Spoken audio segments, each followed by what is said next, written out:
Chapter 51 Personal Maid. After walking out of the training space, Jervas returned the sword to the guard. At this time, the sky had darkened. When he came to the restaurant, Jimmy had already placed dinner on the long table. However, Jervas did not see the male and female servants. After asking Thomas, he found out that after Thomas finished his lecture, he gave each of them a new set of servant clothes and sent them home. At the same time, he ordered the male and female servants to let's go back tonight, wash up, take care of personal matters at home, and officially come to work in the castle from tomorrow. But Jervas didn't know that there was one thing Thomas deliberately failed to mention to him. Thomas did not tell Jervas about the personal maid because he was worried that if he pointed it out, even if his guess was accurate, Lord Jervas would ostensibly deny his arrangement because of Count Alice. So Thomas planned not to mention this matter, but to directly arrange for Anna to go there tomorrow. Then Jervas would naturally understand his good intentions. Early the next morning, Jervas sat up from the soft goose-down mattress and wanted to stretch, but found that his whole body muscles were sore. Is it because the training intensity yesterday was too high? Jervas was a little confused. He was also a bronze knight after all, but he had muscle soreness. Yesterday afternoon, not counting ordinary martial arts training, Jervas used at least 30 critical strikes and 3 sword slashes, which were 30 ultimate moves. It's just that no outsiders know about it. If anyone knew about it, their jaws would be shocked. And Jervas, a novice practitioner, didn't know how shocking his actions were, nor how lucky he was. If it hadn't been for the golden fruit that had transformed his body, today, he wouldn't just have sore muscles all over his body. Instead, he would have to find a way to build the world's first wheelchair to prepare for the rest of his life. It seems I have to ask Thomas to help me rub it. Jervas was quite helpless. Now he felt sore even when he raised his hand. It was unbearable. So he looked at the unused rope at the head of the bed. Jervas slowly raised his hand and pulled the rope. Jingle bell bell. When Jervas pulled the rope, he heard the clear ringing of the bell outside the door. After hearing the ringing of the bell, Jervas lay down facing the pillow, ready to let Thomas rub his sore muscles. Outside the door of Jervas's bedroom, little maid Anna stood by the door wearing a brand new maid outfit, feeling anxious and staring intently at the little bell hanging on the door. Before dawn in the morning, a group of male and female servants came to the castle in the dark, waiting for the arrangements of butler Thomas. Thomas arranged everyone in different positions. Yura was also assigned to the restaurant, and Anna was the last one whose name was called. Thomas did not specify Anna's workplace like others, but told Anna that she would follow Lord Seignior in the future and be responsible for taking care of Lord Seignior's daily life, and her salary would be half that of other servants. After hearing the news, Anna was happy and scared at the same time. She was happy because she would be able to get more salary, but she was scared because she needed to take care of Master Seignior. In Anna's impression, nobles are vicious, harsh, and more terrifying than bad guys like Benny, because Benny is also afraid of noble masters. In addition, Anna is also very worried that if she does something wrong, she will be hanged in the town square under the order of Lord Seignior. She has never been a maid before, nor has she learned how to serve a noble master. Under the leadership of Thomas, Anna came to the 3rd floor of the castle with anxiety. From Thomas's mouth, Anna learned the purpose of the bell on the door, and also knew what she needed to do next. After the bell was rang, Anna only needed to enter the bedroom to help Master Seignior get up and wash up, and then wait beside Master Seignior. Just give the order. After Lord Thomas left, Anna stood motionless at the door for more than an hour. She was afraid that something would go wrong, and she didn't even dare to take her eyes off the bell. After waiting uneasily for a long time, Anna finally saw that the rope connecting the bell seemed to move. Anna, who had been staring at the bell for more than an hour, was wondering if she had seen it wrong. The bell finally started to sway. After hearing the sound of the bell, Anna was shocked all over, and her heartbeat suddenly accelerated. She subconsciously raised her hands and pushed the hair on both sides of her forehead behind her ears. After making sure that there was nothing wrong with her appearance, she carefully pushed the bell. He opened the bedroom door and walked in. Come on! Rub it for me! Maybe I practiced martial arts for too long yesterday, and my whole body is sore today. Jervas laid his head on the pillow. When he heard the door open, he knew that Thomas had come in, so he directly ordered stand up. As soon as Anna walked into the room, she heard a voice. Looking over, Anna felt that her cheeks were hot, and her fair and pretty face immediately turned red, because he saw that Lord Seignior was lying on the bed with his upper body naked at this moment. Although many serfs would work in the fields with their upper bodies naked in summer, they were in the fields at that time and far away. But at this time Seignior was in the field. In the adult's bedroom, the close contact made Anna feel ashamed, although she was extremely shy in her heart. Since she had become a personal maid, she must obey Master Seignior no matter what his name was. Anna thought of her mother and her salary that was half that of others, and bit her teeth lightly. Lips tiptoed to Jervas's bedside. Rub your arms first. My arms are the most sore. Although Jervas was a little surprised that Thomas reacted so slowly today. After all, he had never experienced a servant getting up before. So he didn't take it to heart, and continued to lie down with his head covered on the pillow. He raised his arm to indicate where to start. Anna looked at Lord Seignior's raised arm, and didn't dare to think any more. She stretched out her small hands, and put them on Lord Seignior's arm, and pinched it. Oh! Try harder. It doesn't sound like you haven't eaten. Jervas was a little depressed. The little hand on his arm was cold, but there was no strength. He thought Thomas was worried that it would hurt him, so he didn't dare to use force. So he was rude. Asked aloud? Anna was startled by Lord Seignior's question. She was afraid that Lord Seignior would be angry, so she didn't dare to neglect it, and used all her strength with her face red. Well, not bad. Keep going. After Anna increased the strength, Jervas felt comfortable, so he closed his eyes, and continued to enjoy. Anna puffed her cheeks, and used all her strength. But she was a girl after all. Finally, after rubbing for more than 10 minutes, she could no longer hold on, and her strength weakened. At this moment, Anna's forehead was already covered with fine sweat. Thomas, what did you do this morning? Jervas finally couldn't stand it anymore.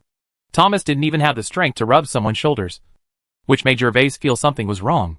He finally turned around, and was ready to take a look at Thomas. What tricks are you doing?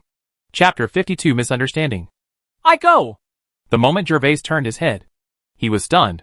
He couldn't figure out how the person who was rubbing his arms changed from Thomas, the housekeeper, to a delicate little maid. This was too disturbing. I'm sorry. Ahem. You go to the door and wait for me first. I'll get dressed. Jervas was a little embarrassed, but he calmed down instantly. After being Seignior for so many days, he felt that he had enough experience to deal with this matter. So he planned to ask Anna to wait outside the room first. Get yourself dressed so you can act like nothing is happening. Unexpectedly, just after Jervas finished speaking, a layer of mist appeared in the bright eyes of the delicate little maid, and a few tears rolled in her eyes, as if they were about to come out. Thump! Anna knelt on the ground, with red eyes, and begged Jervas eagerly.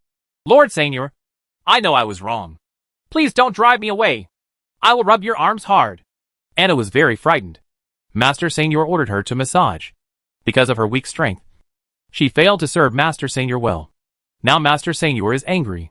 She feels that her career as a maid may end today. But she needs this maid job very much. Because yesterday when it was announced that she and Yura became a maid in the castle, neighbors who had never been to her house came to her house one after another, and they all brought bringing gifts. A piece of bread, a few eggs, a small piece of dried meat, etc. This is a feeling that Anna has never experienced before. The most important thing is that the neighbors actually negotiated, and each household borrowed some money to buy Anna's mother medical treatment and medicine. Anna's mother's disease is actually very common. Brian, the only doctor in the town, has diagnosed her. However, if you want to cure it, you need a relatively expensive medicine. At least about 2 silver coins. 2 silver coins are a huge sum of money for Anna. A poor family. Moreover, the only pillar of the family has fallen again. The whole family has no source of income. Her mother's illness can only be delayed. And then it becomes worse and worse. Seriously, if it were delayed for another month or 2, it might be life-threatening. Now the neighbor has 20 coppers for you and 10 coppers for him. They raised the money to buy medicine for her mother in one night.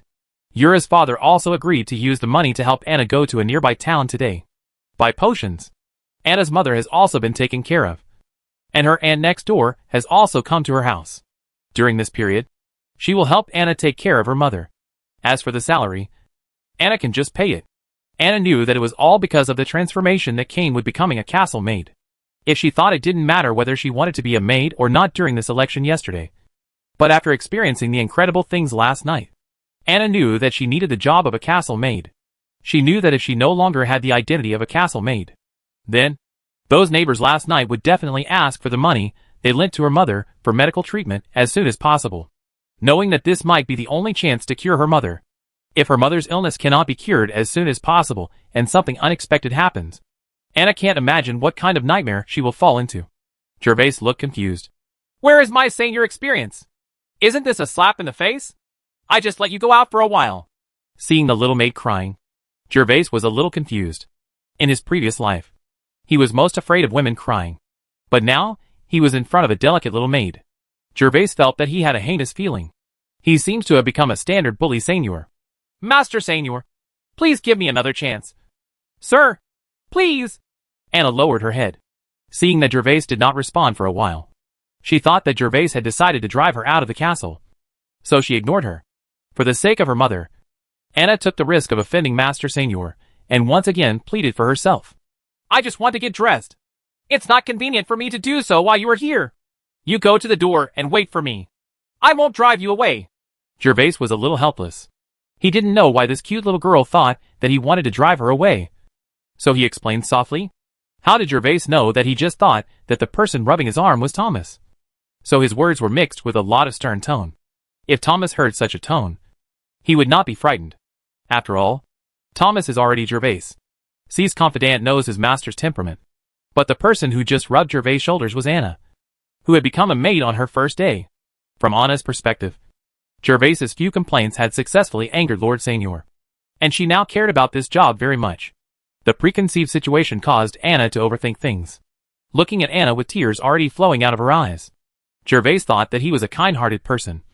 But he was really not used to a strange girl helping him get dressed. So he walked down from the bed and put his hands on Anna's shoulders. He was going to help Anna up and rush out the door first, and then explain to her after he was dressed.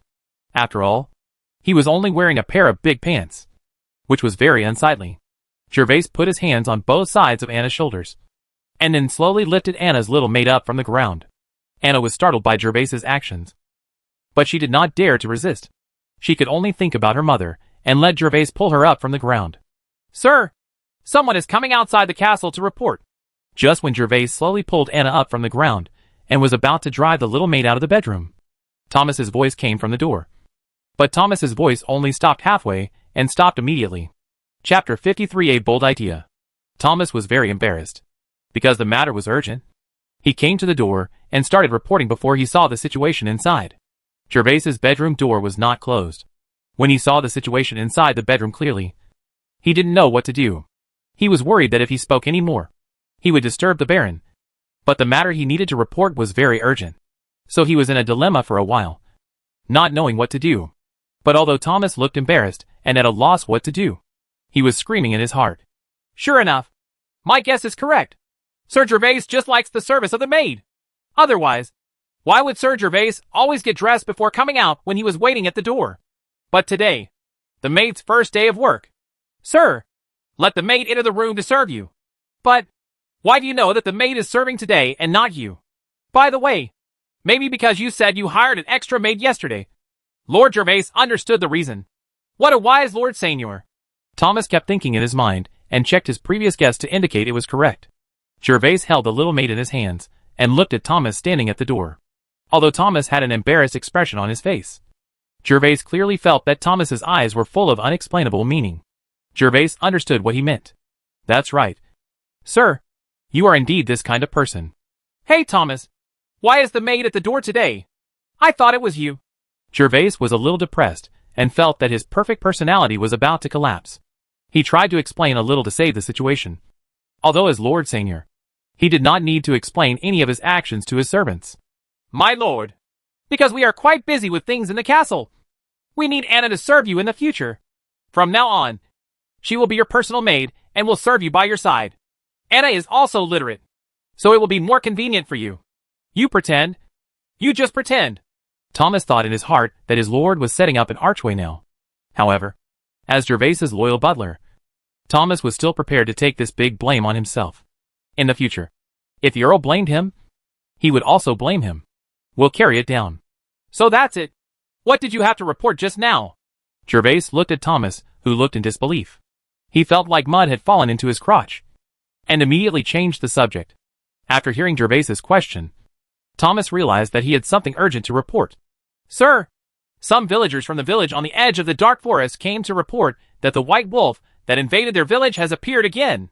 The white wolf has appeared? Jervas was shocked. He didn't show up earlier and later. Why did he feel sore all over at this time? However, in order to complete the task, he had to bite the bullet and go on. Jervas stopped slacking off and wanted to put on his clothes and rush to the village immediately. However, Jervas felt sore after just taking 2 steps. So he looked at the little maid in front of him and gave the order rather helplessly. You come and help me get dressed. Yes, Master Seignior. Anna stood beside Jervas quite uneasily, very worried that Master Seignior would tell the housekeeper about her anger against him, and she would be kicked out of the castle. Unexpectedly, instead of telling the housekeeper, Master Seignior was willing to let himself serve in dressing. This meant that Master Seignior had forgiven her. Anna finally felt relieved and immediately ran to get clothes from the hanger for Jervas. It was just because she had used too much force when she knelt down and knelt for too long that her knees were a little painful. But Anna didn't care about it and endured the pain to help Jervas dress and wash up. Under the service of the little maid, Jervas put on his clothes, chain mail and leather armor. He also picked up an iron helmet that he had never worn before, and then walked out of the room with weird steps. Go. Thomas, please tell Audrey to take 4 guards and set off with me. Jervas's whole body was sore, and he was walking very slowly. He simply asked Thomas to summon him first. Being able to mobilize 4 people was already his current limit. 2 people need to be left guarding the castle gate, and 1 person needs to be left behind in the elf bug courtyard. Sir, it was Audrey who was on duty just now and brought the villager to me. He has already taken the soldiers to prepare the horses. Okay. Not bad. Jervas nodded. Several of his subordinates were not stubborn and knew how to adapt, which saved him a lot of things. Sir, would you like to have breakfast before setting off? Thomas followed Jervas and asked from the side. No, I'm afraid there will be problems if I delay for too long. Just bring me a piece of bread later.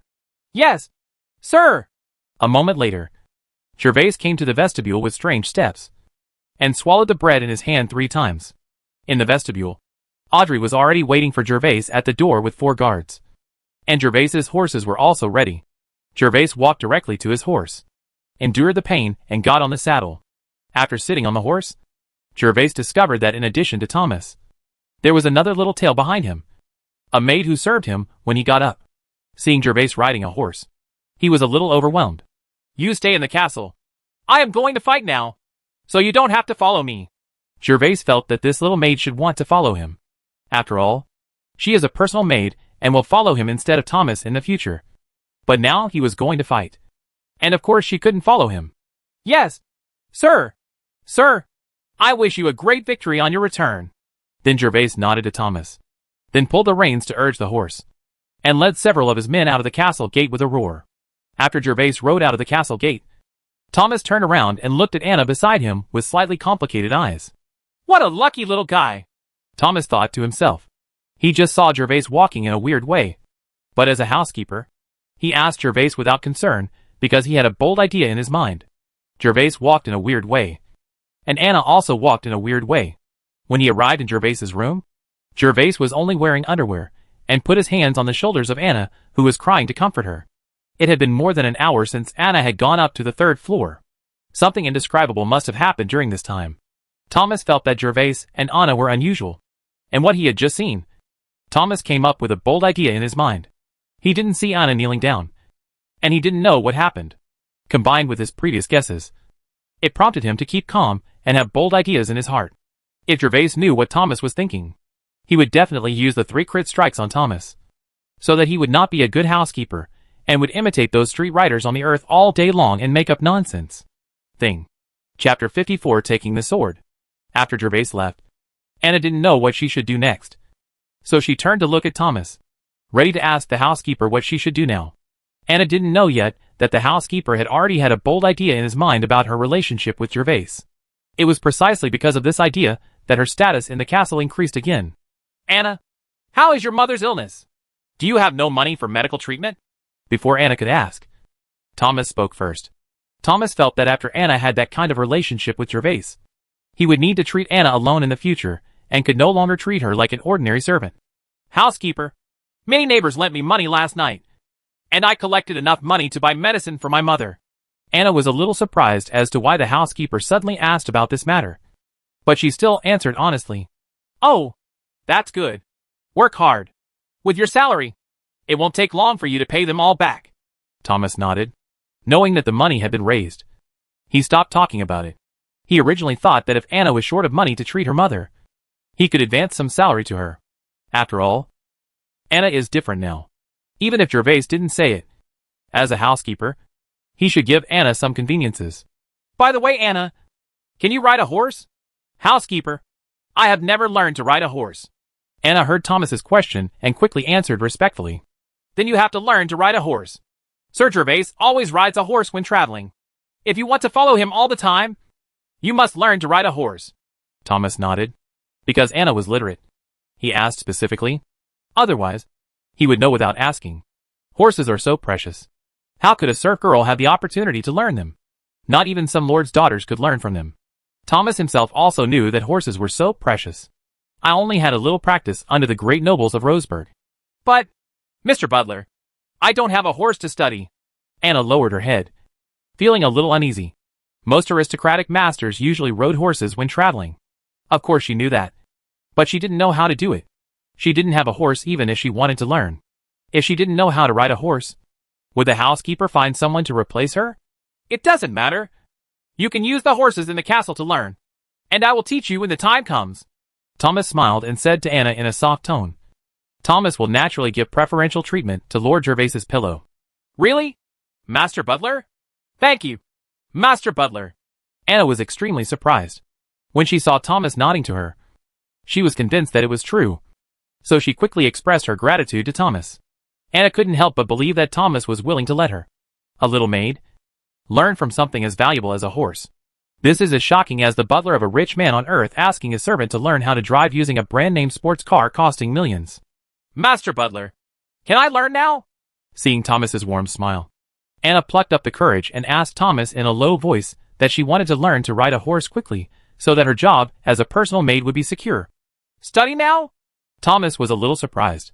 He was a little worried that Anna's body would not be able to bear it, and whether Jervas would blame him when he came back. But seeing Anna's determined eyes, he knew that the girl in front of him must want to learn to ride a horse quickly. So he agreed. Okay, there happens to be one horse left in the castle. Come with me. Thank you, Mr. Butler. Seeing Thomas agree, Anna immediately beamed and followed Thomas towards the stable obediently. After leaving the castle, Jervas did not rush directly to the village, but rushed to coastal town first. He had not brought his weapons yet, and needed to go to Brian's place. Riding a horse and galloping outside Brian's stone house, Jervas dismounted and walked into the stone house. After entering the stone house, he saw Brian sitting at the dining table eating breakfast. The breakfast was very shabby, with a dark brown bread and a bowl of smoke, steaming water. Lord Seignior, why are you here so early? I was planning to finish breakfast before sending the sword to your castle. When Brian saw Jervas entering the room in a hurry, he was stunned for a moment, and then put the black bread in his hand back into the bowl with a little embarrassment. Brian, has the sword been strengthened? I need it urgently now. Seeing the black bread on the table, Jervas understood why he wanted to strengthen his weapons. Brian would be so happy. You must know that Brian was once a member of the aristocratic class and an alchemist. His life must be extremely nourishing. But now, he as no one could bear to eat this kind of black bread that only serfs would eat. The bowl of steaming water was not for quenching thirst, but because the black bread was too hard and needed to be soaked in hot water before it could be bitten into the mouth. Lord Seignior, you have strengthened it. It was strengthened last night. While Brian answered Jervas, he quickly stood up and walked into the back room to get Jervas' sword. Lord Seignior, take a look. I have engraved 2 strengthening magic circles on this sword because you asked for the effect of improving the power. The first one is the effect that can increase the sharpness, and the other one is the toughness effect, which is different from the lack of strengthening. No weapon can harm it if it is slashed with other weapons. If the force is enough, an ordinary weapon can cut it off with just one sword strike. Brian walked out of the back room with Jervas' long sword, and deliberately pulled Jervas' long sword out of its scabbard, pointed the hilt of the sword towards Jervas, and handed it to Jervas for inspection. Oh! Jervas was also quite surprised. Gandalf also had a strengthened long sword, but Gandalf's long sword only had one strengthening effect, which was to increase the toughness effect. After all, with the improvement of realm, the title knight issue, the power that comes out is getting bigger and bigger, and weapons that have not been strengthened are likely to be useless after a while. Jervas took the hilt of the sword and carefully looked at the inscriptions on the surface of the blade, and found that there were indeed 2 inscriptions with different patterns on it. Jervas could see obvious gaps in the inscriptions. Ordinary inscriptions are very large, basically covering the entire blade of the sword, and the inscriptions in the middle are all connected and will not be disconnected. Just like wires. If they are disconnected somewhere, it will be impossible to activate the inscriptions. It produces a strengthening effect. But the inscriptions on both sides of the long sword in Jervas's hand are split into 2. Audrey and other guards who were following Jervas also stretched their necks and looked at the sword in Jervas's hand with wide eyes, especially when they saw the complex inscriptions on the blade. Their eyes were full of envy. Enhanced weapons can be used even by ordinary people without fighting spirit. Only some special inscriptions need to be triggered by people with fighting spirit. However, Audrey and others are envious. Just for a look, the price of enhanced weapons is too high. Even ordinary small nobles can only own 1 or 2. And ordinary people like them are even less likely to own them. Chapter 55 Storm Wolf. Very good, Brian. You are indeed an excellent alchemist. I will need to use this long sword to fight against the monsters later. I hope it will have as strong an effect as you said. With that said, Jervas put the long sword back into its scabbard, then took out the money bag from the innermost layer of clothes. In Brian's excited eyes, he counted 4 gold coins and placed them on the table. Improve your life.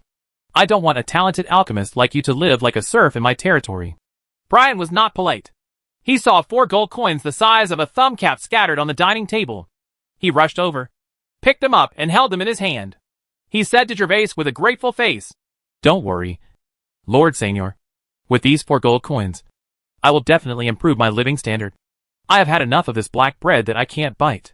Although Brian worked as a doctor in this territory and treated the serfs to make a living, he could not make much money and could barely survive starvation. The serfs in this town were extremely poor to begin with. Many of them dug their own herbs to treat any ailments they had. Only a few children got sick, and the adults sent them to them for treatment out of concern. Sometimes you can get 1 or 2 copper coins for treating serfs, but many times the serfs pay with wheat or other food. Brian is not picky, because it is useless to be picky. People have no money, and the only thing that is valuable is the food was gone. Okay, I'm leaving then. See you when you have time. Don't use those paints of yours. I will come back to you when I need them in the future. After Jervas paid the money, he stopped staying and turned towards the door. When will I have money? I will buy myself a reinforced armor. After all, the world is so dangerous, and an extra layer of defense will give me more protection. Jervas pondered. I will save it for you, Lord Seignior. Walk slowly. Brian was overjoyed, knowing that Jervas was in a hurry. He immediately followed him to the door and watched Jervas go away. After an hour of riding fast, Jervas finally saw the village on the edge of the dark forest from a distance. It was probably because the horse riding was too bumpy. Jervas felt that the pain all over his body had been relieved a little, which made him sigh in relief. The battle can pick up a bit. Lord Seignior! Lord Seignior! Jervas rode his horse along the dirt road. Before he reached the village entrance, he saw a man waving and shouting in front of the dirt road. Lord Seignior! You are here! Jervas and others slowly slowed down their horses, and when they got closer, they discovered that it was the village chief. Why are you here? How is the situation in the village? Jervas stopped his horse, observed the village, and asked the village chief. Master Seignior, the white wolf has been wandering around the village for a while. It was just next to those huts. I was afraid that you would not know the situation when you came, so I came here to wait for you. The village chief walked to Jervas's horse, pointed to several huts made of gravel in the village, and told Jervas the location of the white wolf. Very nah. You wait here. I will take people over to destroy it now. Jervas looked carefully in the direction pointed by the village chief, but due to the obstruction of weeds and houses, he did not find the white wolf. Lord Seignior, please be careful. I wish you success. The old village chief immediately stepped aside and saluted Jervas. Let's go. Pay attention to the surroundings. Dismount immediately when you see the target. Be careful to protect yourself and don't get hurt. Nodding to the old village chief on the roadside, Jervas put on the helmet hanging on the saddle. The helmet looked not bad. He and Jervas watched a movie called 300 on Earth. It's almost the same as the one in. It's because it's padded with a layer of animal skin to prevent shock. It's summer now, and it's very uncomfortable to wear, so Jervas hasn't worn it on his head. Now he's preparing to fight, and doesn't care about the heat for safety. After entering the village, The formation of Jervas and others changed. When they came, Jervas was in the lead. But now Jervas was guarded by 4 people in the middle. Audrey was at the front. And 5 people were riding horses. He carefully came to the direction pointed by the village chief, but did not find the white wolf. This village is located on the edge of a dark forest, and the terrain is flat. Jervas and the others rode horses to search in the village. After they turned the corner of a house, they finally saw the white wolf. At this moment, the white wolf was wandering in front of a dilapidated gravel house, and the bleating sounds of sheep could be heard inside the house. Sure enough, it's a storm wolf. The moment he saw the white wolf, Jervas was sure that it was a storm wolf, the lowest level of magic beast. However, as the village chief said, it was an old wolf, because the white wolf's face already full of wrinkles. Storm wolves are usually the leaders of the wolf pack, but the storm wolf in front of him acted alone, and also invaded human villages to hunt. Jervas guessed that this old wolf was driven out of the pack after being defeated by its own kind. So only then did he have to take the risk to hunt outside the forest. Even for monsters, there are many natural enemies in the forest, and wolves hunt and fight in groups. After the storm wolf is driven out of the pack, if it still stays in the depths of the forest, it will definitely become the prey of other monsters in a few days. Food. Dismount and be careful. This storm wolf can shoot wind blades from its mouth. You just need to attract his attention later. Don't fight forcefully. I will kill this monster. Without daring to hesitate, Jervas immediately ordered everyone to dismount. Storm wolves are warcraft creatures. If Jervas and others ride horses any closer, the horses will definitely be frightened by the storm wolves. After dismounting, everyone had a small buckler hanging on their left forearm. Jervas was worried that some people would suffer if they didn't know the storm wolf's methods, so he specially reminded the storm wolf of the wind blade. Roar.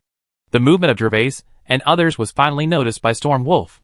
Storm Wolf turned his huge wolf head and stared at everyone with his scarlet eyes. The sharp fangs were exposed from the middle of the cracked mouth, and he let out an angry roar, facing the Storm Wolf as big as a calf. Only Jervas and Audrey remained calm among the crowd. They stared at the Storm Wolf slowly approaching. The other 3 guards were a little panicked, but because Lord Seignior led the team, who not daring to retreat, several people slowly moved toward the Storm Wolf in a fan shape. Roar! During the confrontation, Jervas and others got closer and closer to the Storm Wolf. When they were still 5 or 6 meters away from the Storm Wolf, the Storm Wolf finally couldn't hold it anymore and launched an attack. I saw the Storm Wolf growl, gather energy in his mouth, and instantly release a wind blade, which shot towards Jervas fiercely. After the wind blade was released, the Storm Wolf lowered its front legs, and a hungry wolf pounced on him. A guard on the left. All actions were coherent and rapid, completed in a split second. Chapter 56 Killing. Although the Storm Wolf is the lowest level of Warcraft, it also has some wisdom, and knows that Jervas is the biggest threat in the middle of the field. So the first wind blade is directed at Jervas. It does not expect a wind blade. It can kill the strongest human in the field. It only needs to block him for a moment, and then rush towards others, eliminating the weak humans first. The wind blade released by the Storm Wolf was very fast, and it had already reached Jervas in the blink of an eye. Fortunately, after Jervas became the Bronze Knight, his 5 senses were enhanced, and he reacted instantly. Jervas quickly raised the sword in his hand. The small shield blocked the wind blade flying towards him. When the wind blade hit the small shield of Jervas' left arm hard, the instant impact pushed Jervas back a step, and even shocked Jervas' left arm to numbness. He raised his left arm and took a look. He saw that the outer iron sheet of the small shield had left a dent more than 10 centimeters long. The log behind it could even be seen in the middle, and the iron sheet had been penetrated by the wind blade. Damn! This monster creature is so perverted! It would be absolutely cool if it was chopped on the body. Jervas cursed secretly in his heart, but did not stop, because the Storm Wolf had already pounced on his men. Jervas raised his sword and rushed towards the Storm Wolf quickly. On the other side of the guard, when they saw the Storm Wolf swooping towards them, their faces instantly turned pale. They remembered Jervas' instructions not to fight head-on with the Storm Wolves, so a donkey rolled to the side, narrowly escaping Storm Wolf's swoop. Audrey and the others were not attacked by Storm Wolf. Seeing that Storm Wolf did not pay attention to them, they immediately rushed to Storm Wolf's waist and slashed at Storm Wolf's waist with his sword. Can't cut it in! Audrey and the others were horrified. They used all their strength to slash at the Storm Wolf's waist, but they only slightly cut the Storm Wolf's fur. Although the Storm Wolf was not injured, he felt the attack from Audrey and others. He ignored the guard rolling on the ground and turned around to grab the three of Audrey with his claws. The three of them quickly raised their small shields to resist. Because being too close, the Storm Wolf's sharp claws came in an instant and slapped the guard's shield with one claw. With a thud, the guard's small shield was instantly shattered, and his whole body was shattered. The huge force caused it to fly 4 to 5 meters away. Roar! Storm Wolf issued another wind blade from his mouth. This time, the target was Audrey. With quick eyes and quick hands, Audrey quickly flew to the ground next to him. The wind blade flew past Audrey's face, instantly killing a bullet behind Audrey. The small tree was cut in half. Kill! Jervas had now reached the side of the Storm Wolf, raised his sword and stabbed the Storm Wolf in the neck. Puff! There was only the sound of the sword entering the flesh. Jervas's sword did not encounter any obstacles and directly pierced the Storm Wolf's neck. Ouch! The Storm Wolf wailed, turned around and wanted to escape. But Jervas would not give him this chance. Jervas waved his sword hard with his arm. In an instant, the long sword that was still piercing the Storm Wolf's neck was struck by Jervas. Pressing hard, the strengthened long sword was extremely sharp. With just a slight pressure, Jervas cut half of the Storm Wolf's neck open with the long sword, and a large amount of blood sprayed out from the Storm Wolf's neck. Woo-woo. The body of the Storm Wolf that was about to escape suddenly stiffened, and a frightened whimper came out of its mouth. And then it fell to the ground. Its body, which was twice larger than the tiger and leopard, twitched from time to time on the ground. After a while, the Storm Wolf finally died and stopped moving. Huh. Luckily there are a lot of people. If only 1 or 2 people were there, they would definitely be killed by it. The battle process was not as long as in the movies and TV shows. From the time the Storm Wolf launched the attack to when Jervas cut his throat and killed him, it only took a few breaths. However, although the time was short, it was also extremely dangerous. Whether it was Jervas, Audrey or the guard, if they made one negligence during the battle, they would all be killed. Ding! The system task has been completed and the Warcraft Wolf was successfully killed. The system reward has been distributed, with 2 energy points. At the same time that the Storm Wolf died, the voice of the system also came from Jervas's mind. Jervas suddenly became happy. 2 energy points meant that he could obtain 2 more elf bug ambers. Jervas wiped the long sword stained with wolf blood on the body of the Storm Wolf. After the blood was wiped clean, he put the long sword back into its sheath with satisfaction. In addition to the advantage in numbers, the person who helped Jervas kill the Storm Wolf was actually the enhanced long sword. The 4 gold coins Jervas now felt were very worth it. Audrey and others also killed several Storm Wolves with their swords, but only one was left. The few shallow scars could not hurt the Storm Wolf at all. But when his long sword penetrated the Storm Wolf's body, it was like stabbing into tofu, directly penetrating the Storm Wolf's body with a little force. It seems that it is definitely a good thing to keep an eye on Brian when we go back. Keeping him in the territory is definitely a good thing. Without this strengthened long sword, it is estimated that the few people today would have no way to defeat the Storm Wolf, and they would not even be able to break through the defense. That's a no-brainer. Unless Jervas uses his critical 3-sword slash, or directly injures his internal organs with a blunt object. Don't look at it. For gold coins make my body hurt. How are you? Are you injured? Jervas saw that the 4 subordinates had stood up and gathered around him. They all looked at the sword in his hand with envy. So he shook the sword in his hand and joked to them. Hearing this, everyone scratched their heads and then looked away. Although the adults were just joking to them, it was also true. With 4 gold coins, they could live a rich life. Who would use them to strengthen a weapon? No injuries. Sir! Sir! I'm fine too. Embarrassed as it was, Lord Seignior still had to answer the concerned questions. Under Jervas's eyes, everyone answered one by one, saying that they were not injured, including the guard, who was shot 4 or 5 meters away by the Storm Wolf. He also twisted his body to check. After a moment, he made sure there was no problem before answering Jervas. Ha. As long as you are not injured. You performed very well today.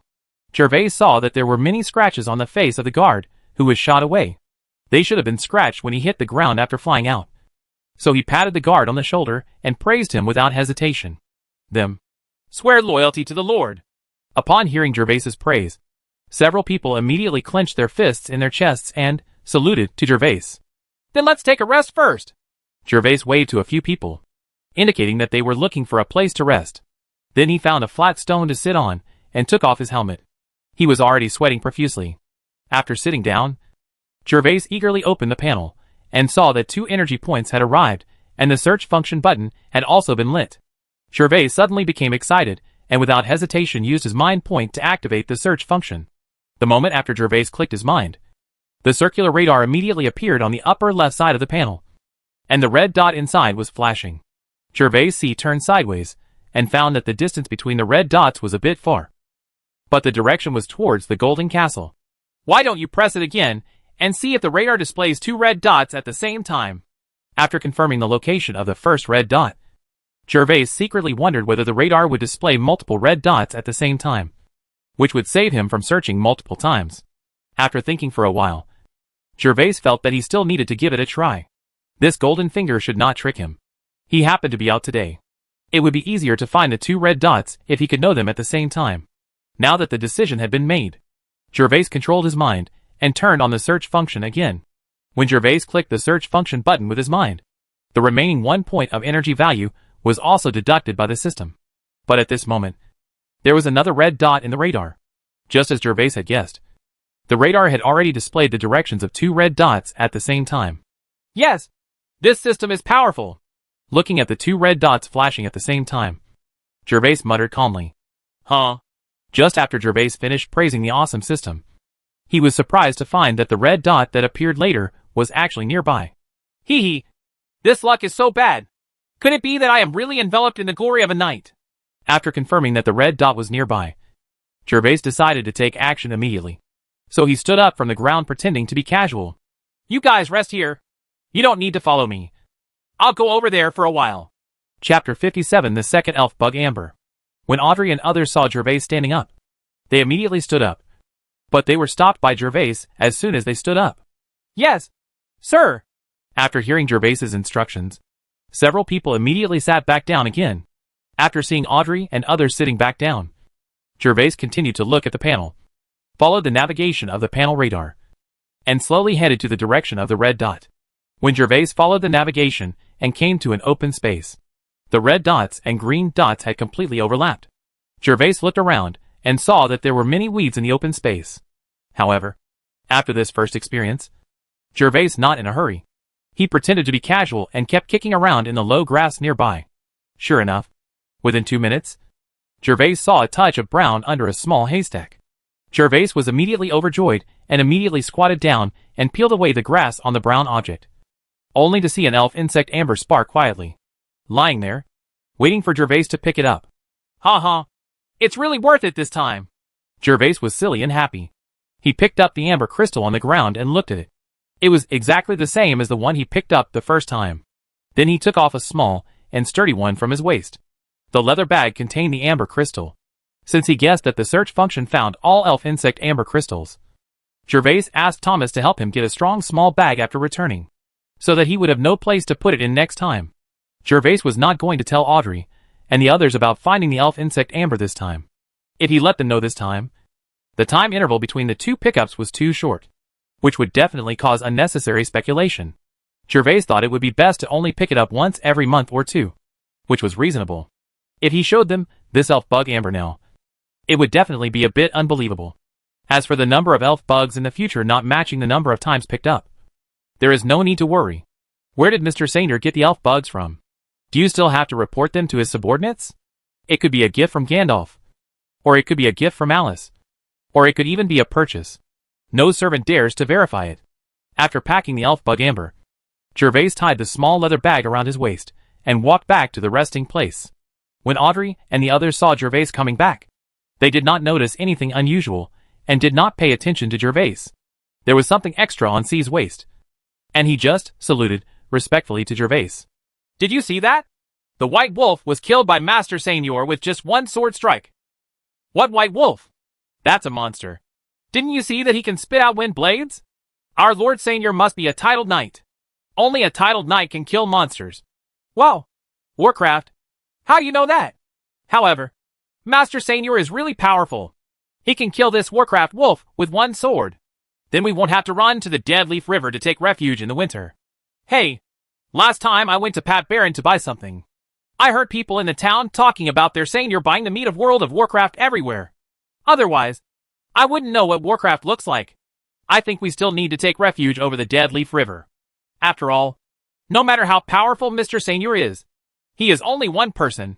Didn't you see that the guards' long swords didn't seem to bleed on the monster wolf? I heard that the orcs are. It's very scary. Almost as powerful as Warcraft. And there are so many of them. Yes, my house is the closest. I peeped and saw that the long swords of the guards had no effect at all on the monster wolf. Instead, I was knocked away at once. If it weren't for the powerful Lord Seignior, I can't kill this hungry wolf yet. After a while, some villagers have shrunk and walked out of their houses, although they were hiding in the house just now.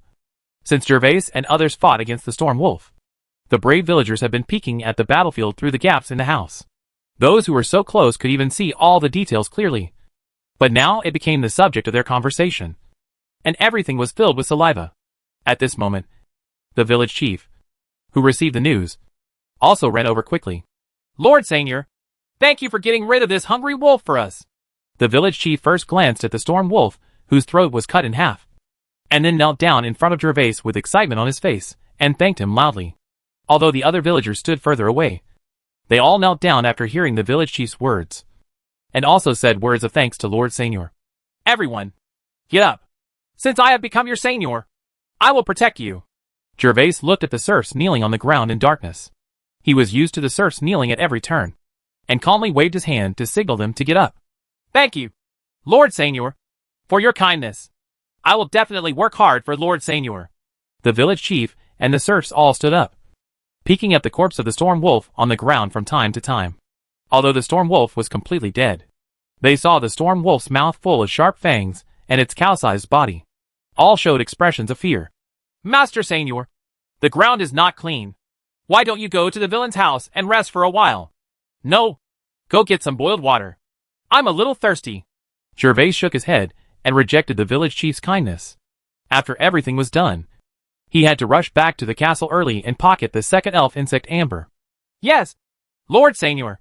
Seeing that Jervas did not agree, the village chief did not dare to say anything, but bowed to Jervas in response.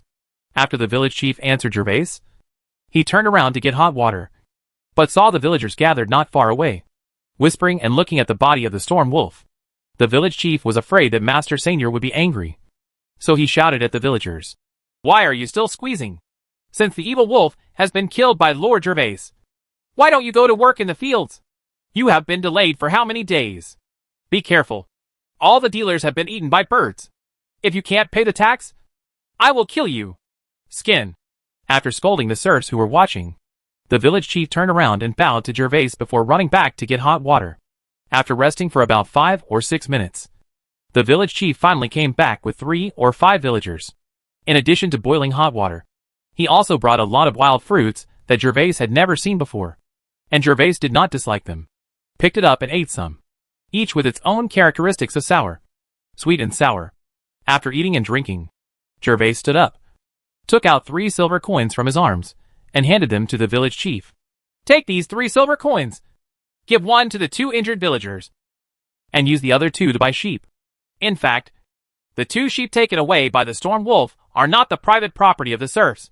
In this world, in order to obtain enough meat, the nobles will raise a lot of livestock such as cattle and sheep. But if the nobles personally send people to raise these livestock, which will consume a lot of manpower and material resources. So the nobles thought of a once and for all solution. The nobles distributed a certain number of male and female livestock to each village in the territory, and asked the serfs to help raise them. After the serfs received the cattle and sheep provided by the nobles, they only needed to hand them over every year. The prescribed number of cattle and sheep is enough. If after a few years they are properly raised and more cattle and sheep are bred, and there are still some surplus after being handed over to the noble lord, then even if the serfs eat these excess cattle and sheep, the noble lord will also I won't ask. Although this is also a disguised method of exploitation, it is also beneficial to the serfs. As long as the serfs raise them carefully, the cattle and sheep will reproduce on their own, and the cattle and sheep eat grass, so it is not a burden. The village is a collective, so you only need to find someone to take care of the herding. After a few years when the cattle and sheep breed enough, the serfs can have their own cattle and sheep. Otherwise, the serfs who don't even have enough to eat will probably no chance to afford livestock. Thank you, Lord Seignior. You are a generous master. The village chief's hands were trembling. For these serfs, Lord Seignior could take the initiative to pay for their losses, which was the embodiment of kindness and generosity, and was absolutely respected by the serfs. When some nobles encountered this kind of thing, not only would they not pay to compensate the serfs for their losses, but the serfs would be severely punished if they could not turn over a sufficient number of livestock by then. Chapter 58. Returning with a full load. After arranging things in the village, Jervas asked the villagers and guards to cut down a few bowl-sized trees to make a simple bracket. Then he hung the bracket behind the 2 horses, and then put the Storm Wolf on it, dragging the body of the Storm Wolf back to the castle. Storm Wolves belong to Warcraft, and Warcraft meat contains many unknown elements. Anyone who eats Warcraft meat can improve their cultivation. The effects of some high-level Warcraft meat are even comparable to those of practicing in a training space. As long as you eat the meat of Warcraft, you can increase your strength while lying down without any training, and there are no side effects. This makes the meat of Warcraft creatures always in short supply and deeply loved by the nobles. Wherever there is Warcraft meat, nobles will flock to buy it. Because of its scarcity, the price of Warcraft meat has also skyrocketed. Even the lowest level Warcraft meat like Storm Wolf can be sold for 1 gold coin for 10 kilograms. To rely on eating meat to improve your cultivation level, you need to eat it for a long time to be effective. Eating it for only 3 to 5 days can be regarded as a tooth-beating ritual at most. Although Warcraft meat is valuable, it is not that easy to hunt Warcraft. Even the lowest level Warcraft possesses a little intelligence. Warcraft with low strength often hide in the depths of the forest, far away from areas where humans roam. Not to mention powerful monsters. They are hard to see, and even if they are seen, no one dares to provoke them. So Jervas is lucky to meet this already old Storm Wolf. The Storm Wolf dragged by 2 horses weighed at least 400 to 500 kilograms, and it would not be less than 400 kilograms after processing. If sold, Jervas would get at least more than 40 gold coins, which was a lot of money. However, Jervas wanted to keep the Warcraft meat in his heart and not sell it. He could improve his cultivation by lying down. Jervas himself needed this kind of meat. He worked hard to practice in space during the day and ate some Warcraft meat while lying down at night. Improve your cultivation so that you can improve your strength as quickly as possible. Because the horses dragged the huge Storm Wolf carcass at a very slow speed. This gave Jervas the opportunity to actively lead the team and give him time to look for the remaining red dots on the radar. Along the way, I saw Jervas deliberately moving fast and slowly. Sometimes he broke away from the team and rushed ahead, and sometimes he stopped in front and waited for a group of guards. Originally, Audrey and others were nervous that Jervas rode alone away from their sight. But later, Jervas repeated this 3 or 4 times, and Audrey and others became accustomed to it, thinking that their Baron was responsible for killing the Storm Wolf. So they were in a very good mood, and they were not in danger, so they just went on their way behind. When Jervas opened the panel again, and saw that the red dot on the radar was less than 2 kilometers away from him, he repeated his old trick and once again rode his horse and accelerated towards the front, throwing away a group of guards. Just like that, Jervas figured he slowly disappeared from the guard sight. It's really tiring. It's not without harm in the presence of Mr. Seignior. There are tails following you all day long. It's like you have to put on an act if you want to get rid of them. Jervas galloped on the dirt road, relying on the navigation of the radar to move forward quickly. As he ran, he complained in his heart. Hey, it's still on the roadside this time. Jervas followed the radar's instructions and quickly arrived at the red dot, which was about a few dozen meters away from the dirt road and in a sparse grove. Time was running out, and Jervas did not dare to delay. He dismounted, tied the horse to the roadside, and quickly came to the woods. Jervas was now familiar with the search for elf insect amber. When the red dots and green dots on the radar, when the points coincided completely, Jervas stopped and began to observe the surroundings. Jervas first searched on the ground, but found nothing on the ground. Jervas didn't show any concern, and immediately looked at the small trees around him. Finally, after observing for a while, Jervas noticed among a few sparse leaves. Seeing a strange color, Jervas quickly pushed aside the leaves in front of him, and saw the valuable elf insect amber hanging on the branch like a fruit. Ha ha! I finally found you. This trip is really a big profit. I hope that when the elf bugs are born, Mr. Ronwong can still protect me and let me get some valuable mutant elf bugs. Jervas happily put the amber stone into the small leather bag on his waist. Before putting it back on his waist, he tipped it on his hand. He felt that the small leather bag had become heavy. Jervas also made a rather loud noise. Self-talk for greed. The 2 fairy bug ambers had been put into his bag, and Jervas no longer ran around as before, but walked forward honestly with the guards. After all, his soreness was not healed yet, and what he had just done everything is just forced and helpless. There was no words all the way, and after more than an hour of rushing, Jervas and others finally arrived outside the castle. As they got closer and closer to behind town, more and more people passed by on the road. When these serfs saw the storm wolf being dragged by 2 horses in the team, they all took a breath, especially some of the timid ones. The moment he saw it, he was so frightened that his face turned pale, and he took several steps back. Only after seeing clearly that the storm wolf was dead did his face recover slightly. Wow! This is the first time I've seen such a big wolf! It's the size of a calf. Master Seignior is so powerful. He can hunt such a big wolf. You are so ignorant. Those who can become Lord Seignior are all knights. Not to mention such a big wolf. Even if it is 4 or 5 times bigger than this wolf, I believe Lord Seignior can kill it. Jervas was a little speechless, although the serfs lowered their voices when talking. As a titled knight, he could still hear a little bit. He imagined a storm wolf 4 or 5 times the size of an elephant. It would have the size of an elephant and claws. They are all bigger than my own head. So I am just a low-level bronze knight. This is definitely flattering. Jervas glanced over there, and made a conclusion in his mind about the serf's words. Wow! Lord Seignior is so majestic. I like him so much. I really want to be a maid in the castle, so that I can see Lord Seignior every day. Do you like Master Seignior? Are you greedy for the maid's generous salary? The child is still waiting for you to come back to feed him. Stop dreaming. Huh? Besides the salary, I also like Master Seignior. The conversation between the 2 people also fell into the ears of Jervas. After hearing this, Jervas felt quite comfortable, so he looked towards the speaker. But when Jervas saw it clearly, he was frightened. Jump! I go! I saw that the person who said she wanted to be a maid in the castle was old enough to be Jervas's aunt. Jervas was immediately frightened and trembled. He quickly urged the horses under him, and sped back to the castle. Jervas rushed to the castle gate with lingering fear, then slowed down his horse speed, and entered the castle amidst the greetings of the guards guarding the gate. When Jervas passed through the castle gate, he saw a surprising scene. Only the empty space. In the vestibule, a girl wearing a maid outfit was riding a horse around in the vestibule. The girl could already slightly control the horse to move forward and turn. It seems that this housekeeper made the right choice. He is not a stubborn person, and he also knows how to take the initiative to let her learn to ride a horse. Jervas had already recognized the girl on the horse. It was Anna, who had just become his personal maid today. Jervas was not angry, but rather approving of Thomas's arrangement for Anna to ride a horse. Even if Thomas did not arrange for Anna to learn horse riding, Jervas would personally arrange this learning task for her in a few days. In this world, most of the literate people are nobles, which results in the fact that some of the subordinates of small nobles are basically illiterate, because they do not have any capital to afford literate nobles to be their subordinates. Now Thomas needs to manage things in the castle, and cannot follow him all the time. So it is very necessary to train the literate Anna to replace the original Thomas.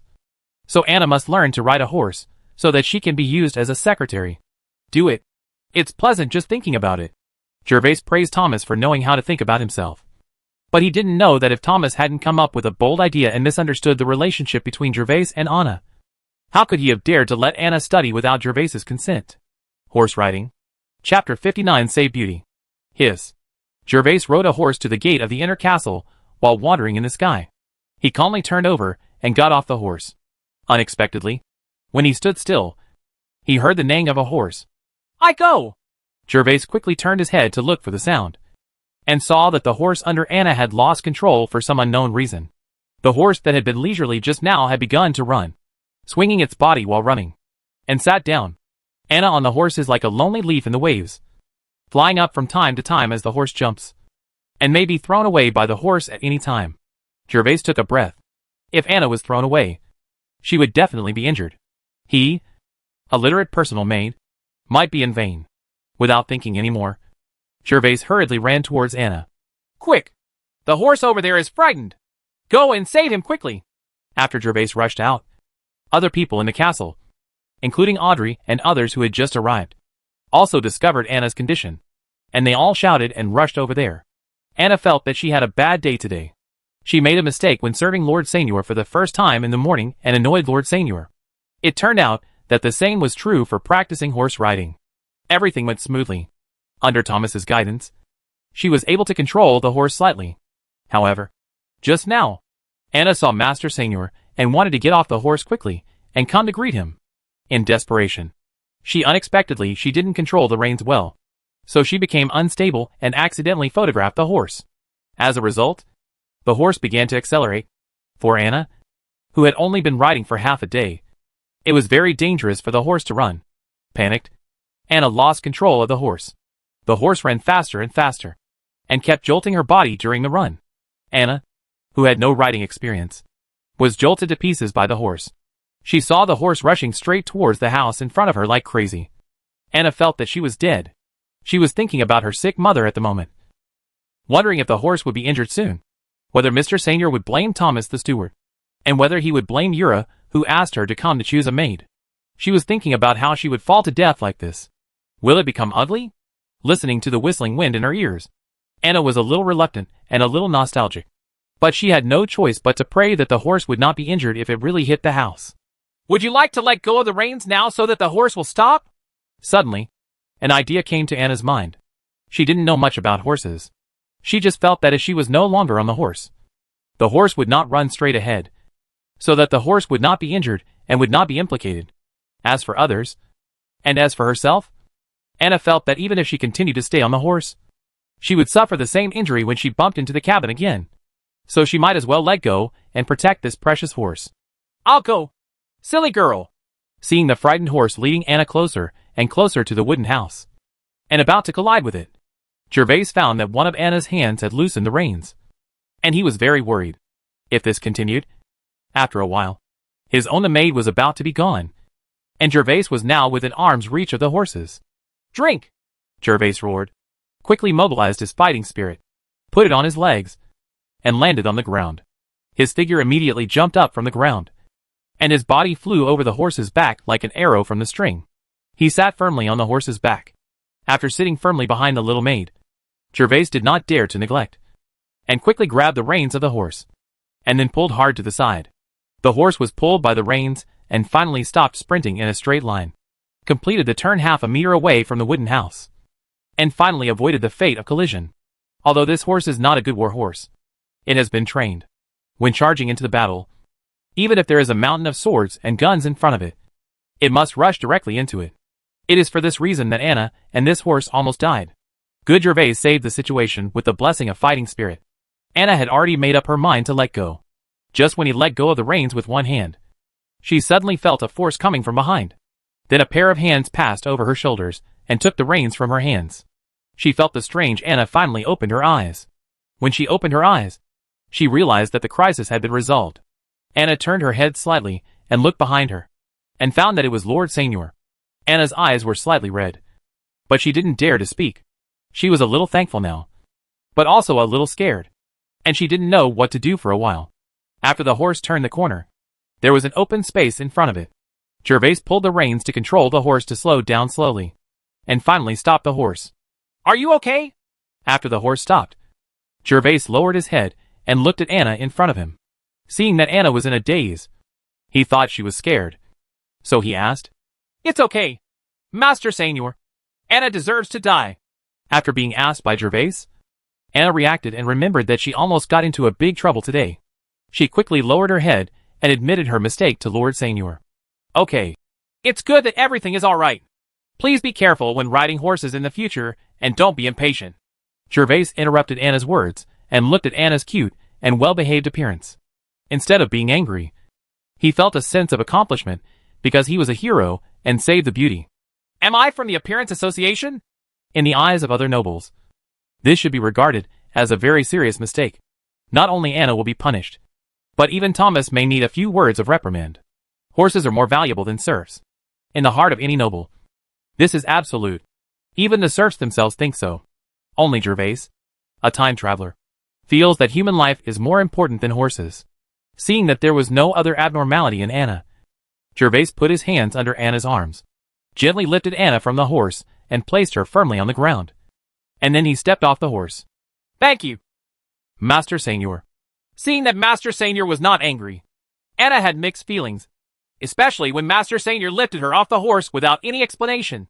The shyness in her heart suddenly appeared, and she lowered her head with a red face, daring not to look at Jervas anymore. Yeah. Jervas didn't realize that what he just did was out of line. He just wanted to ensure Anna's safety, so he put Anna down first. After dismounting, Jervas did not notice Anna's shame, but waved to Audrey and other servants who came running. It's okay here. Go to the inner fort and call Chef Jimmy out to dispose of the storm wolf carcass.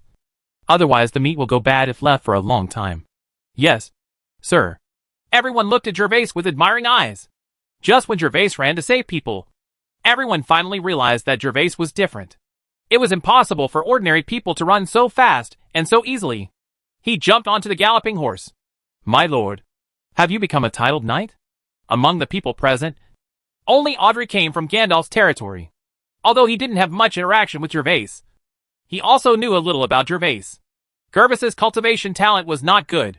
This is Gandalf's castle. Everyone here knew something. But Jervas broke through and became a titled knight less than a week after leaving Gandalf, which surprised Audrey. Yes, just yesterday. Jervas smiled and nodded to Audrey. The other guards might not be surprised that he became a titled knight, but Audric and Laurie knew him well and would definitely be greatly surprised. Surprised? But it's not a big deal. He's just the bronze knight with the lowest breakthrough, and he won't become a golden knight immediately. So Jervas is not afraid of them knowing it all. It's just that there was no good opportunity to tell everyone yesterday. Otherwise Jervas would have announced his breakthrough yesterday. Chapter 60 Warcraft Crystal. Anna. After Audrey left, Jervas turned around and looked at the little maid beside him. The little maid was still burying her head. Jervas felt a little strange, so he shouted, Here. Sir, what are your orders? Anna was still shy, and when she heard Jervas calling her, she lowered her head and replied softly, I heard from Thomas. Who did you learn to read from? Jervas was quite curious. There were basically serfs in the territory, and logically there should be no one who could read. So Jervas specifically asked if the person who taught Anna how to write was still in the territory. Jervas also wanted to recruit that person. People, after all, talents are rare. If that person has good character, Jervas is going to arrange for that person to have some administrative duties in the territory, so that someone can carry out the orders given by Jervas.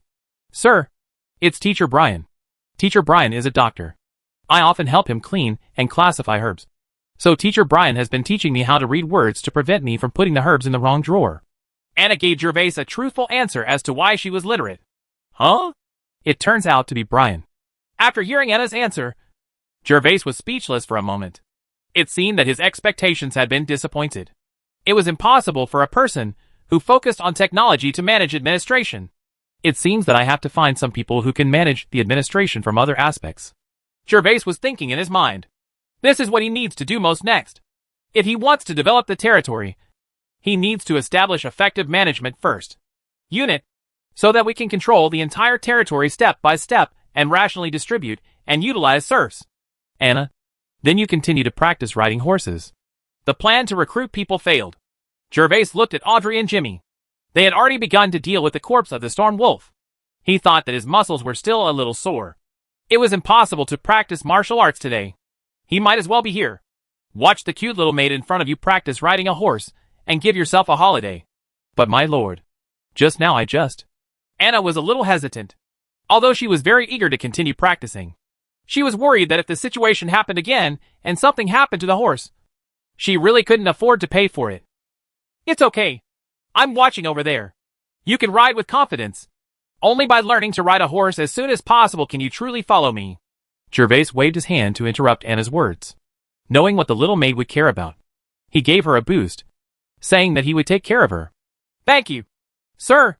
Thank you, sir. When Anna heard what Jervas said, her heart was filled with happiness. The Baron actually took care of her to practice horse riding. This was something Anna could not imagine before. This was really a bit embarrassing for Anna, who had just been rescued by Jervas. Flattered. Seeing Anna climb back on the horse, Jervas found a shady place to rest. In just a moment, a male servant came to Jervas carrying a deck chair. Jervas lay peacefully on the recliner, watching the cute little maid riding a horse, and thinking about the territory. What a lucky little guy! Thomas murmured in the distance. He had been in the castle when he heard someone shouting loudly in the front yard and hurried out. When he walked out of the inner castle, he happened to see Audrey and others returning here. so he asked about it. After learning what happened, Thomas also felt chills on his back. If something really happened, he would never be able to escape. Thomas, who was still frightened, saw that only Jervas and Anna were left there, so he was not ready to rush there. He did not want to disturb Jervas and his personal maid to enhance their relationship, especially when a hero just came to save the beauty. By the way, Your Excellency hasn't had lunch yet. I have to ask the servant to send some to you.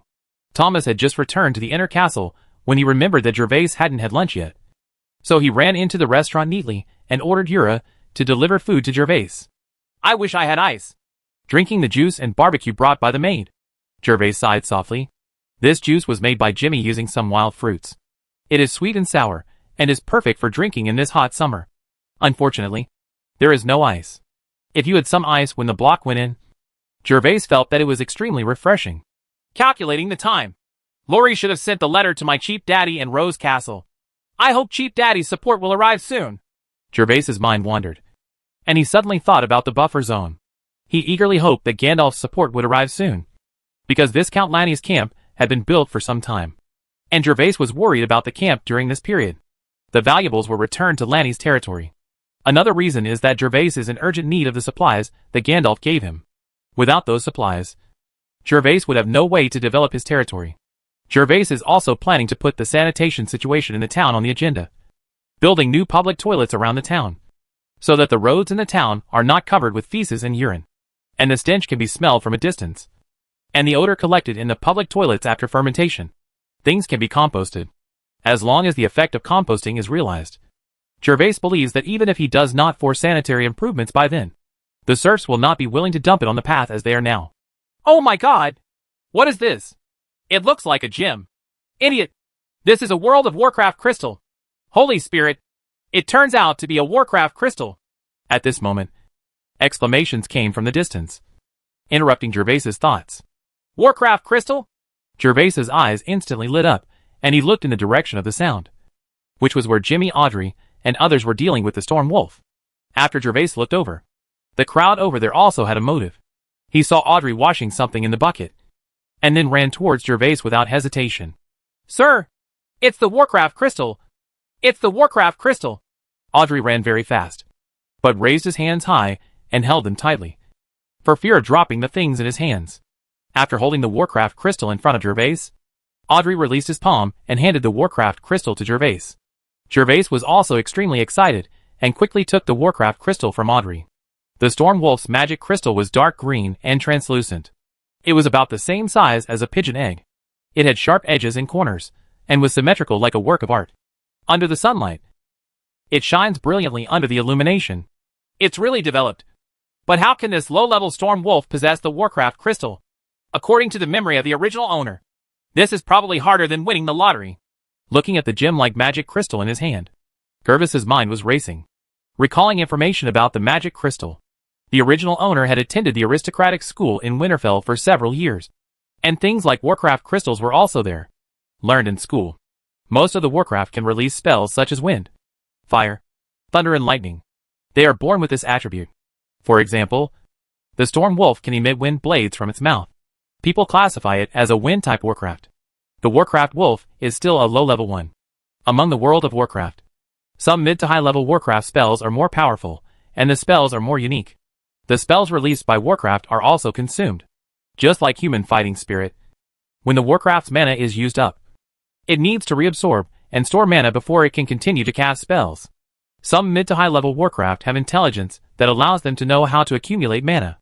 After a long period of deliberate accumulation, they will slowly condense into this Warcraft crystal in the mind of the Warcraft. Warcraft crystal is actually the purest energy aggregate with attributes.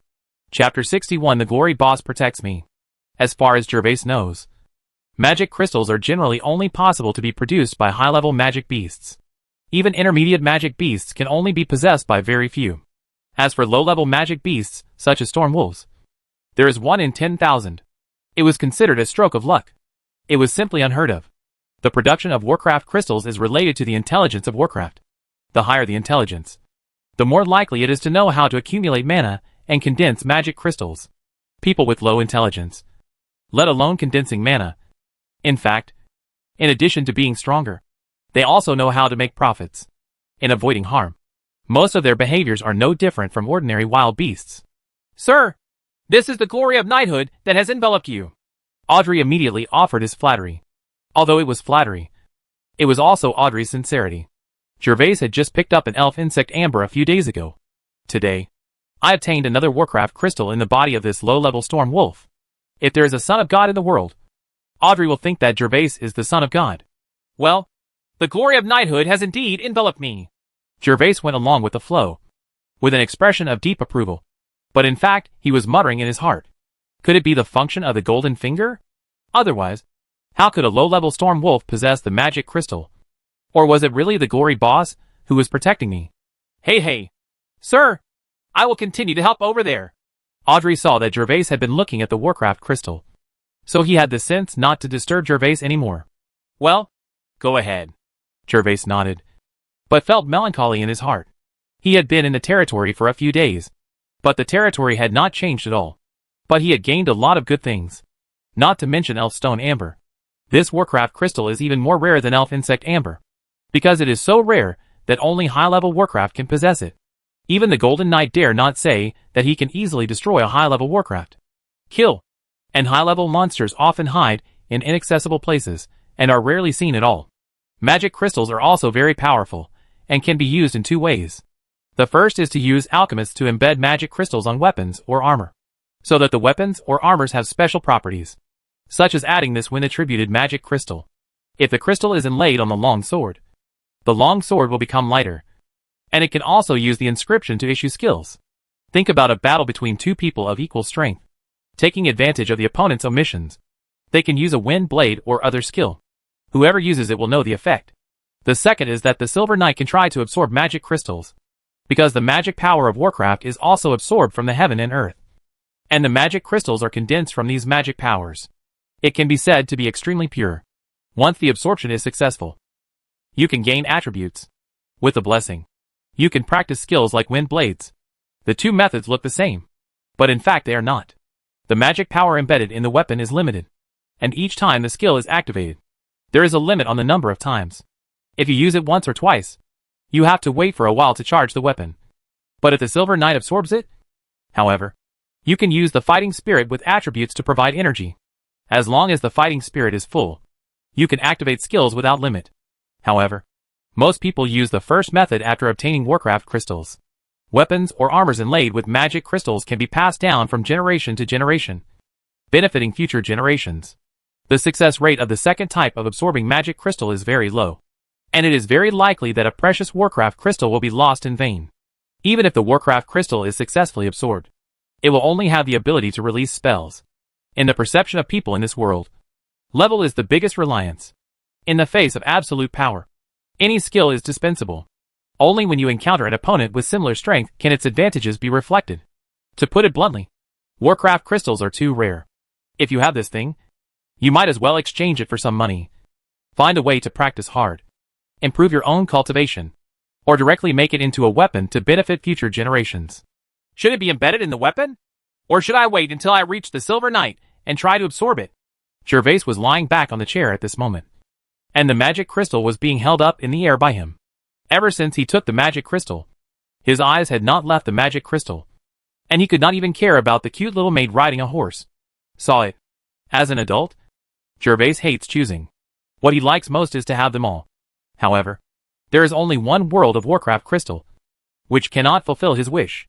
Jervas really wants to absorb the world of Warcraft crystal. He thought of the fighting games on Earth. When facing the enemy, you don't have to get close to him. The wind blades are constantly blowing, and the enemy loses blood bit by bit. Finally, his braves are raised. This is the way he likes to fight. Forget it. Let's leave it for now, and wait and see the situation later. After looking at it for a while, Jervas's eyes felt a little sore, and he finally put the magic crystal in his arms, waiting to figure out how to use it later. Nothing else happened next. Jervas watched the eye-catching little maid practice riding a horse hard, and the happy day passed like this. When it got dark, Jimmy and others finally finished processing the storm wolf. All the meat, including some internal organs, was cut into strips and then marinated. A storm wolf weighs more than 400 kilograms after removing its internal organs. It is absolutely impossible to eat it in a short time. But fortunately, even after pickling, it can also bring about the effect of increasing cultivation. For dinner, Jervas ate World of Warcraft meat, either grilled or cooked in soup. It tasted very delicious. Compared with the meat of the wild boar a few days ago, the meat quality was completely different from that of World of Warcraft meat. Warcraft meat was not only delicious, it's delicious, and you can feel the slightest amount of heat flowing through your body when you eat it. It gives Jervas the same feeling as eating golden fruits, but the effect is not as strong as golden fruits. While eating, I get a full body massage. Just thinking about the taste makes me want to stop. Jervas ate up all the storm wolf meat Jimmy had cooked, and consumed more than 2 kilograms of meat in this dinner. Looks like I have to save some food. I don't know when I will encounter Warcraft next time. Even if there are some, I can't afford them now. Anna, come here. Jervas was sitting in the study, and of course Anna, who was a personal maid, was with him. However, Anna was more diligent. When she saw Jervas sitting at the desk, looking through books, she quietly removed the miscellaneous books on the bookshelf, all divided into categories. Sir, do you have any instructions? Anna heard Jervas call and immediately came to Jervas's desk, bowed and asked, You will take care of these from now on. Jervas pointed to the elf insect amber and elf insect jade box on the desk and said to Anna, Sir, but I don't know how to take care of the elf bugs. When Anna saw how cute the fairy bugs in the jade box were, her eyes were filled with brilliance. She was very willing to agree to the job, but she hesitated when she thought that she didn't know how to take care of the fairy bugs. Of course, Anna also knew about the precious fairy bugs, and she was worried about everything. If something unexpected happens, Jervas will lose his trust in him. Don't worry. Have you seen this little box? Just give it a spoonful of the powder inside every week. You have to check these 3 fairy bug ambers every day. If the amber is broken and the fairy bugs come out, you need to notify me as soon as possible. Do you understand? Jervas is not worried. Judging from Anna's performance just now, Anna is a careful girl. Such simple things must be no problem. Now that Anna has become his personal maid, sooner or later these things will have to be handed over to her. Yes, sir. I will definitely take good care of them. After listening to Jervas's story, Anna realized that taking care of fairy bugs was such a simple matter, and she immediately agreed happily, especially when she saw Betty's cute look. No one could resist it. Sir, may I touch it? The more I looked at Betty Anna in the jade box, the more I liked her. So I asked a question in a strange way. After I finished asking, I realized that the person in front of me was Master Seignior, and he was not the one I could make requests to. Of course. Her name is Betty. Jervas smiled and nodded to Anna. The elf bug also has certain intelligence and likes to play. Asking Anna to take care of Betty is actually finding a playmate for Betty. Thank you, sir. Anna blushed, thanking Sir Seignior for his tolerance, and at the same time slowly extended her white fingers to Betty's body. Betty! Anna put her fingers on Betty's abdomen and rubbed it gently. Seeing the look of enjoyment on Betty's face, Anna whispered softly, Squeak. It could be seen that Betty did not reject Anna and seemed very happy. Seeing this, Jervas felt relieved and no longer paid attention to Anna and Betty. Chapter 62. The Earldom with Constant Foreign Troubles. In the study room of Rose Castle, a pretty figure is sitting at the desk. This beautiful figure is Jervas's cheap wife, Earl Alice. At this moment, Alice looks tired, and her long golden hair is tucked behind her ears, revealing a large area of fair and smooth skin on his neck. The beautiful eyelashes on his royal blue eyes trembled from time to time, and he was holding a report in his hand and looking at it intently. Dong dong dong. At this moment, there was a knock on the door of the study. Alice put down the letter in her hand, gently stroked her hair and said, Come in, grown-ups. The person who came in was Alice's personal maid Lena. Lena walked in from the door with 2 letters in her hands. What's matter? When Alice saw Lena coming in, her originally cold and pretty face immediately burst into a smile, and she immediately showed her alluring appearance. Sir, the castle has just received a letter from Lord Jervas. As a woman, Lena was quite frightened by Alice's peerless appearance. Fortunately, she grew up with the Earl and was now able to effectively resist. While answering, Lena raised the envelope in her hand and handed it over. Gave it to Alice. Jervas? What is he writing for? As for her cheap husband, Alice has forgotten about him in the past few days. After all, since the old Earl disappeared, the Jones territory has encountered an unprecedented crisis situation. Alice has devoted all her energy to it, and she has no time Come pay attention to your husband in name only. Alice took the envelope from Anna and opened it without hesitation. She was a little curious as to why Jervas sent someone to write to her in just a few days. After reading the 2 letters, Alice frowned slightly, raised her head, and frowned and asked Lena. Lena, this Count Lanny should be the heir of Count Yolanda. Right. As a descendant of the Earl family, Alice was somewhat familiar with the name Lanny, but he rarely paid attention to it before and was not sure. So she asked her personal maid and castle steward. Yes, sir. This Count Lanny is the second son of Count Yolanda. He is stingy and greedy, but he is deeply loved by Count Yolanda. Lena now serves as the housekeeper and has a very good understanding of the basic situation of each of the great nobles in the principality. Whether it is their family situation or personal preferences, she keeps them in mind. In order to deal with this situation, she answers in detail. In addition to the territory of Lord Jervas, the territory of Viscount Lanny is also bordered by your vassal Baron Pat. Since a month ago, Baron Pat has sent people to report to Rose Castle that bandits often come from Lanny. The Viscount crossed the border into his territory to ambush and plunder the passing convoy. I have sent a small group of knights to go, but because the bandits will eventually escape back to Viscount Lanny's territory, the knights cannot pursue them. They just retreated from Viscount Pat's territory to Roseburg the day before yesterday. Sir, there are more and more things like this happening nowadays. Do we need to send more guards to the realm to garrison them? Since the disappearance of the old Earl, the territory has been constantly being harassed by other nobles. As a housekeeper, Lena is more anxious than Alice, because many times, in order to prevent the Earl from getting more pressure, she suppressed the matter and sent the knights to support. But those robbers were like loaches, running away after fighting, until they knew there was support. They stopped as soon as they came. The knights did not have the right to go to other territories to arrest the bandits, and in the end, they could only return without success. No need for Lena. We are bordering too many noble territories, and we don't have that many troops scattered everywhere. You will send messengers to other noble territories later to tell them if anyone infringes on the interests of the Jones family and the vassals again. Then our Jones family will no longer conduct rose powder transactions with them. Yes, sir, but I'm worried that they will unite and complain to the king. After all, the king is very happy to see us isolated now. Although the method Alice mentioned can make some families fearful, they are likely to attack the Jones family from other aspects. As a housekeeper, Lena has to remind Alice of the consequences of doing so.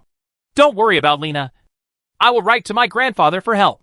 I believe that with my grandfather's deterrence, those shameless nobles will not dare to openly harm our Jones family. Alice shook her head, dispelling Lena's concerns. Now the Jones family seemed to have constant foreign troubles. In fact, no noble in the principality dared to really provoke a war with the Jones family. Even without the old Earl, the Jones family still has the Lord of the North as a married family to rely on, especially now that Alice is the granddaughter of the Lord of the North. Apart from the fact that the Jones family itself does not have high-level gold knights, it is the top among the Earl families in terms of military strength and economic strength, and no one dares to underestimate it. Yes, sir. How should Sir Jervas respond here? Lena asked respectfully. Tell him to be patient for the time being. I believe Count Yolanda doesn't want us to cut off his supply of rose powder, so he should respond soon. Alice thought for a moment before replying to Lena. In addition, send this matter of Viscount Lanny to the royal capital and let the king decide in my name. You also issue a wanted order for the man named Benny. No one has betrayed our Jones family and can still spend the rest of his life. Yes, your majesty. Lena responded respectfully, and when she was about to leave, she remembered that there was another letter in her hand, so she handed it to Alice again. Sir, there is also an envelope here. It is the new name given by Lord Jervas to his territory and castle. I am going to take it to the Winterfell Government Affairs Center for people to record it later. Alice took the envelope and glanced at it. When she saw the Storm territory, she had no reaction. But when she saw the Golden Castle, her face showed a strange look. Well, the name of the castle is a bit tacky. Go ahead. Now that he has become the Seignior there, he can decide everything by himself. Yes, sir. Then I resign. After Lena left, Alice looked solemn and thoughtful, looking at the portrait of the old Earl, who had been a strong support for her in the past. Although Alice acted strong and calm in front of Lena, only she knew that the Jones family was already swaying in the wind and rain. If she could not stabilize the situation, the Jones family might be slowly cannibalized by other families. Although the Lord of the North can protect the temporary safety of the Jones family, How many years can it be protected? The Lord of the North is already old. Unless she can reach the Golden Knight quickly, she can stabilize the family's situation again. But currently she is only a Silver Junior Knight, and there is still a long way to go before she can break through and become a Golden Knight. I don't know if there is still so much time for her to grow. Only a genius like Alice can be sure that she will become a Golden Knight in the future. Other ordinary knights are not sure whether they can even touch the threshold of a Golden Knight in this life. Chapter 63 Golden Elf Bug. For the next week, Jervas put all his energy into practice. During the day, he basically saw no one except for eating. It was not until the spiritual energy in the training space was exhausted that Jervas had to stop practicing. The training in the first 2 days was just like the first time. They basically practiced the 3 critical swordsmanship. Through unremitting efforts, Jervas successfully shortened the charging time of the 3 critical swordsmanship from 2 breaths to 1.5 breaths. Jervas was very satisfied with the results, but he also found that his whole body was sore when he woke up every morning. This made Jervas finally realize that he might have practiced too hard. Even though Anna, the maid, would massage him every morning, the pain in his shoulder eased. But Jervas never dared to be as crazy as he was 2 days ago. In the next few days, Jervas basically practiced ordinary killing martial arts, and the frequency of 3 critical strikes was reduced to 10 times a day. This allowed Jervas to get rid of the pain all over his body. During this period, Jervas also tried to bring the horses into the space for martial arts training on horseback. But after training twice, Jervas found that it was of no use. The space was still too small to sprint at all, and the horses were not real war horses. The speed in terms of strength and endurance, he could not meet the combat requirements of the title knight, and Jervas did not even have armor or a spear. So training on the ground was not as effective. Due to various reasons, Jervas suspended the idea of training martial arts on horseback. During this period, the performance of the little maid Anna also made Jervas very satisfied. Because Jervas was short of manpower and literate men were few, Jervas suddenly thought of handing over the census of the territory to Anna. Originally, Jervas was just helpless. Unexpectedly, Anna was very responsible. According to Jervas's request, not only the population was counted, but also the age, gender, specialties, etc. were included. Although the population of the territory not much, but it took a lot of time to rely on Anna. Sometimes Anna was even busy until midnight before returning to the castle. For the safety of his little maid, Jervas sent 2 guards to protect her. After 4 days of counting day and night by Anna, she finally got the real population of Jervas's territory. There were 1,254 people in Bahai town, 328 people in the seaside mountain village, 445 people in the village at the foot of the mountain, and 305 people in the village on the edge of the dark forest. Finally, there were a total of 2,027 serfs. Bernard and his son, the blacksmith shop, and Brian, the alchemist, are free citizens, not serfs, so they are not included in the calculation. Even if they and Jervas himself are included, the population in the territory is only just over 2,000. Fortunately, although there are only more than 2,000 serfs, this group is very hardworking. As long as they are not children or elderly people who cannot walk, they basically work in the fields. This makes this year's harvest just around the corner.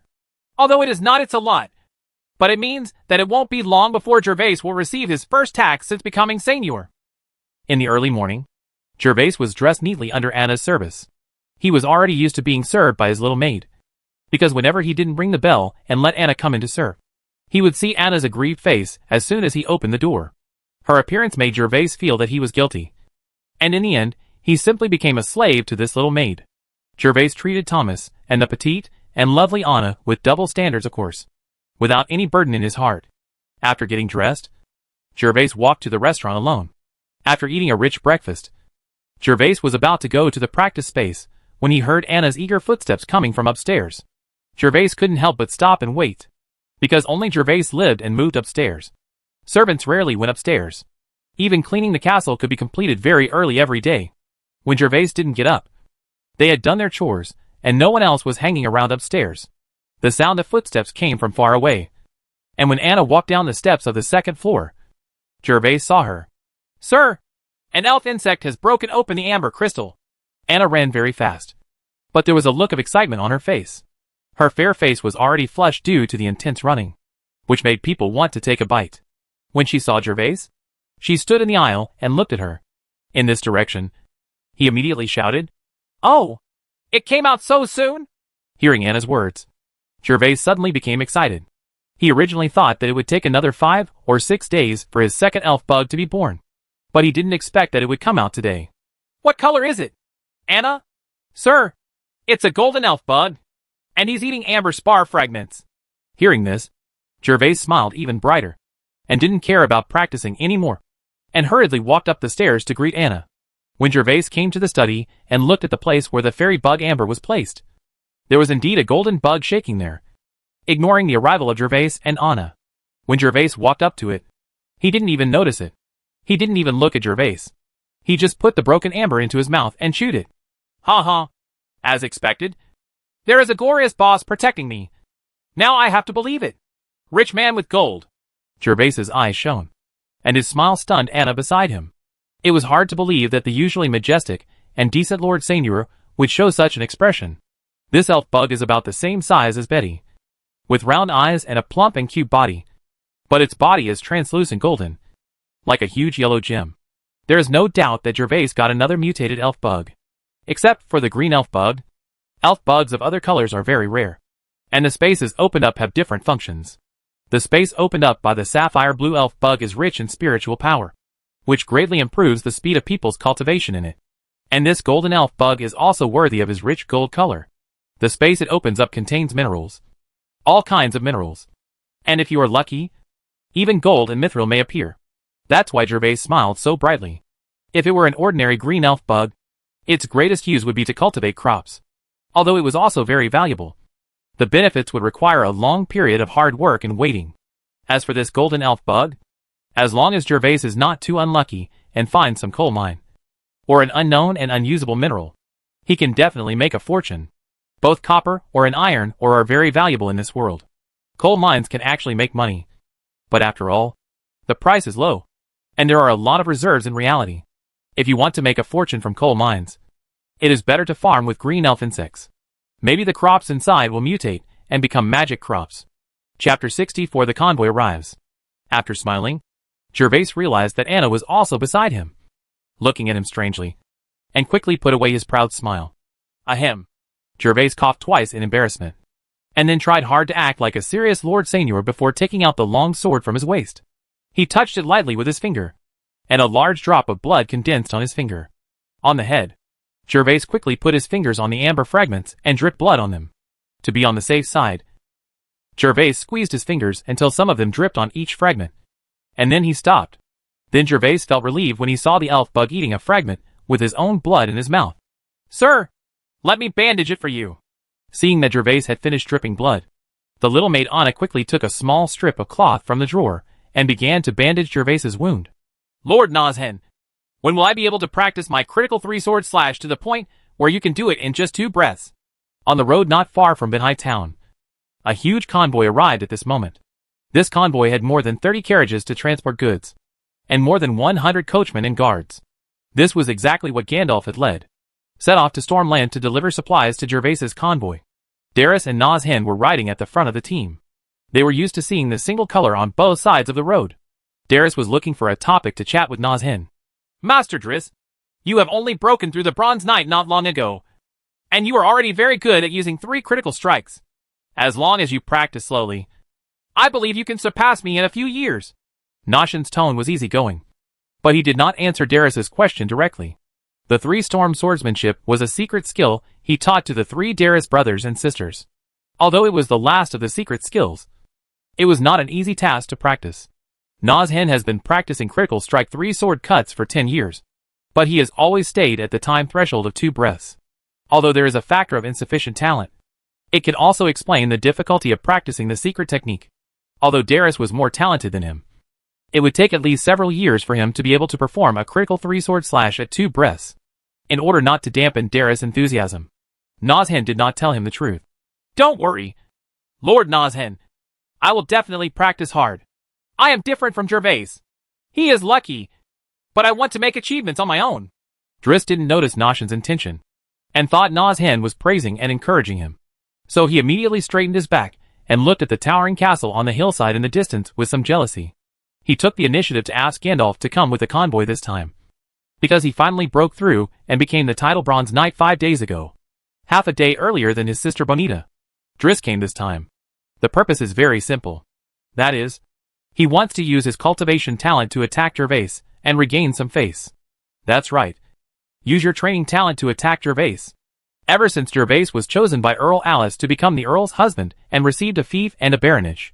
This made Driss, who always considered himself the best among Gandalf's children, sleepless and unable to eat.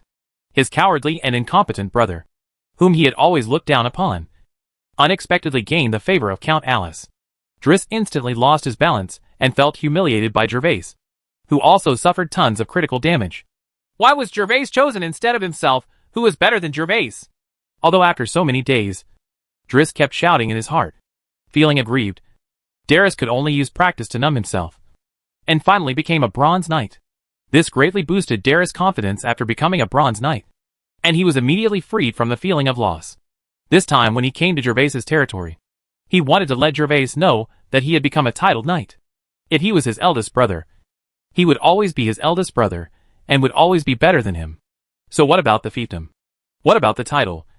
These were all rewards from the Earl. But becoming a titled knight was achieved through hard work. In order to better attack Jervas, during the few days on the road, Driss continued to practice during the breaks.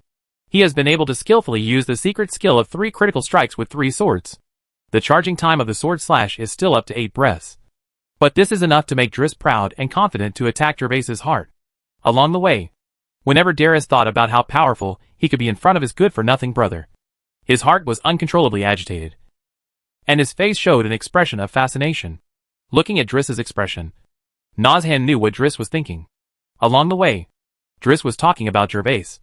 But as for the matter between Darius and the Jervas brothers, Na was so knowledgeable that he didn't interrupt. Jervas and his daughter were childhood sweethearts. Although they are timid, they have very good personalities. Nash also likes this well-behaved boy. Driss is Gandalf's eldest son, and will definitely become the next one under Gandalf's leadership. Seignior, as a vassal lord, Nazhan cannot be offended. The convoy was getting closer and closer to Benhai town, and the road began to become smoother and wider. In this way, the huge convoy finally arrived outside the town. When the convoy arrived at the entrance of the town, Nazhan looked at the dilapidated houses in Benhai town with some disbelief. A Viscounty has fallen into such a state of ruin. Master Jervas doesn't know how many years it will take to develop. It is indeed very rundown, just like the villages in other territories. It seems that my younger brother's life as a baron is not that good. Driss also saw the situation in coastal town. Although he is very hostile to Jervas now, it is just a comparison mentality between brothers. Now seeing that the town outside Jervas' castle is so dilapidated, he has to start to sympathize with him in his heart. Here comes Jervas. When Nazhan and Driss arrived at the entrance of the town with their convoy, Laurie, who had rushed back to report first, also arrived at the castle. Under the leadership of Thomas, he went to the study to report the situation. The motorcade sent by my father has finally arrived. Thomas, please ask the guards to greet them now. I will wait for them in the castle. By the way, Thomas, please arrange for Laurie's 3 family members to stay in the front courtyard for a while. Jervas is still in the study at this moment, and has been watching the elf bugs eating. He hopes that the elf bugs can finish eating quickly, so that he can know what kind of mines can be mined in the space of the golden elf bugs. Unfortunately, the elf bugs need to eat for about 2 days. Jervas could only wait slowly. Unexpectedly, there were many happy events this morning, and the convoy sent by Gandalf also arrived at this time. The news of the convoy made Jervas extremely excited. He was already looking forward to the supplies Gandalf gave him, thinking about them all the time, and immediately began to issue orders to prepare for the convoy. Yes, sir. Thomas did not dare to neglect, and hurriedly bowed and excused himself, going to inform the guards. Laurie, you have worked hard on this trip. You should go and rest first. After Thomas left, Jervas turned to look at Laurie. Laurie's face looked tired after running all the way, so Jervas asked him to rest first. Thank you, sir. This is Rose Castle's reply to you. I have resigned. Laurie knew that the motorcade was about to arrive, and Jervas had a lot of things to do. After receiving Jervas's instructions, he quickly bowed and left. After Laurie and Thomas left, Jervas reluctantly looked away from the golden elf bug and walked out of the study with Anna, the maid. Chapter 65 Face Hurts. Although Master Jervas's territory is a little dilapidated, The castle is very majestic. Led by the castle guards, the convoy finally arrived at the gate of the castle. Looking at the majestic Viscount Castle in front of him, Nozhan couldn't help but say with Indy, Rose Castle is truly majestic. When he first saw behind town, Driss still felt some sympathy. But when he arrived in front of the huge castle, the sadness in his heart surged up again. Especially when Nozhan next to him also looked at Jervas with envious eyes. Castle. However, having already arrived at the gate of the castle, Driss did not dare to say bad words in front of Jervas's men. So he could only say something that was not bad or bad. But Driss only said a few words. But he still muttered a lot in his heart. Humph. It's not just good luck. What's the use of something obtained by a woman? Only those like me who rely on their own cultivation to break through and become a titled knight will be respected. I have become a bronze knight, and I can strive to make contributions on the battlefield in the future. And maybe even I can get a viscount. When I go to the battlefield and gain meritorious service, Jervas probably won't become a titled knight yet. Under the gate of the castle, Driss kept hypnotizing himself so that he could regain the feeling of being a big brother. I finally waited for you. Dear Lord Nozhan, and my eldest brother, you have worked hard all the way. When Nozhan and Driss walked into the castle gate, Jervas was already waiting in the vestibule. Two servants quickly came forward, pulled Nozhan and Driss's horses, and waited for them to dismount. Hey, Master Jervas, you also broke through and became a bronze knight. When did you break through? When Nozhan and Driss got off the horse, Nozhan was extremely surprised. He found that Jervas had become a knight with the title. Lucky. I broke through by chance, and it only took more than a week. Hey, brother, you also broke through? Congratulations. Jervas was very embarrassed. It was not unusual for others to break through and become a bronze knight at this age. But the original owner was a weakling in cultivation. According to the original development, even if he had the space to practice, it would take at least 2 to 3 years. Only then could he break through and become a titled knight. So Nozhan was so surprised when he found out that he had broken through. Brother, what's wrong with you? Are you feeling uncomfortable somewhere? Just as Jervas finished answering Nathan, Driss, who had just dismounted next to him, suddenly changed his face unpredictably, turning white and purple. Jervas thought it was because he was too hard on the road. Little did he know that Driss was full of joy and wanted to pretend to be sexy in front of him and slap him in the face. Unexpectedly, when he saw Jervas, he was hit by Jervas with a sap. He failed to pretend to be sexy and was beaten instead. It's okay. I'm just a little tired from the journey. Driss felt that his face hurt a little. Not physically, but mentally. This time he felt even more uncomfortable than the last time at Rose Castle. After all, there was luck involved in Jervas being chosen by the Earl last time. But this time, Jervas was obviously a weakling in training. But he also became a bronze knight. He was younger than himself, and his breakthrough was earlier than himself. Darius felt like he wanted to cry without tears. This was a gift from thousands of miles away. Jervas shoots. Ahem. Master Jervas, I'm really tired from traveling on such a hot day. As Na was older, he certainly knew why Darius had such a complexion. But people were tough, and as their elders, they had to give Darius a step down. So he coughed and awkwardly started to make a rescue. Come on. Let's go to the castle and take a rest. This time, we need Lord Nozhan and Brother Driss to help escort us. Jervas didn't know what was going on in Driss's mind. When he saw Driss's sluggish appearance, he thought it was because he was tired from traveling.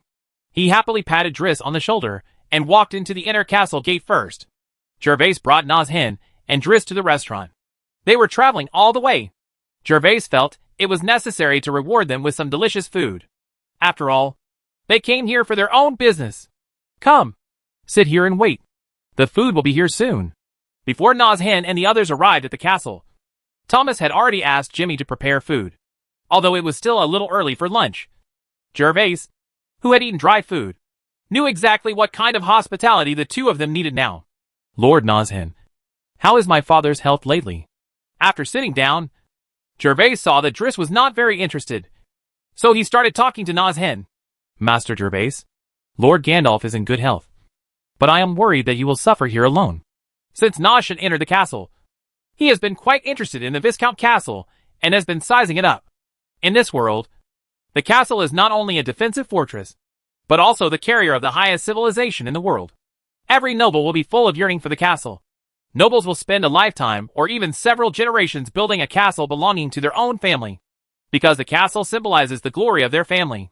The larger the castle and the more exquisite the decoration, the stronger the family. He is a respectable father, Jervas praised aloud.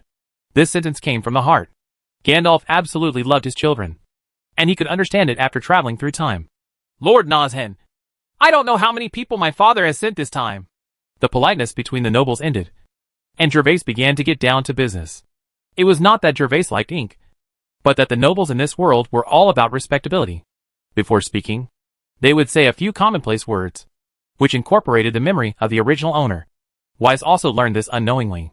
There was no one else in the restaurant at the moment, and most of the servants in the castle had gone to the vestibule to help. So Nazhen glanced around, and then lowered his voice, and said to Jervas, "This time Lord Gandalf sent a total of 50 soldiers. 10 soldiers identified themselves and followed as escorts for the convoy. Another 40 soldiers are in civilian clothes and are placed in the convoy as farmers. Their armor and swords have been hidden in the carriage. So there will be 40 soldiers participating when the action begins. 50 soldiers are here? Then there aren't many soldiers guarding my father's territory?" Jervas was a little surprised. He didn't expect Gandalf to send so many guards to support him. According to Jervas's understanding, the total number of soldiers under his father is only 70 or 80. Now that so many people have been sent here, I am afraid that no one will be rotated in patrolling the territory. After all, the population of Gandalf's territory has exceeded the above number. With 10,000 people and too few defensive forces, problems can easily arise. Master Jervas, don't worry. Lord Gandalf's territory is not far from Winterfell, and it is not the border area of the earldom. There will be no danger, and there will be 10 guards returning with the convoy tomorrow, and they will be there in 3 or 4 days. Can reach Gandalf's land. Seeing that Jervas was a little worried, Nazhen quickly explained to Jervas. Chapter 66, The Deep Poverty. After hearing Nazhen's explanation, Jervas felt relieved. Gandalf's territory was indeed a relatively safe area. It was in the center of the earldom and close to Winterfell. Basically, nothing would go wrong. As for the 10 guards who followed the convoy back, it was to cover up other suspicions and clear away suspicions. After all, intercepting the noble convoy was considered a big event. On the surface, it must be impossible for people to catch anything. Even if there is some suspicion in the end, it is useless, and they can only suffer the loss of being dumb. "Sir, the food is ready. Should we serve it now?" At this moment, the food was finally cooked, and a valet in the kitchen carefully ran to Jervas and asked, "Let's serve." Jervas gave the order, and the male servant immediately ran back to the kitchen. After a while, 3 male servants came out carrying several large plates, and carefully placed the plates filled with food on the long table. There are even 2 large cups of juice made from wild fruits. There are not many types of dishes, but the quantity is very large, especially the oysters, which fill 2 large plates. Nazhen and Daris looked at the food on the table. Their eyes almost widened, especially Daris, who looked weak just now. But now they feel energetic after smelling the aroma of delicious food. After eating for a few days, seeing such delicacies, I really can't stand the temptation. Naz should behave much more gracefully. After all, he was an elder and could not be embarrassed in front of the juniors. But he still secretly swallowed several times. Big crabs, big lobsters, golden oysters, stormwolf meat. Lord Nazhen, Driss, you're welcome. Feel free to eat. Although my territory is a little poorer, there is no shortage of seafood and game. Looking at Nazhen and Daris, Jervas couldn't help but feel proud. Although his territory was remote and poor, when it came to food, it was no worse than other small nobles. This was a geographical advantage. Stormwolf? Warcraft meat? After hearing Jervas's introduction, Nazhen and Driss were both stunned, looking at the plate with the smallest amount of meat. A little unbelievable. Although these seafood are relatively rare for them and rare to taste. Compared to Warcraft meat, they are too ordinary. Warcraft meat Nazhen and Driss have only heard of it, but have never actually eaten it. Gandalf's territory is surrounded by other vassal nobles, and is located on the plains. Although there are many wild beasts, there are no Warcraft beasts. Of course, there is no chance. Eat monster meat. Well, the meat of the storm wolf. I just killed one a few days ago. You guys try it. It tastes very good. Jervas nodded. Although the expressions of Nazhen and Driss made him feel good, but as the owner of this place cannot laugh at them. After receiving Jervas's approval, Nozhen and Driss couldn't wait to pick up their knives and forks, and each took a piece of storm wolf meat to taste. When the storm wolf's flesh entered their mouth, the two of them were instantly shocked and their eyes brightened. It's delicious. It turns out that the meat of World of Warcraft tastes like this. It melts in your mouth and has a warm current. Today, I got the credit of Master Jervas. This is the first time in my life that I have eaten Warcraft meat. I used to think those nobles were fools. 10 kilograms of meat from a low-level monster costs 1 gold coin. What's the use of improving your cultivation level that much? Now it seems I'm too poor. After tasting it carefully, Nozhen was completely conquered by the wonderful feeling of the monster meat in his mouth, and couldn't help but joke to himself. Driss didn't say anything, although he was conquered by the delicious food like Nozhen. He had always been proud of himself, and could not say those sighing words in front of Jervas. He just glanced at the smiling Jervas with a complicated expression. He couldn't figure out why his former timid and cowardly brother had changed so much in just a few days. Not only did he become a titled knight, he even killed a monster. It's as easy as killing a rabbit. Jervas wanted to laugh when he heard Nozhen's words, which reminded him of a saying on Earth: poverty limits Nozhen's imagination. Lord Nozhen, you can eat more if you like. This plate is specially prepared for you. Jervas himself did not use the knife and fork. There was not much Warcraft meat on the plate. Less than half a caddy. These foods they were all prepared for Nozhen and Driss. He had only finished breakfast not long ago, and had no appetite at all. Master Jervas, then I won't be polite. Nozhen is also a straightforward person. Apart from his title, he is actually a veteran. He likes to be straightforward. He stopped being polite to Jervas, and started eating immediately. The meal lasted for more than an hour. Nozhen and Driss ate all the dishes on the long table. Not even the dregs were left. Finally, Nozhen touched his belly and said to Jervas, Master Jervas, how do you make that golden oyster? I also ate this kind of SHL when I followed Lord Gandalf to visit other nobles. That the taste is completely incomparable to what you have here. Although it is not as delicious as Warcraft meat, it is definitely one of the most delicious foods I have ever eaten. Hee hee. This method is original to me. It can't be found anywhere else. Only my chef can do it. Jervas laughed.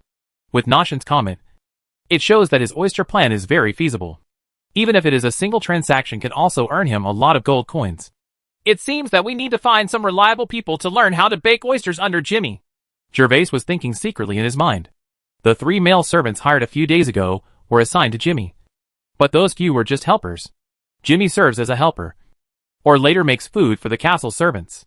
Jervas needs to find another person to learn oysters, because this craft is worth a lot of gold coins. And the selection of people must be carefully considered. Jervas wants to find people who have parents, wives and children, and their character must be decent, so as to ensure that after they learn, they will not go to other noble castles and never return. Whether he switches to other nobles or flees with money, Jervas must take precautions in advance. After all, wealth is attractive, and a few gold coins are enough for ordinary people to live happily for a lifetime. After Nozhen and Driss had eaten and drank enough, Jervas ordered his servants to arrange for them to rest on the 2nd floor. And then he went to the vestibule. The vestibule was already very lively at this moment. Dozens of carriages filled the vestibule. Thomas was taking several servants to count the carriages. After counting, the goods would be placed in various categories in the castle. Anna, the personal maid, he also became a temporary record officer, checking the quantities of all stored goods and recording them. There were a lot of supplies this time, including wheat flour, iron materials for making iron tools, crop seeds, and agricultural wooden tools. Even cattle and sheep were loaded in 2 cars. Jervas had seen the list when he set out, but the original owner was not sure about it. These things were unfamiliar to him, and the names of some of the appliances had never been heard before. Fortunately, he had capable subordinates like Thomas. Otherwise, he would have been completely blind. Chapter 67 Anna's Understanding. Jervas just looked at the vestibule for a while, and stopped paying attention. He couldn't help here, so he might as well seize the time to practice. Now that Nozhen and others have arrived, they are waiting for Viscount Lanny to take action. Jervas must also prepare for his first fight in this world. 2 days ago, Jervas had sent Audrey and another guard to stay there.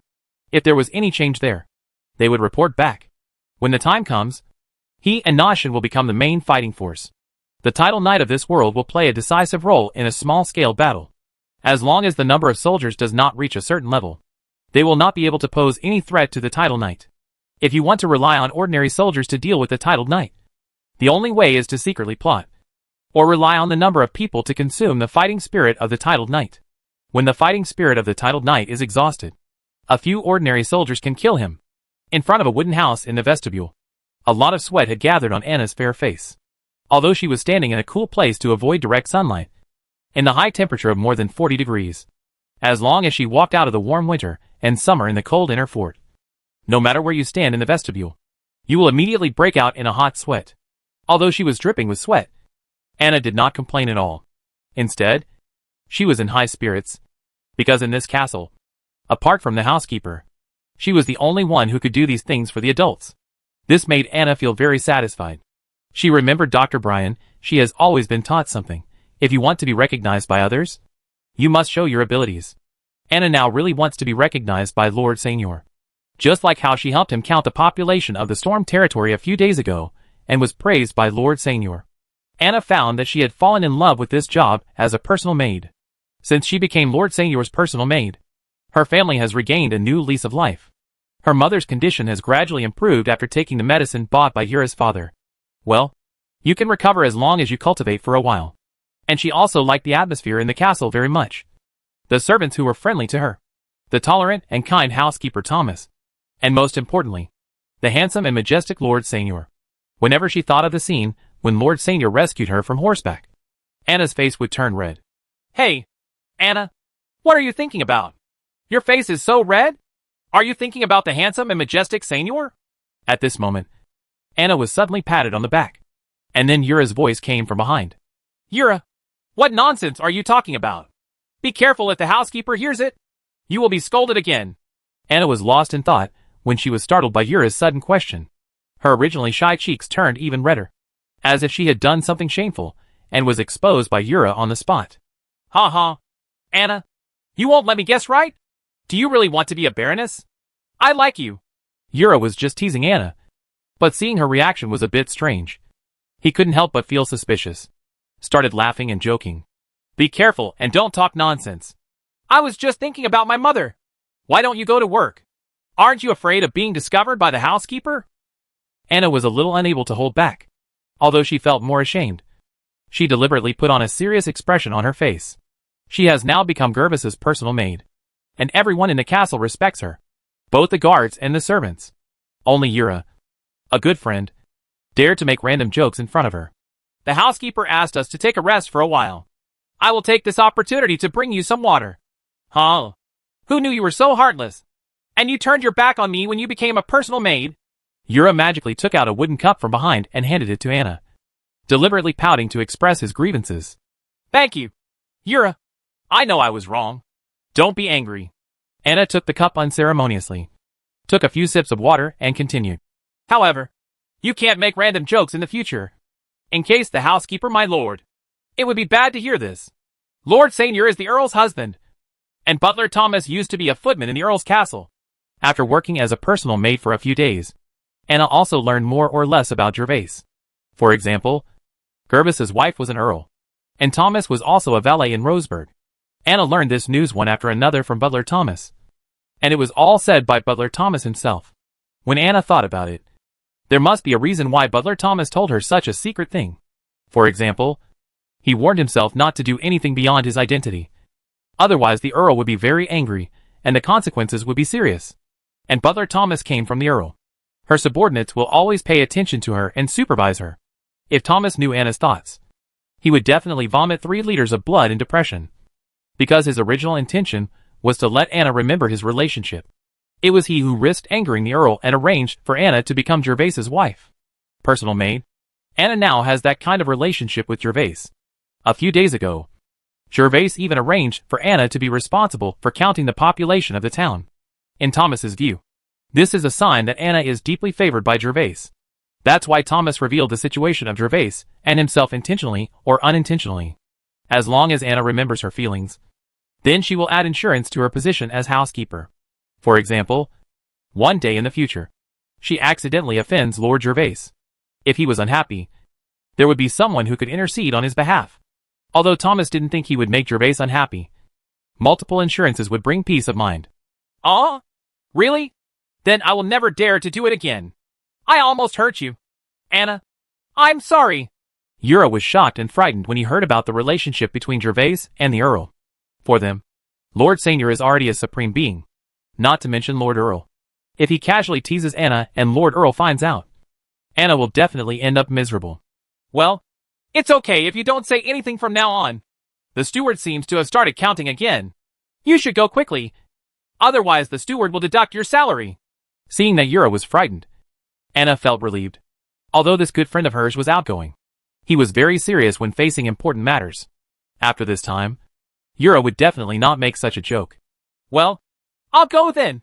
When Earl saw that Thomas was starting to be busy again, he didn't dare to neglect. He waved to Anna and ran towards Thomas. Chapter 68 Sense of Urgency. Kill! In the training space, Jervas slashed out with one sword after another. There were beads of sweat on his head. He had practiced the three-sword strike with critical strikes 10 times today. After compressing the charging time to 1.5 breaths, Jervas felt that it has reached its current limit and cannot compress the charging time any further. Jervas guessed that the time for accumulating power was not only familiar with the techniques of using the fighting spirit, but also related to the chi pulse that circulated the fighting chi. Fighting chi can pass through the chi veins quickly, so that the fighting chi can be quickly gathered and the big move can be released. And his chi pulse passes through the kiwi fruit. His transformation was comparable to that of a high-level bronze knight. Otherwise, he would not have been able to shorten the energy storage time to 1.5 breaths in a short period of time. This was already beyond the depth of the three swordsman criticism swordsman, who had been training for more than 10 years.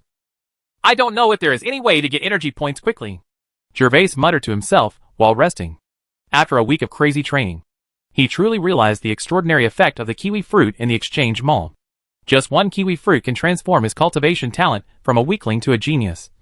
And his physical strength has also been greatly improved.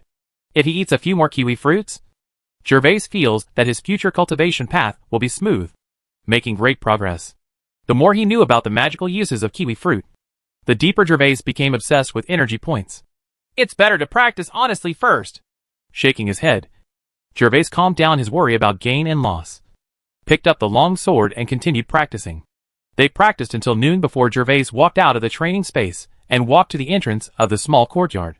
The front courtyard was still bustling with people, but the inventory and moving of goods had stopped. The civilians who came with the convoy were sitting at the foot of the city wall, eating lunch in a cool place. Sir, you're out. As soon as Jervas walked out of the courtyard, he saw Anna walking out from the side and quickly saluted him.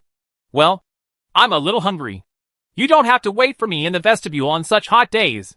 Jervas nodded to Anna's little maid. The little maid's face was still slightly sweaty at the moment, which made him a little bit intolerable. After all, Anna was also helping in the morning. Now everyone else is eating, but she is still here waiting for him. Sir, I am your personal maid, and of course I will wait for you here. Chef Jimmy has prepared lunch. Please hurry up and eat.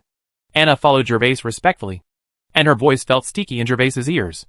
In the past week, both Anna and other male and female servants were arranged by Thomas after finishing their work every day to listen to him teach various etiquette and duties of the castle. After these few days of study, Anna is no longer at a loss when facing Jervas at the beginning, and can already keep the responsibilities of a personal maid in mind. But this is also something that makes Jervas a little regretful. The original cute little maid was often in a hurry. Jervas would find it very interesting to see Anna being at a loss. Now Anna is becoming more and more calm.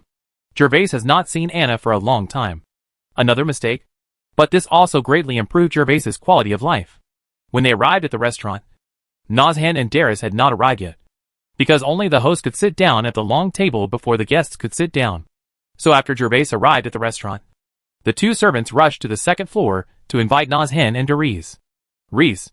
Lord Nazhan. Driss, how are you resting in the guest room? If you need anything, you're welcome. Just ask the servants directly. When Nazhan and Driss walked into the restaurant, Jervas greeted them warmly. Very good. The room is much more spacious than my father's castle. The first person to answer was Driss. I don't know whether it was because he no longer had the desire to compare, or because he was treated to Warcraft meat in the morning. But Driss no longer looked so spiritless. Thank you for the compliment. My big brother. Jervas was very happy to see that Driss had returned to normal. After all, Driss was quite good to the original owner and his sister in the past. But he was quite arrogant. Master Jervas, this is my first time staying in the Viscount's castle. I am very satisfied. Nazhen breathed a sigh of relief when he saw that the relationship between the brothers Jervas and Driss had finally eased. He was Gandalf's vassal. As long as the Gale family was strong, he would have a good life as a vassal. But Master Jervas, there seems to be someone still living in the room next to mine. Are there any guests in the castle? Nazhen didn't know that Ick was injured and was living next door to him. Lori only told Gandalf in detail and didn't reveal anything about the territory on the way back. Oh, look at my memory. I almost forgot to tell you. Jervas slapped his head and then remembered that he forgot to tell them about Ike's injury. Ike used to be under Nazhen's subordinates. Now that Nazhen is here, he must tell him. It will be rare for the two of them to have a chance in the future. Meet Lord Nazhen. The person living next door to you is Ike. Jervas told what happened the night Ike was injured. Nazhen and Driss listened quietly. They frowned when they heard that Benny and the other three dared to open the castle door secretly. The castle door in this world, just like the gates of ancient city walls on Earth, opening them privately at night is absolutely a big deal. That's the way it is. Fortunately, Ike is lucky. Otherwise, I really don't know how to treat his wife and children. Master Jervas, your safety is the most important. You should recruit guards as soon as possible. After listening to Jervas' story, Nazhen immediately made suggestions. Yes, Jervas. My father often said that as a noble, you cannot ignore your own safety. Well, now the supplies my father gave me have arrived. I have enough food to supply the soldiers. I plan to send people to the territory in the afternoon to inform the selection of guards tomorrow. Jervas was also quite helpless. It was difficult for a clever woman to make a meal without rice. He also wanted to recruit enough power to protect himself as soon as possible. Unfortunately, even feeding people was a problem some time ago. So he could only delay it again and again. Come on! Eat quickly. The food is almost cold. Next, Jervas stopped talking about those things, and instead asked if there was any big news in the principality recently. After all, his territory was too remote, and the news was not available. However, he got a piece of bad news. There was no big news in the principality. But the Earldom of Jones has been in constant trouble recently. Things like Jervas's buffer zones being invaded often happen. This is not a big deal. And there were also many bandits and robberies in some of the weak noble fiefdoms in the Earldom. These situations made Jervas feel a sense of urgency. His current strength is too weak, and even the old and small nobles are being bullied. If he and Viscount Lanny turn against each other this time, there will definitely be a lot of trouble in the future. With such a mood, Jervas hurriedly finished lunch. Nazhen and Driss went to the second floor to visit Ike, while Jervas found 2 guards and asked them to go to Benhai Town and 3 other villages to make announcements regarding Lord Seignior's recruitment of guards, and informed them of the basic requirements for recruitment. Men between the ages of 16 and 22, with a strong physique and good health. After the 2 guards took the order, they rode out of the castle on the horses assigned to them, while Jervas continued to enter the training space. Chapter 69 Camp News. Jervas originally thought that he would spend today practicing. What he didn't expect was that news finally came from Audrey that there was movement in Viscount Lanny's territory. Jervas was called out by Anna in the training space, and was currently sitting in the hall on the first floor of the inner castle. Nazhen and Driss were also invited to the hall. There were 2 people sent by Jervas to monitor the buffer zone. Audrey was still there to continue to monitor the activities in the camp, while the guard hurried back to report the situation. Meet the adults. The guard who reported the news came to Jervas and saluted to him. Is there anything going on over there at the buffer zone? Jervas nodded to the guard and asked directly. Although it was still daylight, it was already approaching dusk. Jervas was worried that Viscount Lanny was preparing to transport the supplies at night. Although Jervas was also preparing to ambush and kill. He wanted to kill in the daytime. There is no flashlight in this world.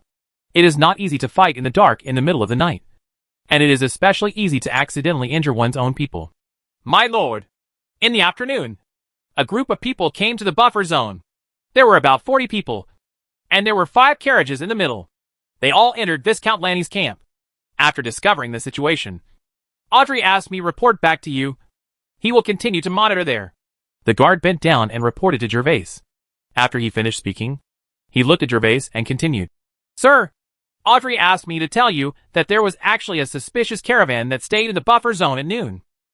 Oh, then tell me in detail what happened. Jervas frowned slightly. If it wasn't really suspicious, Audrey would definitely not let the soldiers mention it to him. Now that he is about to take action, if there are uncontrollable factors, It may bring great risks to his actions. Yes, sir.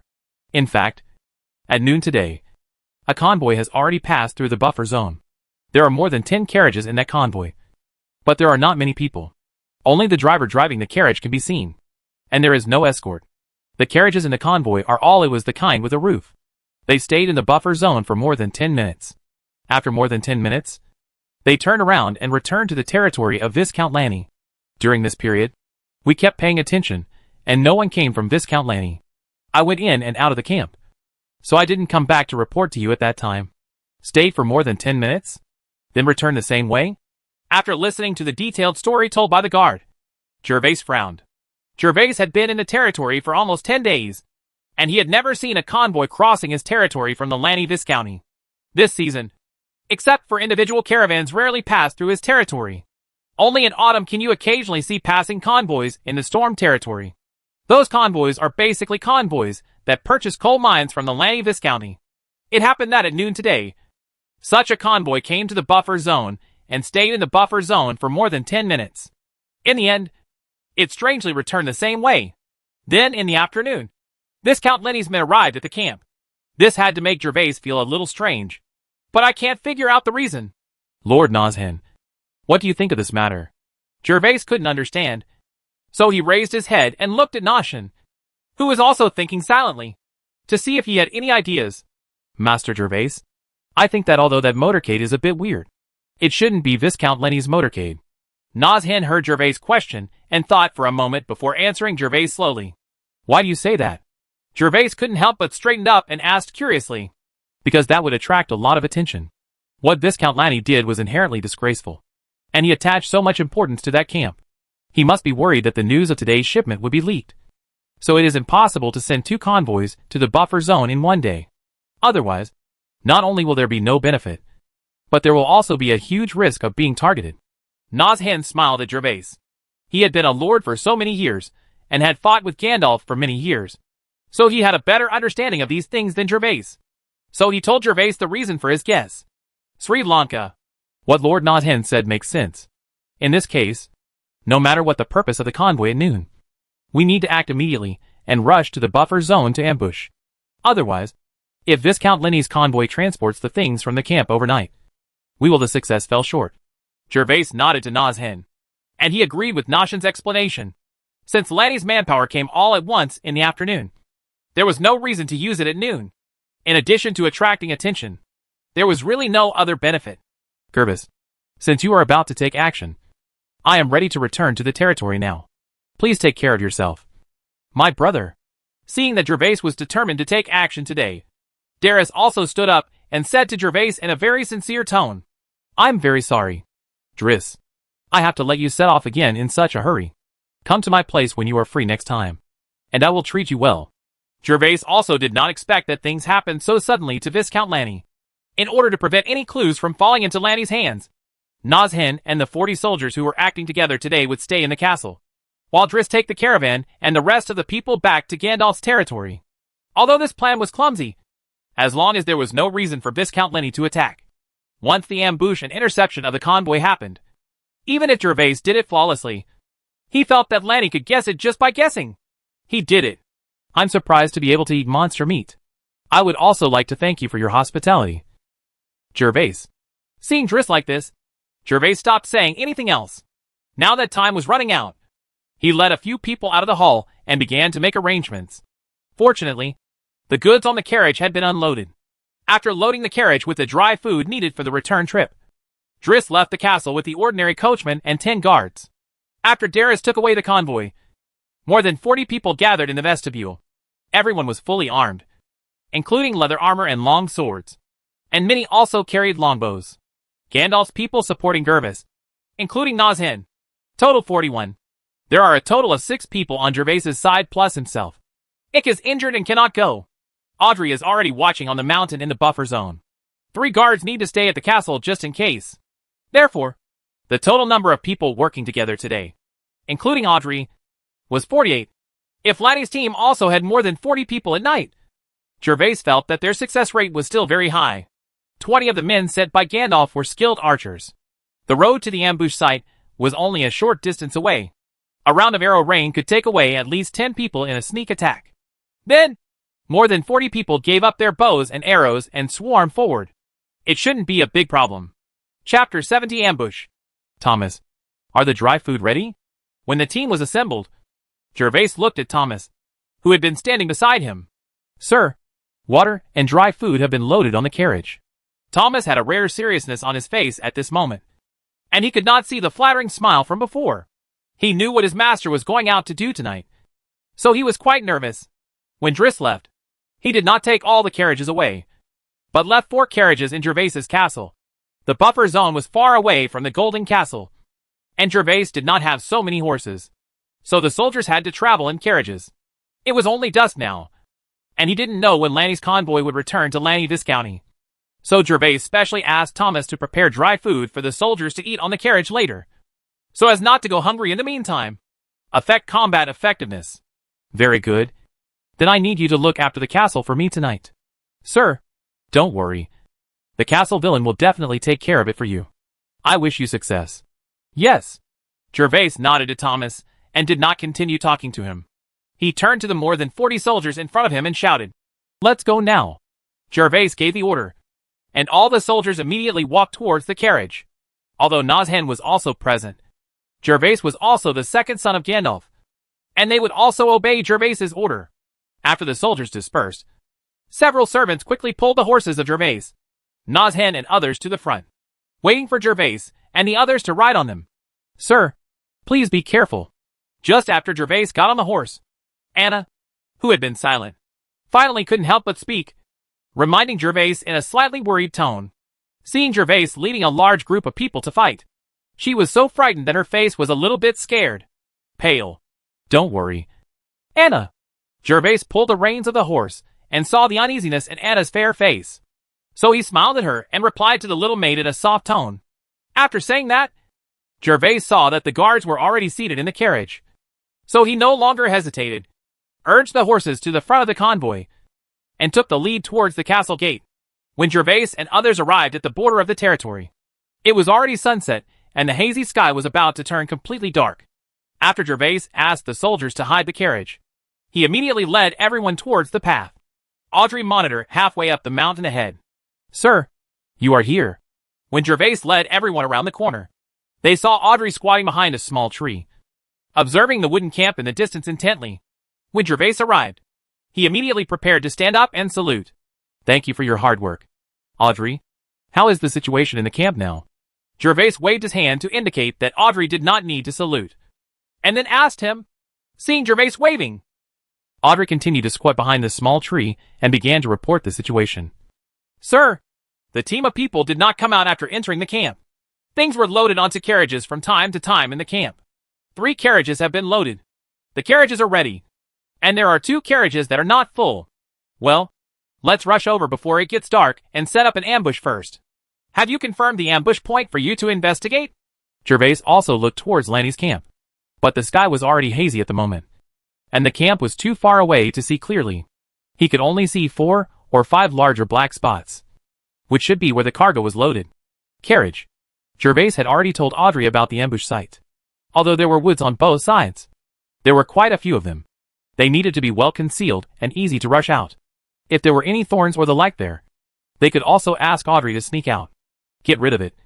Otherwise, even if everyone is wearing long sleeves at the moment, it will be uncomfortable to be stabbed in the dark. "Sir, don't worry. I've already done the survey." Audrey quickly replied that as a veteran, this kind of thing was not difficult for him. After he received Jervas's order, he secretly hid in the jungle for a day, making sure to find a good ambush point. "Very well.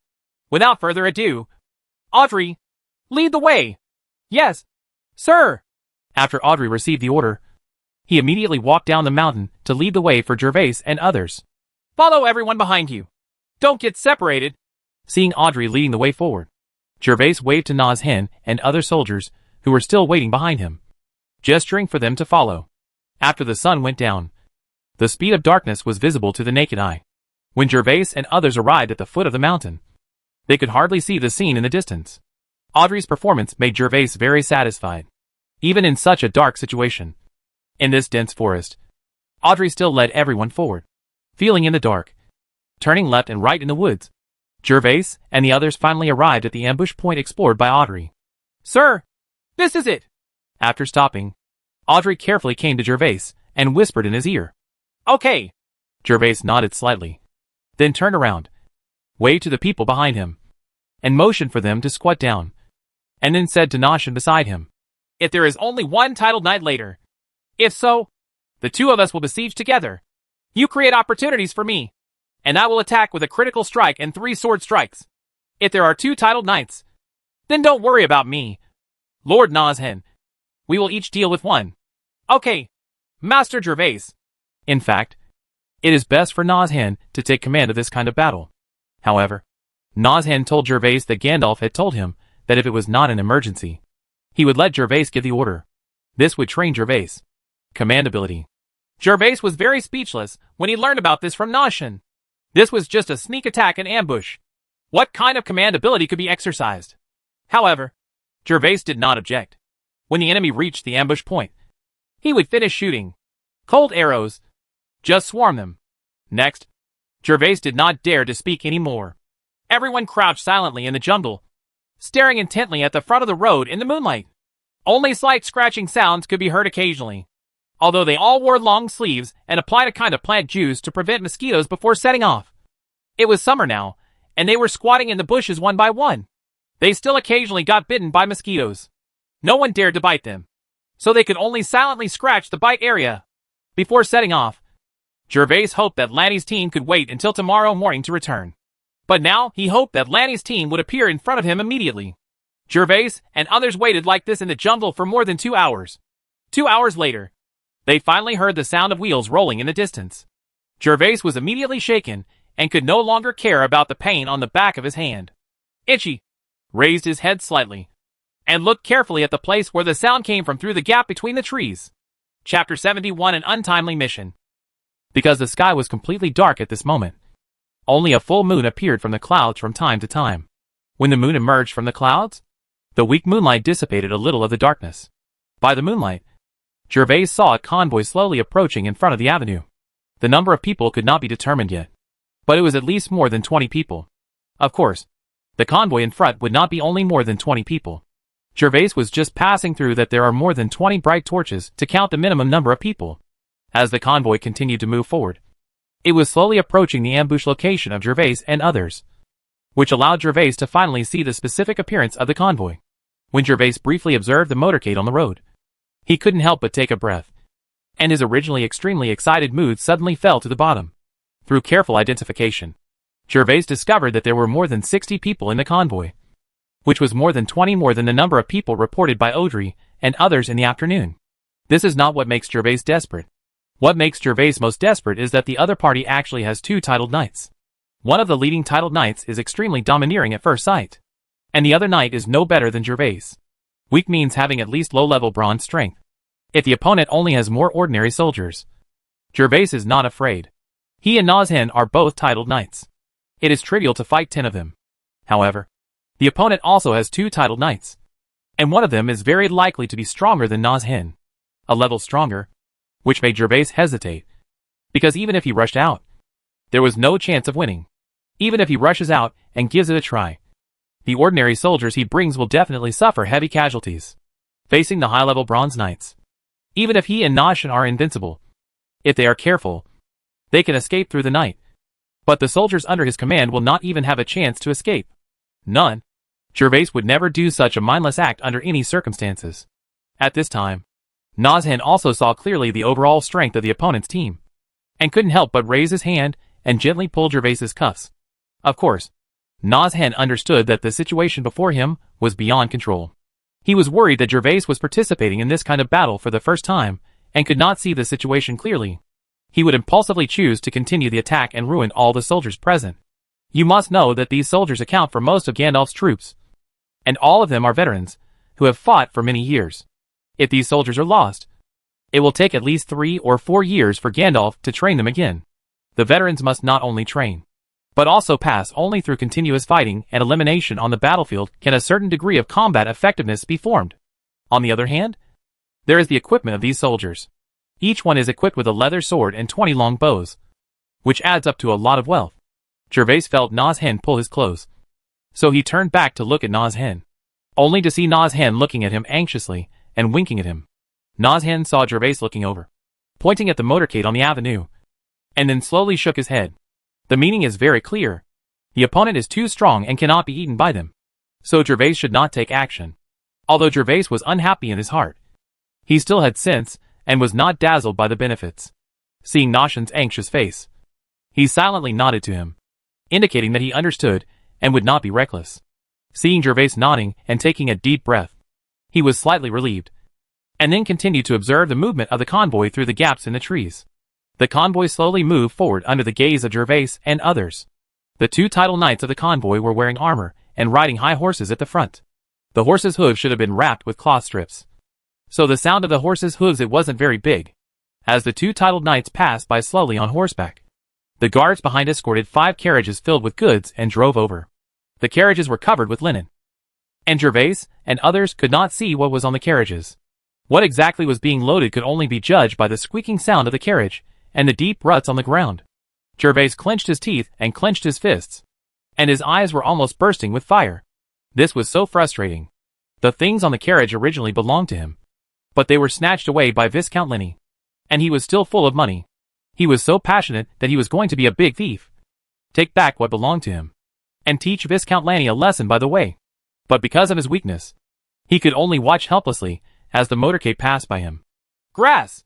Gervais roared in his heart. Ding. System mission. As a Seignior here, your interests are being violated. As a Seignior, you need to take back your own interests and teach those who invade your territory a profound lesson. Mission requirements. Take back the stolen benefits and teach those who invaded your territory a lesson. Mission reward, 5 energy points. Additional rewards. Because the host's mood swings are detected to be intense, the system issues additional rewards. After completing the task, the energy point reward is doubled. Do you think I'm not angry enough, and you want me to burn myself in anger? Hearing the voice of the system in his head, Gervais trembled all over and almost couldn't help but curse. He was obviously very frustrated. But this bird system came to kick in and doubled the energy points by 5. That's 10 energy points. At 10 o'clock, you can exchange it for a kiwi fruit, and you can find 10 fairy bug ambers. My kiwi fruit! My elf bug! Gervais was about to cry without tears. Whenever there was a slight chance of winning, he would rush forward without hesitation for the generous rewards of this cheating system. He had longed for many energy points at once countless times, but he knew that was just a daydream. What he didn't expect was that this coveted opportunity would appear at this moment, making him salivate. But he was unable to complete this task today, whether it was the number of people or the force value. The opponent was a level higher than him. Gervais was a rational person and did not think that he could be like the protagonist in the novel in his previous life. Every time it's like God helps, God blocks and kills God. Although the reward made Gervais covetous, the soldiers behind him were also living beings. They also had wives, children, and parents. Gervais did not dare to let them die in this situation, just to see if a miracle might happen. At this moment, Nashin, who was behind Gervais, was shocked. Just now Gervais nodded to him. He thought that Gervais had completely given up the idea of action, which finally made him feel at ease. But not long after, he discovering that Gervais was trembling all over, as if he was on the verge of going berserk. Nashin's heart suddenly rose to his throat. It's not that Na's hen is timid and afraid of death. Even if he rushes out now and cannot defeat the opponent, Na's hen still has the strength to escape, and he still has the confidence to escape with Gervais. Na's hen was worried about the soldiers they brought tonight. If they charged at them at this moment, Na's hen was sure that all of them would die. Nashin nervously raised his hand again and tugged at the corner of Gervais's clothes. This time, because he was too nervous, the pull was much larger than before. Gervais felt Nashin's pull again and knew that Na's hen had discovered something strange about him. So he suppressed all his thoughts, then turned back and nodded to Na's hen to reassure him. Gervais decided not to act this time. Even if he couldn't get the energy points, he would admit it. He had only traveled to this world for less than 2 months. The knowledge he had established in his previous life for decades made it impossible for him to do what he knew about 40. The lives and deaths of many people were ignored, as if God was playing a joke on Gervais. When he had put down all his thoughts, only when the last carriage was still in front of them and had not passed, something unexpected happened in front of them. The sound of whizzing arrow feathers came from the silent night sky. and the arrow feathers shot from nowhere covered the convoy like raindrops. In just a moment, more than 10 guards in front of the convoy were shot to the ground. Enemy attack! Enemy attack! Thief! Seek death! Kill! Chapter 72 Melee in the Dark Night. Enemy attack! Be careful, there are ambushes on both sides of the road. Although more than a dozen guards were shot to the ground, there were still more than 50 people in the convoy, and the 2 bronze knights leading the team were still intact. After reacting, the 2 bronze knights jumped down immediately without the horse. In such a cramped environment, if you continue to ride on the horse, you will be a living target. Kill! Kill! After a wave of arrow feathers covered it, shouts of killing rang out from the trees on the side of the road. And then a large number of masked attackers holding long swords rushed out of the woods. The equipment of these people was no better than that of the convoy personnel.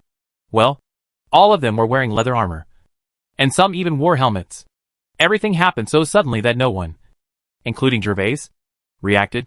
What the HL? Can we meet our colleagues in this calamity? Jervas was a little speechless and a little scared, because the number of people rushing out of the woods was almost the same as the number of people in the convoy. What's even more terrifying is that there are 3 titled knights among this group of people, 2 of whom are low-level bronze knights. As for the other bronze knight, Jervas can't see through it, but the momentum he exudes is better than that of the leader of the team. The high-level bronze knight was quite powerful. Jervas guessed that that person might be a peak-level bronze knight, only 1 step away from the silver knight. At this moment, there was already a fight in the middle of the road, and from time to time, people were cut down to the ground, making shrill wails.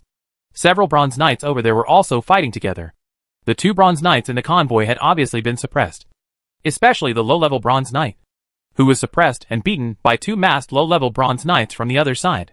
He kept retreating, struggling to hold on, without even a chance to fight back. Who are you? This is Viscount Lenny's motorcade. Even if you rob something today, you will not end well. The high-level bronze knight saw that his teammates were being beaten one by the enemy. He was already on the verge of collapse, but he was unable to help. He himself was also suppressed, and did not dare to be distracted at all. He was now on a par with the opponent's peak bronze knight. He used all his strength, and because he was wearing iron armor, the opponent only had a pair of leather armor. The attacker did not pay attention to his shouts, but instead attacked more rapidly. Suddenly the swords in their hands were intertwined, with sparks flashing from time to time, and the sound of clanging collisions could be heard endlessly. It's so scary. Where did these people come from? Jervas took a breath of air as he looked at the chaotic fighting scene on the avenue. No matter which side they were on, their strength was much stronger than his own. Jervas clearly saw that the nearest place where the masked man rushed out was only more than 10 meters away from his group. In other words, if he and others had walked more than 10 meters forward at that time, they would have met them face to face. Maybe he and the group of people would have fought before the convoy. But that's okay. If you fight hard, it's best to die together so that I can reap the benefits. Of course, Jervas knew that he could only think about this kind of thing. Lanny's men were obviously at a disadvantage, and it was only a matter of time before they fled. Jervas felt that he could not stand by and watch like this, and at least he had to do something. Otherwise he failed to live up to the favor given to him by the gloried boss.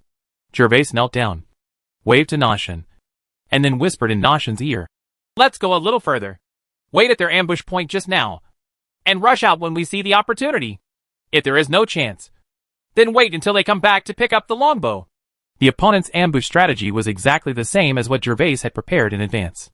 They first fired a volley of longbows, then dropped their longbows, and everyone swarmed forward.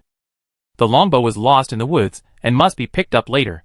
By that time, the other party had already finished the fight, and it was the time when the mind was relaxed, just in time for Jervas and others to follow behind. Hearing Jervas's words, Noshin nodded. In this case, you can really give it a try. After the fight is over, the opponent's ordinary soldiers will not be a threat at all. The only ones who can threaten them are those 3 titles knights, especially the peak bronze knight. The shouts of killing outside were still there. With these noisy sounds, Jervas and others slowly groped forward.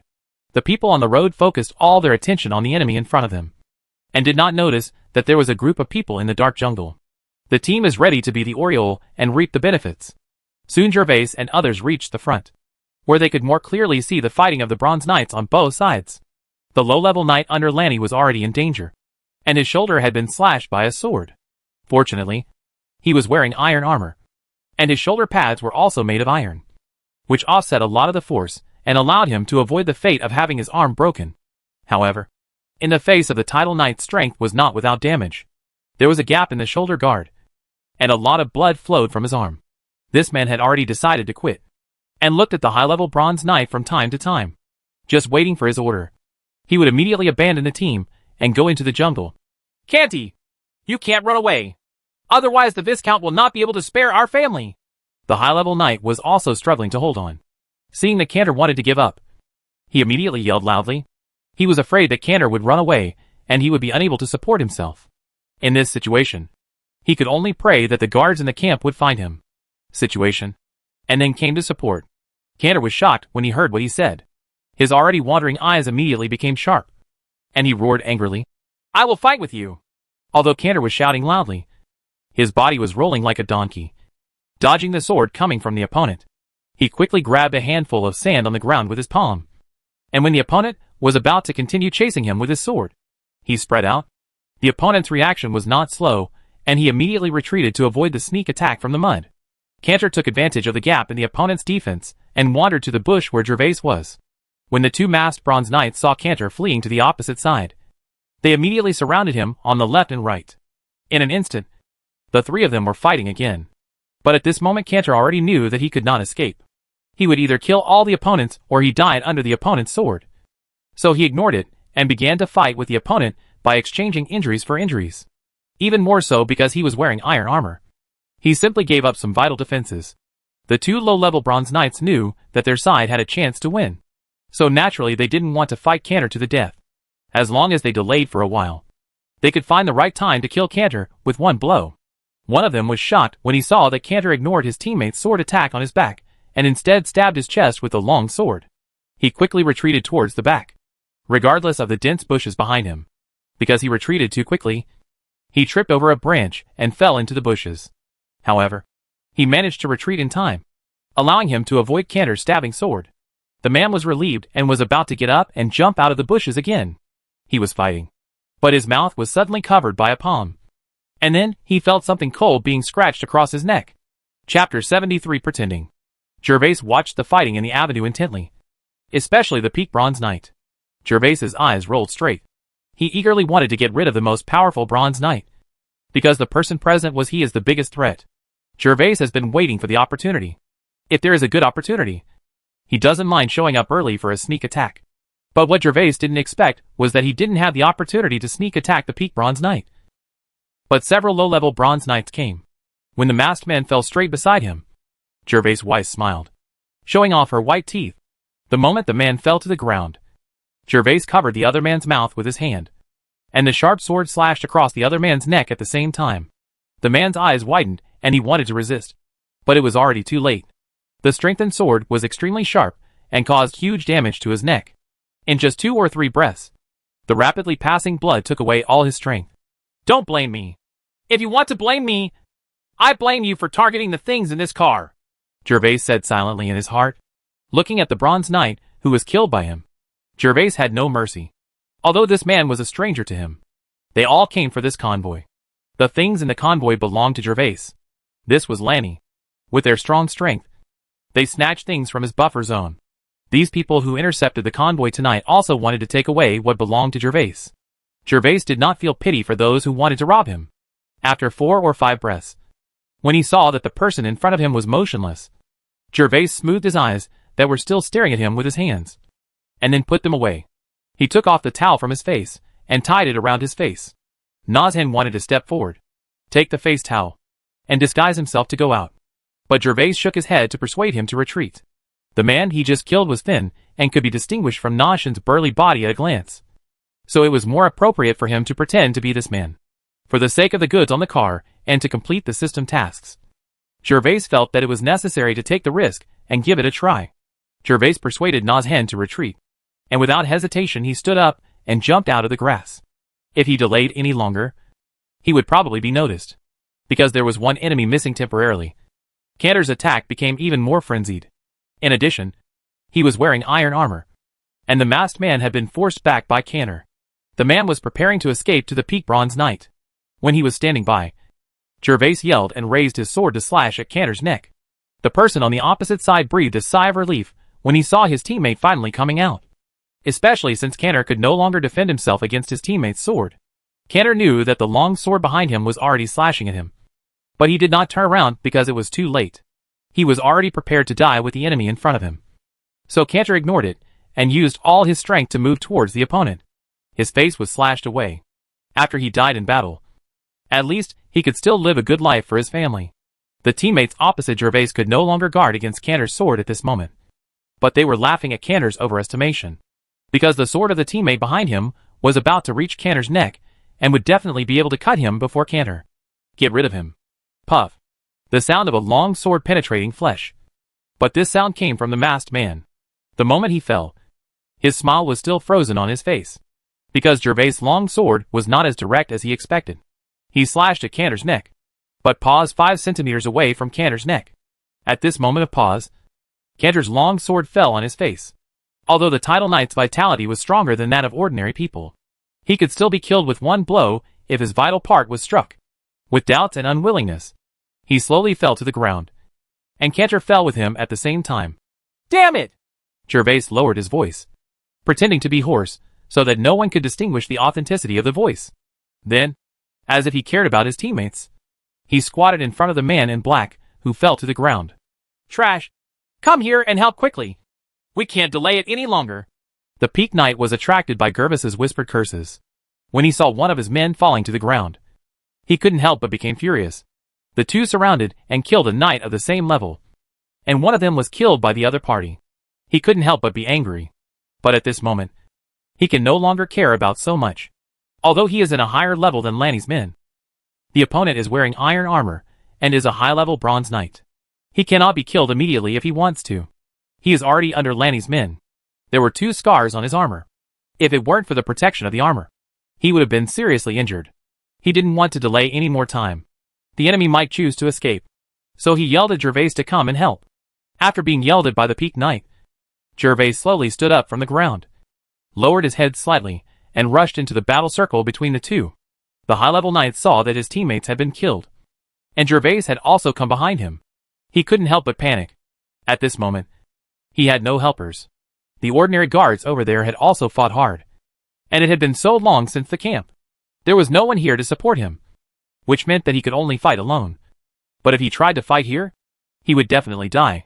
While resisting the attacks of Jervas and the Peak Knight, the high-level knight began to slowly retreat towards the horses on the roadside.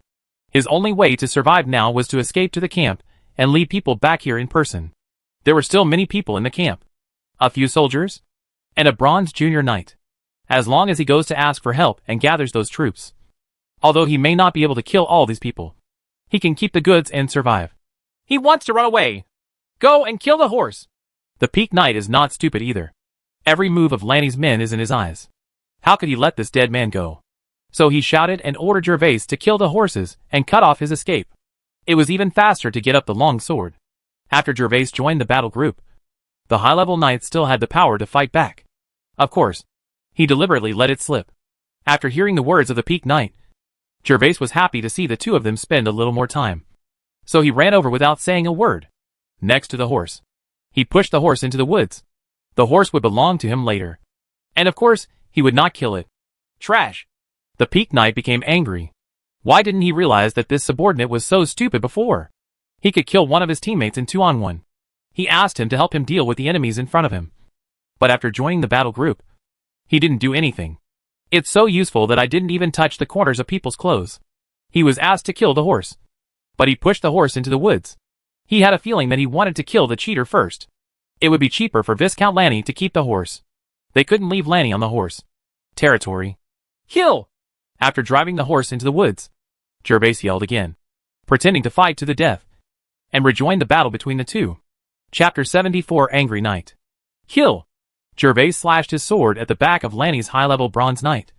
But Lanny's man happened to be changing his body shape and left Jervas's attack range without deliberately dodging. Instead, he was the Peak Knight. Just as he rushed into the attack and came within the range of Jervas' long sword, there was a clang, and the Peak Knight blocked Jervas' attack with his sword. Ah! I'm sorry! Jervas half lowered his head, pretending it was a mistake. The Peak Knight was helpless. But the enemy was still in front of him, and he didn't dare to be distracted. So he raised his sword and started fighting again. Jervas looked helpless. This was all blocked. Lanny's men did not have the energy to attack Jervas actively. So Jervas could focus all his attention on the two of them fighting and calculated the two. As the person moved, he used all his strength to strike out with the sword, intending to severely injure the Peak Knight. But the Peak Knight actually defended it. Come again! Jervas took a deep breath and raised his sword again to join the battle. Although the opponent did not recognize him due to the Dark Knight, Jervas did not dare to be too perfunctory. So he also became serious and attacked Lanny from time to time. The key to his subordinates. After Jervas became serious, Lanny's men immediately couldn't hold on, making frequent mistakes in blocking, and they had to roll several times to narrowly avoid the combined attacks of the two. The Peak Knight was overjoyed to see that Jervas was finally of some use.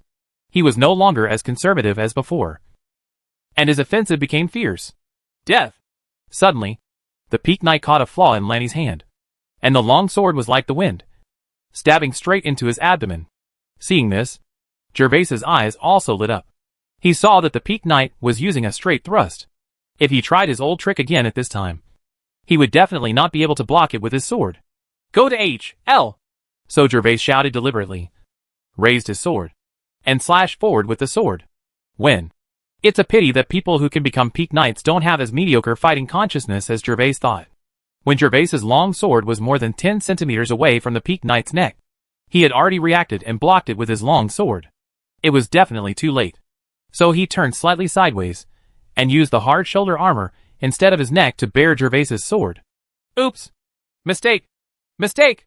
Jervas really wanted to cry. He knew that if he could no longer kill the Peak Knight in front of him, he would definitely notice something strange. Hack UM's mistake? The Peak Knight had gone berserk, and was almost killed by Jervas's sword. Not only did he miss the chance to kill Lanny's men, but he also saw that his shoulder was blurred. He was obviously seriously injured, and he was already angry. Xiongfeng's emotions broke out instantly, and he kicked Jervas. He was fed up with this brainless subordinate. If the enemy was not in front of him, he would have hammered Jervas to death. Careful! Seeing that the Peak Knight was furious and kicked him, Jervas ignored him, and shouted loudly to remind him of the danger behind him, and even actively leaned towards the Peak Knight. The Peak Knight was shocked in his heart. When he saw Jervas shouting anxiously, he couldn't care less about Jervas. He instantly activated his secret skill, and slashed behind him with his sword. Phew! Just hearing the sound of the sword entering the flesh, the high-ranking knight under Lanny was slashed in the abdomen with the sword, and blood immediately flowed down the sword. Huh? Ha ha! Seeing that the enemy was finally killed by him, the Peak Knight finally felt relieved. Looking at the enemy with blood flowing out of his mouth, the Peak Knight smiled proudly. Fortunately, he had this secret skill, which allowed him to burst out a large amount of fighting energy in an instant, increase his sword swing speed. But just when the Peak Knight was laughing proudly, he saw that the enemy, who was about to die under his long sword, was also laughing. He was laughing very strangely and happily, as if something great and good had happened. Not good. Phew! There was another sound of a long sword piercing the human body, and the Peak Knight noticed something strange in his mind. He felt a chill on his back, and all the strength in his body was quickly drained away. Why? The Peak Knight let go of the sword in his hand, turned around with his last bit of strength, looked at the masked man who had run 2 meters away, and asked reluctantly. He still doesn't understand why his subordinates attacked him secretly, and he doesn't know that he has become a mantis, and there are Oriole waiting behind him. Jervas stood 2 meters away, tense all over, fearing that the Peak Knight might have some tricks up his sleeve. He just thought that Lanny's sword would definitely hit the Peak Knight first, so he gave a warning so that both of them would die together. I didn't expect that the top knight had this secret skill of speeding up, and he came first and killed Lanny's high-level knights. Fortunately, after the Peak Knight killed Lanny's men, he lost his guard, and Jervas quietly raised his sword and stabbed him in the heart from the back. You grabbed the wrong thing. Go in peace. After waiting for a moment, Jervas breathed a sigh of relief when he saw that the Peak Knight suddenly showed hatred in his eyes, as if he knew the reason why he was attacked. But his expression became even darker. Before the Peak Knight took his last breath, he answered his question calmly. Kill! Just like in a movie, the protagonist finally defeated the big villain, and support arrived just in time. Under Nashin's order, Jervas's subordinates all rushed out and rushed towards the few ordinary soldiers left over there. Sharp! Nothin ran past Jervas, patted him on the shoulder, then raised his long sword and charged towards him. Although they were ordinary soldiers, Nothin could reduce his own casualties. After all, his men they are also ordinary people. From now on, I will have blood on my hands. Jervas took off the scarf on his face and was a little dazed. At the moment of the fight, because of the adrenaline, he didn't feel how terrible it was to kill someone with his own hands. But when everything settled and watched him being killed by his own hands, the enemy made Jervas feel a little confused. This was the influence of his 3 views in his previous life. However, killing all enemies is the law of survival in this world. I do not kill indiscriminately or kill. I only kill my enemies. Fortunately, in addition to the memory of his previous life, Jervas also has the memory of the original owner. Although he is unwilling to kill, he is not afraid of killing.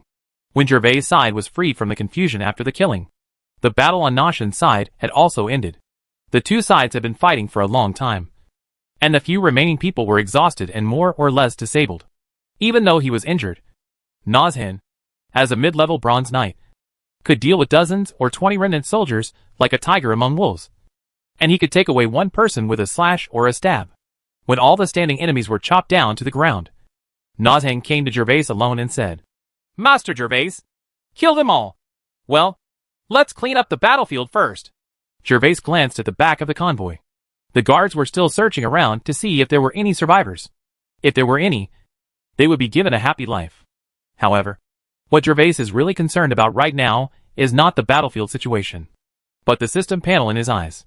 Now that all the enemies are dead, Jervas found that the system did not send a reminder to complete the task, and the energy points in the panel did not increase.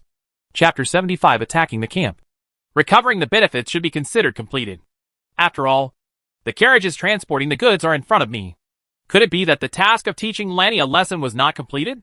Jervas kept thinking in his mind, and he guessed that the only possibility for the system to determine that he had not completed the mission was to teach Lanny a lesson. Because most of Lanny's men in the convoy were killed by this group of masked men, and they were just 3 or 5 remaining soldiers were eliminated. What should we do? We can't lead people to Lanny's territory to kill randomly. After figuring out the reason, Jervas hesitated a little. At this point, he would definitely not give up on completing the mission. If he just wanted to continue completing the mission, he would have to fight with Lanny's men again. He was thinking about how to do it the fastest. Complete the task. By the way, I can go to that camp. Jervas slapped his head and finally remembered that there was Lanny's camp nearby. As long as he captured it, wouldn't he have taught Lanny a good lesson? Lord Nothin, tell them to pack up quickly. I'm going to take advantage of the fact that there are few soldiers in Lanny's camp and take it all together. When the convoy came in the afternoon, there were only more than 40 people. But when it returned in the evening, it became more than 60 people. The extra 20 people must be the number of people separated from the camp, which means that the camp's defense is empty. Now this is the best time to capture the camp. Yes, Master Jervas. When Nothin heard what Jervas said, he did not object or hesitate. Tonight, their group did not make any effort at all. It was Jervas alone who took down the convoy. So they went to attack the camp. Regardless of success or failure, they all have to give it a try. With Jervas's order, the guards quickly moved into action and plundered all the valuables from the corpses. Long swords, leather armors, and bows and arrows, regardless of whether they were damaged or not, were all moved to the carriage. Don't touch the equipment of the 2 titled knights in the team. I still have use for it. After all the soldiers' corpses were picked up, several guards came to Jervas and were about to remove the equipment of several titled knights. Jervas suddenly shouted to stop their actions. Come here, you two. I have something to tell you. Jervas pointed to the subordinates in front of him and summoned them to him. You guys will hold up the body of the high-ranking bronze knight later. And then, more than 10 minutes later, Jervas and his team finally cleaned up the battlefield and took away all the valuables. As for the corpses, except for the corpses of the Peak Knight and the 2 title knights of the team, all the others were left in place. It's better to let Lanny take care of it himself. Lanny's camp was now brightly lit, and even many torches were placed in the open space outside the camp wall. The wooden fence of the camp was already filled with heavily armed soldiers. All the soldiers were looking around vigilantly, not daring to relax in any way. Among the soldiers, the most conspicuous one was a burly man in iron armor. This man was the knight with the same name that Jervas had seen last time. This iron-armored man is called Richie. He is a knight under Viscount Lanny. He is highly regarded by Lanny. He is sent here by Lanny to stay here and be responsible for guarding the camp. At this moment, Richie no longer had the same fierce aura as the day he met Jervas, but instead frowned and looked worried. What's going on over there? Is someone hijacking the convoy? With Lord Yute here, everything will be fine. Right. Richie kept guessing in his mind as to what happened over there. The battlefield on the avenue was not far from here. The straight line distance was only about 1 kilometer. In this quiet night, the shouts of killing over there had long been heard here. Therefore, Richie sent all the guards to the city wall to guard. Although he knew that something must have happened to the convoy, Richie did not dare to go to check and rescue, because it was more important to hold the camp. And there was Baron Yute, a high-ranking bronze knight, and more than 60 guards there. So it should not be that easy, defeated by the enemy. On the contrary, because more than 20 soldiers were assigned to the convoy, the guard strength became insufficient, with only 25 soldiers left. Sir, the convoy is back. Just when Richie frowned in thought, the soldier beside him suddenly pointed at the entrance of the trail and shouted loudly. Came back? Hearing the soldier's shouts, Richie's heart skipped a beat, and he suddenly raised his head and looked towards the entrance of the trail. Sure enough, he saw the convoy speeding toward the camp from the front. But when Richie saw the appearance of the motorcade, his pupils suddenly shrank, his heartbeat suddenly accelerated, and he secretly thought something bad. The convoy was led by 2 strong horses, but the horses were no longer ridden by the 2 titled knights when they set off. Instead, they were pulled by ordinary guards. The number of people in the convoy was actually much smaller, with only more than 40 people. Open the door quickly! Open the door quickly! The 2 adults are seriously injured. We are under attack. The torches in the distance flickered on and off in the night wind. People in the convoy began to shout from a distance, and a few people behind the horses quickly carried 2 people to the front. What's going on? Who attacked you and Lord Yute was seriously injured? When Richie heard that Yute was also seriously injured, it was like a bolt from the blue. He tried his best to look at the person being carried by several people over there. However, even though there were torches shining outside, he could only make a vague distinction and could not see clearly the person's appearance and other details. We encountered an attack by masked men. They had 3 titled knights. After my lord killed them, I was also seriously injured. Please hurry up and save my lord. The people in the convoy carried the 2 people to the bottom of the wooden wall, looking extremely nervous. All of these people were injured, and there was a lot of blood on their faces and leather armor. As the people below approached, the people standing on the city wall still couldn't see clearly the appearance of the people below. However, the style of the iron armor on the 2 people being carried could be vaguely distinguished. It was the one issued by Lanny to his subordinates, and it was the same as the one issued by Lanny to his subordinates. The armor on Richie's body is exactly the same. Open the door and let the convoy in quickly. After confirming the armor, Richie was already panicking. He had no other thoughts. He just hoped to check the injuries of Ut, and Ut quickly. Ut was the only vassal baron under Viscount Lanny. If he died in front of him, he was worried that he would Lanny blamed him. And the ore for the convoy was too important. Only by letting the carriage enter the camp as soon as possible could Richie rest assured. Richie did not dare to neglect, and quickly shouted to his men to open the door. Following Richie's order, the broad gate of the camp was slowly pushed open. When the guard carrying Yute and another knight saw the gate open, they quickly rushed in and shouted, Hurry! Is there a doctor here? Hurry and help the master stop the bleeding. As the first few people ran into the gate, the people behind the motorcade also quickly pulled the carriage and filed in. Let me take a look. Richie had already run down from the wall and came to Yute. A group of guards on the wall were also looking at the situation in the camp. No one noticed that there were several people in the convoy. The man broke away from the team at the moment when the torch could not shine, and followed the wooden ladder next to the wall. Help! Sir! One of the guards saw Richie rushing over. His eyes lit up, and he immediately called for help urgently. There was a doctor in the camp, but the incident happened suddenly.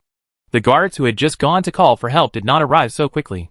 Richie was worried about Uda's condition, so he rushed over personally to check on his condition. Chapter 76 Mythril Ore. Richie rushed in front of Yute and ignored the guard's cry for help.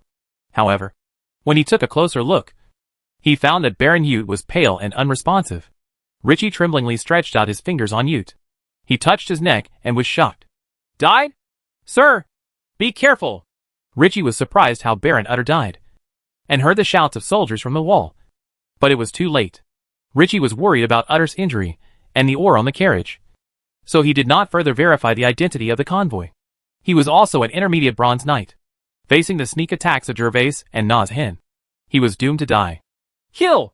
Gwesnushan did not walk in front of the team just now, but hid in the back because they were worried that the cultivation of the two bronze knights would be discovered by Rich. It wasn't until Richie was concentrating on checking Uda's injury that they quickly walked to Richie's side and attacked Richie, the mid-level bronze knight, without hesitation. Hearing just two muffled pops, Richie was struck by Jervas and Na's hen at the same time. Jervas attacked Richie's lower body, while Na's hen attacked Richie's neck.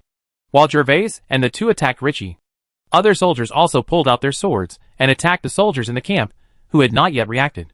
There was a cry of killing in the camp, especially on the wall, because there were the largest number of people. The fighting was the fiercest, and from time to time someone was cut and fell from the wall.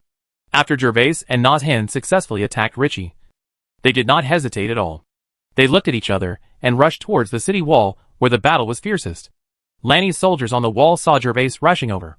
Two archers bent their bows and shot arrows at Jervas at the same time. Jervas did not dare to be careless and moved a step to the side to avoid an arrow. And at the same time, with a stroke of the long sword in his hand, another arrow was also deflected. Kill! After the crisis was over, Jervas shouted loudly, running his fighting energy on his legs, and jumped up from the wooden ladder. The wooden board under his feet creaked instantly, and Jervas jumped up with his force, more than 3 meters high. It landed directly on top of the wall and came between the two people who had just released the arrow. Phew puff. Before the two of them could react, Jervas had already ended their lives. The low-level bronze knight was not afraid of being killed by ordinary guards at close range, but it was also very dangerous to face cold arrows. If he was not careful, the boat would capsize in the ditch. So Jervas Weiss immediately eliminated the two archers. From the moment Jervas and others entered the camp, the fate of the camp was determined. Regardless of whether Jervas and the others could solve Richie immediately, Jervas could win the camp with a huge advantage. No matter how much they paid.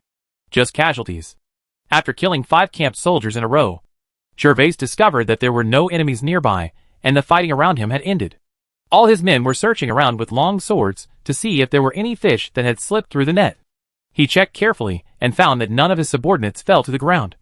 Only a few were slightly injured and were cooperating with his teammates to bandage them. Ding! The system task has been completed.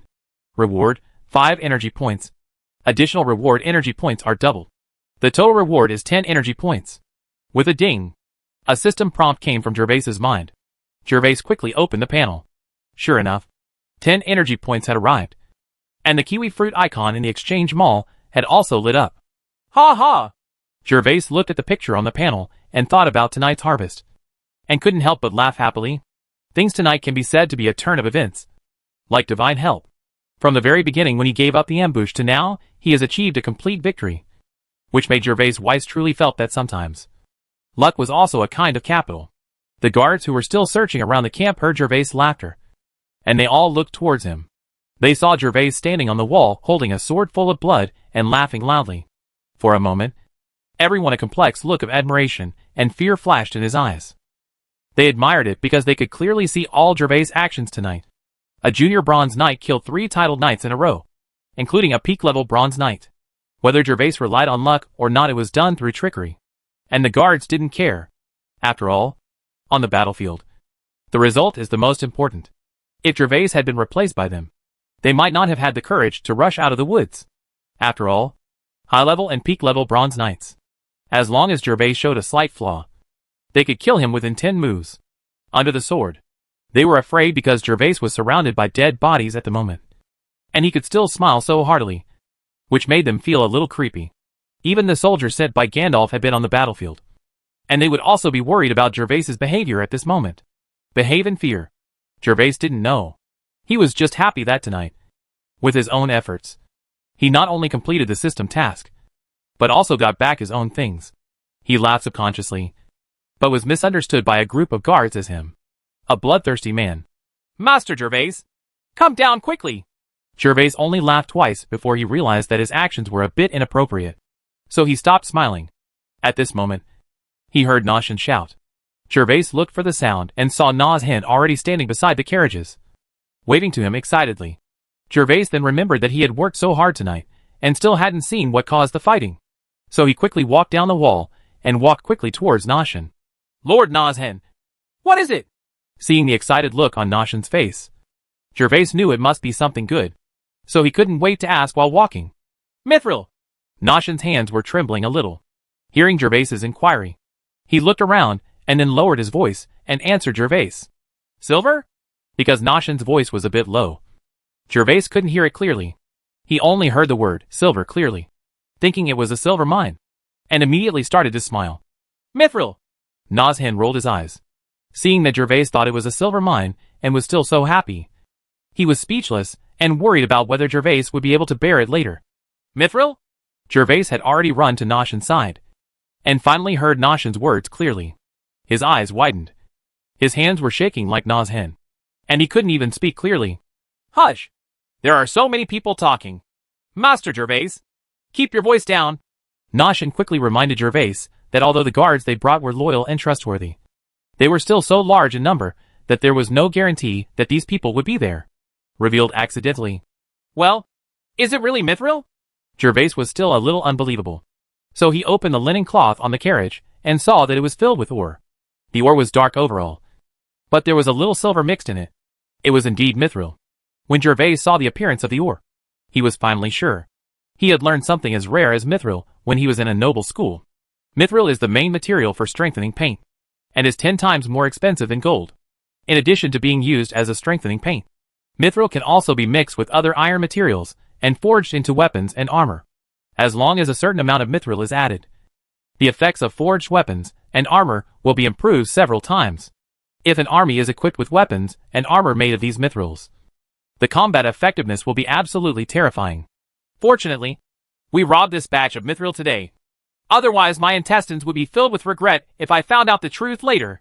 Reaching out and touching the Mythril ore, Jervas sighed inwardly about how wise the interception plan he made that day was. Chapter 77 Set fire to the camp. Sir, many miners were found in the wooden huts over there at the camp.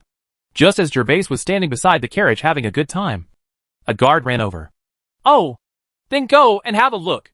It was not surprising that there were miners. I saw at least 100 people in the camp that day on the mountain, except for more than 50 guards. The others were probably miners responsible for mining. Under the leadership of the guards, Jervas came to the middle of the camp.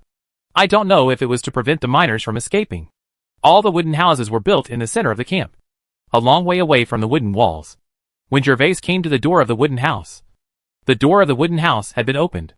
There were 5 or 6 guards holding torches standing at the door. Jervas looked inside through the weak firelight and saw more than 20 people inside in darkness. It's hard to imagine that so many people could be crammed into a wooden house of just over 30 square meters. Sir, the 2 wooden houses next to them are also miners. The guard who came with Jervas pointed at the 2 wooden houses next door and said, Yeah. Jervas glanced at the 2 wooden houses, then retracted his gaze and looked at the wooden house in front of him again. Who is the leader here? Seeing the miners shivering and frightened, Jervas did not go in, but just asked loudly at the door. However, in the face of Jervas's question, none of the miners dared to speak out first, but most of the miners glanced at one of them. When that person saw the eyes of the people around him looking towards him, he was so frightened that he couldn't escape no matter what. He could only timidly raise a hand and reply, It's none of my business. I just worked the hardest. That's why they made me the captain. Come out and take me to the mine to take a look. Jervas knew what these miners were afraid of. But Lanny's soldiers Jervas would not be merciless in killing them. But he could not kill these unarmed serf coolies. He just wanted to see what the Mythril mine looked like. That's all. No matter how scared the man was. Facing Jervas's order, he could only squeeze out of the crowd in fear. Walked out of the wooden house, and stood beside Jervas with his hands and feet bent and bent. Lead the way. If you obey me, I won't kill you. Jervas took a torch from the guard next to him and thrust it in front of the man. Under the leadership of this man, Jervas finally came to the Mythril mine. There were 3 mine entrances in the entire camp. The mines were not very deep, so they dug more than 10 meters underground. Jervas asked. The miner captain learned that there was a lot of ore here, but the rock walls were relatively hard, so it took more than a month of digging to dig out 5 carts of ore. After roughly inspecting the 3 mines, Jervas withdrew. Through observation, Jervas discovered that the reserves of this Mythril mine should be quite large. After all, The 3 mines were hundreds of meters apart, and all contained mithril ores. Many mithril ores that have not had time to be mined are exposed in the mine tunnels. When Jervas finished inspecting the mine and came to the middle of the camp again, the guards had searched the entire camp and found no remaining soldiers. They only found a large amount of food in a wooden house, enough for more than 100 people. Many months of rations made Jervas very happy. Tonight's operation can be said to be a great victory. Lord Nozhen, what do you think we should do with this camp? When the guards emptied all the food and loaded it on the carriage they came with, Jervas was ready to evacuate. But Jervas looked a little distressed at the huge camp. Jervas really wanted to take this camp as his own and dig the mithril mine himself. But his reason told him that this was impossible. 6 titular knights died tonight, and the masked Jervas did not know their identity. But all of Lanny's men are noble vassals. No matter what the reason is, killing a noble privately is a serious crime. Jervas's head is not strong enough to fight against the nobles of the entire principality. Therefore, it is impossible to obtain this camp for the time being. But once it is withdrawn today, even if Lanny suffers heavy losses, he will definitely send people to continue mining. And it will definitely be heavily guarded by then. Unless Jervas burns this camp, he can suspend it. Lanny's mining operation. Master Jervas, we can only burn it. Otherwise, this Count Lanny will definitely be able to resume production soon. It will not be that simple for you to break through this camp again in the future. Well, let's burn it. Tie up all the miners and drive them into the woods. After listening to Nozhen's words, Jervas finally made up his mind. He actually knew that burning it was the best way. It was just that when Lanny built this camp, he paid great attention to it. Except for the building material being wood, other aspects were quite important. It is a small fortress. If Jervas and the others hadn't outsmarted them tonight, and if Richie didn't further confirm their identities in a panic, there's no telling whether Jervas and the others would have been able to capture the camp. As a time traveler, Jervas has a strong desire to protect buildings. In addition, he also thinks that when he becomes stronger in the future, he will not have to build a new camp after retaking this place. Master Jervas, those miners. Nozhen felt that Jervas was good at everything, but he was too kind-hearted. In his opinion, killing these miners would kill 100 of them, which would not only eliminate the risk of exposing them, but also increase the difficulty for Lanny to mine again. After all, redeploying hundreds of miners is also a troublesome matter. Lord Nozhen, needless to say, it doesn't matter whether these people are killed or not. Serfs cannot be witnesses to testify against nobles. This is the law of the principality. Jervas knew what Nozhen wanted to say, so he interrupted Nozhen before he could finish speaking. The serfs in this world are lowly, so the serfs cannot be witnesses to testify against the nobles for any crimes. Jervas does not have to worry at all because these people put themselves and others in danger, and these miners do not know them at all. As for Viscount Lanny, Jervas felt that even if they did a perfect job tonight, Jervas must be the top priority among the suspects. After all, he has a direct conflict of interest with him. But that doesn't matter. Jervas Weiss will recruit troops when he returns. As long as he stays in the castle honestly during this period, he can continue to wander around when his strength improves. Seeing that Jervas had made up his mind, Nozhen stopped trying to persuade him, so he gave a few instructions to the guards next to him. Immediately, the guards were divided into 2 teams. One team of guards went to the miners' wooden house and took the rope found in the camp. He threw it to the miners and asked them to tie up the people around them one by one, like threading beads. After all were tied up, the guards took them out of the camp. The other team piled all the combustibles in the camp next to the walls and wooden houses. After all the miners walked out of the camp, they ignited all the flammables. The hay and sheets immediately burned violently under the ignition of the torches. The strong night wind quickly rushed up the walls and wooden houses, and instantly the entire camp was engulfed in a sea of fire, burning with crackling sounds. Let's go! Seeing the entire camp shrouded in a sea of fire, Jervas withdrew his gaze, turned over on the horse, and then gave the order to start the return journey with the carriage. This represented the first journey in his life. A happy ending. Chapter 78 3,000 Silver Paladins. There were no accidents when Jervas and his party returned to the Golden Castle. The only reason was that the carriages they came in were used to carry food. Therefore, all the guards had to return on foot, which made the return journey much slower and took a long time. It took double the time to reach the gentle slope of the castle. Originally, it didn't matter if I spent more time on the way back.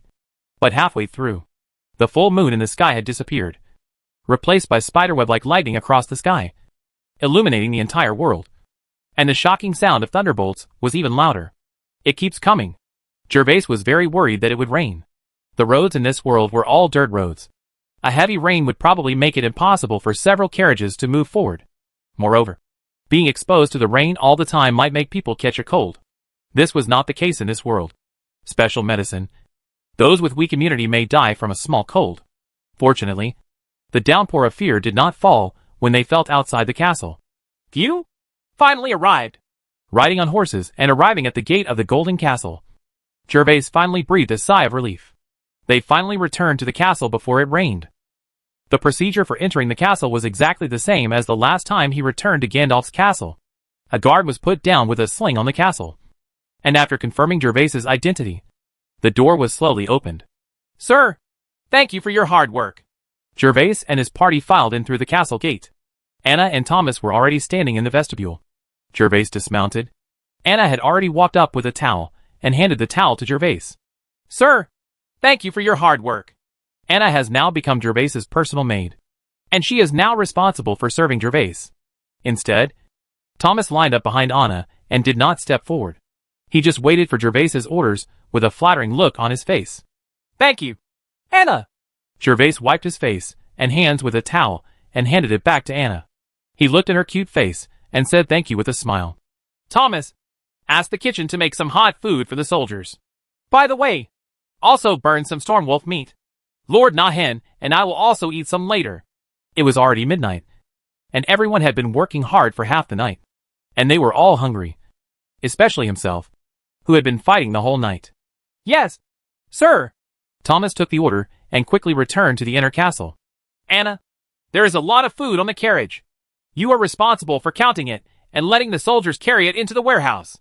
You are also responsible for counting and classifying the swords and leather armor. Give the statistical results to Thomas the steward and that's it.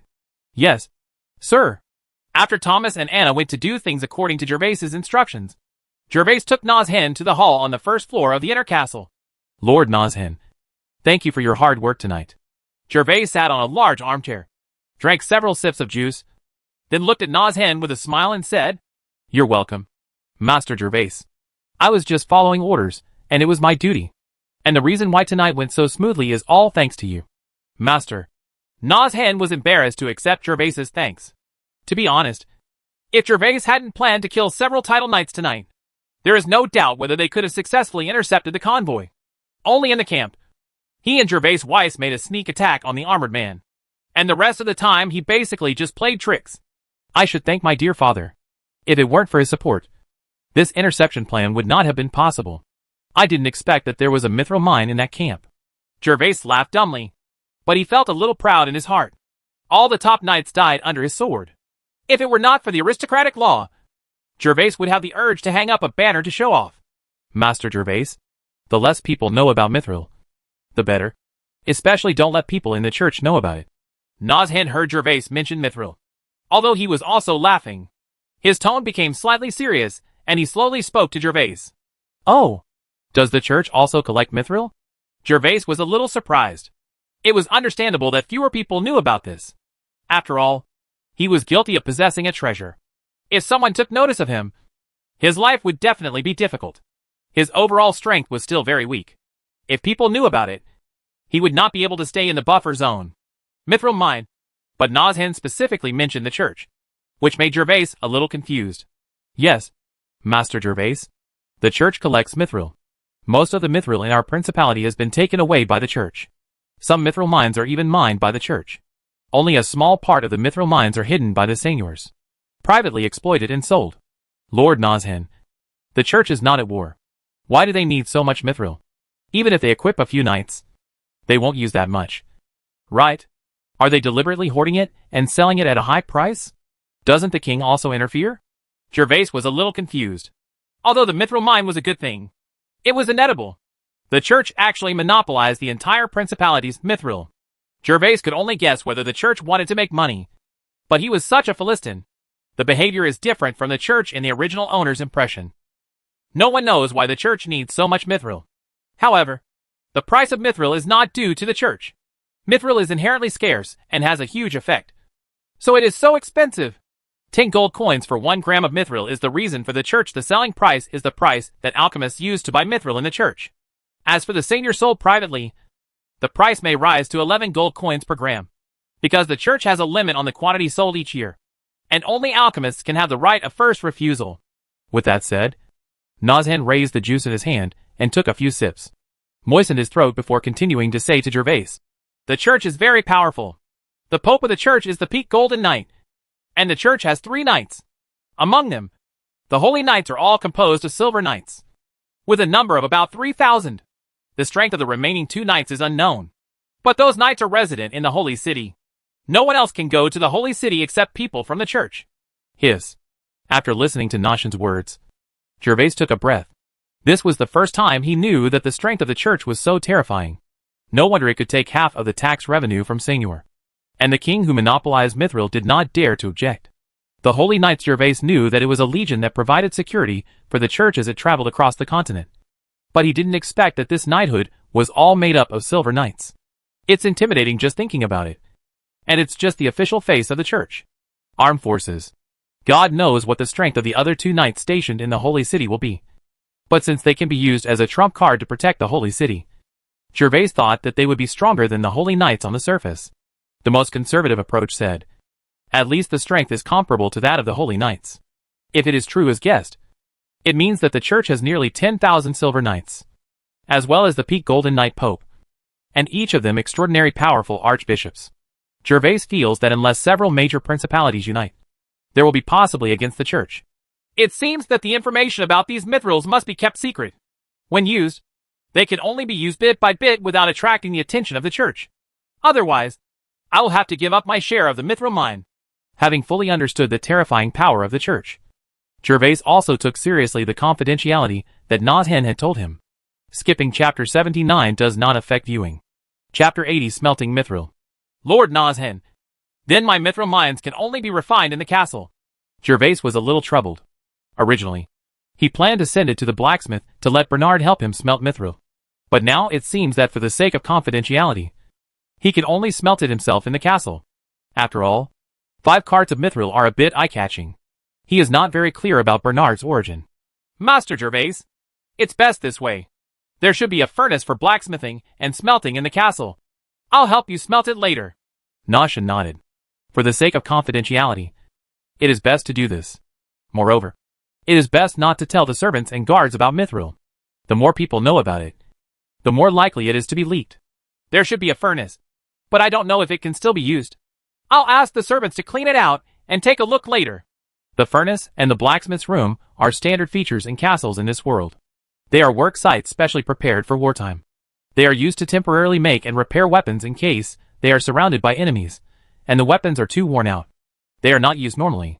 When Jervas arrived at the castle, he hadn't checked out the blacksmith's room in the castle. He didn't know what the situation was like.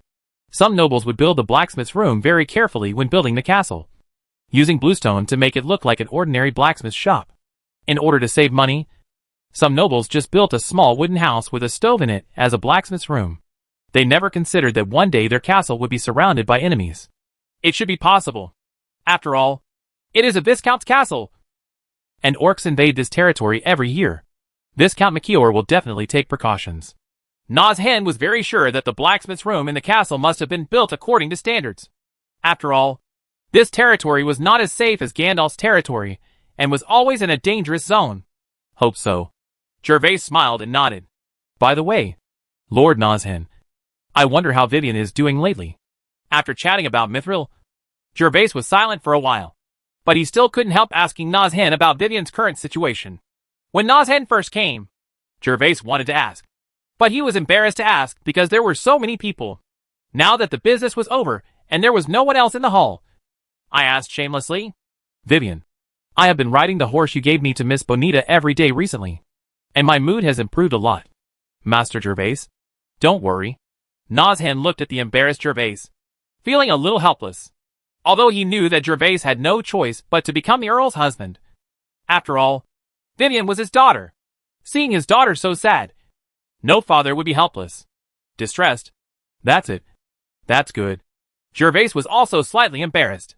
After all, he had abandoned his daughter, and now he was shamelessly asking about his daughter's current situation. On Earth, this would be the behavior of a scumbag. Master Jervas, you don't have to worry too much about Vivian. This girl looks weak on the outside, but she is actually very strong on the inside.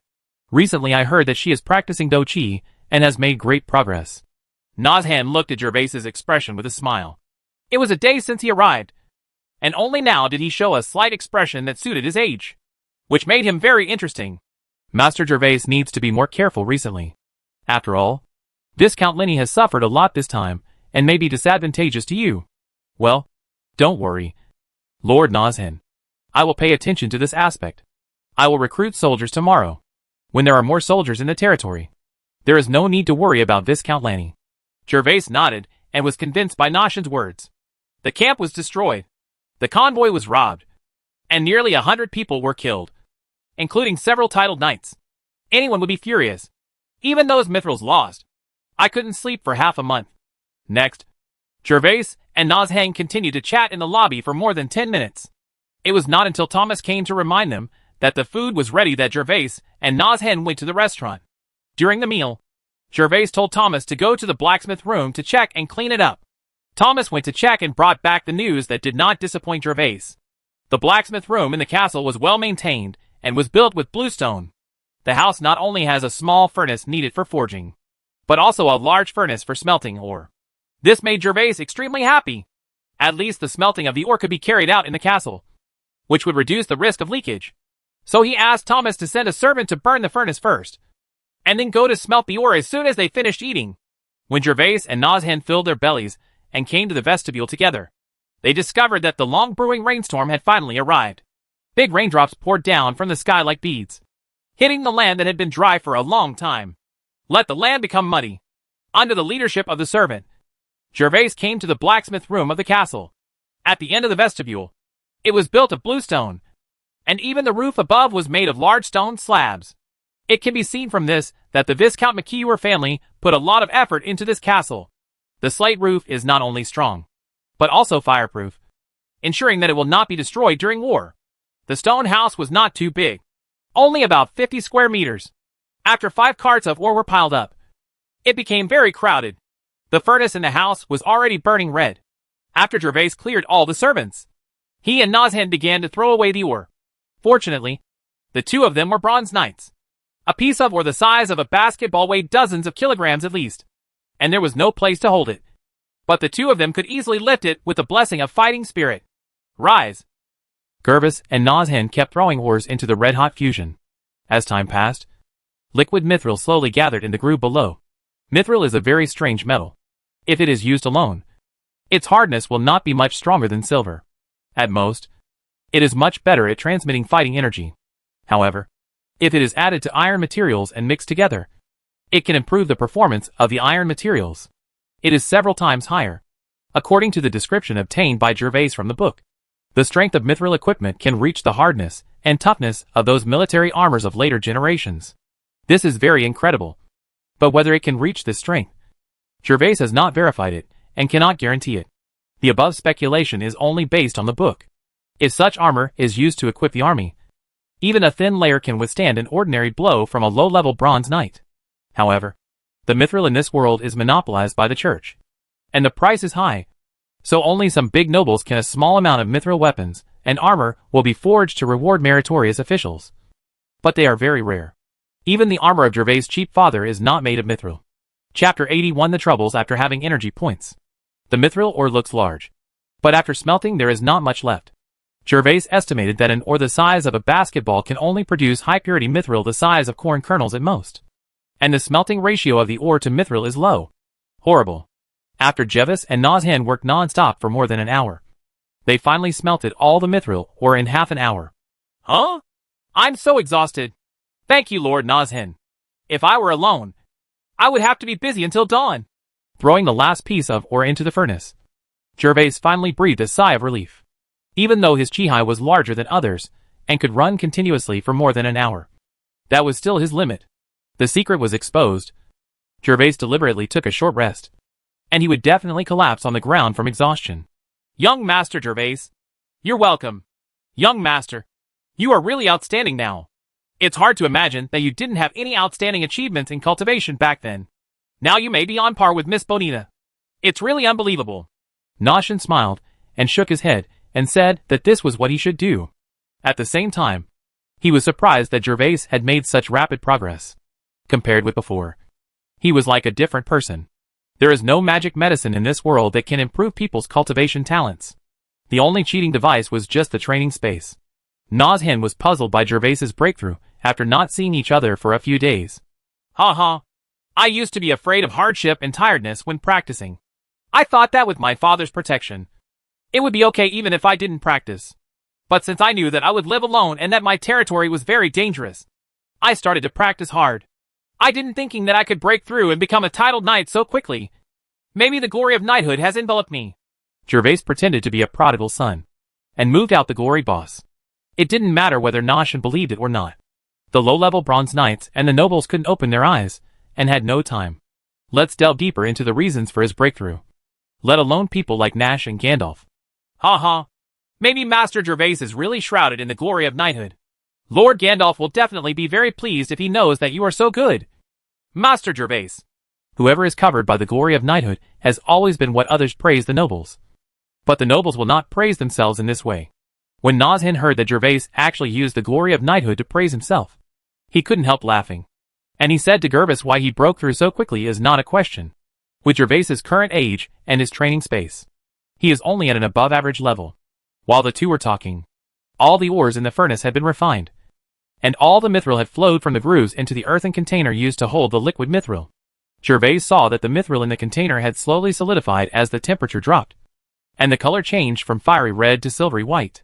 Then, he couldn't wait to smash the container with a hammer and completely remove the mithril inside. Come out. Hey, this is too light. 5 carts of mithril, or were finally exchanged for high-purity mithril the size of a baseball. However, the weight in his hand left Jervas speechless. It was only more than 200 grams at most. Looked like. The book described that mithril was much lighter than other metals. But Jervas did not expect it to be so light. A baseball-sized piece of mithril weighed only a few eggs. Master Jervas, don't think it's too little. This is considered a relatively high-content ore. For some low-content ores, even 10 carts of it can smell just the amount you have. Seeing Jervas' unsatisfied look, Noshin explained with a wry smile. To be honest, Noshin was a little jealous looking at the mithril nugget in Jervas' hand. He had to know that he would need to accumulate a lifetime of wealth to be able to afford such a piece of ore. Hey, I don't think it's too small. I'm just a little surprised how light it is. Although the mithril in his hand is light and small, mithril is measured in grams. 1 gram can be exchanged for 10 gold coins. During this trip, Jervas transferred more than 2,000 mithril alone. Gold coins, which is a huge amount of money. Now that the smelting is done, Lord Noshin, let's rest tonight. I will hold a celebration banquet for everyone tomorrow. Okay, Master Jervas, I have to say that the cook in your castle is the best I have ever seen. I'm looking forward to tomorrow. Ha. Noshin was also quite happy today. Hearing Jervas mention the celebration banquet and thinking that none of the soldiers he brought died, he laughed happily. After everything was done, and it was already dark, Jervas and Noshin returned to the inner castle. Afterwards, a servant led Noshin to wash up and rest, and Jervas also walked back to the 3rd floor. Sir, you're done.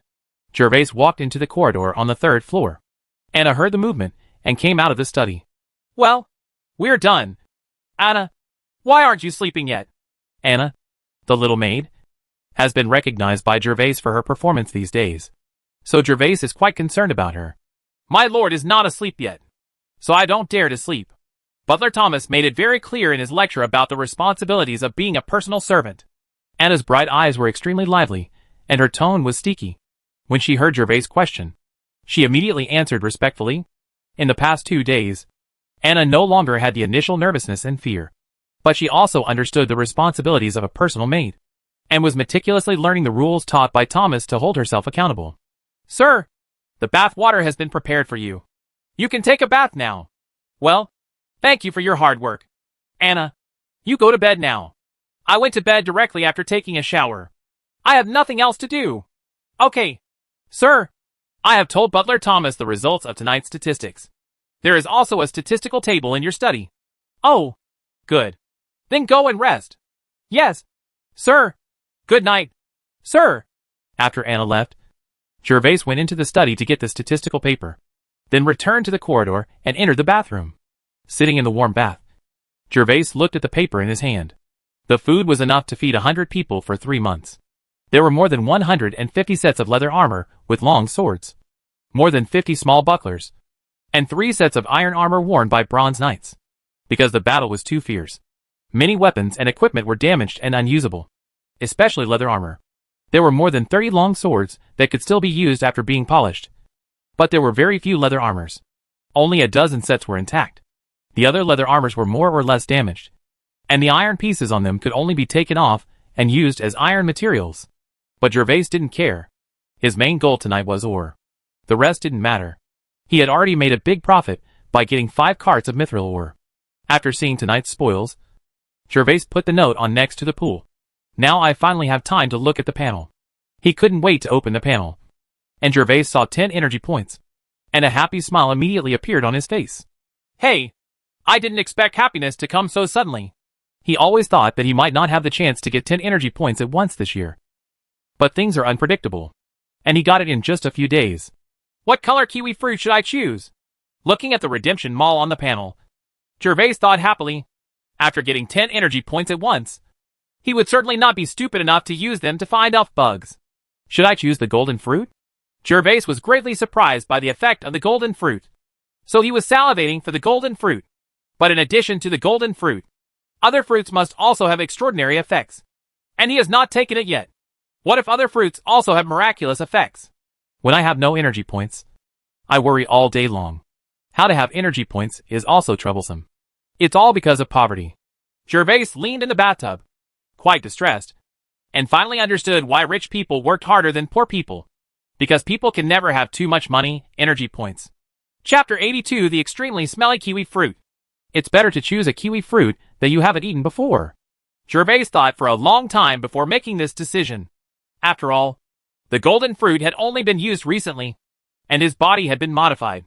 It had been long enough for him to develop it for the time being. He felt that there was no need to exchange for the golden kiwi fruit until he reached the high level of bronze.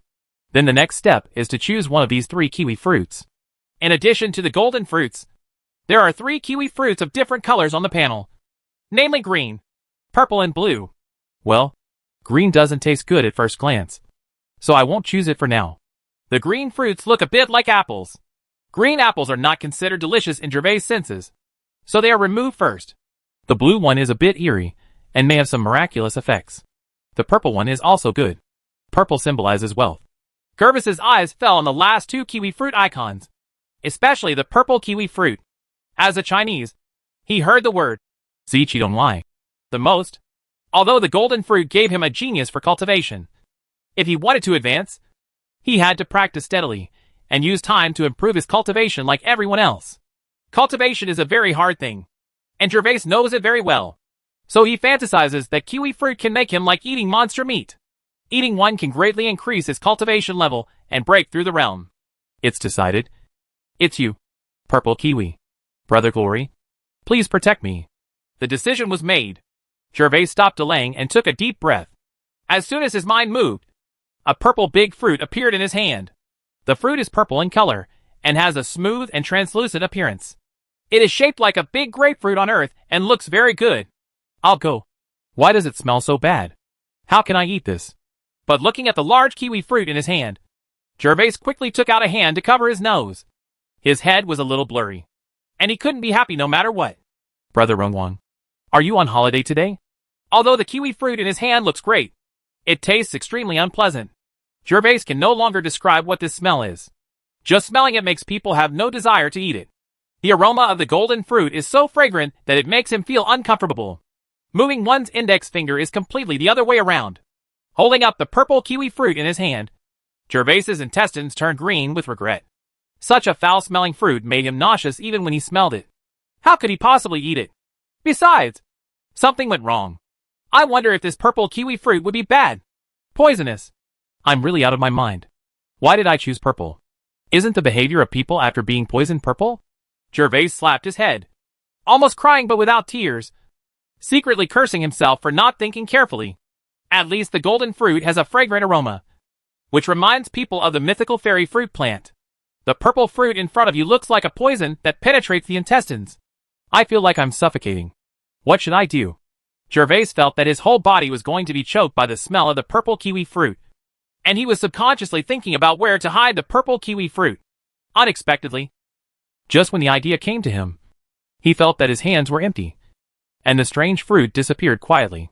Yes, it disappeared in an instant, just like a movie. Oh, where is my fruit? Jervas made a sound of surprise. His eyes widened, and he lowered the hand covering his nose. He touched his empty hand and finally confirmed that the purple kiwi fruit had indeed disappeared out of thin air. Is it the system? Jervas felt that such a strange thing could only be accomplished by an equally strange system. Jervas did not dare to neglect, and quickly opened the panel and looked towards the mall. He saw that the kiwi fruit icon in the mall dimmed 3 times, and there were only an icon was lit and marked with the word X1, which was the purple kiwi that disappeared from his hand. Can this panel also store kiwi fruits? Jervas suddenly became excited, regardless of the smell in the whole bathroom. With a thought, the purple fruit returned to Jervas's hands. Suddenly the unpleasant smell hit his nose again, and then with another thought, the fruit disappeared from the hand again and returned to the panel. Ha. The benefits for time travelers are really incredible. But I don't know if they can earn income from other things. Jervas immediately picked up the note from beside him, ready to test whether the panel could store other things besides kiwi fruits. I'll take it. Give it to me. Unfortunately, dreams are beautiful, but reality is often cruel. The paper still placed safely in his hand told Jervas that his idea was just wishful thinking. Alas, although I have discovered a new use for the panel, it can only store the things that were originally obtained from the panel. This is completely useless. What should I do with my 10 energy points? After discovering the limit of the surface, Jervas' inner excitement calmed down again. This function was useless to him. Tonight, he also added 10 hard-earned energy points in exchange for the smelly purple strange. As a result, he didn't know whether it was poisonous or not, so he felt that he had lost a lot of money this time. Fortunately, this purple kiwi fruit is big enough. Let's try it on a small animal another day. Maybe the good medicine tastes bitter, but the fairy fruit smells bad. After casually rubbing his body twice, Jervas was no longer in the mood to continue taking a bath, and the room was so smelly that he felt that if he stayed for a while longer, he might stink himself. Jervas walked out of the bathroom and sniffed himself vigorously. Fortunately, the unpleasant smell was only in the air and did not stink him up. So Jervas returned to the bedroom, lay on his back on the bed, and fell asleep. Get up. He has been running around all night today and is exhausted. However, Jervas didn't know that just after he left the bathroom, a bird suddenly landed on the bathroom skylight. The bird stopped hard on the windowsill and kept looking into the bathroom, sniffing something quite excitedly. And this flying bird was just the beginning. Later, many birds were seen flying into the sky in the middle of the night and gathering towards the castle. And their target is also the bathroom. As if there is some fatal temptation here that makes them unable to stop. In fact, it's more than that. The unpleasant smell is wafting in the wind, and even some beings with a keen sense of smell in the dark forest are faintly agitated. While Jervas was soundly sleeping, the lights inside the Black Rock Castle in Viscount Lanny were brightly lit. The gate of the castle, which was supposed to be closed after dark, was completely open, and soldiers on horses were constantly coming through the wide doorway, speeding past. Some entered the castle, and some left the castle. The only similarity was that these people were all very fast and in a hurry. Tabby, is the team back yet? In the magnificent hall, Lanny was a little restless. He held the exquisite porcelain cup tightly with both hands, but did not drink the juice in the cup. Instead, he looked at his butler with a stern look. Sir, the convoy hasn't returned yet. Maybe it's because of the heavy rain, which delayed the return journey. Although it is summer, it is not hot late at night, and there has been a heavy rain just now. The night wind blows, and you can even feel the chill on your body. However, there is already a lot of cold sweat on Tabby's forehead, which is bent over at this moment. When faced with Lanny's questions, he answered cautiously, not daring to raise his head and look at Lanny. The scout team has been sent out, and someone will come back every 10 kilometers to report the situation. I hope so. Go out and wait. If you have any news, report it to me as soon as possible. Chapter 83 Crazy Lanny. According to the normal speed, The convoy transporting the ore should have arrived at the castle half an hour ago. But after waiting around and waiting for the convoy, both Lanny and Tabby became anxious. Especially Lanny, who had given this batch of ore too many expectations. Lanny thought that he had done a good job in keeping the convoy secret. Even when he went there, he installed a coal mine to hide it from others. His high-level bronze knight, Baron Ute, was also among them. Lanny felt that the convoy should not be in danger. But the longer he waited, the more anxious he became. Even if the heavy rain affected his speed, he still hadn't returned yet. The scouts had been sent out, and Lanny could only wait for news in the castle. After exiting the hall where Lanny was, Tabby raised his hand to wipe the cold sweat on his head. At this moment, his heart was already half cold. The dispatch service team sent back 2 reports, but no trace of the convoy was found. This shows that the convoy is still at least 20 kilometers away. This is enough to show that the convoy is likely to encounter danger and delay the return trip. Now he only hopes that Ute can return safely with the convoy. Even if he loses some people, it does not matter. Tabby quickly walked to the wall of the castle, looking intently at the road ahead in the night, hoping that good news would come back in the next second. Time passed by, and the scouts had returned in 6 batches, but still did not encounter the convoy. Tabby's mental arithmetic sank to the bottom. According to time calculation, the scout team should have almost arrived in the buffer zone where the camp was located. The sky is already bright at this moment, and summer rain never lasts overnight. Even if it rained heavily last night, it can't stop the scorching sun that is still rising. In the distant east, the first ray of sunlight has already hit the castle directly, and Tabby is still there, standing motionless on the city wall, looking at the northeast road. Suddenly, a horse galloping on the road in the distance came. Tabby could no longer care about her image as a butler, and ran down the city wall quickly, arriving outside the castle gate to wait for the flying horse to arrive. How is the situation? Have you seen the convoy? Before the galloping horse could stop, Tabby quickly stepped forward and asked anxiously. The soldiers on horseback did not dare to neglect. When they saw it was the housekeeper, they quickly jumped off the horse, bent down and answered Tabby in a trembling tone. Master Steward, the convoy and convoy are gone, and the camp has been set on fire. There are dead bodies everywhere, and there is no one left alive. After finishing speaking, the soldier who reported the news was still bent over and did not dare to look up at Tabby. How could it happen? How could even the camp be destroyed? Even though he had already made a guess in his mind, Tabby still couldn't believe it when he heard the confirmation from the soldier who reported the news, especially when he heard that the camp had also been burned down. The guard quickly helped him, and Tabby probably sat on the ground. After being supported by the guard, Tabby stood upright, immediately waved away the guard holding him, and hurriedly turned around and ran towards the castle. Dong dong dong. Come in! In the hall, Lanny stayed up all night, and Tabby never came to report. When it got slightly brighter, he also had a guess. Something must have happened to the convoy.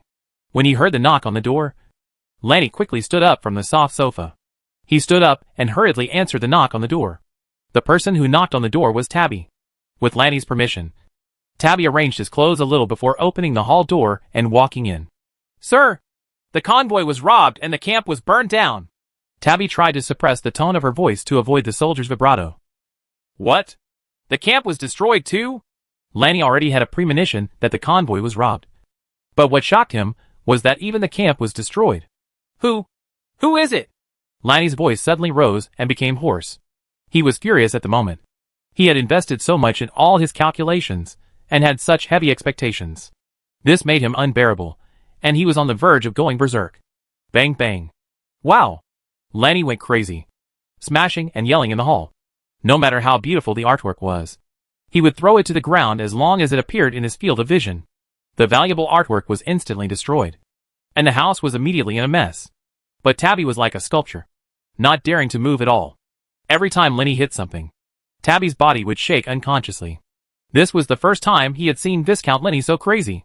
You? Go and gather troops for me. Now go to the camp and have a look. After venting his anger, there was nothing left to smash in the hall. Lanny finally calmed down slightly. His eyes were red, and he ordered Tabby through gritted teeth. Yes, sir. Tabby immediately responded as if he was being amnesty, and then ran out of the hall quickly. Although he was loyal, no one in the castle dared to say that he was not afraid of Lanny's wrath, especially Lanny, who was in a state of madness. However, Although Lanny was crazy, he still had reason and knew that the problem was not Tabby's fault. Even though he smashed the entire object in the middle of the hall, he did not vent his anger on Tabby. Soon Lanny wore armor and rushed to the camp in the buffer zone with more than 50 guards. At night, Lanny didn't dare to leave the castle because he had an older brother who was competing with him. Both of them wanted to get rid of each other quickly. But it was already dawn, and the guards around him were enough to protect his safety. And the camp was destroyed, which made Lanny too concerned. And he had to go and check it out in person. In the storm territory, in the Golden Castle, the sun was already shining through the window onto the bed. And Jervas stretched and sat up from the bed. Oh, I'm sleeping in again! Looking at the cloudless sky outside the window, Jervas sighed. He was committed to building a good territory and had not slept in for a long time. In order to regularize his habits, he always went to bed early.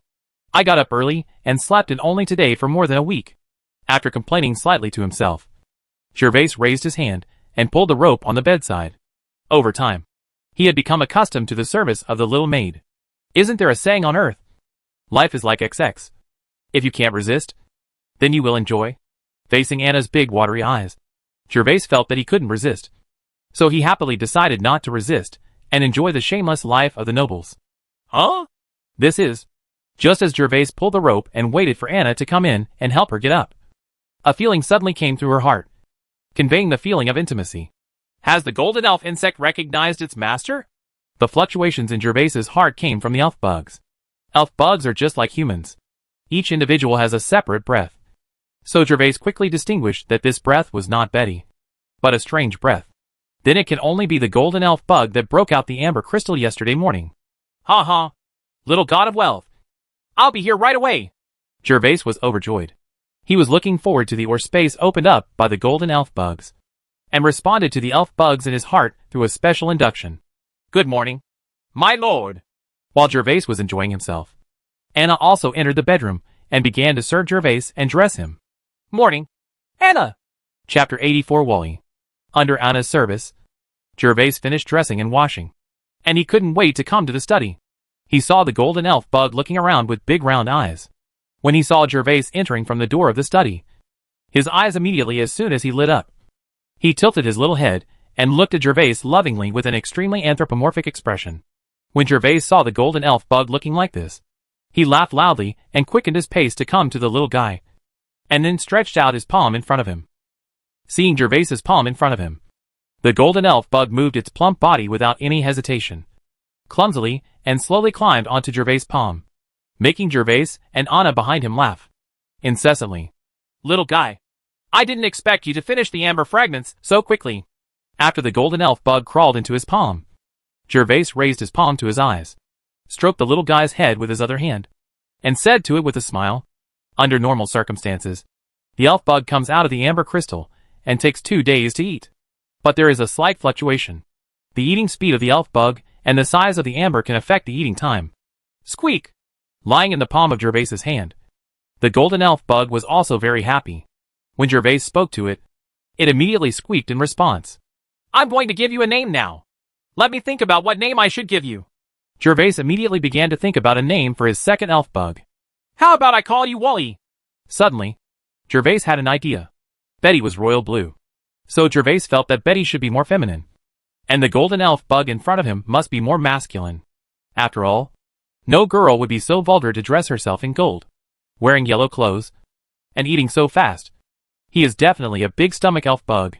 Of course, elf bugs have no gender. This is just made up by Jervas himself. Squeak! Squeak! Squeak! Of course, the golden elf bug would not object and squeak to show its happiness. Then it's decided happily. Wally, now come and meet your sister. As he spoke, Jervas took Betty's jade box with his other hand and opened it. Betty may have heard the presence of another elf bug, and had already woken up, her big round eyes widening. The boss was looking out fiercely with his cheeks puffed out. Squeak, squeak, squeak! When Betty saw the Wally in Jervas's hand, she immediately started squeaking like an angry cat, expressing her dissatisfaction and complaining about why Jervas brought this ugly golden elf, instead of playing with insects. You don't play with yourself. Ha ha. Betty, Wally was just born yesterday. You have to be friendly. You are Wally's sister now. Jervas sensed Betty's dissatisfaction in his heart. He didn't expect that the little guy would be jealous. So he grabbed Betty with his other hand and placed both elf bugs on his palm, thinking that this would calm Betty's dissatisfaction. Squeak! When Wally saw Jervas pressing Betty in front of him, he was a little flinched and a little scared, especially since he heard Betty squeaking just now. So he called out softly to say H, low. Squeak! Squeak! Squeak! Squeak! But the dissatisfaction in Betty's heart has obviously not been calmed down. Betty is no longer as well behaved as usual at this moment. She turns her head and ignores Wally's greetings, and squeaks to express her unwillingness to pay attention to Wally. Seeing such a scene, Jervas was a little speechless. It turns out that elf bugs also have such personalities. He had not discovered it before. In desperation, Jervas could only put Betty back into the jade box. After putting Betty down, Jervas took out a brand new jade box from the cabinet next to him. This jade box was bought by Lori from Winterfell. The jade box was not expensive, and Lori bought it back in one go. 5 however. Rose powder is expensive. Lori only bought 1 pack. Jervas planned to use it for a while, and then buy more when he had more money. Squeak! Squeak! Squeak! Squeak! Betty was put back into the jade box by Jervas. She was a little angry and started to scream again. Jervas had no choice. This little thing was so competitive that she couldn't beat him again and again. Could only turn around and face Anna and said, Anna, Betty will be left to you. I will take Wally downstairs first. Okay. Sir, feel free to go. Leave Betty to me. Anna saw the cute appearance of the 2 fairy bugs, and she was already attracted by them. Anna would play with Betty for a while every day during this period. So Betty also liked Anna very much as a friend. Anna was very confident in coaxing the angry Betty away. Then leave it to you, Anna. Hearing that Anna was so confident, Jervas felt relieved. It wasn't that he liked the new and disliked the old, and was partial to not taking Betty with him. It was just that he wanted to take Wally to open up space now, not to play. If he took Betty with him, Jervas was afraid that Wally would be. He was so frightened that he accidentally created a coal mine, and it was too late for him to cry. Although the elf bugs did not pay attention to this when opening up space. But Jervas felt that people need to be in the best condition when doing things. And of course the elf bugs also want it. Jervas took some rose powder and put it in the small drawer under the jade box, preparing to feed it to Wally later. Eat a meal and let it work again. Good morning, my lord. Jervas came downstairs, and Yura stood at the door of the restaurant. Seeing Jervas arriving, he immediately bowed respectfully to him. Well, morning. Jervas also understood the matter between Eula and Anna. Jervas was very kind to this maid who truly cared about her friends. Entering the restaurant, all kinds of delicacies were already placed on the table. Only then did Jervas remember that Nazhen hadn't come yet. So he ordered Yura. Yura, go and call Lord Nazhen. Yes, sir. Soon Nazhen came to the restaurant under the leadership of Yura, and he was in high spirits. It was obvious that he had a good rest last night. Master Jervas, I didn't expect you to arrive earlier than me. Ha ha. Lord Nazhen, come and sit down. I've just gotten up. Hey, Master Jervas, are there elf bugs in here? Nazhen came to the dining table and sat down directly without being polite to Jervas. When he sat down, he discovered that Jervas had a jade box in his hand. Although there were no elf bugs in Nazhen, he had never eaten pork and had seen pigs running away. In Gandalf's castle, he had seen servants bring out elf bugs for them to play with on more than one occasion. Yes, Lord Nazhen, I picked it up myself when I was inspecting the territory a few days ago. I just finished signing the contract today, and I plan to let it open up space later. Jervas smiled and nodded to Nazhen, opened the jade box naturally, showed Wally to Nazhen, and took a spoonful of rose powder and poured it into the jade box. Oh, my God! Is it actually a golden elf bug? Or did you pick it up yourself? Young master? It seems that you are really enveloped in the glory of a knight. Nazhen's shock was not fake at all. Golden elf bugs are rare things. Even in the worst coal mines, there is still a steady stream of income. But the income is less. Moreover, the amber of this elf bug is Gaway. So he picked it up. So how lucky do you need to be able to pick up elf bugs and then get mutated elf bugs? Baron Gandalf only owned 5 elf bugs, 4 ordinary green elf bugs, and only one was a sapphire blue elf bug, which he bought at a huge sum of money. Master Jervas, your good luck is so enviable. Nazhen recovered from the shock and then started joking with a smile. Ha! Lord Nazhen, my father also said this to me. Chapter 85 Opening Your Space. Because he was anxious to know what kind of or space Wally could create, Jervas quickly filled his stomach. Couldn't wait to pick up the jade box and walk towards the vestibule. Followed by Noshin and Anna. Anna has successfully comforted Betty. Played with Betty for a while. And then came to wait for Jervas outside the restaurant. Anna, like other serfs, has never been exposed to elf bugs since she was a child. She only became Jervas's a few days ago. After becoming a personal maid, she truly knew what the elf bugs looked like. She was also looking forward to how the elf bugs would open up space. With her current status as a personal maid, she could already follow Jervas into the small courtyard of the elf bug space. As for Nazhin, he belongs to the lowest nobles in the world. He is even more interested in elf bugs than Jervas. Even if this elf bug is Jervas's personal property, as long as he feasts his eyes, he can let him be satisfied. Jervas walked quickly to the vestibule and saw that there were several long tables in the open space in the center of the vestibule. However, these long tables were quite old and made of ordinary materials. They were used by the guards for meals. Yesterday, they were used by the guards. In the evening, Jervas had told Thomas that he was going to hold a celebration banquet today. So the whole castle was already busy early in the morning, preparing for the noon feast. Good morning, my lord. Grown-ups. As Jervas walked by, both servants and guards hurriedly saluted Jervas. Jervas smiled and nodded one by one, and walked through the middle of the busy vestibule to the small courtyard. The place Jervas chose to open up the space today is in the center of the small courtyard, because Wally is opening up a mineral-type space. At that time, a relatively large space will definitely be needed to allow vehicles transporting or to enter and exit. The narrow place will be very uncomfortable. Convenient. Wally, work harder. If we can open up a gooder space, the rose powder will be indispensable for you. Whether the food in the future is good or not depends on you. Standing in the center of the small courtyard, Jervas opened the jade box, pinched Wally's plump body, and raised him in front of him. Regardless of whether he understood it or not, he encouraged him in Wally's cute eyes. Squeak! Squeak! Although Wally didn't understand what Jervas meant by this sentence, he was quite excited to see his master, and was full of kindness towards him. He immediately twisted his chubby body and started squeaking. Okay, let's get started. Let's watch your performance below. Wally!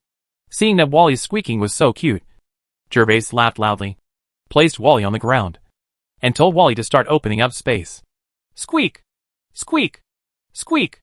After receiving Jervas's order, Wally responded twice with a squeak, then twisted his round body and crawled forward a little distance, then stopped where he was and closed his big round eyes. Jervas took a few steps back when he saw Wally starting to open up space. Anna and Nazhin were also staring at the entrance of the small courtyard, with expectant looks on their faces.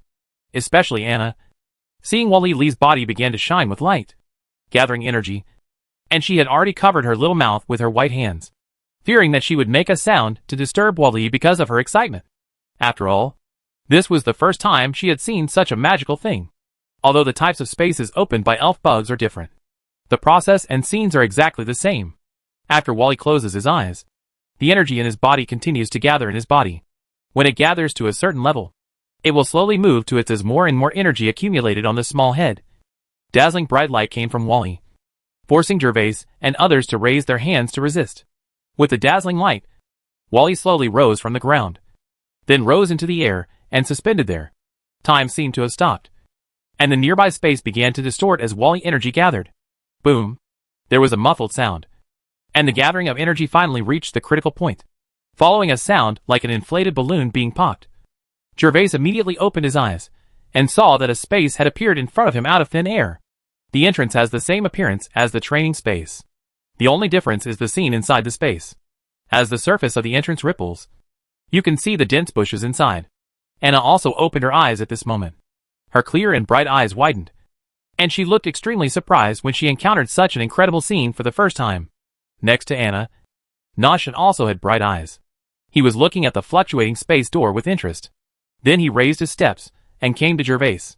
When Anna saw Noshin step forward, she immediately followed. In the past, I wanted to observe the wonderful space door in front of me from a distance. Thank you for your hard work, little guy. Seeing the door to space appear, and with the experience from last time, Jervas immediately bent down and picked up Wally on the ground, and carefully put it back into the jade box.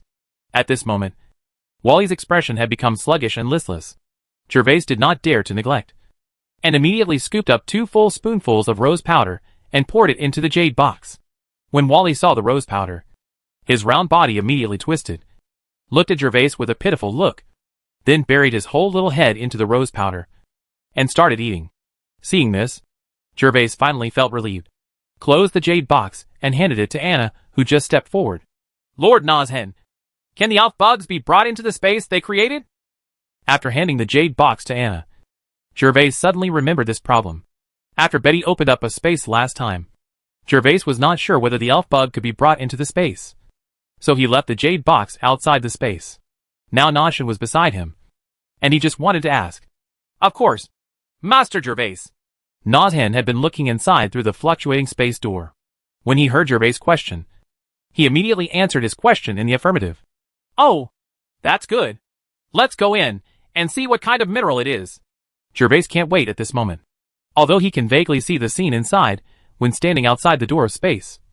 The mines in the space are not ready-made. Some may be open air, and some require digging holes, but they are not buried.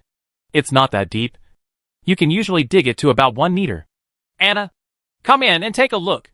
Jervas was about to enter the door of space, but found Anna standing motionless behind holding a jade box. So he smiled and said to Anna's little maid, "Oh, thank you, sir." Anna originally thought that she was lucky to be able to see the wonderful elf bugs opening up space. She didn't expect to enter the space now.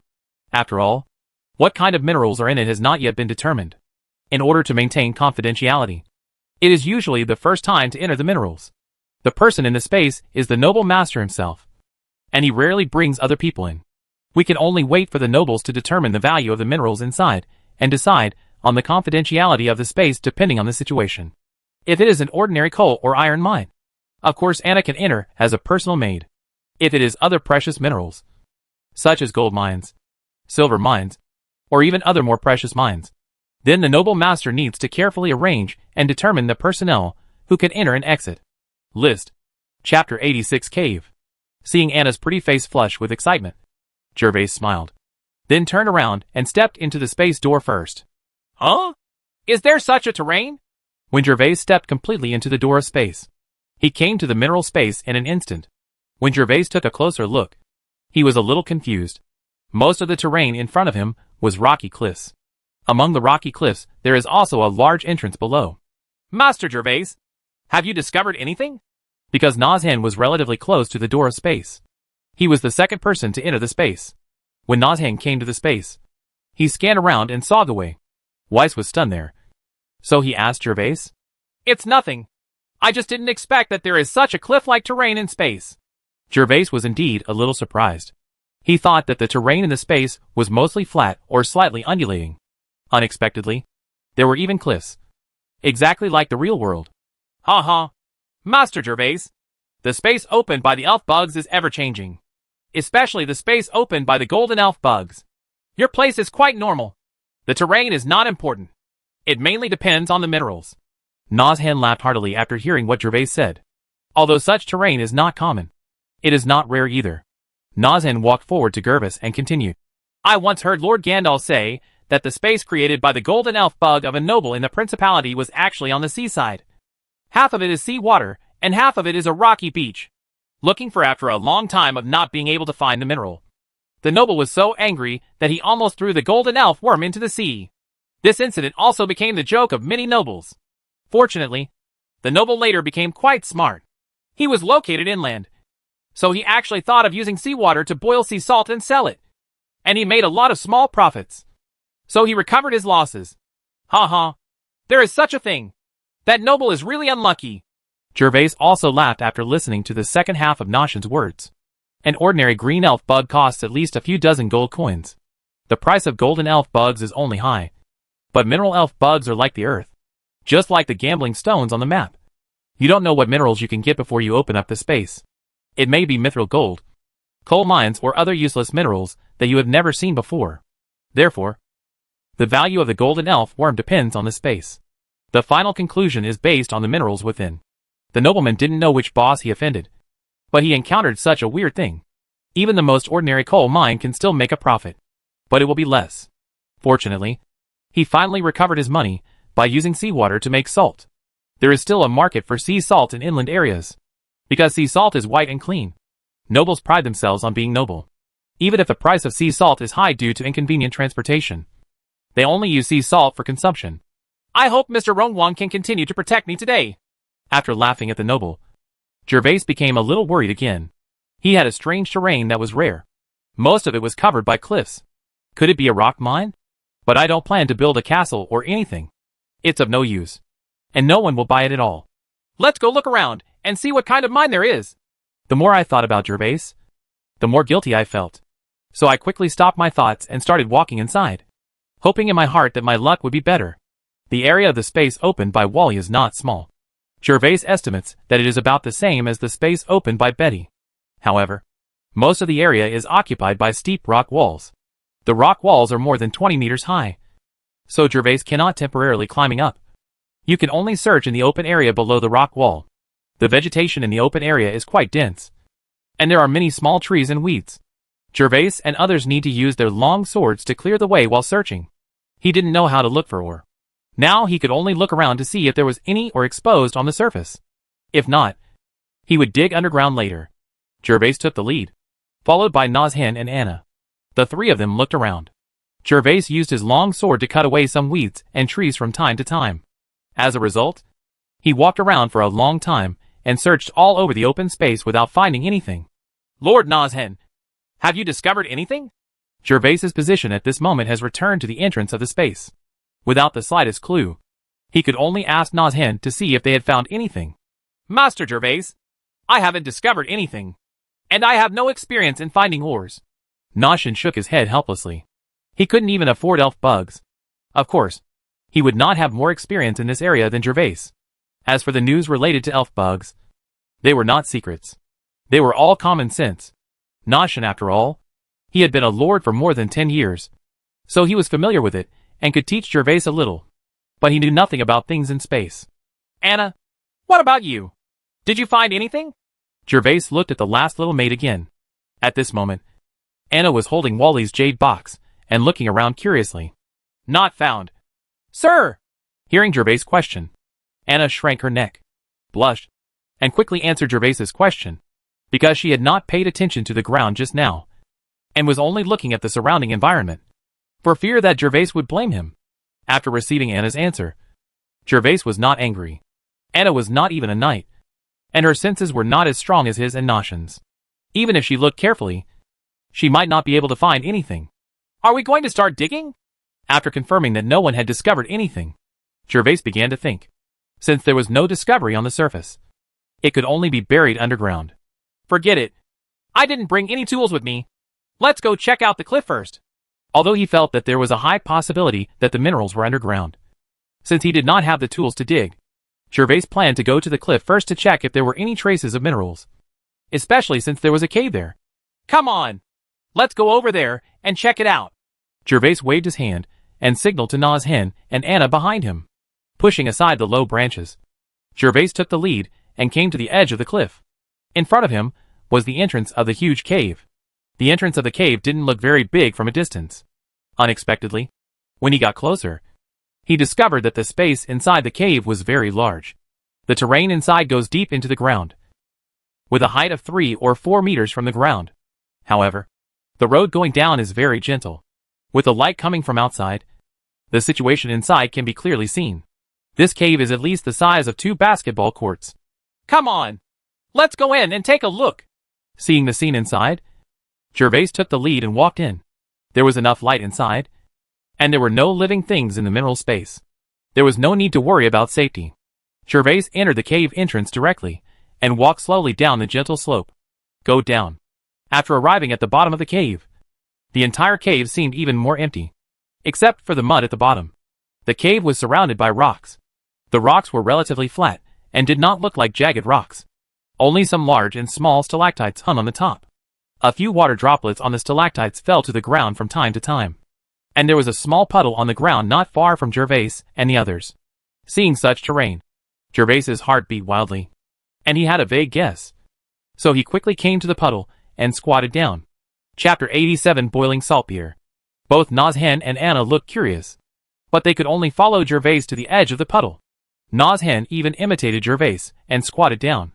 After Jervas squatted down, he dipped his finger in the puddle, then put it in his mouth and savored it.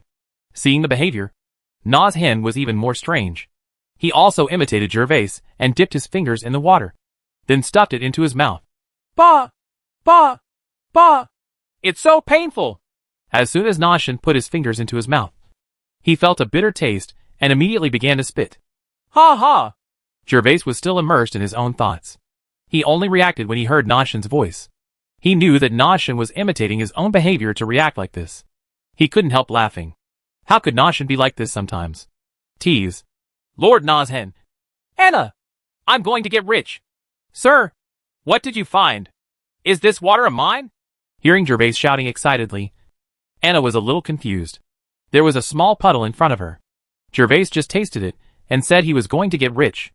Master Jervas, this water is so bitter. It must not be a good thing. How can we make a fortune? Na's hen was also confused. Anna was better and did not imitate Jervas's actions. However, Na's hen, driven by curiosity, imitated Jervas and tasted the water in the puddle. The result was extremely bitter. He didn't know how to make a fortune with such bitter water, and he had never heard of any bitter water that could be sold for money in all these years. Ha ha! You will know later. Anna, go and ask Thomas to bring 3 people over now. Bring a big pot for boiling water, firewood, linen for filtering things, and tools for digging. Seeing that the two of them didn't understand, Jervas didn't tell them directly.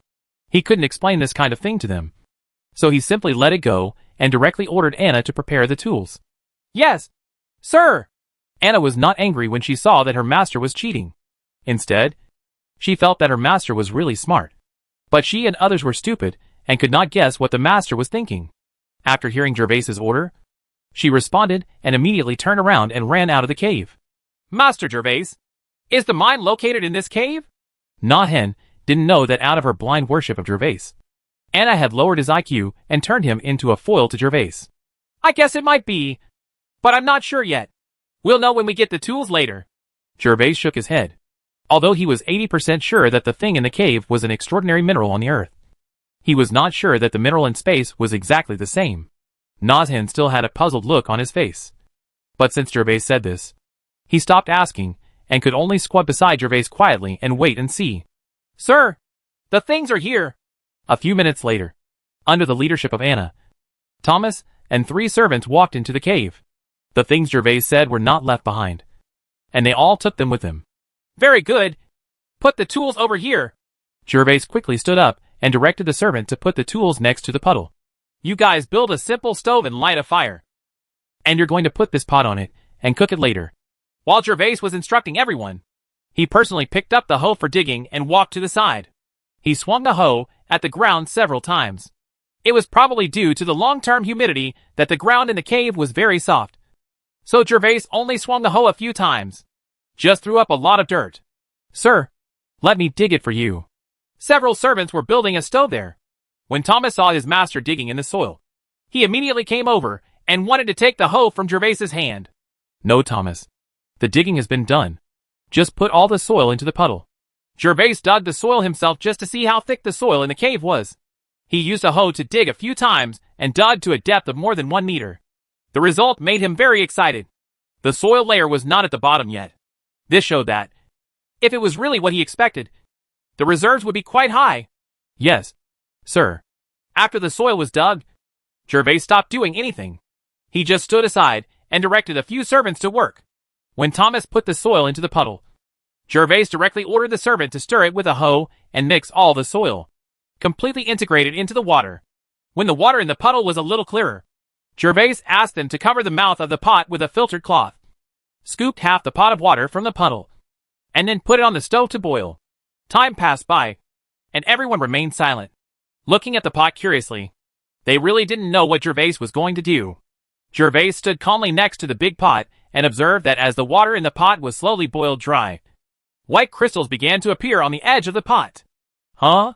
Sir, there is something white in the pot. Master Jervas, how come white crystals appear when this water is boiled? There were only 3 people in the field who could speak freely next to Jervas: Anna, Na's hen, and Thomas. When the three of them saw the changes in the cauldron, they all asked in unison. The scene in the pot was something they had never seen before. When the water boils, doesn't it just bubble? Uh-huh. It's done. I'm rich this time. Anna will give you something good to eat later. Jervas also saw the changes in the pot, and immediately laughed excitedly. When he saw the white items on the edge of the pot, he finally confirmed his guess. The contents of the pot would not only bring him great wealth, but also bring him great wealth. Maybe it can also bring considerable combat power to his territory. The thing in the pot is called saltpetre. It's a very strange thing. You'll understand later. Jervas could not explain to them what saltpeter was. There was no saltpeter in this world, let alone gunpowder. There was sulfur, because many people in this world were not hygienic and would develop some skin diseases over time. Sulfur was good for skin diseases. It has very good curative effects. Jervas has seen it in Gandalf's land. It is a commonly used item in this world. With saltpeter, you can make ice, and you can also try to prepare gunpowder. No wonder Jervas is so ecstatic. One of Jervas's hobbies in his previous life was reading online articles. Although online articles are not nutritious, he has learned these little common sense. Quite a few. He remembered simple things like the ratio of gunpowder and saltpeter to make ice very clearly. When the pot was almost boiling, Jervas ordered the servant to extinguish the fire. When the fire was extinguished and the smoke dispersed, he saw that the iron pot was already filled with white transparent crystals and some brine. It was obvious that there was a cave here. The nitrate content in it is very high, and only half a pot of water can reach this level. Thomas, now take the three of them to dig in the open space outside the cave to see if there are any other minerals. Just dig a pit more than 10 meters away and more than 1 meter deep. Being able to obtain saltpeter was already an unexpected surprise for Jervas. Jervas couldn't wait to go outside the space to try making ice. However, Jervas was not sure whether the only mines in this space were saltpeter. After all, I got this thing after boiling it myself, so I specially asked Thomas and others to check and confirm. Yes, sir, Thomas hurriedly responded. As a housekeeper, he didn't have to do the work himself. He only had to supervise it here. There were 3 servants in a pit dozens of meters away, and they could quickly explore it. After the matter was explained, Jervas stopped delaying and happily walked out of the cave with the iron pot in his arms, heading for the exit of the space. Regardless of whether Thomas and the others can find other minerals, Jervas is now very satisfied. If anyone gives him a silver mine with the same space now, he will not change it. Chapter 88: The Conception of the Musket. After leaving the space, Jervas returned to the inner castle without stopping, holding the big pot. In the kitchen, Jervas ordered his servant to find a large wooden basin and a smaller copper basin. Copperware is also popular in this world. Some nobles cannot afford enough silverware, so they use copperware instead. However, Jervas knows that using copper vessels to hold food for a long time is not good for health. So the copperware in Jervas' castle, the utensils are all used to hold water for him to wash with. There are a lot of them in the castle, and they are just used to make ice this time. Jervas first asked the servant to put the copper basin into the wooden basin, and then filled both the wooden basin and the copper basin with water. When everything was completed, Jervas poured out the thick brine in the cauldron, leaving only the white. Then Jervas carefully poured all the saltpeter into the wooden basin. After everything was done, Jervas stood up and clapped his hands. However, looking at the strong sunlight outside the castle, Jervas was worried and took a large pot lid and covered it directly on the wooden basin. It should be fine now. Jervas has never personally operated the use of saltpeter to make ice, but the processes he has seen in novels are similar, which is to react with the nitrate and water, and then the nitrate in the wooden basin will absorb a lot of heat and the temperature will drop. You can make ice cubes. Nitrate cannot be eaten directly, so you need to add a copper basin with good cold and heat conductivity to the wooden basin. Add clean water to the basin. After the water turns into ice cubes, the copper base and the ice cubes inside can be eaten directly without worrying about safety issues. Okay, you're done. Nozhan and Anna have always been with Jervas. They have witnessed everything Jervas has done. In the cave, Jervas can boil white crystals with water, which is an eye-opener for them, although they don't know what's the use of that thing. But you can tell it's extraordinary just by looking at it. But after arriving at the inner castle, Anna and Nozhan couldn't understand Jervas's operation. Why did the newly cooked food melt into the water again? Isn't this a useless effort? Although Anna didn't understand, she had a mysterious confidence in her master, so she didn't ask. Nozhan couldn't help but ask, Master Jervas, you just cooked these white things. Why did you put them away again? Into the water? Ice. I want to make ice. Bing? Ice? Na's hen didn't understand what the word Ice meant by Jervas was. It's the ice cubes that only the nobles can eat this season. Jervas said it cheerfully without hiding anything. Really or not? Master Jervas? Can you get ice cubes like this? Nashin suddenly became excited. His voice rose a lot, and his eyes widened in disbelief. Of course it's true. Lord Na's hen can also have a taste later. Ha ha. Jervas was extremely excited when he saw Na's hen. Then he looked at the little maid Anna, whose eyes were wide open and looking at her with watery eyes. Her eyes were full of admiration, which made Jervas's pride even more intense. Very. I'm sorry, Master Jervas. I just made a mistake. But this is the first time I have seen such a magical thing. Only then did Nashin realize that he felt that what he just said was a bit suspicious of Jervas's meaning. This was very rude to the nobles, and could easily arouse others' disgust. So he immediately explained to Jervas. Well, I can understand. Lord Na's hen doesn't need to apologize. Being able to make artificial ice in summer is as incredible to Nashin and others as building a rocket to fly into the sky. Jervas is not surprised by their surprise. If anyone on Earth told him that he could practice fighting Chi, Jervas would definitely give him a now bangsy. Tell him to go away gracefully. If ice can really be made, Master Jervas will need to send more people to guard the yard. And the candidates who enter the mineral space must be loyal and reliable. Seeing that Jervas didn't mind, Na's hen breathed a sigh of relief, and then began to give Jervas suggestions. Well, I will arrange this matter. Please don't worry, Lord Na's hen. Nitrous is very important to Jervas, and of course, he will guard it closely. Nitrous is currently the only one in this world, and it is related to the future of the storm territory. The reason why Jervas did not hide the fact that he boiled saltpeter and then made ice was to let people subconsciously combine saltpeter and ice. After he made gunpowder, no one would associate gunpowder with saltpeter. Ice and saltpeter. It serves as a shield to hide the secret of gunpowder. For this purpose, even if Na's hen, Anna and the servants may not reveal the news, Jervas will take the initiative to tell others about the ice-making process in the future. Looking at the wooden basin, Jervas knew that it would take some time to get the ice cubes. So he separated Na's hen and Anna and returned to the study on the 3rd floor alone. Now that he had saltpeter, he could conceive of gunpowder and muskets. The main ingredients of gunpowder are nitrate, sulfur and charcoal. Jervas also has a lot of memories of the production process in his mind. But he still needs to write it down and slowly organize and experiment. Jervas remembers that the ratio of black gunpowder is 1 sulfur, 2 nitrates and 3 charcoal. But this will definitely require later deployment experiments. So he is not in a hurry. What he needs most now is to figure out how to make a musket. He doesn't have to worry about the hardness of the musket barrel, because he has mithril and materials with advanced armor hardness on the earth. So he only needs to think about how to make a musket. He first thought of the structure of the most representative matchlock gun in ancient times. There is a metal hook on the gun. One end of the hook is fixed on the gun and can rotate around the axis. The other end holds a slowly burning matchlock. The soldier, when firing, push the metal hook into the fire door with your hand, allowing the burning match rope to ignite the black powder, thereby launching the projectiles loaded in the gun chamber. The matchlock of a matchlock gun is a piece of hemp rope or tightly twisted cloth, soaked in nitrate or other salt solutions and then dried. It can burn slowly but not extinguish. The burning speed is about 80 mm to 120 mm per hour. In this way, after the soldier presses the metal hook into the fire door, he can hold the gun with one or both hands, keeping his eyes on the target. Jervas was going to draw the parts drawing of the matchlock gun and asked Bernard to build one for him to test the effect first. The only long-distance weapons in this world were longbows, and not even crossbows. But he wanted to cultivate an excellent longbowman, need a long time of training. Jervas was originally going to try making a crossbow when he had free time. Now that he had niter, he skipped the crossbow and planned to see if a musket could replace the longbow.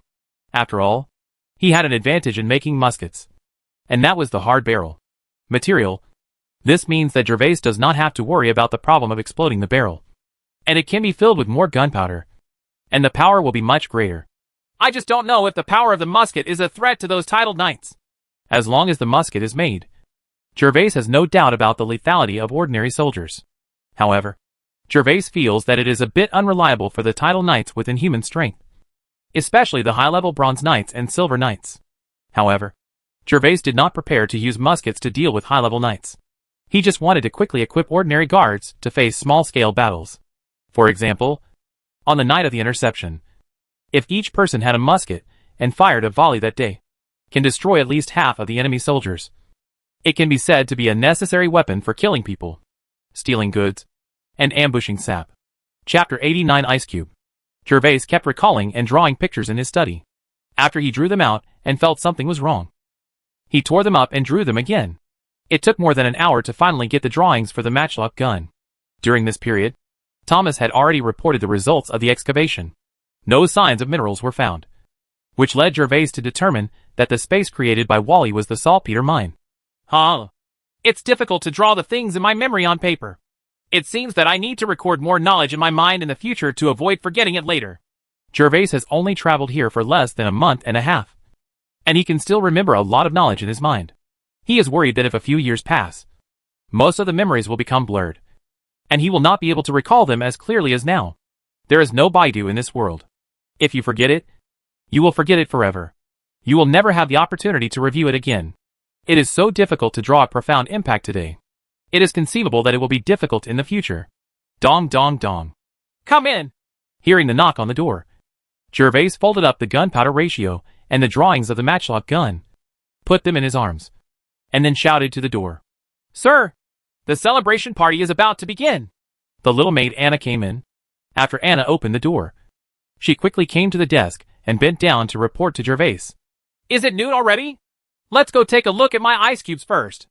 Only then did Jervas realize that he had been in the study for so long. So he stood up, stretched, and took Anna out of the study.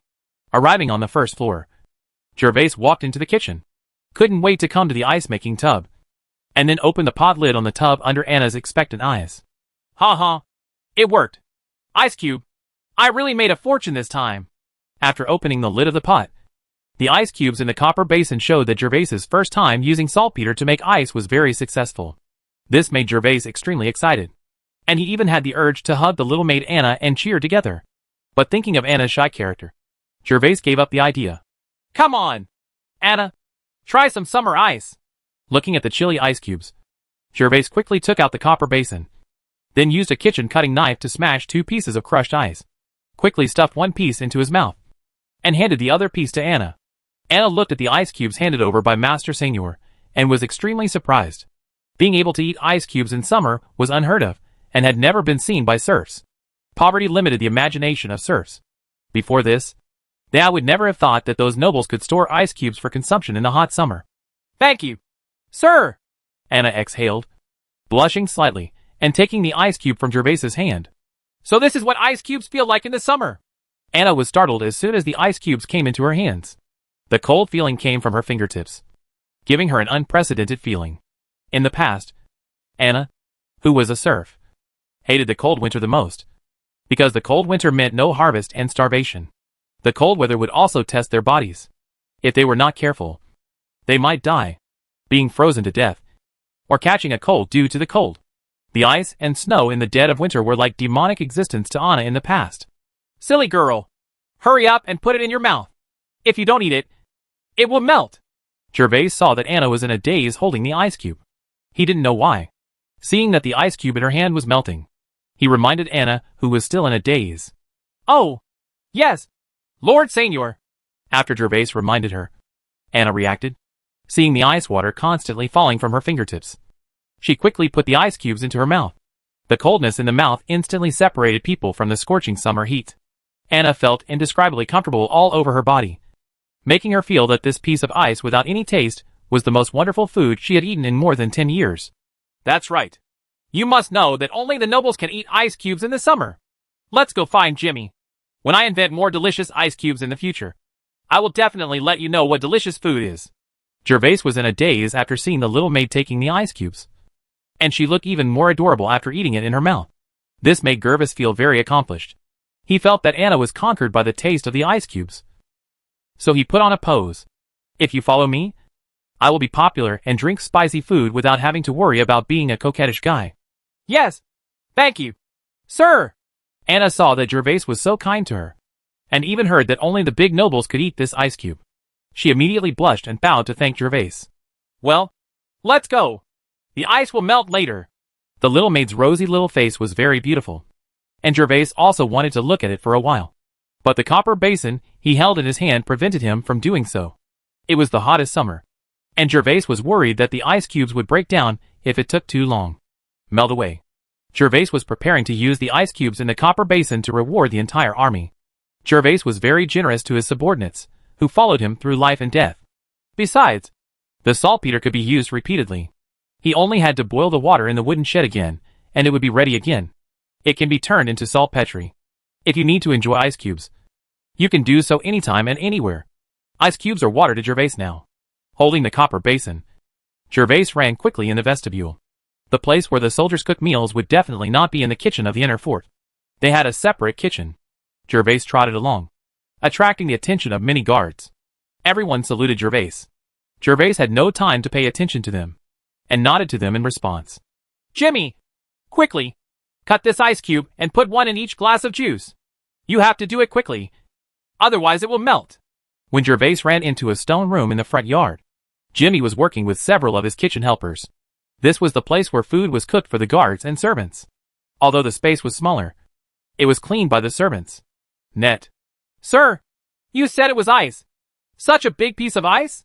When Jimmy saw Jervas arriving, he was startled and hurriedly stepped forward. When he heard Jervas talking about ice cubes, Jimmy still didn't react. But when he saw the copper basin in Jervas's arms, Jimmy was convinced that Jervas was talking about ice cubes. Sir, give it to me quickly. I will cut it into pieces right now. Looking at the dewdrops on the copper basin, Jimmy didn't ask Jervas where he got the ice cubes. Instead, he said to Jervas eagerly, Jimmy has also handled ice cubes in Roseburg. He knows how rare ice cubes are in summer, and how expensive they are. If you delay for a second longer, you will lose an extra copper plate. So he can't help but be impatient. Jervas wanted to laugh when he saw Jimmy's anxious look. He wanted to pretend and tell Jimmy that ice cubes are not valuable to me, but thinking that this was not in line with his own views, he held back and quickly handed the copper basin to Jimmy. Jimmy was obviously skilled at dividing ice cubes. As Jimmy processed it quickly, ice cubes of similar sizes were divided. While Jimmy was dividing, he ordered the helper to throw the divided ice cubes into the juice container and wooden cup. In just 3 minutes, Jimmy finished cutting the pieces. Let's go. Give all the juice to the guards. After everything was done, Jervas gave the order, and the kitchen assistant and some servants who had just arrived to carry the drinks picked up the wooden cups on the tray and walked towards the place where the banquet was held. Chapter 90 Celebration Banquet. In the vestibule where the sun is not exposed, guards were already standing around the long table. Except for 2 guards guarding the city wall and the castle gate, the rest of the people had already gathered in the field. Master Jervas. Noshin was also present at this moment. He was the only one at the table where Noshin was sitting. When Jervas walked over, Noshin quickly stood up to greet him. Lord Noshen, the ice cubes are ready, and you can taste them right away. Jervas smiled and nodded to Noshen, then waved to the manservant beside him, who immediately stepped forward and put the tray on the table. It was handed to Jervas and Noshen. There were only 2 silver cups on the tray, which were prepared for Jervas and Noshen. To be honest, Jervas wanted to act like a polite corporal and share the joys and sorrows with the soldiers, drinking juice from a wooden cup like them. But with Noshen as a guest, Jervas could not do this, and could only drink from a silver cup. Jervas and Noshen each took a glass of juice from the tray. Jervas nodded to Noshen, then turned to look at the guards present. All the guards also got their own wooden cups at this moment. Jews, each carrying juice, stood at the edge of the long table, staring at Jervas, waiting for Jervas's lecture. I have seen your bravery last night. To express my appreciation for you, you can eat as much as you want on the long table today. If it is not enough, there is still more in the kitchen. Let us raise a toast. Cheers to the victory. May the glory be with you forever. We're in this together. Jervas was not a long-winded person, nor did he have any bureaucratic thoughts. Under the hot gazes of the guards, he simply said a few words, then raised the silver cup in his hand, raised the cup and cheered. Thank you. Sir, may the glory be with us. Lord Shegvis, may the glory be with us. All the guards were already salivating at the food on the long table, knowing that it would be ready to eat soon. Everyone was in high spirits and cheered. They all raised their wooden cups and shouted loudly. There is a lot of food on the long table, such as barbecue, mushroom stew, lobster, oysters, and crabs. These are delicacies that the guards rarely eat, especially when these foods are cooked by the team of chefs led by Jimmy. They are all fragrant. It overflows and makes people salivate when they smell it. After the guard shouted twice, they all took the cups and started drinking the juice in them. Huh? It's so cold. Really? There are ice cubes inside, and they are still floating on top. Oh my god! How come there are ice cubes? I actually ate ice cubes in the summer. After just 1 or 2 sips, the guards noticed something strange in the wooden cup. The cold feeling was easy to distinguish in this hot summer. Just like the fireflies in the dark night. It was so distinct. Nazhen also took a sip of the drink with ice cubes at this moment, and his eyes lit up. He and Jervas were the highest present, and the number of ice cubes was much more than that of the guards, which made the taste even more wonderful. What a miracle! Master Jervas, I really believe now that you can actually make ice cubes in summer. Nazhen took 2 more sips before saying to Jervas with satisfaction. Ha ha. It's just a coincidence. I also saw it in a travel book in the castle. Otherwise, I wouldn't know about this mineral that can make ice. Jervas smiled and answered Nazhen. He was not worried about attracting others' attention because he could make ice. There were many unsolved mysteries in this world. Even in the space created by the golden elf bug, there were many minerals that people did not know about. So Jervas does not need to be particularly cautious in this regard, as long as he can give a proper reason to justify it. Just like what Nazhen said in the morning about the space opened up by the elf bugs owned by the nobles. Maybe it is not that there is only sea water in the space, but that there is a new type of mineral in the space that people don't know. But no one knows it. No one in this world dares to guarantee that they are omniscient and omnipotent. And the transportation here is inconvenient, and the news is blocked. If it is not deliberately publicized, it would be impossible to spread the news throughout the principality for not even a year and a half. If the space created by Wally were not obtained by Jervas, but by other nobles, they could only cut the rocks and use them as building materials.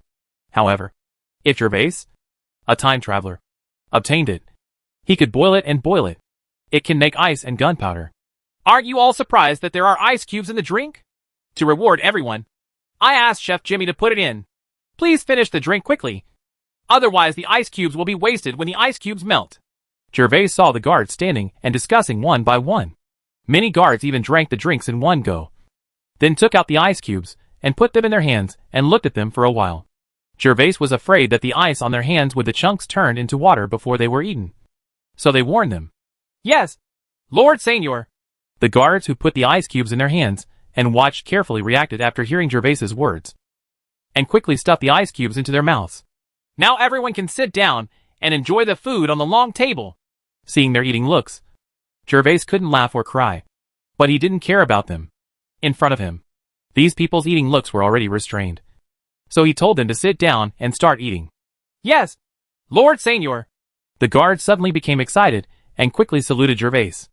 Then they rushed to sit down one by one, raised their hands, and began to snatch the delicious food in the wooden basin. The vestibule was suddenly filled with the noise of the guards and the sound of chewing food. While eating, many guards shouted, "Yum! Yum!" This sound even attracted the 4 guards on duty, who peeked here from time to time and kept swallowing saliva. However, they also knew that they were on duty at the moment. They just took a few peeks and then did not dare to look any further, observing the outside of the castle honestly. Although the 4 guards on duty can't eat delicious food now, food and drinks have been prepared for them separately. When they finish their duty, they can still eat, and each of them will be rewarded with 10 copper plates. Master Jervas, the delicious food in your castle has completely conquered me. Am I really worried that I will have to face the food in the manor when I go back? When the guards started to gorge themselves, Jervas and Nazhen also started eating. After Nazhen swallowed a grilled oyster into his belly, he felt extremely satisfied and wiped his hands with a square towel. Sighed to Jervas. Lord Nazhen, don't worry. I can tell you clearly that in the near future, such delicacies will appear in every corner of the earldom. Hearing Nazhen sigh, Jervas also wiped his hands with a towel, then smiled and consoled Nazhen. Since the ice was successfully made, he had the confidence to say this. Oh, really? Master Jervas, are you going to sell these seafood in the earldom? Nazhen's eyes lit up after listening to Jervas's words. He had been completely conquered by the food in Weiss Castle, especially the seafood called golden oysters, which was simply addictive. Yes, I believe it won't be long before Lord Nozhen can eat such delicious golden oysters even in your manor. Gervais nodded affirmatively to Nozhen. Moreover, Lord Nozhen, these golden oysters can also nourish the body for men. You can eat more of them then. Ha ha. Really? I see. I said why I couldn't sleep well last night. It turned out to be the effect of eating this golden oyster. Nozhen's eyes widened immediately. And then he suddenly realized that he finally found the reason why he couldn't sleep last night.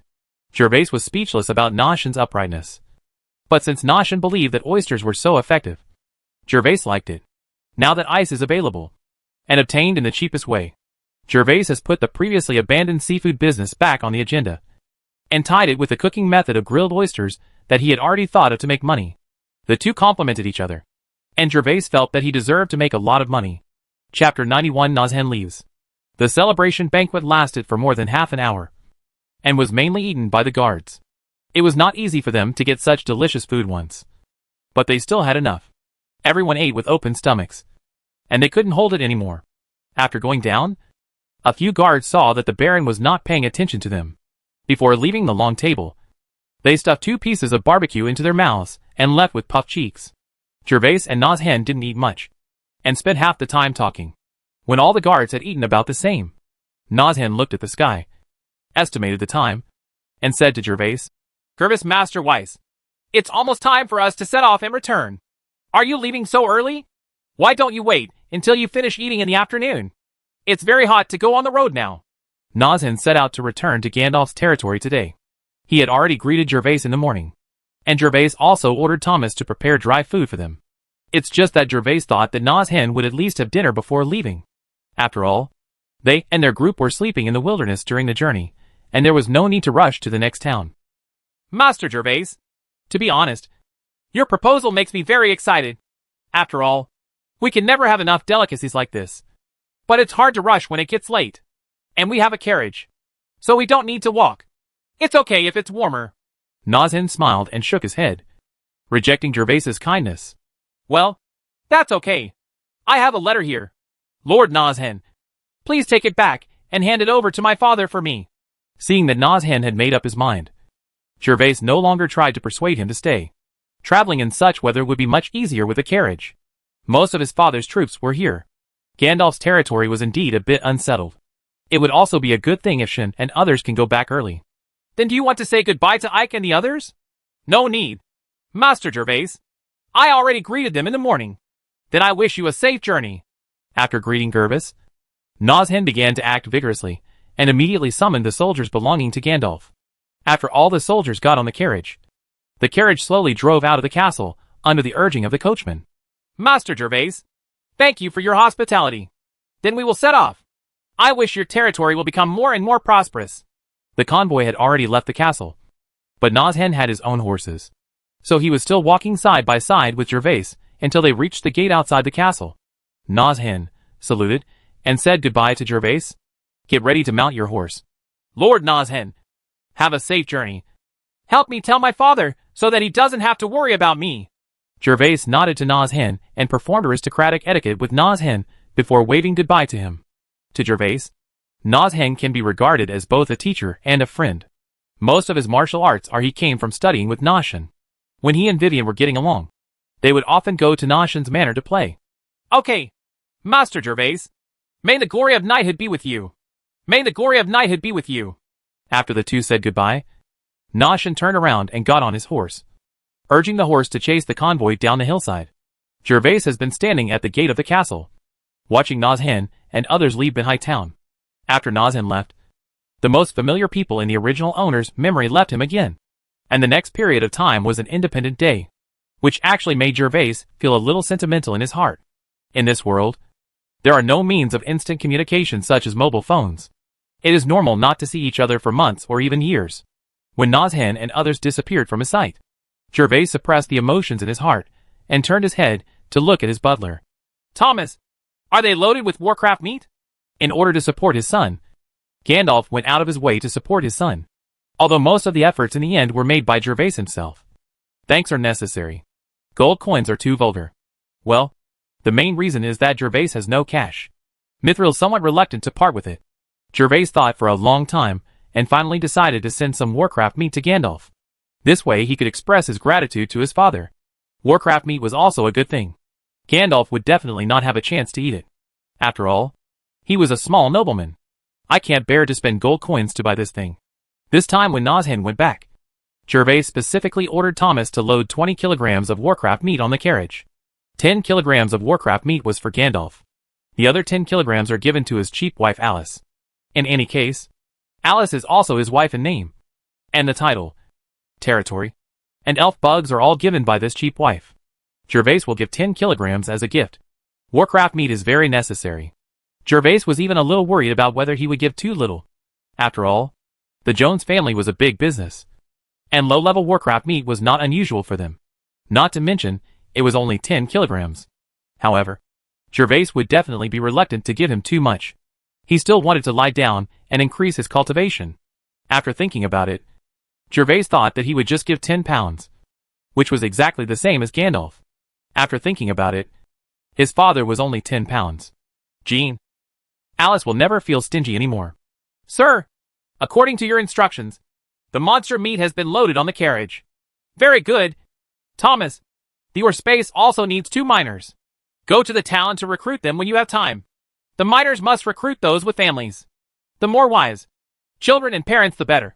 They are allowed to go home after work, and the salary is determined by you decide. The boiling of saltpetre is not like other minerals. There is no need to dig the saltpeter at all. The main thing is the process of boiling. Jervas thinks that only 2 people are needed to work. After Thomas has found all the people, Jervas only needs to teach how do they control the heat. They need to modify the space, build a pool, and have a large pot with a mouth to boil saltpeter. Such a small-scale saltpeter mine should be the cheapest way to produce minerals. And it is also suitable for now, when there are treasures in the world. Jervas, who has no cash. As for asking for a family, Jervas is just in case. Even if something goes wrong in the end, Jervas will not do anything to implicate his family. He will just let them have a shackles to do something wrong. At that time, I had a concern to avoid making mistakes. Now Jervas is still very poor, and no one pays attention to it. But once the fact that Jervas can make ice is known to other nobles, there will definitely be many people who covet the saltpeter mine. Okay, sir. I will recruit 2 miners as soon as possible according to your request. I wonder if you have any other instructions. Sir. When Thomas heard Jervas's request, he didn't think it was too much. Instead, he took it for granted. Isn't that what other nobles did? Some nobles even went so far as to make a big deal out of family members in order to scare others. No. You go ahead and do your work. Thomas. Jervas shook his head at Thomas, indicating that Thomas could go about his business. Yes, sir. Thomas respectfully accepted the order, then bowed, turned and returned to the castle. Chapter 92. Go to the blacksmith shop again. Anna, go help me call Audric and others. We will go to the town to recruit new soldiers. By the way, you will also go on horseback. After Thomas left, Jervas began to use his little maid Anna again. Anna was very quiet when Thomas and other outsiders were around. If Jervas hadn't told her something, she would usually stand at the back. Now that Nozhen has left, Jervas needs to get down to business. Recruiting troops is the top priority on his mind day and night, especially now that he has intercepted Lanny's convoy and burned down the camp. Under such circumstances, Jervas must prepare for possible revenge. Yes, sir. Seeing her elder looking at her, especially looking at her carefully, Anna blushed and responded quickly, then obediently saluted to Jervas and quickly returned to the castle. Ha ha. You blush just by looking at it. This is this world. If you were in the previous life, you would definitely get 2 big looks. Watching Anna walk into the castle, Jervas muttered happily. Occasionally teasing his personal maid can make Jervas feel happy physically and mentally. This is a pleasure that he could hardly experience in his previous life. Grown-ups.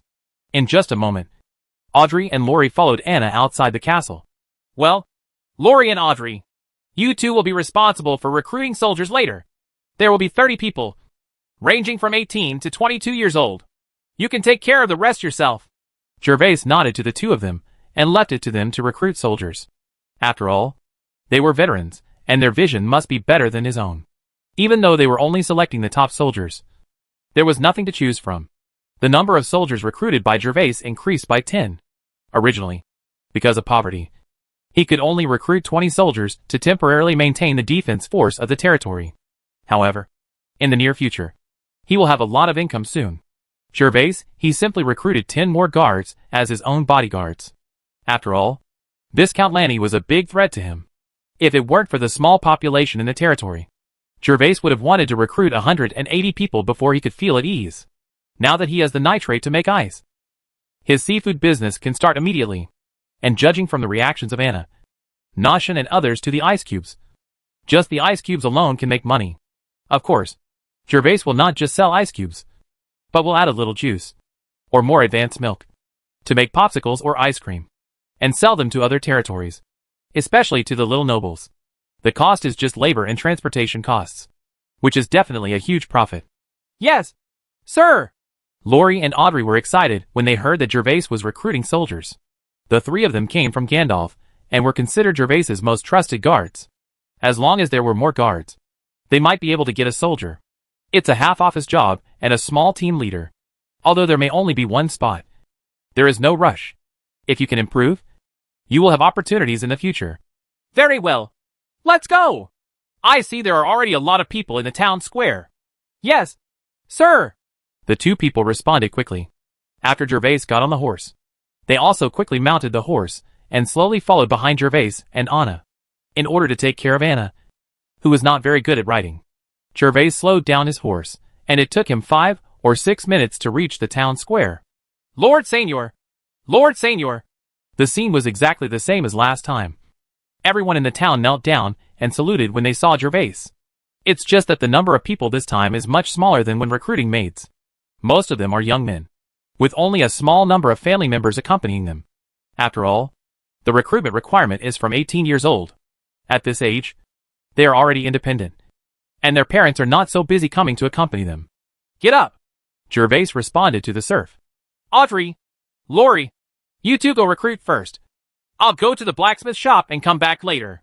After seeing the serfs getting up, Jervas turned his head and said something to the two of Audrey before continuing on his horse towards the front of the town.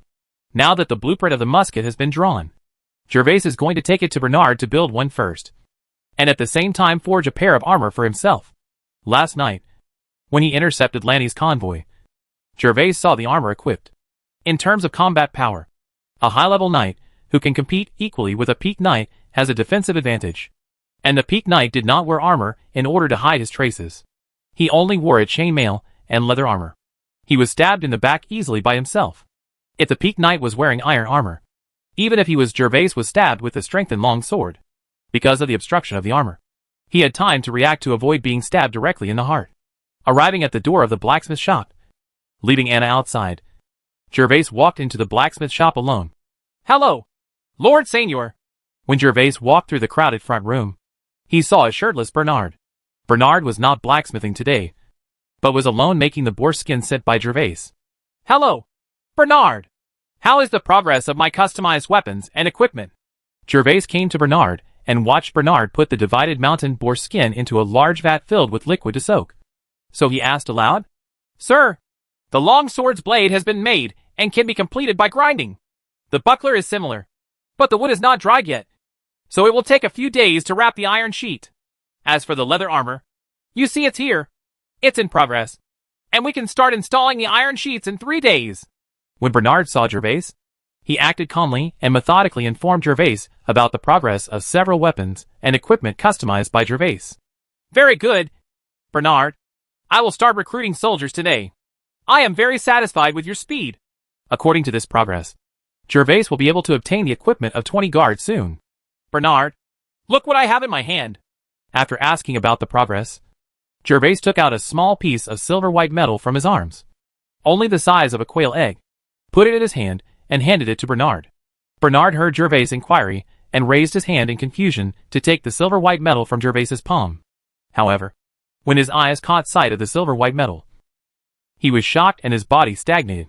It took a moment, and then he realized what he was doing. He looked at the metal in his hand carefully, and then looked up at Jervas. Bernard's reaction made Jervas a little strange, but he was excited inside. The silver metal he showed to Bernard was naturally mithril. Weapons and armor mixed with mithril have incredible properties, but it also depends on the blacksmith. Craftsmanship, A blacksmith with good craftsmanship can bring out the true effect of mithril. If the blacksmith with poor craftsmanship has never even seen mithril, giving him such a valuable thing is just throwing money into the water and listening to the sound. As long as mithril is mixed in, the quality of weapons and armors will definitely be improved. But the quality is also divided into high and low, good and bad. Chapter 93 Musket Drawings. Master Seignior, this is mithril. I naturally recognize it. I don't know what equipment you want to make. Bernard knew that his reaction just now had fallen into Jervas's eyes. So he simply admitted that he knew him and could forge. Bernard, you really surprised me. We'll talk about the mithril later. Come and see what this drawing of mine looks like. I want to build something like this, and I need you to help me put it together. Jervas is now somewhat certain that Bernard's hammer surname was not chosen by him privately, and he is probably really a descendant of that family. However, regardless of Jervas's origins, it doesn't matter if Bernard wants to hide it. As long as Bernard the technology is high enough that Jervas doesn't mind other things. Please, Master Seignior, let me see it first. Bernard had no objection. So he returned the mithril in his hand to Jervas, took Jervas's drawings, and examined them carefully. Jervas's drawings are quite neat, and the dimensions are roughly marked. This is also due to Jervas's preference for weapons on Earth. So he would go to some forums to remember the approximate size ratios. Sir Seignior, the only difficult thing to forge in your drawing is the long hollow tube. And the long tube in the middle needs to be straight, which may take a lot of time. There is no doubt that Bernard is an excellent blacksmith. Although he does not know what Jervas wants to do with the thing on the drawing, he clearly understands the difficulty of forging it. Yes, Bernard. I also know that the most difficult thing is this hollow round tube. There is no problem in terms of time. I can wait. If this thing can be successfully forged, I will make at least 10 more. Jervas became excited when he heard Bernard say that it would take a lot of time. Instead of denying it outright, he knew very little about forging, and was worried that if Bernard directly said that it could not be forged, then his saltpeter could only be used to make ice or make firecrackers. Then I can try. Can the assembly process follow the steps in this drawing? After listening to Jervas's words, Bernard nodded and expressed his willingness to give it a try. After all, in Jervas's storm territory, if you want to make a living, you can do whatever Seignior asks you to do. And Jervas is not like other Seigniors, so arrogant. No need to worry about final success or failure. Yes, if there is anything you don't understand about assembly, you can inform me then, and we will assemble it together. In fact, the assembly of the matchlock gun is very simple. The only difficulty is the barrel.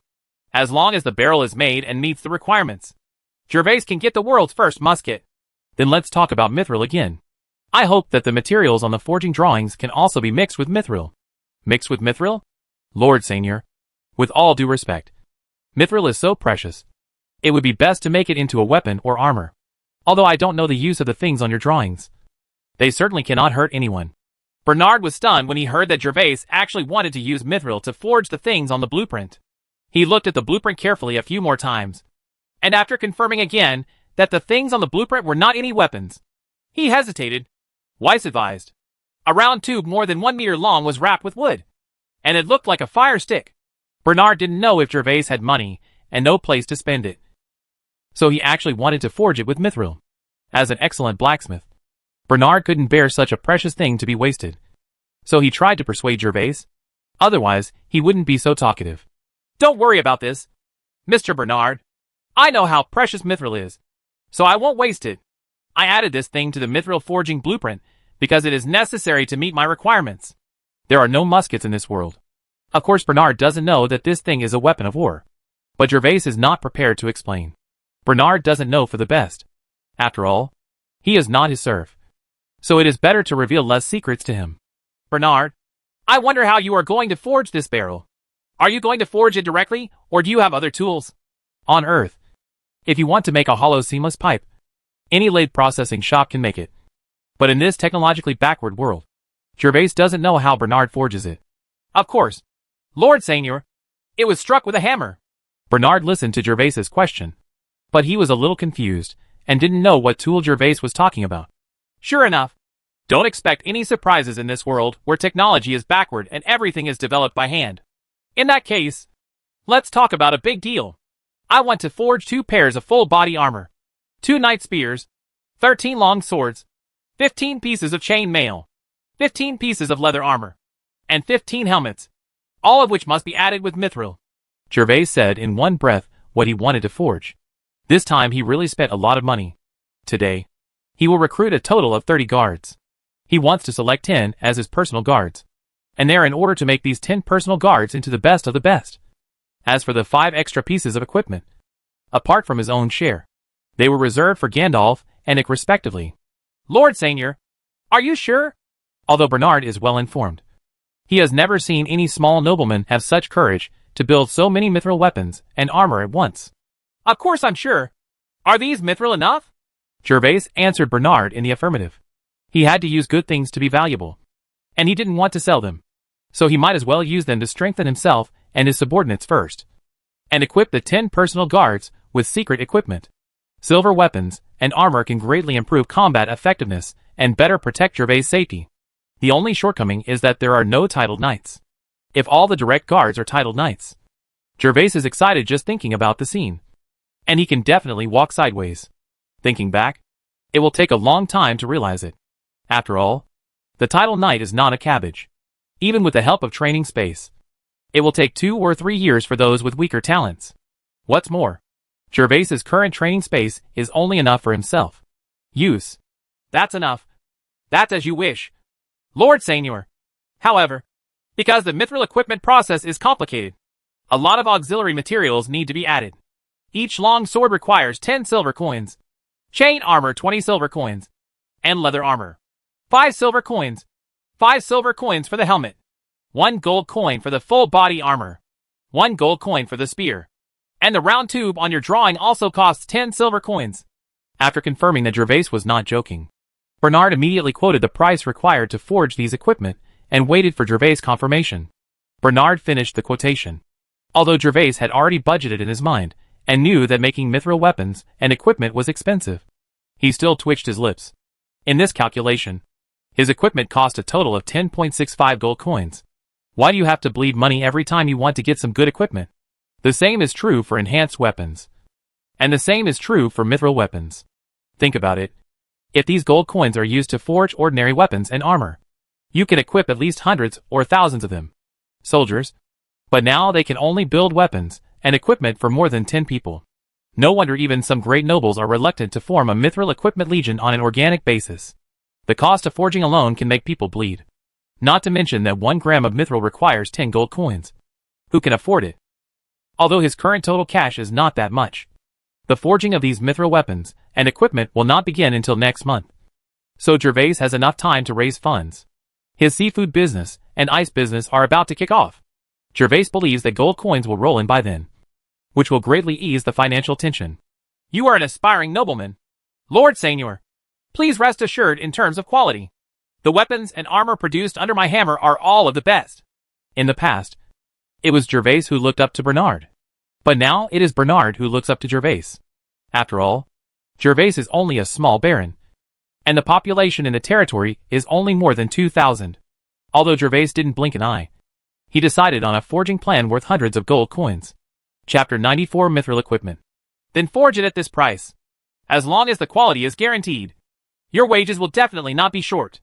After taking a deep breath, Jervas spoke to Bernard in a calm tone. Bernard didn't know where Jervas got his mithril from, but as a blacksmith, he knew the purchase price of mithril. So he was amazed that Jervas could be so calm and determined to forge these weapons and equipment. Thank you for your compliment, Bernard. There are 10 grams of mithril here. You can mix them into iron and forge them. Other equipment can be forged later. But the things on the drawings I gave you, I hope you can help me finish it as soon as possible. 10 grams of mithril was prepared by Jervas according to the weight required for making weapons and equipment. When forging weapons, the more mithril you add, the better. Jervas learned it when he was in a noble school. Each weapon requires adding the proportion of mithril will also save some blacksmiths with bad intentions from embezzling mithril. After all, 1 gram is worth 10 gold coins. As you wish, Lord Seignior. I will help you forge the object on the drawing as soon as possible. Very well, Bernard. I'll take my leave now. If there is any progress, you can come directly to the castle to find me. After everything was settled, Jervas left the blacksmith shop and prepared to go to the town square to see how the recruitment of soldiers was going. This time he spent a lot of money to build such good equipment. So naturally he also wanted to select some outstanding serfs to become his personal guards. After leaving the blacksmith shop, Jervas told the little maid Anna the unit price of each weapon. After Anna finished recording, he rode back to the town square. At this moment, there was still a large crowd gathered in the town square. The serfs were all focused on the selection of guards. Jervas did not want to interrupt the selection process. So after arriving at the square, he dismounted his horse and took a detour from the side. When he went in to check, no one noticed his arrival. After Jervas took a detour to the outside of the soldier selection area, Audrey and Laurie were constantly checking the young serfs who came to apply. These young serfs have all taken off their shirts, leaving their upper bodies bare. It is clear at a glance whether they are strong or thin. There are about 200 people who came to apply today. Almost all young people of school age in the entire territory have come. After all, there are only more than 2,000 people in the territory. Jervas has stipulated the age group. This number is already considered good. Laurie and Audrey used the elimination selection method. All the guards lined up one by one, and then Laurie checked them one by one, and first eliminated those who were obviously low and weak in height and physique. About half of the first batch of people were eliminated. After these people were eliminated, they immediately returned to the crowd of onlookers with their heads down, while those who were not eliminated continued to stand in the field, lining up again and waiting for the next round of elimination. After being eliminated one by one, when the fourth round progressed, there were only more than 40 young people standing in the field. Those who remained were all those with an advantage in height or size. In this world where cold weapons are in close combat, but there is no such thing as being short and sharp, unless they are titled knights. The stronger and taller the ordinary soldiers are, the better. I don't accept it. Why eliminate me? I am very strong. Jervas saw that Laurie and Audrey had a good idea, and that the remaining young people in the field were all pretty good. Even if he chose, he would not do better than them. So he prepared to return to the castle with Anna, the maid. But at this time, there was a loud noise in the square. A young man must have been eliminated. But he was not convinced and shouted directly. The serfs who were watching saw that the young man did not obey the guard's instructions, and they immediately started talking. Some were curious about whose family the young man was a child, and some were discussing how the guards would punish the young man who caused trouble. You must know that in this territory, apart from Lord Seignior, the guards can be said to be the most majestic and the most powerful group. Especially these two people who can recruit soldiers for Lord Seignior. Hurry down, you brat. You haven't even grown your hair yet, and you're still here to serve as a soldier. If you make trouble again and delay Lord Seignior's affairs, be careful. I'll hang you up and whip you. Laurie and Audrey were also close to Jervas. They knew Jervas's temperament and did not like to bully the weak, especially the serfs in their own territory. Therefore, Laurie and Audrey did not listen to the instructions. The young man was still polite and didn't take action. He just scolded him with a fierce expression. I'm an adult, and I'm very strong. If you don't believe me, let them fight me. If I lose, I'll leave immediately. The young man was still unwilling to give in, and still wanted to ask for a chance to show his ability. I asked you, you brat, are you looking for a beating? The requirements for recruiting soldiers were announced to the entire Storm territory yesterday. Master Seignior stipulates that you must be between 18 and 22 years old to participate. Look how old you are. Are you 16? Get out of here quickly. Or don't blame me for being rude. I'm 17 years old. I'm stronger than them. But I just don't accept it. Hey, kid. You admitted it to yourself that you are only 17 years old. Get off here. Laurie and Audrey were almost amused by this kid. But they were doing business for Lord Seignior now. They didn't dare to let this kid mess around here anymore. So they rolled up their sleeves and prepared to drive this kid out. I don't accept it. I want to be a guard. Seeing Laurie and Audrey surrounding him, the boy knew that he could not resist. So his shouts became louder and louder. Etc. Just when Laurie and Audrey were twisting the young man and preparing to throw him out of the field, Jervas walked in and stopped their actions. Grown-ups. Lord Seignior. Hello. Lord Seignior. I didn't mean to cause trouble. After seeing clearly that the person who made the noise was Jervas, Laurie and the two men quickly let go of the boy in their hands and both greeted Jervas. The serfs in the square also knew that Lord Seignior was coming, and they all knelt on the ground again. The boy who was let go by Laurie and Audrey did not kneel down. Instead, he bent down and saluted Jervas, and then tried to explain what had just happened, but was interrupted by Jervas' wave. You can talk about it later. The young man seemed a little afraid of Lord Seignior, so his words were interrupted by Jervas, and he immediately closed his mouth, not daring to say more. Everyone get up. After the young man stopped talking, Jervas waved his hand indifferently, signaling the serfs present to get up. Thank you, Master Seignior. All the serfs got up one after another, ready to be like a crowd to see what the fate of this young man would be. However, when they saw Master Seignior's expression was not good-looking, they all just watched. No one dared to behave like before, whispering among each other below. Chapter 95. Alec Hammer. Laurie, tell me, what's going on? Jervas had a straight face and a deep tone, with no hint of emotion or anger. Yes, sir. When Laurie saw Jervas's expression was not kind, he did not dare to neglect, and quickly told what happened. It turned out that this young man had a good physique and height, and he was among the upper middle class among the crowd. He had not been eliminated after 4 rounds of eliminations. However, in the last round, Laurie and Adri began to carefully look at the appearance of all the young people. After all, at this point, the remaining young people in the field have met the requirements. Next, it is time to look at the appearance. As a guard of Lord Seignior, it is impossible to grow into a crooked melon and crack jujube. It is not required to have a dignified appearance. At least it must be. It looked pleasing to the eye. But I didn't expect that something went wrong when the boy was examined. It was not because the boy was ugly, but because the boy's age did not meet the standard at first glance. He was definitely not 18 years old. Since Lord Seignior set the age standard, Laurie and Audrey must strictly implement it. After all, there are more than 40 people in the field to choose from. So this boy was eliminated. But when the boy knew that he was eliminated, but he was not convinced. And what happened next was what Jervas saw. May I have your name? After listening to Laurie's narration, Jervas nodded, his face still expressionless, as if he was very angry about the farce that just happened, and turned to look at the young man. Lord Seignior, my name is Alec Hammer. Seeing Jervas' expressionless face, Alec was not sure whether Master Seignior would punish him, so he felt very uneasy. When he heard Jervas' question, he quickly bent down to salute and answer Jervas' question. I have known for a long time that your name is Alec, and I also know that you are Bernard's son. Although Jervas' face was expressionless, he was already happy in his heart. This young man was Bernard's son, Alec Hammer. When Jervas went to the blacksmith shop for the first time, it was this young man who took to holding a sledgehammer and working with Bernard to forge iron tools.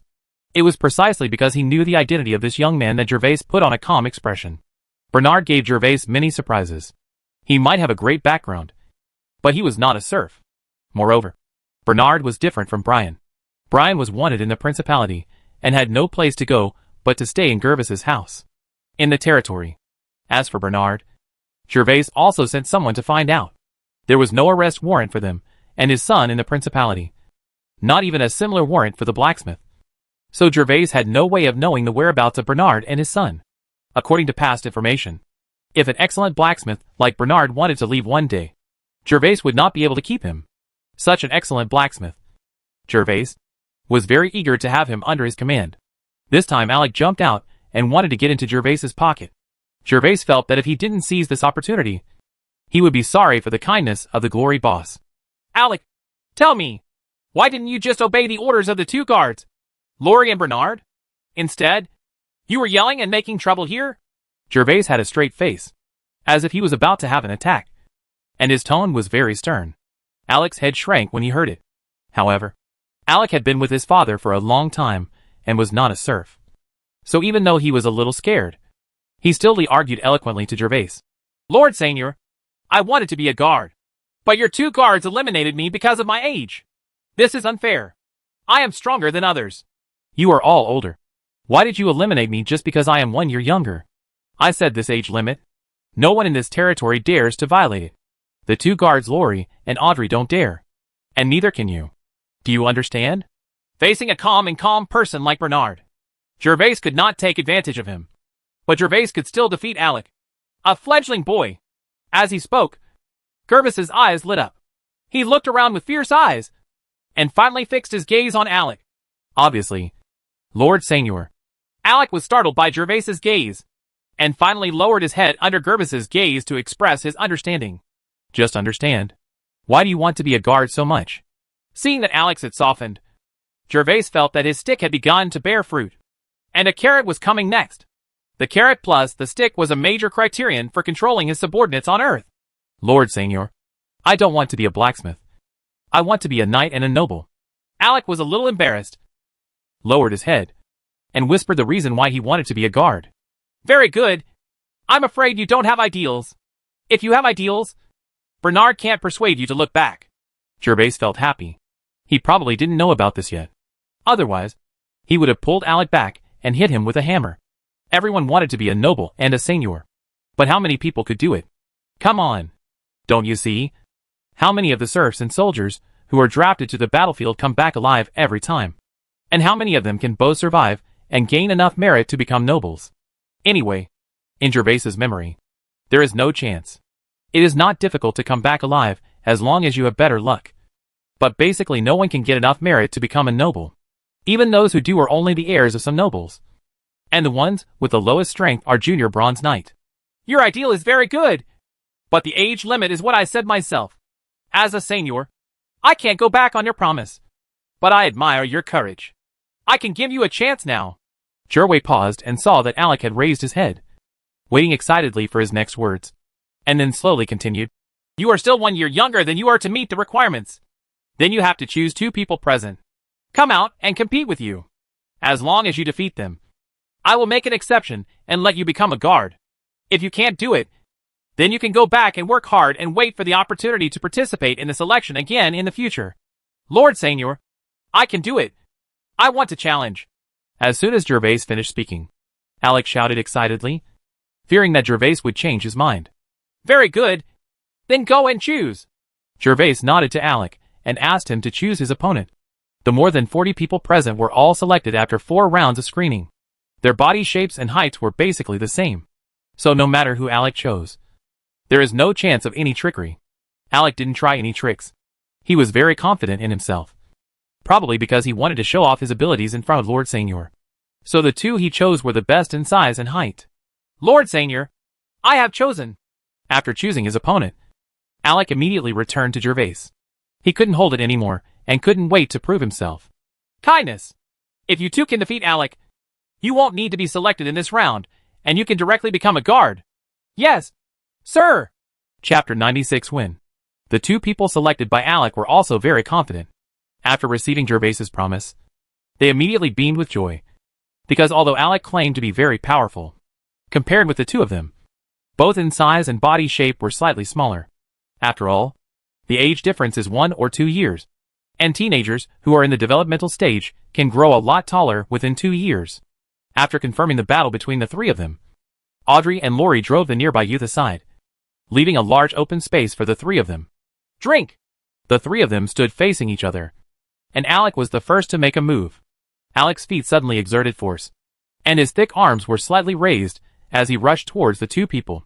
The 2 people on the opposite side were not afraid at all. When they saw Alec rushing over, the excitement on their faces became more intense. 2 against 1. They still had the advantage in size. They were already happy. And all 3 of them were not afraid, knowing any martial arts. If they relied solely on their physical fitness, there was no reason why the 2 of them couldn't defeat Alec alone. Boom! Alec feinted with his fist. And when he was close to the 2 of them, he retracted his arm to avoid the fist that was swung at him, and hit the other young man's chest hard with his elbow and shoulder. However, the fist of the man who was hit by Alec also fell on Alec's back. But because he was hit by Alec, his breath was not smooth, and the strength was weakened by 3 points. Alec's mouth twitched after being hit. Obviously it hurts a little. Cough! Cough! As for the young man who was hit by Alec, he coughed repeatedly. Alec's hit was very forceful and hit his chest. He took several steps back before covering his heart and rubbing it continuously. His expression looked painful. Wow! This kid is really strong. He actually knocked the young man back several steps. He was also punched, but he seemed to be fine. This is just a sneak attack, and the real thing begins next. The serfs who were watching on the side were all watching the competition in the field with their eyes wide open. When they saw Alec hit the target with 1 hit, many people started whispering. Some said that Alec was powerful, and some spoke to the 2 young men. Asshole! Seeing that his teammates were careless and knocked back by Alec, the young man next to him did not dare to neglect and swung his fist towards Alec's face again. This time because of the close distance. Alec could not avoid it. But Alec could not avoid it either. When he was about to hide, Alec turned slightly, raised his fist, and swung it towards the young man's fist. Ah! He actually wanted to fight with the strong young man. And the young man's physique clearly had an advantage. In this case, many of the serfs who were watching let out a soft cry. And people didn't feel anything if the fist hit them. But the 2A person exerts all his strength. But punch to punch can make people feel frightened. Dong. When the fists of the two men collided, everyone in the audience was shocked. They all looked at the two fistfighters. After the fists collided, the face of the young man, who was the first to punch, became distorted due to pain. He quickly retracted his arm and shouted, Ah! Ah! It hurts! It hurts. The young man screamed hoarsely, like a pig being slaughtered, and tears were about to fall out. The serfs who were watching made their teeth sore and couldn't bear to look directly at him. Alec, on the other hand, just turned pale and had no other reaction. Alec did not look at the young man who screamed that he had lost his fighting ability. Instead, he seriously looked at the young man who had just been knocked back by him. The young man's face changed drastically when he saw that his teammate was being beaten by Alec in a fistfight.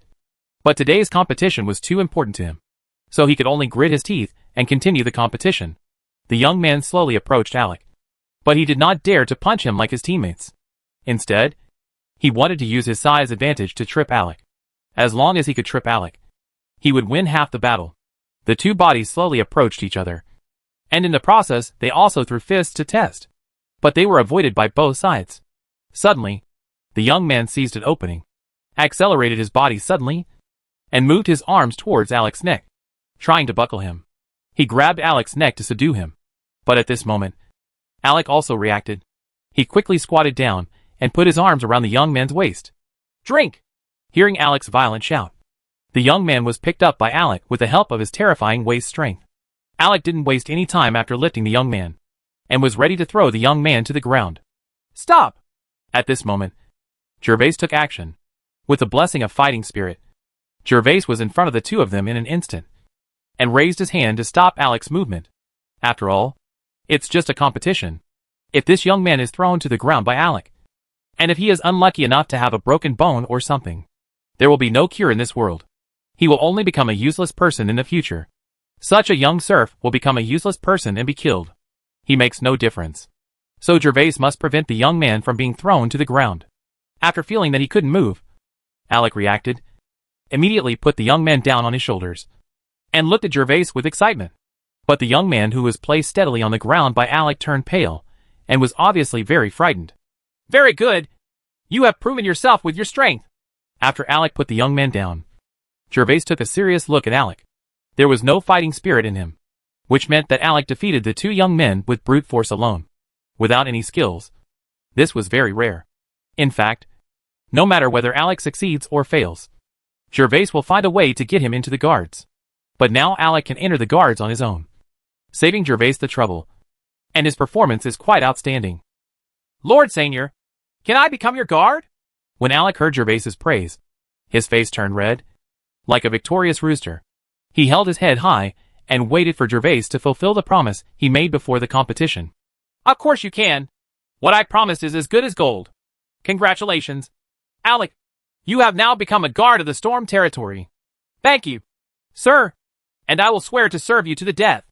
After receiving Jervas's approval, Alec immediately knelt on the ground and swore allegiance to Jervas. Good. Get up. Alec. Jervas burst out laughing.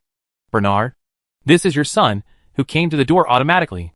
After speaking to Alec, Jervas turned to everyone present and said, If any of you wants to, if you think you can do what Alec is like, you can stand up now, and I might be able to make an exception and recruit you to be my guards. In order not to leave the impression that Lord Seignior had gone back on his word, Jervas was also prepared to give everyone present a chance. But when Jervas finished speaking, no one stood up. After all, there are only a few people with such magical power as Alec. Alec has followed Bernard in blacksmithing since he was a child. He has no worries about food and has gained his strength from training since childhood. Others, but he didn't have the confidence to defeat the two strong young men 1 against 2. Is there no one? Jervas waited for a while, and after making sure that no one was ready to try, he said to Audrey and Laurie, You can continue to choose. I will go back to the castle first and tell them that I will arrive tomorrow morning. Meet outside the castle. Yes, sir. Alec, You can go back first and meet at the castle tomorrow morning, Jervas said to Alec, then looked at the two young men who were defeated by Alec. You two should also return to the queue. Let's continue the selection.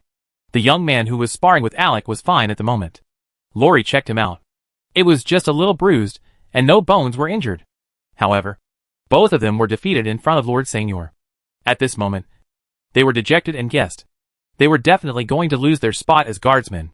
When Jervas asked them to continue participating in this election, the two of them became excited. Thank you, Lord Seignior. The two immediately returned to the queue. Although these two people were defeated by Alec, it was not their fault.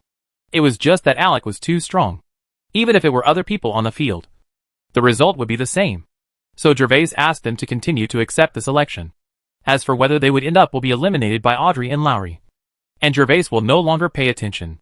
Chapter 97 Women in the Acrobatic Troupe. The scorching sun is in the sky, and the scorching heat is baking all living things on the earth. Do you have any clues about the identity of these masked people? I don't believe that no one would have noticed these dozens of people passing by. Could it be that they came from the territory of that bitch Alice? Sir, I just checked a little and found that many masked people appeared in the town outside Black Rock Castle a few days ago. And they are members of that acrobatic troupe. The captain shrank his head, not daring not to answer Lanny's questions. But his tone of voice became weaker and weaker. In the end, his voice became as small as a mosquito buzzing, and his body stooped lower. That bitch? Is that the bitch? Hearing the captain's answer, Lanny was like a powder keg that was suddenly ignited. He burst out in an instant, no longer caring about the unpleasant smell. He twisted his hands around the scout captain, who was reporting next to him, and twisted up his collar. He raised it directly in the air, stared at him with cannibal eyes, and asked hysterically, I don't know, my lord. The serving captain was shocked by Lanny's actions, although he was also a low-level title knight. Facing Lanny, who was already a high-level bronze, he had no power to resist, and did not dare to resist. He easily lifted up by Lanny. That bitch. How dare they? Hurry up and take someone back and arrest that bitch. If he escapes, I will skin you. In addition, notify the entire earldom to set up jams to search for suspicious convoys. Lanny then slowly put the captain down, regardless of his feelings, and ordered him in a fierce tone. Yes, sir. After being put down by Lanny, the scout captain did not dare to stay for a moment longer. He quickly left Lanny's side, mounted his horse, and galloped toward Black Rock Castle with a dozen of his subordinates. 2 weeks ago, a convoy came to the small town outside Black Rock Castle. This convoy was an acrobatic troupe. There are many such acrobatic troupes in the Principality. They are all formed by free people and perform around the country in order to make money. After all, Lanny's territory is also a sub-county and is rich in coal mines. Although the serfs and free people in the territory are not rich and powerful, most of them have enough food and clothing and some spare money. This causes the small town outside Black Rock Castle to often have all kinds of caravans come and go, and everyone in Lanny Viscounty is used to it. The acrobatic troupe didn't attract much attention when it first arrived, but after performing a few performances, it became famous in the town because the daughter of the leader of the acrobatic troupe was a beautiful woman. Not only was she beautiful, but she was also an excellent dancer. This made the men in the entire town salivate. For a while, they were all talking about this woman's appearance and moving dancing posture. The captain of the scout team is called Ogu. Ogu is quite tactful. He is usually good at slapping his beard and riding horses. He is also a low-level bronze knight. He became a captain by constantly flattering Lanny and led 15 people. The team is responsible for security in the territory. Ogu heard rumors about the woman in the acrobatic troupe and went to watch the performance driven by curiosity. At first glance, he was attracted to the woman, but Ogu knew that women are like clothes, and power and money are the only things that matter. It is what he needs most. As long as he has money and power, women are not available anytime and anywhere. So under Ogu's report, Lanny learned about the acrobatic troupe. After that, he used clever means to snatch the woman. In fact, in Lanny's opinion, this woman was not a top-notch beauty. As the son of an earl, he did not like these free women very much. This woman was the most beautiful. It was considered to be average. But because of the woman's reputation in the town, because of the woman's dancing, and because of the woman's resistance, Lanny was filled with pride after forcefully possessing her. This woman was crying a few days ago. But a few days later, under Lanny's power, The woman finally surrendered, which gave Lanny a higher level of accomplishment. The woman's father also came to the castle to make trouble a few times at the beginning, but he did not dare to make any more troubles despite using both soft and hard methods, especially when he saw that his daughter was doing well. He even flattered Lanny from time to time. Gaining Lanny's favor made the guards afraid to cause trouble to the acrobatic troupe. However, Lanny never imagined that the people who intercepted his convoy would actually include members of the acrobatic troupe. This made Lanny immediately know the reason why the information about his convoy and camp was leaked. Can you find out where they left after hijacking the carriage? At this moment, Tabby was beside Lanny. After Lanny suppressed his emotions for a while, he started to ask Tabby. Sir, due to the heavy rain last night, no traces could be found on the road. It is currently impossible to determine where the convoy left from. Do you think it's because you went to that bitch Alice? Is it related to that pretty boy? Although the biggest suspect at present has become the acrobatic troupe, Lanny, whose IQ is still online, will not forget Jervas, a person with great suspicion. Sir, this is also possible. Should we go to the camp to check first? Hearing Lanny's words, Tabby thought of the young Baron and his calm performance, and couldn't help but have a suspicion.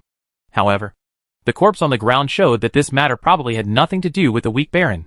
But at this moment Lanny was angry. Tabby didn't dare to say anything nonsense, and could only follow Lanny's thoughts. Chapter 98 Inside the Ruined Camp. Then go to the camp and have a look. Because the heavy rain washed away most of the traces, Lanny and others were unable to get more information from the scene in the middle of the road to determine what happened here. Lanny could only grit his teeth and walk towards the camp. When he arrived at the camp and saw the devastated walls and houses that had been burnt into ruins, Lanny gritted his teeth, but his voice was no longer as hoarse as before. The repeated bad news made him a little numb. My lord, the bodies of Baron Ute, Lord Cantor, and Lord Rich are all here. While Lanny was still standing in front of the gate that was burnt black and only about 1 meter high. Looking around, the soldier staying in the front made a call in the camp. Hearing the guard's voice, Lanny stopped staying and slowly came to the guard, where he saw 3 stiff corpses on the ground. I must find out. If I know who did it, I will kill him with 1,000 knives. Lanny gritted his teeth.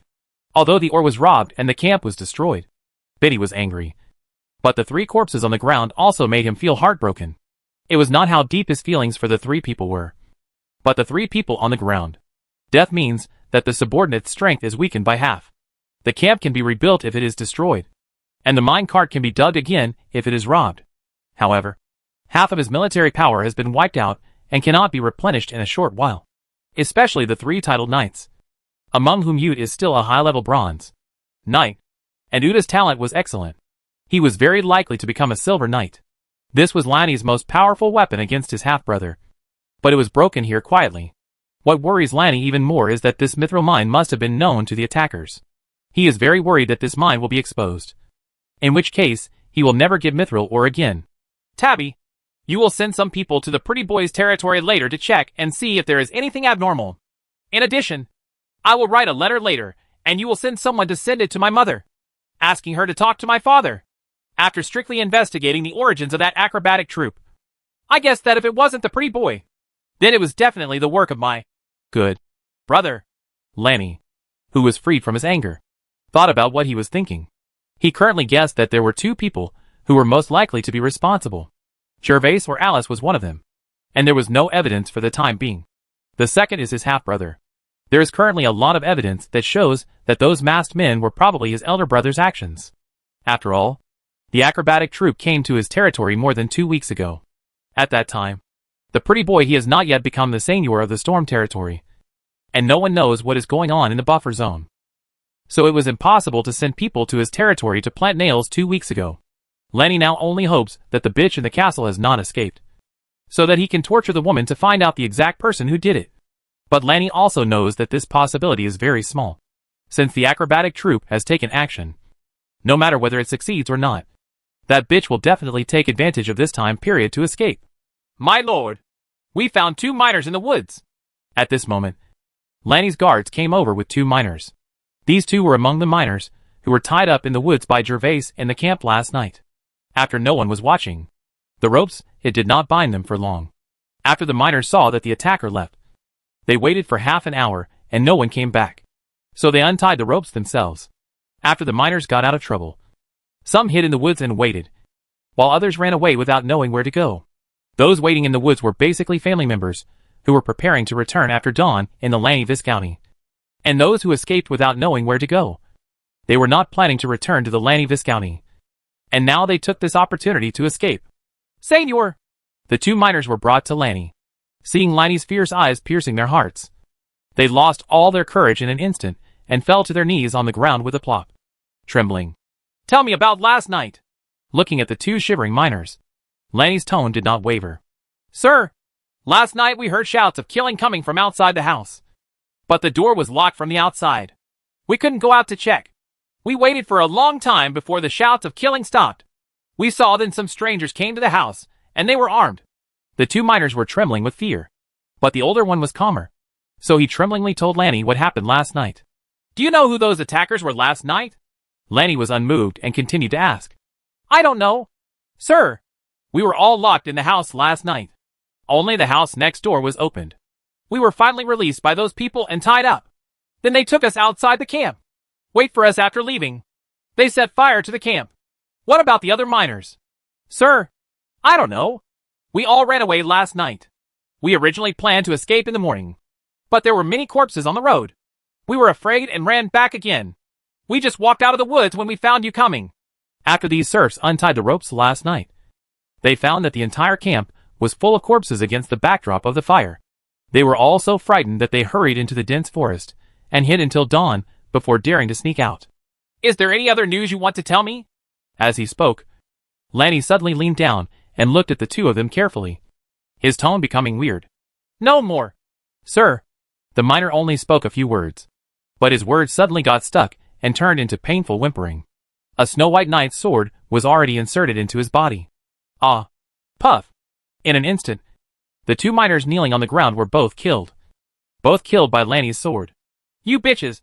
My soldiers and my knights are all dead. Why are you still alive? Why didn't you come back earlier to report the news? Why?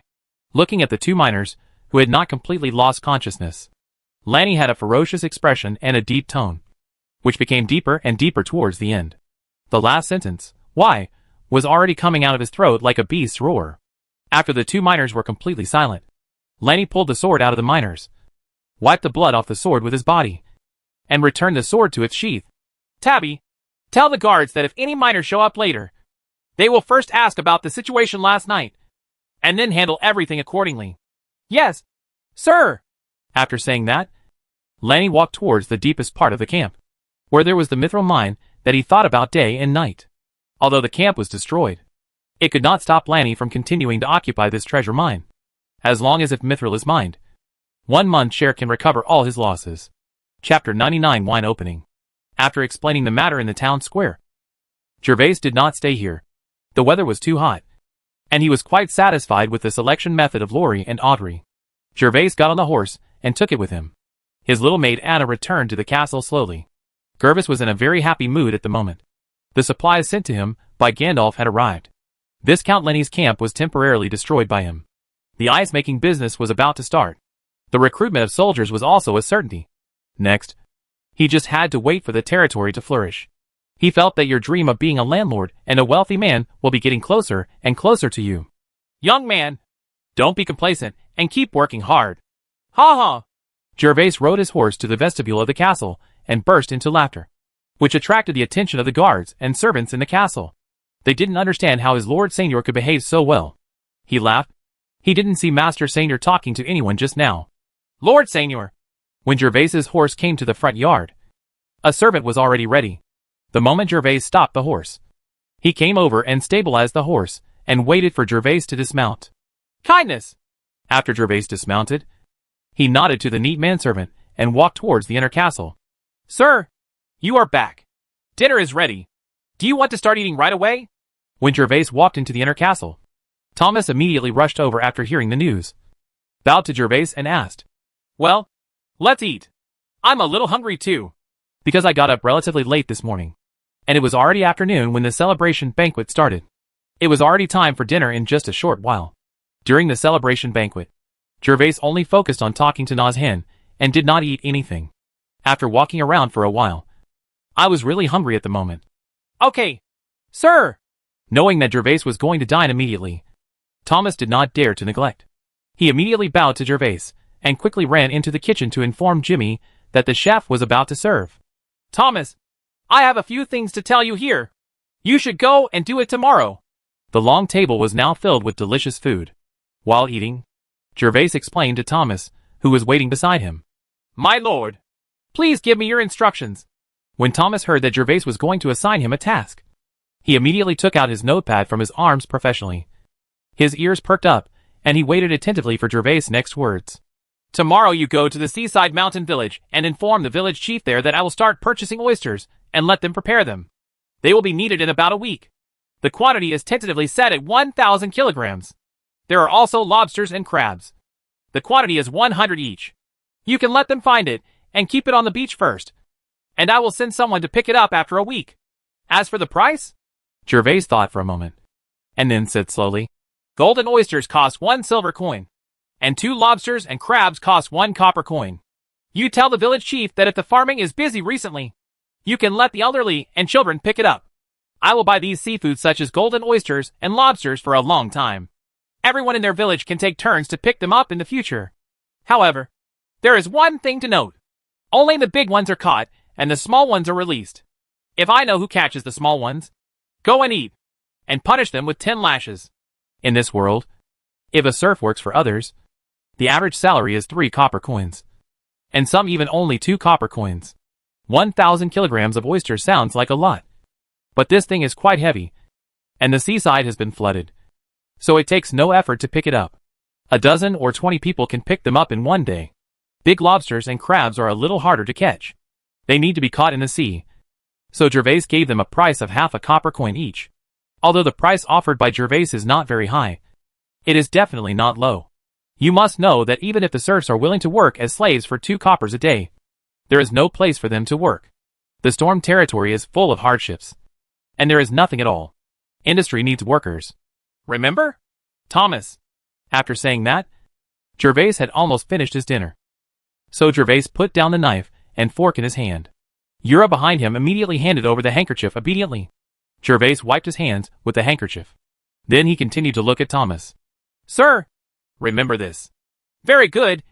The next step is to recruit 3 people who will learn how to cook golden oysters and seafood from Jimmy. These 3 people need to know their character and must have family members. After they learn well, I will send them to other nobles to sell golden oysters, and are paid to teach those noble chefs how to cook golden oysters and seafood. This candidate is very important, so you need to choose it yourself. In addition, there is also the purchase of garlic.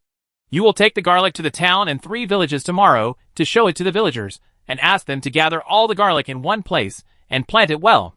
I will also use the money to collect it. Okay, sir, don't worry. I promise I won't let you down. As Jervas spoke, Thomas recorded it. After the recording was completed, he bowed to Jervas again and made a guarantee. Well, very good. Anna, bring your little notebook and show it to me. Is there anything else that needs to be done immediately? As a Seignior, although the territory has a small population, everything has to start from scratch. With so many things to do, he may sometimes forget some things. So he asked the maid to bring a small notebook with him in the past 2 days. Thinking of the things that need to be done are classified one by one according to the priority, and Anna is asked to record them on it. So now he needs to see what projects he has on his behalf. My lord, here you go. The well-behaved Anna has been standing behind Jervas. After hearing Jervas's words, she quickly took out a small notebook and handed it to Jervas. If she wasn't wearing a maid uniform, she would be a complete little secretary. Jervas took the small notebook from Anna's white little hand, which still had the faint fragrance of a girl. Jervas moved his nose and then opened the notebook. Look at my memory. Thomas, please wait a minute while I go to the kitchen to take a look. When he opened the small notebook, Jervas slapped his head and almost forgot about his great wine business. Today, his mind was occupied by seafood and ice. After saying that, Jervas hurriedly got up and ran into the kitchen. He had been making wine for a while, and the weather was so hot now, so it should be about the same. As long as the taste was good, he would buy a large amount of grapes and start making wine in batches. Once the quantity is increased, we can make 233-year-old gold wine. After 10 or 20 years, We may be able to sell a bottle for several gold coins. Jervas rushed to the kitchen, came to the wine jar, and pushed aside the soil and paper used to seal it. Oh, it tastes good. The moment Jervas opened the jar, the sweet smell of wine hit his nostrils from the jar. This familiar smell made Jervas tremble instantly. Good thing. Now it depends on how you taste. I hope you won't disappoint me. At that moment, Jervas held one of the bottles tightly and walked back to the restaurant, ready to taste the alien wine he brewed himself. Chapter 100 Sweet. When Jervas carried the jar of wine to the restaurant, the smell of wine suddenly filled the surroundings. Little maid Anna, Thomas and Ura could not help but twitch their noses and inhale hard, with curious expressions on their faces. This tastes so sweet. Several people couldn't help but feel this way, although Mr. Seignior told them what kind of wine was brewed in the jar. It smelled more like a delicious drink and had no smell of alcohol at all. Anna and Ura had no chance to drink wheat beer, but it came from Roseburg. Thomas was lucky enough to taste it several times, and he smelled it countless times at the banquet. The wine Jervas mentioned was completely different from the wine in Roseburg. You must know that Roseburg's wheat beer is made from the finest wheat and is brewed by experienced brewers.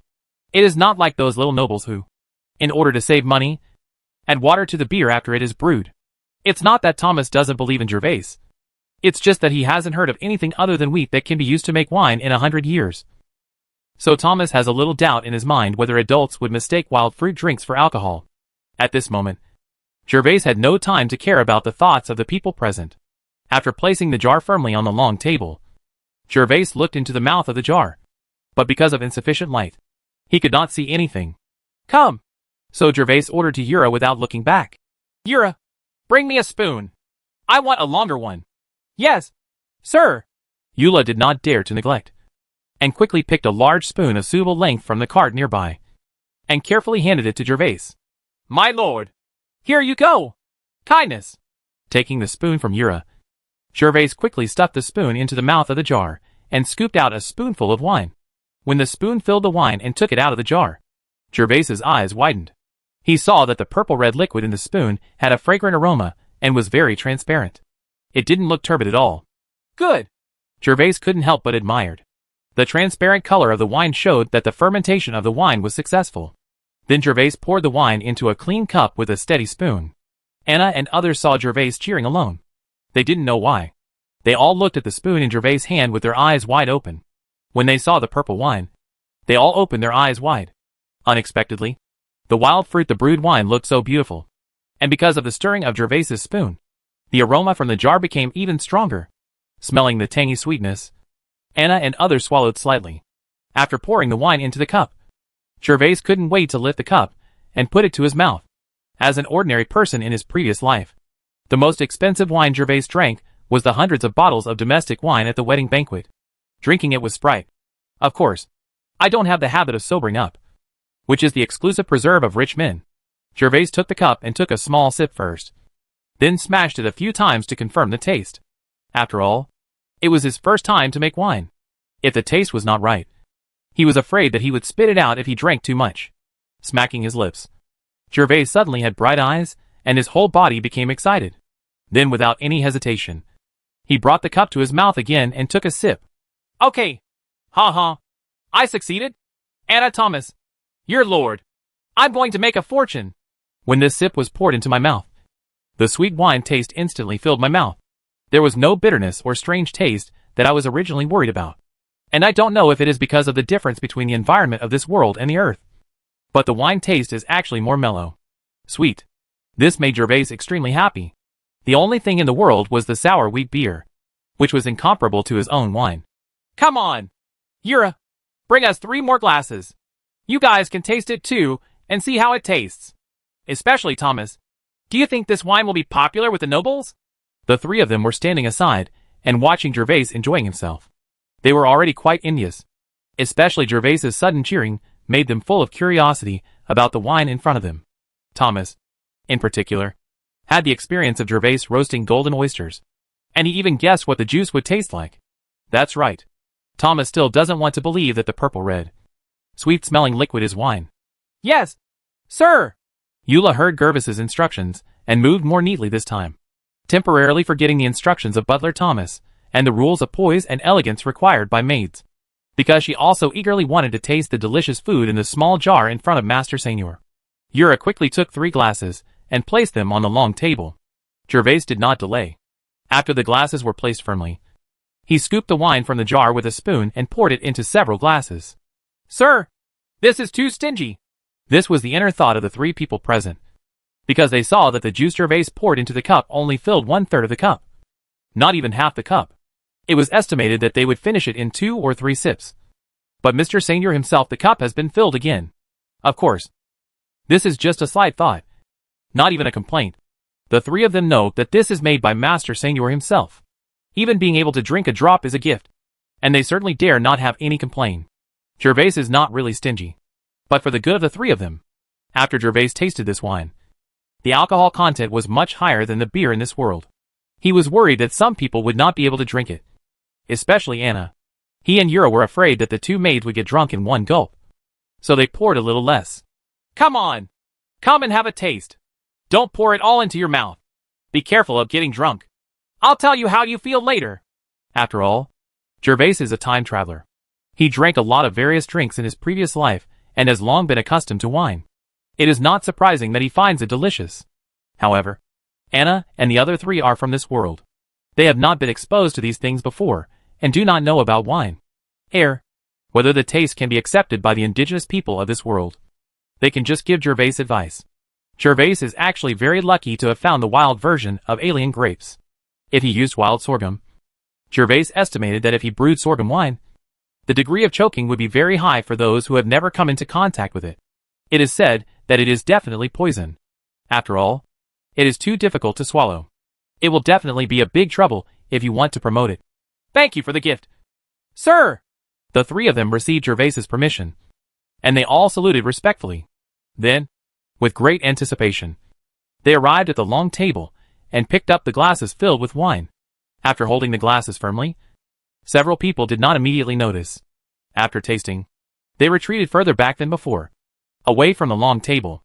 Then, they stopped and carefully looked at the wine in their hands. They kept in mind the taboos about the long table in the castle. Seeing the actions of several people, Jervas didn't say anything. He also picked up his glass from the long table. After taking a sip, he looked at the few people and waited for their reactions after tasting. Is the wine suitable for this world? The taste will be known soon.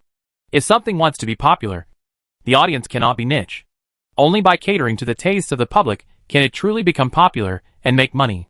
Jervas couldn't help but feel slightly nervous at this moment. Chapter 101 Tasting.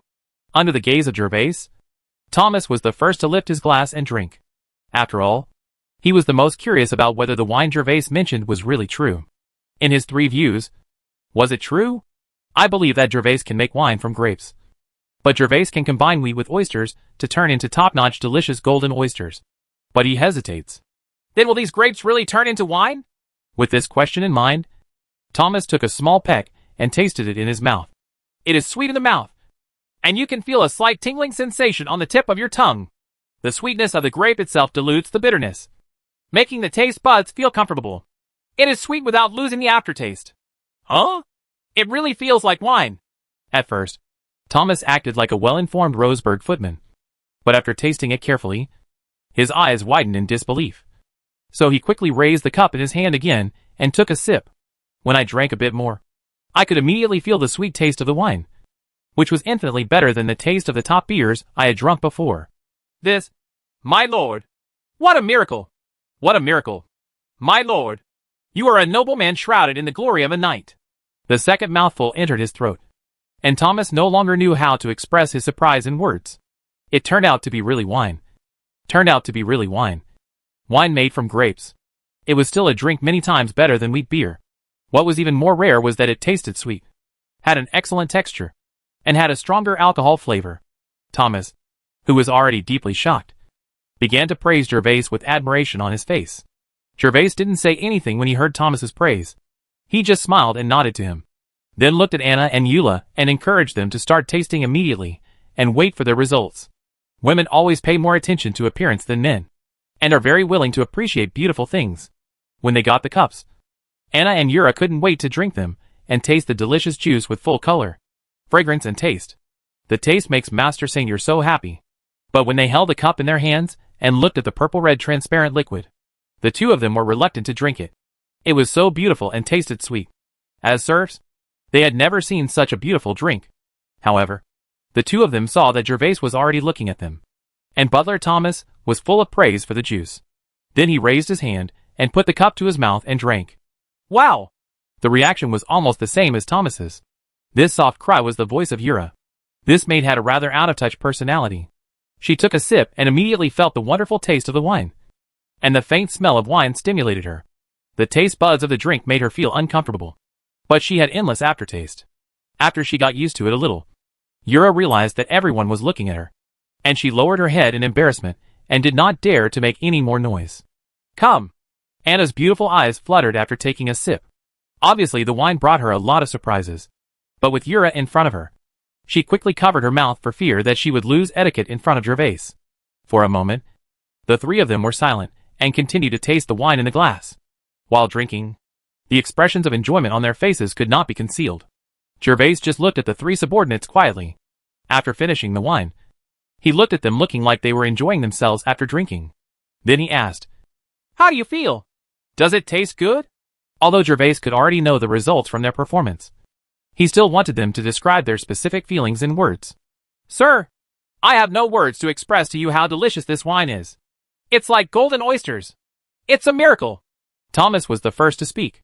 The butler had been holding back for a long time and finally managed to open his mouth to express his appreciation. And he spouted it out immediately. "Anna, what do you think?" Jervas smiled and nodded to Thomas, who spoke first, and then moved his eyes to Anna. She wanted to know how women felt about wine. The beer in this world did not taste wonderful, so it was disliked by most noble ladies. Noble ladies prefer to drink drinks such as juice, and rarely drink wheat beer at banquets. "Sir, it tastes very good. It's numb on the tongue but also bitter. It's fragrant and sweet. It's just a bit choked if you take a big sip. You have to take a small sip to make it taste better." Anna didn't know if it was because of the effect of the wine alcohol, but a faint blush appeared on her face at this moment. With her fair skin, she turned into a rosy little maid. After listening to Anna's answer, Jervas was already convinced that this wine would definitely conquer those aristocratic ladies. Even Anna, who didn't know how to drink, thought it was delicious, but it was just a little choking. This choking was because the wine contained alcohol. A person who has never drunk alcohol will feel choked even if you give her the lowest alcohol beer. This is normal. But as long as you drink it a few times, you will definitely get used to it and fall in love with this sweet and delicious beer. It gives people a somewhat dizzy and elegant feeling. However, there was another Yura in the field who was waiting for his question. Jervas turned his attention to Yura again and asked, "Yura, what about you?" "Sir, it tastes great. I have never drunk such a delicious wine. It tastes so good. You are so awesome. Sir, thank you for the gift." When Yura saw that Jervas finally asked him, he immediately started to praise him. However, after all, Yura did not know how to read. Even though he had the desire to speak, he did not have the vocabulary reserve like Anna and Thomas. So he could only continue to praise Jervas. "Very well. Bring the cup over and I'll scoop some more for you." After listening to the opinions of the three people, Jervas was already full of confidence. He saw that none of the people were drunk, and they were not stingy with the wine. Anyway, apart from this can of wine this time, there were 2 more cans left in it. "Ha ha. Thomas, if I sell this wine, do you think it will be popular among the nobles? What price should be appropriate?" After adding some wine to the 3 of them again, half a glass for the 2 maids and a glass for Thomas, Jervas began to ask about pricing. He wanted to sell it more expensively, but he couldn't set it too high.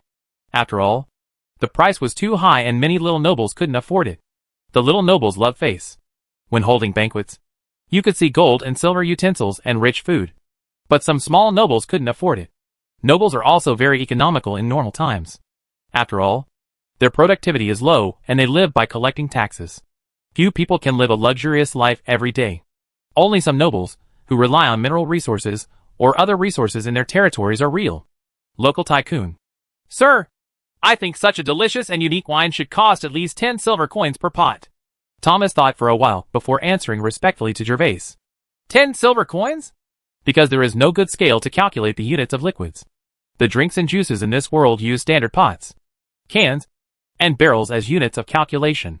A jug of wine can probably fill the cup in Jervas's hand for about 20 glasses. If a jug is sold for 10 silver coins as Thomas said, it would be 2 glasses of wine for 1 silver coin. Isn't it a little high, Thomas? Jervas frowned slightly. It was not that the price Thomas mentioned was too low, but that it was a bit high. You must know that a wild boar of several hundred kilograms only costs 1.5 silver coins. And 2 glasses of wine cost 1 silver coin. This made him somewhat worried about the sales of wine. After all, it is too expensive. Some young nobles are okay with drinking it occasionally, but they will definitely not be able to part with it if they drink it every day. The cost of wine is not high, so the more it sells, the more Jervas makes. Chapter 102 Drunk Anna. Sir, this price is not high. If the price of a delicacy like wine is lower, it will be your loss. Thomas smiled and explained to Jervas respectfully. Good beer can be sold for 5 silver coins a jug in Roseburg, although there are cheaper ones that can buy a jug for just 1 silver coin. Even the best beer cannot compare with your wine. 10 silver coins is already the lowest price. 10 silver coins? Jervas was a little hesitant. He was completely blind to the prices of goods in this world. There was not much knowledge about this in the memory inherited from the original owner. After all, it was just starting now, and the prices would definitely be higher in the future. Divided into 3, 6, and 9 grades, so as to stimulate the purchasing desire of those nobles. Jervas even thought about getting a lower in one, and even wanted to make money from the silver coins in the hands of free people. After all, there was a huge population base. A little adds up to a big thing, and it should not be underestimated. Okay, then let's set this price first, and then adjust it according to the situation.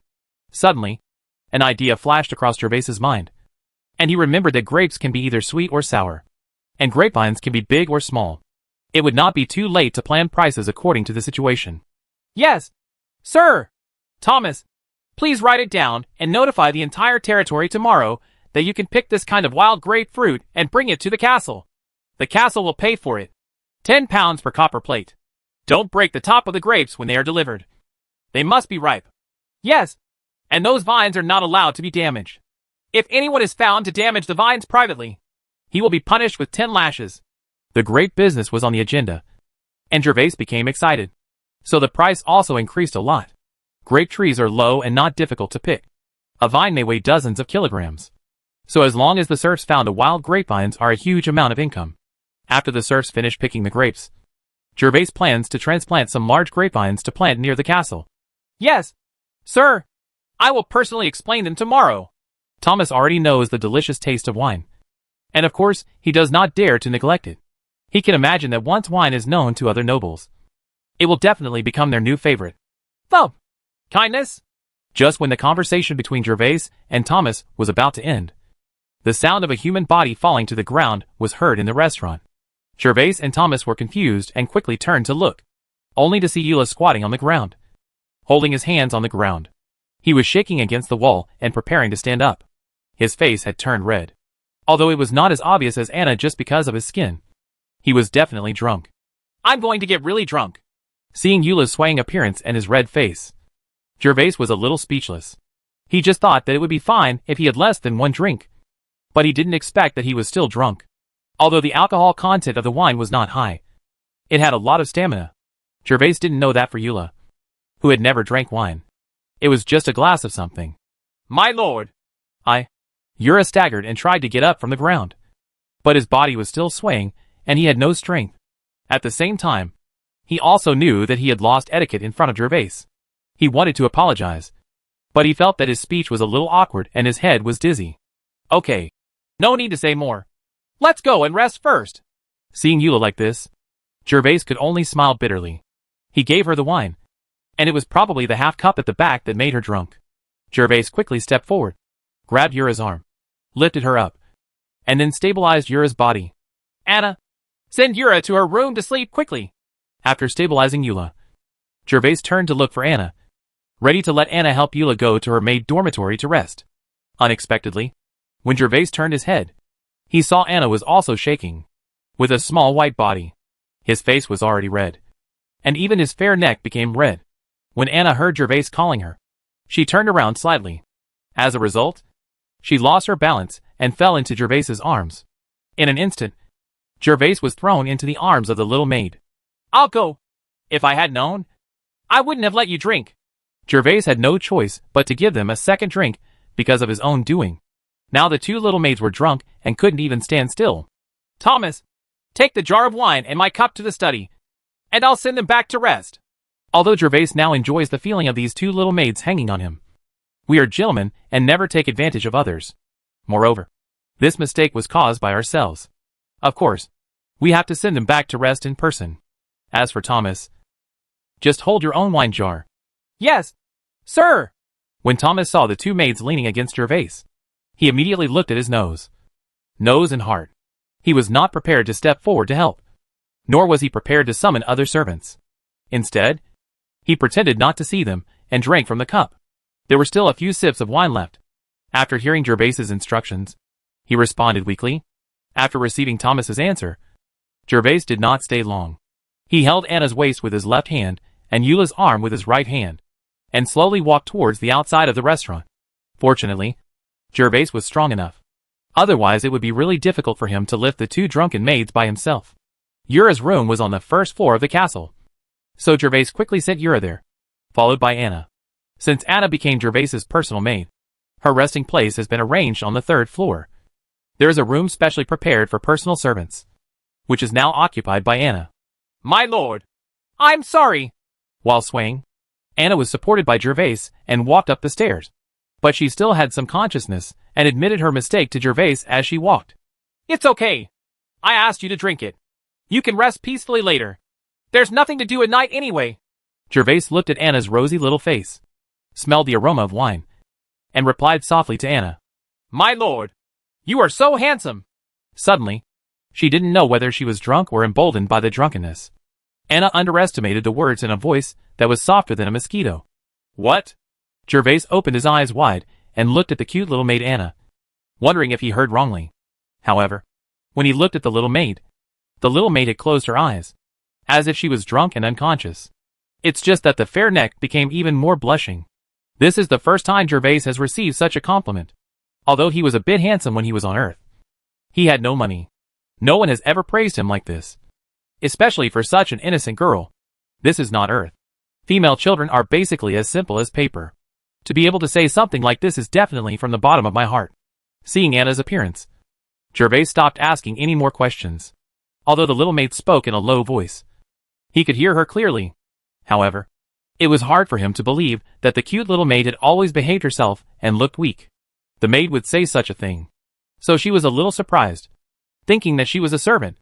After a while, Gervais helped Anna to her own room. After covering her with a quilt, Gervais came to the study. Sir, the wine has been placed on the desk for you. Thomas just walked out of the study and saw Gervais. He was a little surprised when he saw that Gervais's arms were empty.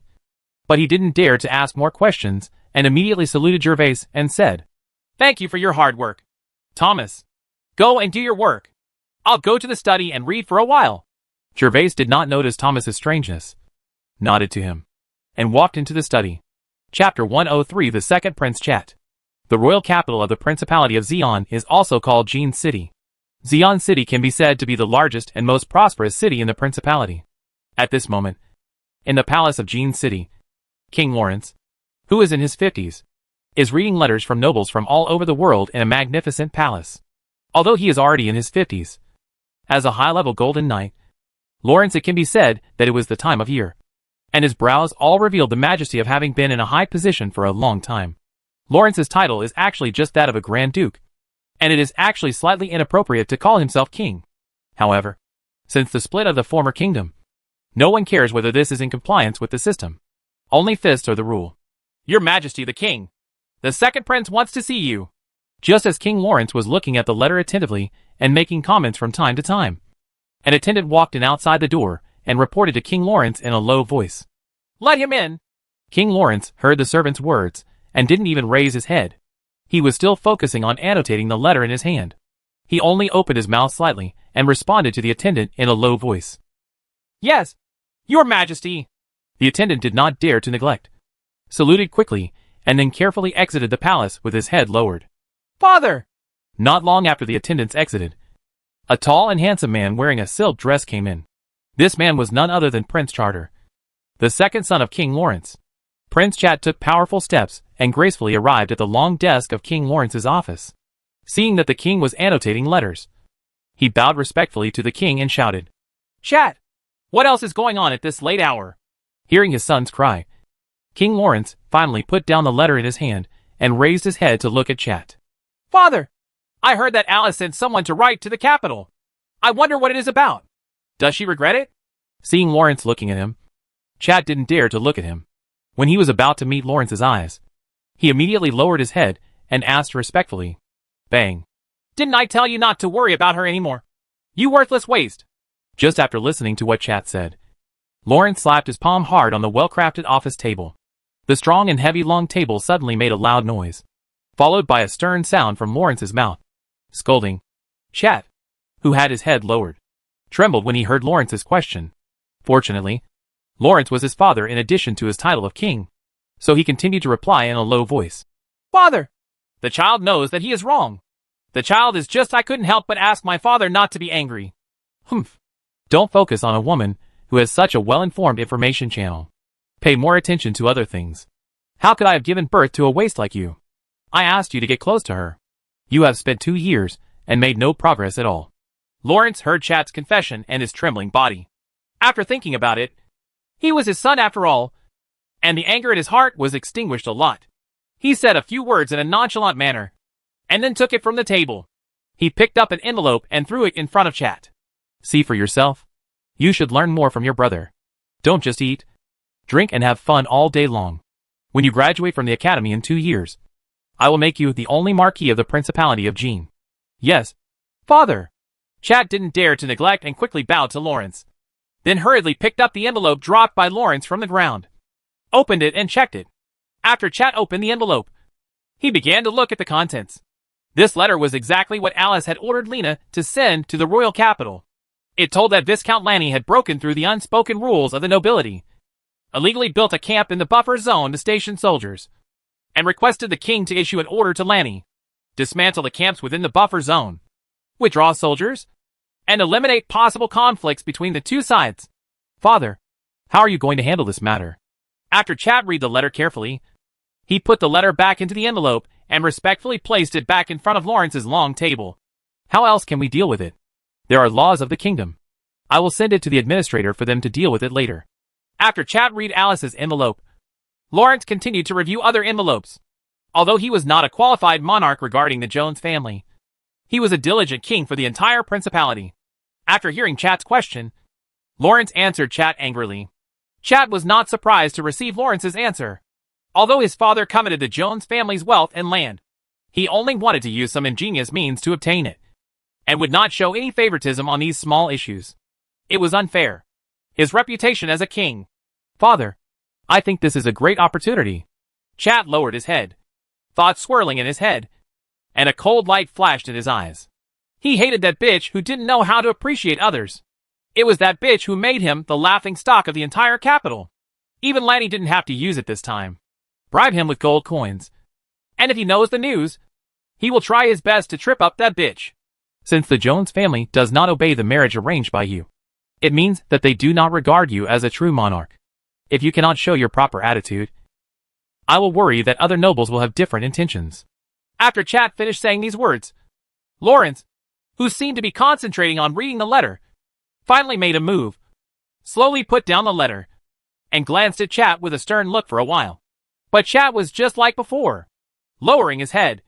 Lawrence couldn't see Chat's expression. He could only see his son standing respectfully. Alice didn't know where she got the news about his marriage grant. She chose her husband among the vassals in advance. This matter must have damaged the majesty of his king. Although the herald was informed of this matter immediately after arriving, it did not. The decree of marriage was announced in public. But even if the news was not announced, it could not be hidden from the big nobles in the country. However, no one dared to mention this matter in front of Lawrence. In addition, it was not a glorious thing. Lawrence could not take this. He blamed Alice for this incident, so he left it alone. Now that Chat mentioned it to his face, it was to tear away the last layer of fig leaf on Lawrence's face. Lawrence's eyes were a little fierce, and he asked in a tone that couldn't tell the joy or anger. Then how do you think you should handle this matter? Father, I think you should order Viscount Lanny to help you mine that mineral. Even if it is a coal mine or an iron mine, you must develop it. Only in this way can the big nobles know that their land is owned by you. Reward? Although Chad is only 26 years old, he is already a silver junior title knight. Even if he keeps his head down, Lawrence can still notice it when he stares at him fiercely. But he is not worried, having considered all the situations before. This situation was completely expected by him, and it was the best situation. There is no precedent for buffer zone development in the Principality. Lawrence continued to stare at Chad, thinking thoughtfully. Father, Alice's resistance to your proposed marriage also sets a precedent for the Principality of Jean. Then I'll leave this matter to you. Remember not to go too far. The Principality still needs the Lord of the North to guard the North. Lawrence finally relented. Alice defied the will of his monarch and said that it was impossible to say that she didn't care. But now that there are powerful enemies outside, Lawrence needs stability in the duchy. So he is not ready to attack the Jones family for the time being. As for other nobles coveting Jones, as long as the family's wealth does not endanger the foundation of the Principality, Lawrence is happy to see it. After all, the weakening of the Jones family's power will be more beneficial to his future pursuit of the Jones family. Yes, Father. Don't worry. The child will act with caution. Seeing that his father finally relented and left the matter to him, Chad felt reassured and immediately began to make promises to Lawrence. If you have nothing else to do, just go back. Lawrence ignored Chad's assurance and began to drive people away. This second son was sometimes confused and sometimes smart, which Lawrence didn't like very much, especially after the plan to get him close to Alice failed. Yes, kid. Please leave. Chad immediately bowed respectfully, and then walked out of the palace with his head lowered. Only after turning his back to Lawrence did Chad's eyes flash with anger. Chapter 104: Bernard's Night Visit. When Thomas exited the study, Jervas started looking for books on the bookshelf. Since the last time he read the Cecil's Travels, Jervas has been trying to find similar books on the bookshelf, but found nothing. As a viscount, there are many books in the castle library, including thousands of books. Most of them are travel notes or autobiographies of nobles. Therefore, Jervas cannot judge which books may contain the content he wants. He can only read them one by one. He would check and search as long as they were travel notes and autobiographies of nobles. However, facing these thick books, he did not know that it would take years and years to find what he wanted. Maybe except for Cecil's Travels. Other books, maybe the books are all normal. Dong dong dong. Just as Jervas was about to take down a travel book from the bookshelf, there was a knock on the door. Come in. Jervas was a little strange. Why did Thomas come to him again after he had just exited? After all, Anna was still sleeping. Thomas was the only one left in the entire castle who could go directly to the upstairs to find him. Even other guards could not go to him upstairs without permission, entering the inner castle without permission, let alone running up to the third floor.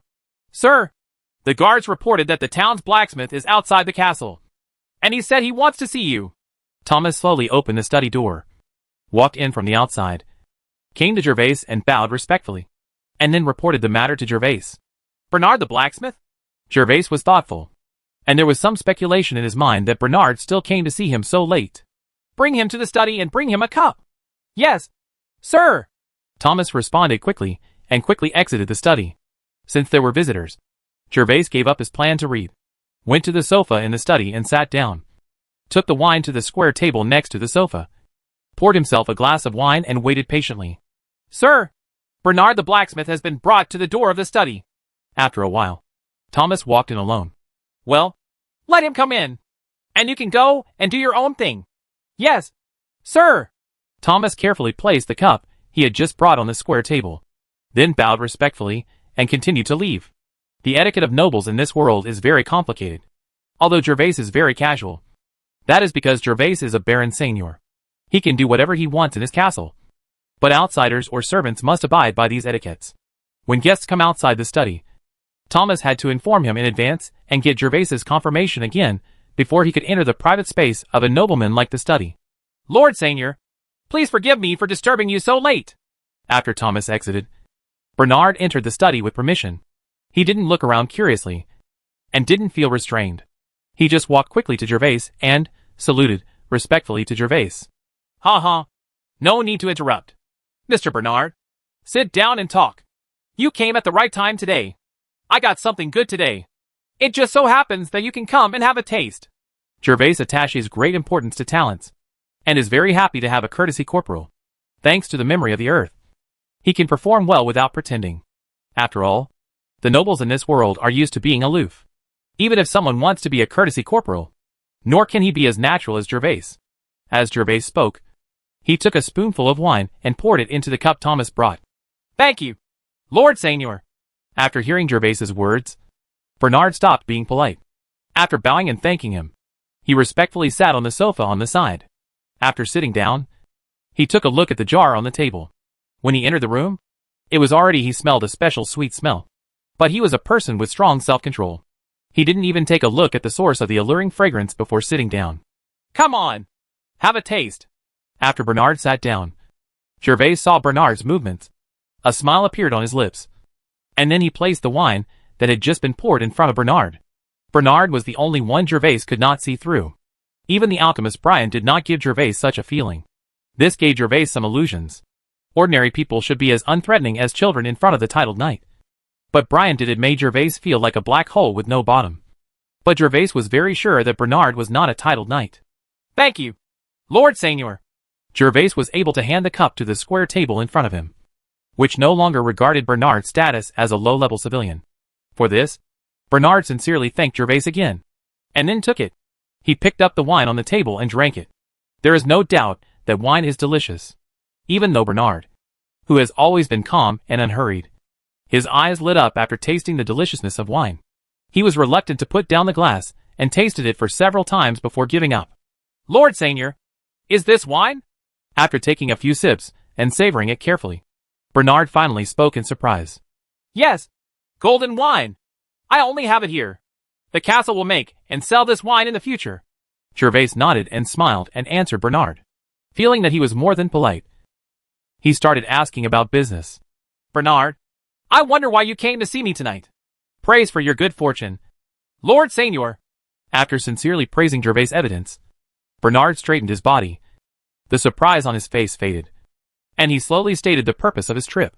Lord Seignior, I take the liberty of disturbing you so late because of my son Alec's affairs. Alec? I wonder what happened to Alec. After Bernard spoke, Jervas knew that his guess was correct. Bernard did come for Alec to become a guard, but making Alec a guard was a way for him to indirectly control Bernard. Since the fish having taken the bait, Jervas certainly had no reason to let go. So he dressed clearly and pretended to be confused, and asked with some confusion. It's like this. Alec secretly signed up to be your guard behind my back this afternoon. I would like to ask Lord Seignior if he could be merciful and relieve him of his status as a guard. Seeing Jervas's expression of incomprehension, Bernard rarely lost his usual calmness, showed a hint of pleading, and asked Jervas respectfully. Alec has already expressed his allegiance to Jervas in the afternoon, and he is loyal in public. Unless Jervas proactively announces the termination of their allegiance, Alec will not perform his duties at that time. As long as Jervas wants to do it, then there is good reason to hang Alec on a wooden pole as a flag.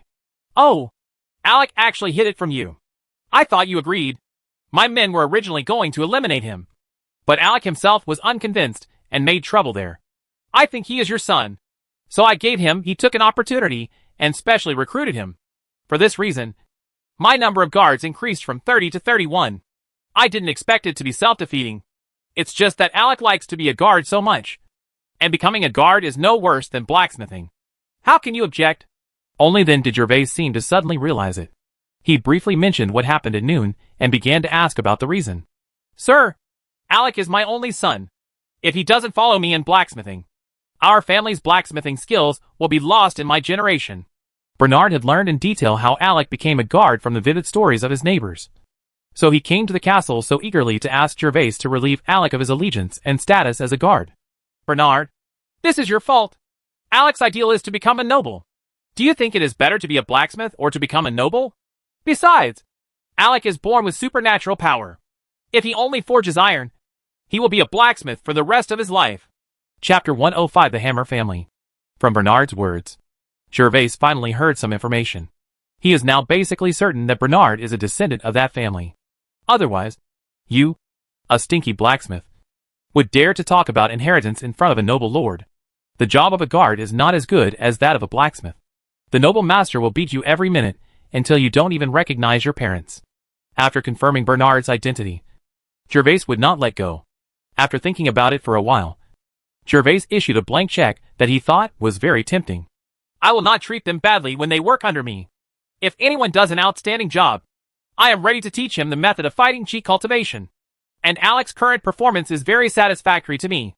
Thank you, Lord Seignior, for your kindness.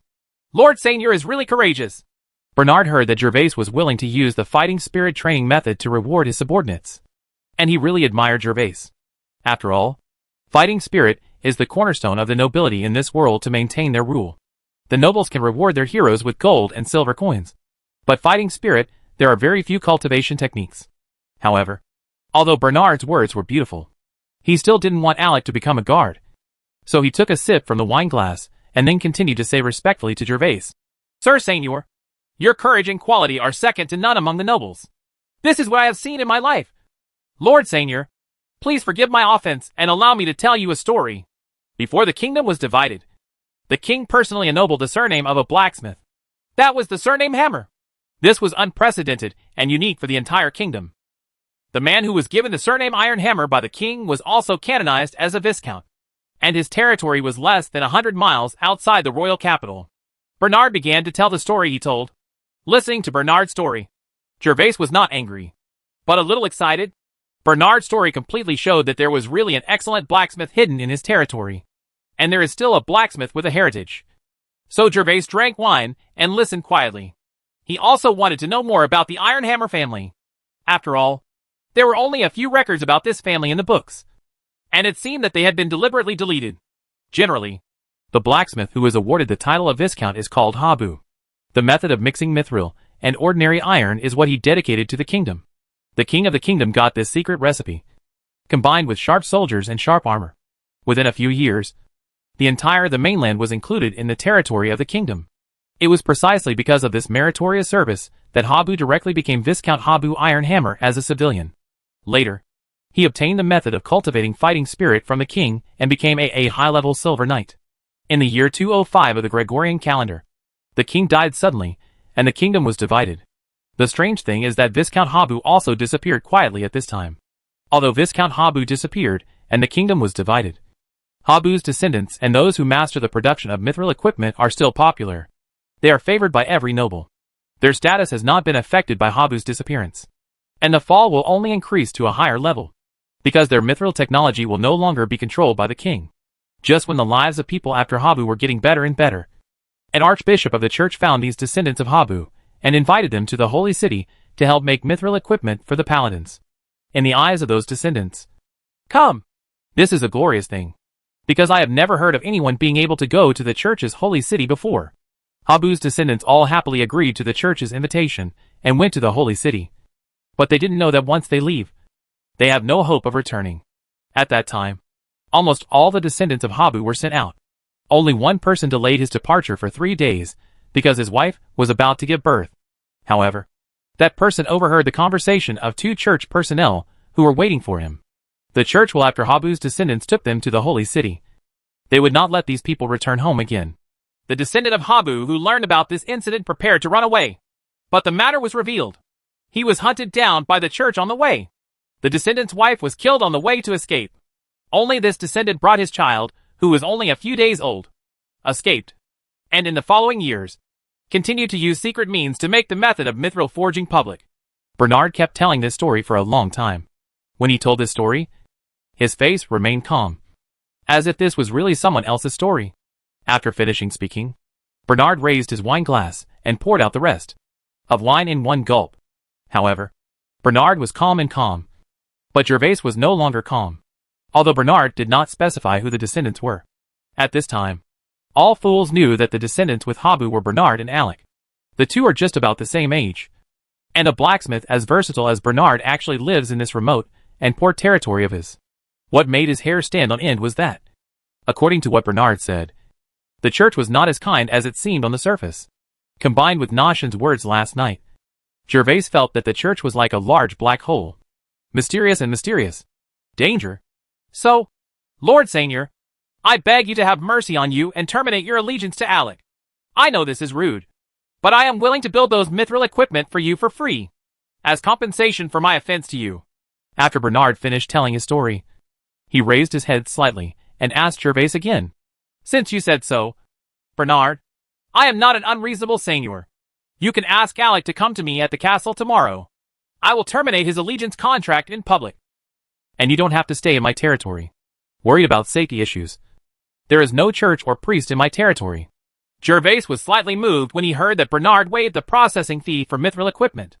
After all, these were 10 gold coins, which could redeem a lord prisoner of war from the enemy country. And since Bernard is the true descendant of the Hammer family, Jervas is also willing to sell him some favors. After all, forcing a person to serve is not as good as making him come willingly. Jervas no longer has to worry about Bernard leaving the Storm territory. After all, the church is powerful and has church pastors everywhere in the principality. Except for his own remote territory. It exists due to various reasons such as sparse population and orc invasion. The reason why the church hasn't developed to this point yet. But it's okay to forge equipment for free. I don't need the money. You just need to guarantee the best quality. Now that the favor has been extended, Jervas simply stayed the course and added that he felt that a descendant of the Hammer was worth the price. And that he and Bernard were not a one-time deal. And there would be a lot of equipment behind them, waiting for Bernard to forge it. Thank you, Lord Seignior, for the gift. Hearing the last words of Jervas, Bernard's face was a little complicated. He originally thought that Jervas agreed to terminate Alec's oath of allegiance because he was worried about the church and for the sake of the gold coins. Unexpectedly, he guessed everything wrong. Jervas did not agree to his request because of the church and the gold coins. Sir Seignior is so generous. And I, Bernard, cannot repay it. Here is a secret book that I took with me when I escaped from the family. Please accept it, Mr. Seignior. With that said, Bernard took out a thin book from his arms and respectfully handed the yellowed book to Jervas with both hands. The cover of this book has turned yellow, and it looks less valuable than the autobiographies or travel notes of the nobles in the study. Chapter 106. Secret Techniques of Stealth 2. Secret skill? Looking at the thin yellowing book in Bernard's hand, Jervas's eyes widened. A little unbelievable. Although the value of secret skills is not as high as that of fighting spirit cultivation techniques. It depends on the situation. Such as some special secret skills, is much more precious than basic fighting cheat. After all, one more ultimate move equals one more life-saving means. Although Professor Noshin's three-sword critical strike has not been used in actual combat by Jervas, its power has been tested. It is definitely a unique move to defeat the enemy in evenly matched situations. Bernard had already handed the book to Jervas at this moment, and Jervas was no longer polite. The secret skill was more tempting to him than a dozen gold coins. So Jervas reached out and took it without hesitation. After taking the book, I saw the words, Secret Technique of Stealth 2, written on the yellowed writing. Why do you still have secret skills in this area? After reciting the title of the book several times in his mind, Jervas was a little confused. But after all, it was something produced by the Hammer family, and it was also a genuine secret skill. Jervas no longer hesitated and opened the yellowed cover directly. Carefully examined the contents inside. This book, Secret Skills of Stealth 2, is exactly the same on the outside. It looks thin on the outside, but there are only 5 pages inside. There are both patterns and text descriptions in the pages. There is only one skill described, which is how to restrain one's own realm fluctuations. When Jervas briefly read all the descriptions and learned about the unique and wonderful use of this skill, his heart became extremely hot. As long as the level of cultivation in this world is visible to the naked eye, he can make a slight guess, regardless of the level of cultivation. No matter how high or low you are, as long as you become a titled knight, you have no way to hide your identity as a titled knight. Otherwise, Alchemist Brian wouldn't have to run to a remote place like Storm Territory to hide in such embarrassment. But this book, Secret Techniques of Stealth 2, teaches people how to compress the fighting energy within the sea of chi through a special method of air circulation, so that without using fighting energy, others cannot detect the person who uses this secret technique. Knight, with the help of this secret skill, cultivators can hide their own cultivation. The deeper they practice, the more secret they become. Of course, if the realms of the two sides are too different, you can still find some clues. For example, when the Bronze Knight faces the Golden Knight, it is basically impossible to hide it. After all, the Golden Knight's 5 senses have been greatly strengthened. Bernard, are there other volumes of this secret book? The special secret skills in Secret Skills of Stealth 2 aroused great interest in Jervas. He wanted to know what other supporting secret skills there were in addition to this secret skill to conceal strength. If Bernard had any, he wouldn't mind doing some deals with Bernard. Lord Seignior, I'm sorry. As far as I know, the Hammer family has only obtained this secret technique manual of secret techniques of stealth too, and has not owned the others. So I cannot answer your question. After Jervas took the book, Bernard waited quietly for Jervas to look through the book. When he heard Jervas' question, he shook his head and answered his question. The only copy? Jervas was disappointed and regretted that he could not obtain the secret methods in other volumes. When Bernard answered, Jervas observed Bernard carefully and did not notice any signs of lying on his face. He was basically certain that Bernard was telling the truth.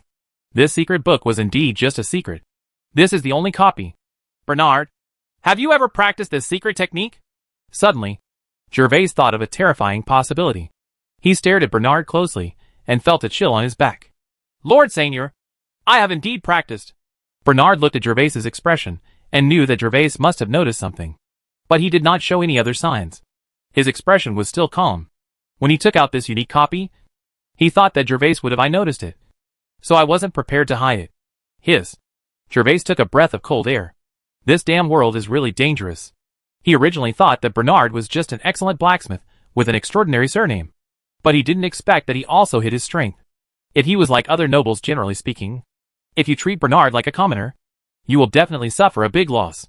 Although you don't know the opponent's strength, he is stronger than yourself in any case. He is a rookie who has just made a breakthrough in talent. If Bernard wants to, if you are plotting against yourself, you will never be spared. After getting Bernard's clear answer, Jervas instantly figured out why he felt unfathomable when facing Bernard, and also understood why Bernard could be so calm when he saw him. Because he backed by force? Not only is Bernard not afraid of his own identity, he is also not afraid of his title as a knight. How can he make such a person afraid of him? If it weren't for the church, Bernard would be a guest of any great nobleman he chose. What a surprise! I didn't expect that there is a title knight hidden in my territory. Bernard, what is your current level of cultivation? After thinking about everything, Jervas tried to calm down his emotions and asked Bernard.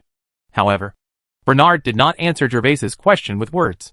He just smiled and told Jervas with practical actions. A layer of aura suddenly appeared on Bernard's body. This was a manifestation of the fighting spirit leaving the body. Nader's aura was actually stronger than the oppressive feeling Alice gave Jervas. The flash of inspiration was fleeting. When Bernard put away his fighting spirit and used his secret stealth skills, he transformed from a powerful silver knight back into an ordinary blacksmith. Lord Seignior, please forgive me for hiding this from you before. I have disturbed you for so long today. I will take my leave now. After putting away his grudge and seeing Jervas' surprised look, Bernard stood up, bowed respectfully to Jervas, and said goodbye. You gave me a big surprise. Bernard, thanks for your secret technique. See you another day? Jervas had no objection. Being with a person whose cultivation could kill him instantly made Jervas feel very uncomfortable. But fortunately, for the time being, his relationship with Bernard should be considered friendly. And Bernard was also with Alec as his son. I don't have to worry too much about him being harmful to me. Of course, Bernard's incident also made Jervas know that becoming a bronze knight is not something to be complacent about. He has just changed from a little ant to a little reptile. If he wants to live safely and happily in this world, he still has to. There is a long way to go. Goodbye, Lord Seignior. Bernard did not change his past style in front of Jervas because his strength was exposed. And he still treated Jervas respectfully. After bowing to Jervas, Bernard walked out of the door. Thomas had already arranged a manservant outside the door. When the manservant saw Bernard, he immediately led the way. Take him out of the castle. Call! What the H.L. is this? Even the blacksmith is a hidden figure. Fortunately, he doesn't have any ill intentions towards me. After Bernard left, Jervas relaxed and sat back on the sofa. He kept complaining in his heart that the amount of information tonight was too great, which really shocked him as a time traveler. He used to think that he was well informed. What a sweeping monk. The plot of Hidden Figures is also familiar, but I didn't expect it to happen to me today. It seems that if you want to live a happy life, you still need to practice hard. It's a pity that I lost 10 energy points, and my heart is bleeding. Bernard's incident made Jervas feel a sense of crisis, which reminded him of the 10 energy points he spent last night, which made him feel like his heart was bleeding. I hope the stinky kiwi fruit can be worth the 10 energy points. which I earned in exchange for my hard work. I will find a chance to try it out in the wild tomorrow. I will work hard to improve my strength. After muttering a few words, Jervas stopped thinking about it, picked up the book in his hand, and began to read and practice.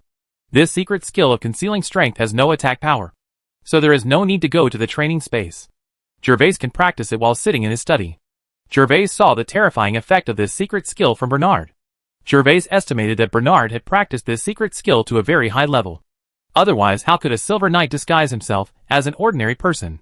Thinking about it, Jervas became extremely thirsty.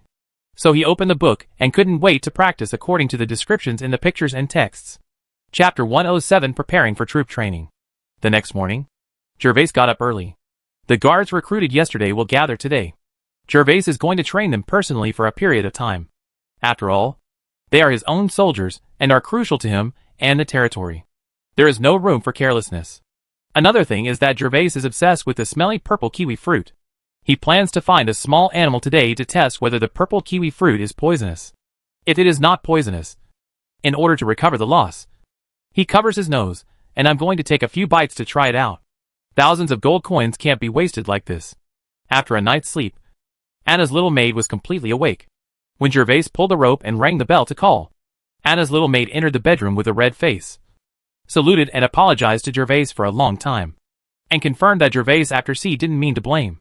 Anna felt relieved and quickly helped Jervas get up and wash up. After putting on his chainmail and leather armor, Jervas walked out of the bedroom in high spirits. After Bernard left last night, Jervas began to practice this secret technique according to the pictures and texts on Secret Techniques of Stealth 2. Unfortunately, this secret skill is not as critical as the three-sword slash, because it has the ability to widen the energy veins, allowing Jervas to quickly master it. Secret Techniques of Stealth 2 focuses on skills and the control of fighting spirit. It requires practitioners to control fighting spirit to the smallest detail. Jervas is still a bronze rookie at the moment and cannot meet the minimum requirements at all. He keeps trying. After 4 or 5 attempts, Jervas did not reach the threshold of entry. In desperation, he could only go back to the bedroom to rest and slowly practice the control of fighting spirit in the future. Good morning, my lord. When Jervas finished breakfast and walked out of the inner fort, he accidentally met Ike, who was walking slowly in the front yard. During this time, Ike had come to live in a wooden house outside the inner fort and was taken care of by his family. Now he is walking slowly in the vestibule, supported by his family. How's the injury, Ike? Jervas has been very busy recently, and Ike was already in the final stage of recovery and was no longer in danger, so Jervas didn't pay much attention to him. Unexpectedly, he could already walk on the ground at this moment. Thank you for your concern, sir. I'm almost feeling well now. I'll be able to continue serving you in a few days. Nozhan had a smile on his face, and his eyes when he looked at Jervas were full of gratitude. In his understanding, it was his job responsibility to fight Benny and others. Even if he was injured and died, it was also his duty. But Jervas, however, Wise personally treated him regardless of his identity and saved his life. This was a life-saving grace for him. Well, very good. Recuperate well. When you recover, I will arrange a position for you. By the way, your family members can squeeze in as they please in the past few days. I have told Thomas to prepare an open space outside the town. Come and build a housing community for your families to live in. Jervas patted Ike on the shoulder, although he was only 17 years old on the surface. As Seignior became more and more experienced, the feeling of a natural superior has slowly integrated into his heart. However, this means that Jervas' original 3 views will be distorted and assimilated with other nobles. This is just the state of mind that a powerful person will reach, and has nothing to do with 3 views and moral bottom line. Jervas could not understand the real class separation between nobles and servants in this world. The 3 views of his previous life made him still feel that people's status can be high or low. But there is no high or low life. Thank you, sir. Ike was obviously even more excited when he heard that the new house was being prepared. Jervas started making arrangements for them so quickly, which solved their big trouble. It didn't matter that they suffered along with Jervas, but the family members were not as aware as they were. Although they did not dare to speak ill of Lord Seignior, there will still be complaints about the 3 of them. 4 or 5 people are crowded into a small cabin, and it is still a hot summer day. You can imagine how comfortable they are. Well, take good care of your injuries. I'm going out first. Jervas smiled at Ike, and then walked over to meet Anna. who was leading the horses. Ick and his new home, Jervas, had actually been prepared for a long time. But there was not enough food to recruit people. After the convoy arrived, his food crisis was relieved. So he immediately started making arrangements. Riding on the horse brought by Anna, Jervas took Anna and the 2 guards responsible for protecting him out of the castle. Under the gentle slope of the castle, a group of young people had gathered at this moment. They were the ones who successfully applied to become guards yesterday. Lord Seignior! Grown-ups! These young people were originally gathering together, talking and laughing, and were quite excited when they saw Jervas riding a horse from the castle. Everyone closed their mouths and waited for Jervas' arrival. Get up and arrange everything according to yesterday's position. Jervas came to them, got off his horse, nodded to Laurie and Audrey, and then gave instructions to the young people kneeling on the ground. Alec, come here! After the young people stood up, Jervas was not in a hurry to lecture them. He shouted to Alec, the most conspicuous person in the crowd, and signaled Alec to come out. Jervas was a man of his word. No matter what he said yesterday, whether or not Nader is the Silver Knight, he will fulfill the promise he made. Not to mention that he can be sure that Bernard will never leave the Storm territory. Sir, I want to be a guard. Alec obviously knew why Jervas was looking for him. After walking out of the crowd, he bent down and said to Jervas before Jervas could speak. Well, Jervas was speechless. Didn't Bernard have a good deal with his son? Jervas did not answer Alec immediately, and looked at Bernard, who was more than 30 meters away. Seeing that Bernard was also shocked, he said, Go over and talk to your father first before coming back. Obviously, Bernard, who was standing far away, did not expect his son to suddenly change his mind. But Jervas was not prepared to get involved in their father and son's affairs. So he gave Alec an order. Alec did not dare to object to Jervas's words, so he could only lower his head and walk towards Bernard. Papa. Very good. Now, I declare that you have officially become my subordinates, Jervas Gale, and the guards of the Storm territory. After Alec left, Jervas turned his attention to the other young people again. Apart from Alec, there were a total of 30 people here. Thank you, sir, and I will swear to serve you to the death. Hearing Jervas's words, all the young people became excited instantly, half knelt on the ground, and used all their strength to swear their loyalty to Jervas. From now on, swearing allegiance to Jervas means that they have the qualifications to escape from serf status, if they are lucky enough, if they have enough military exploits, and if they are strong enough. They may become civilians or even Lord Knights. Although not many out of 10,000 people can escape from serf status, at least there is hope and a good start. This is why the guards under the little nobles are so loyal. Chapter 108. Alec changes his mind. Very good. From now on, you will be the guards of the Storm territory. You no longer need to kneel down and bow down. You only need to give me a military salute. I will let the 2 instructors Laurie and Audrey teach you this military salute later. Looking at the excited young people in front of him, Jervas also felt a surge of pride in his heart.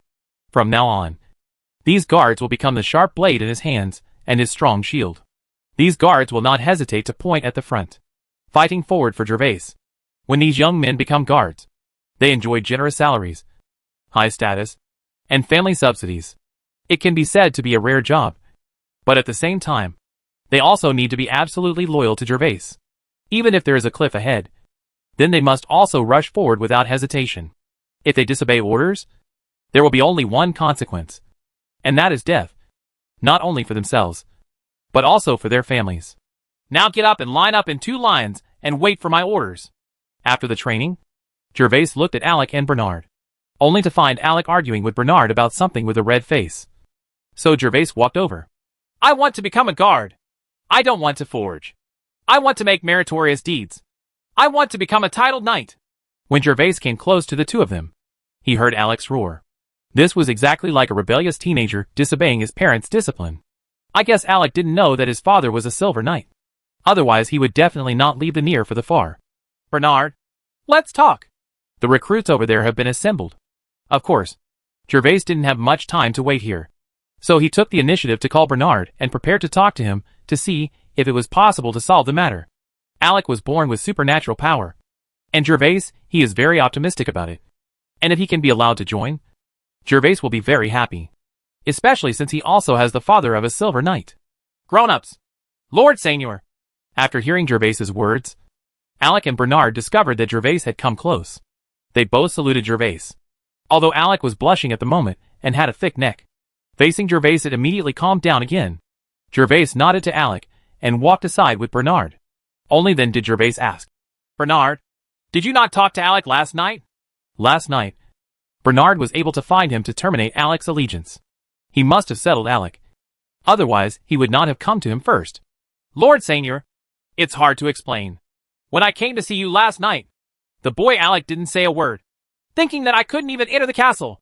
But when I went back and told him that you had agreed, he started to make a noise. Bernard had a wry smile on his face. Even though he was a silver knight and a descendant of Habu, these things had been hidden from Alec because the power of the church was too terrifying. For the sake of his dead wife, Bernard only wanted to let Alec he worked peacefully as an ordinary blacksmith. Married a wife and had children.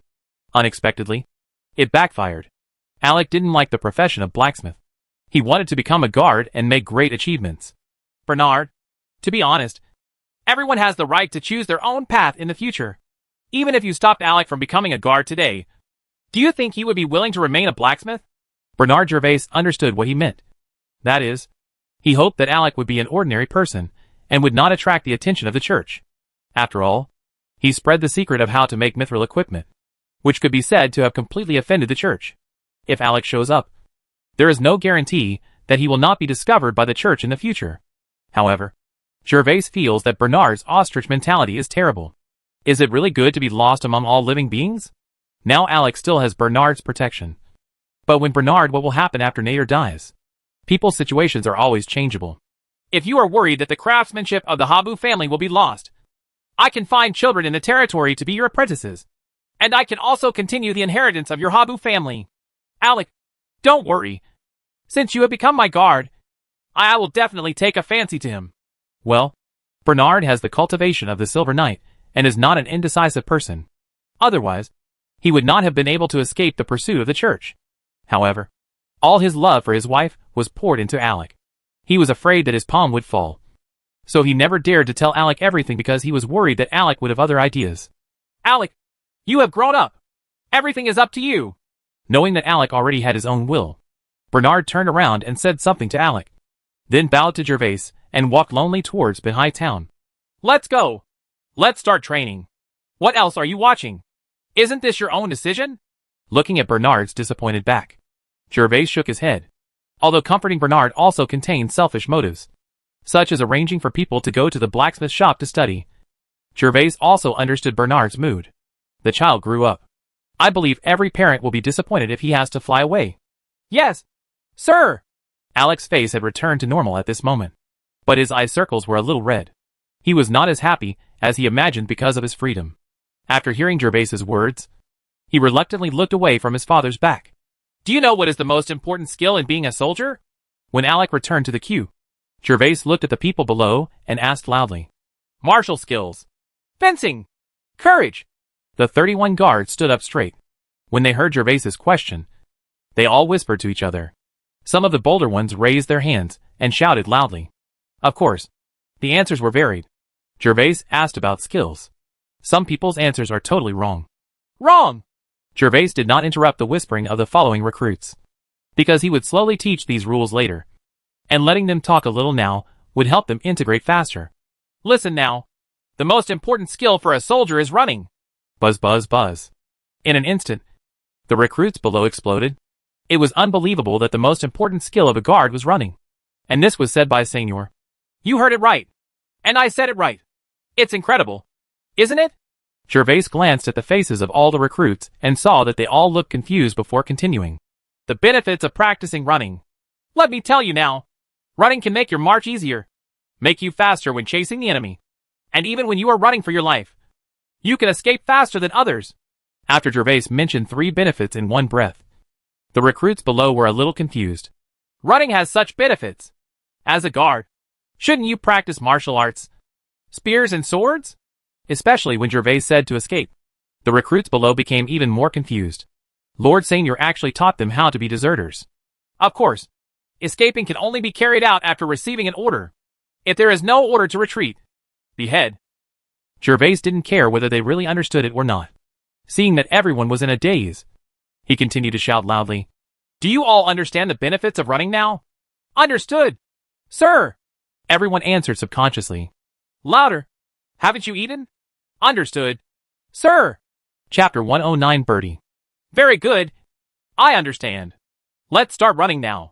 The last 5 will have no food for lunch, and the top 10 will get a piece of meat. Seeing that the emotions of these new guards were aroused, Jervas nodded with satisfaction and stated the reward and punishment rules he had formulated. Audrey, Lori, you two lead the way. Run around the dirt road. Remember the top 10 and the bottom 5. Yes, sir. Although Audrey and Lori don't think the effect of running is really as strong as Jervas said, the storm leader has the final say. Seignior has the final say. Jervas can do whatever he likes. When Jervas gets tired of it someday, it's not too late to train well. They responded to Jervas, and the two of them ran forward with the group of new recruits. Let's go too. After all the recruits set off, Jervas got on his horse, greeted Anna and the 2 guards, and rode forward slowly following the team. It's not that Jervas wants to show the superiority of the nobles. It's just that he has now become a titled knight, and practicing long-distance running with ordinary people is simply doing useless work. So it is better to just ride a horse and feel more comfortable. Moreover, there is no need for Jervas to follow him in a long-distance run like this. With Audrey and Lori watching, Jervas is relieved. He followed the team today just because he wanted to use this excuse to rush to the edge of the dark forest to experiment with the purple kiwi fruit. Because the kiwi fruit tastes unpleasant and its efficacy is unknown, Jervas chose that place specifically to be on the safe side. Anyway, he was on his way today. In this way, more than 30 guards ran in front, while Jervas rode leisurely in the rear. They soon passed the seaside mountain village. At this moment, the originally orderly running team began to gather together. I wonder if it is because of the spiritual energy between heaven and earth. The human body quality of this world is much better than that of people on earth. They have been running for more than a month. When they were young, they started to get tired and fell behind a little. They were discovered by Lori and the 2 of them. They were not polite and directly raised the whips in their hands and whipped the recruits on the backs. Run quickly. Don't hacking embarrass me. Master Seignior is watching from behind. After Lori finished wielding the whip, he continued to curse. The guard did not dare to say a word. After being whipped, he quickly quickened his pace and ran forward. Especially when he heard the word, Senior Seignior. He gritted his teeth and faced forward. Sir, why did Lori hit someone? Jervas, Anna, and others were following dozens of meters behind. Lori could clearly see the process of whipping the guard. Jervas and the 2 guards didn't think anything of it. But Anna couldn't bear it. So I asked Jervas cautiously, Anna, this is training. Now train more and be less lazy. They may save their own lives on the battlefield, so they must not be lenient now. Hearing Anna's inquiry, Jervas explained the reason to her with a smile. After all, Anna was still young. She had never seen such a thing, let alone understood that if you want to train a strong army well, you must not only reward but also punish. Otherwise, it will be impossible to stabilize the morale of the military and fail to achieve military orders. Although these guards have family members behind them as guarantees, no one can guarantee that there will be no timid people who will give up when they go to the battlefield. Only through constant hints of punishment can they be reminded of the situation immediately in their minds. Remembering the consequences of disobeying orders is the most effective way to prevent those who shrink from the battle. That's right. Anna is ignorant. After hearing Jervas' answer, Anna shrank her head and realized that she had misunderstood. Her fair face suddenly turned red, and she felt ashamed. Next, the speed of the recruits in front became slower and slower, and they all turned into jogging. However, Jervas was not in a hurry. He followed leisurely on horseback and ran around the 3 villages. Jervas did not calculate the time, how far, but if they had to walk, it would still take half a day. Even if they jogged, it would probably only be faster than half an hour at most. When Jervas and others set off, the sun had not yet fully risen. But at this moment, the fierce sunlight had already demonstrated its power. Except for Jervas and others, everyone was dripping with sweat. Anna and Jervas even brought I bought 2 weird little straw hats. The handicrafts of serfs in this world are not sophisticated, but they are more practical. After wearing the hats, my head is protected from the sun, and my whole person feels cool. However, although the recruits did not have straw hats, Audrey had prepared water bags for them before setting off, so they could drink while running. So no matter how hot it was, there was no need to worry about anyone suffering from heat stroke due to lack of water. Anna, the three of you wait for me here for a while. I'll come back when I go inside. Don't run around. This is the edge of the dark forest. I'm a titled knight, so I'm not afraid. But you will be in trouble if you encounter danger. After walking slowly all the way, the long-distance running team finally passed outside the third village. After walking about a kilometer further, Jervas stopped his horse under the shade of a tree and explained to Anna and the two guards. 100 meters ahead is the dark forest, which is perfect for Jervas to go and test whether the kiwi fruit is poisonous, in order to prevent Anna and others from worrying that they would come looking for it. Jervas specifically hinted that this place is dangerous and that only he can it is safe. Let them all wait carefully where they are. Yes, sir. Yes, sir. Seeing that the three of them agreed, Jervas felt relieved and walked alone to the edge of the dark forest 100 meters away. Jervas looked back slightly and found that Anna and others were no longer in sight. However, for safety reasons, Jervas Weiss walked another 100 meters inside, completely entering the forest. Although the depths of the dark forest are dangerous, the perimeter is very safe. Very few monsters will appear in the perimeter. Only some wild beasts will appear here. However, the beasts no longer pose any threat to Jervas. Even if they are encountered, they can add more meat to his dinner. Then let's get started. Jervas looked up at the tall trees around him and found many birds resting in the trees. So he picked up a few stones on the ground, flicked his fingers lightly, and immediately the birds chirped. Fall down. For Jervas, whose 5 senses have been enhanced, hitting a bird with a stone is a piece of cake. He can hit wherever he points. Seeing the bird fall to the ground, Jervas quickly ran over and threw the bird that was still fluttering. He picked up the little bird. He caught the little bird just to test whether the purple kiwi fruit was poisonous. Of course he would not kill it. If the experiment is completed and the kiwi fruit is not poisonous, Jervas will still kill them later.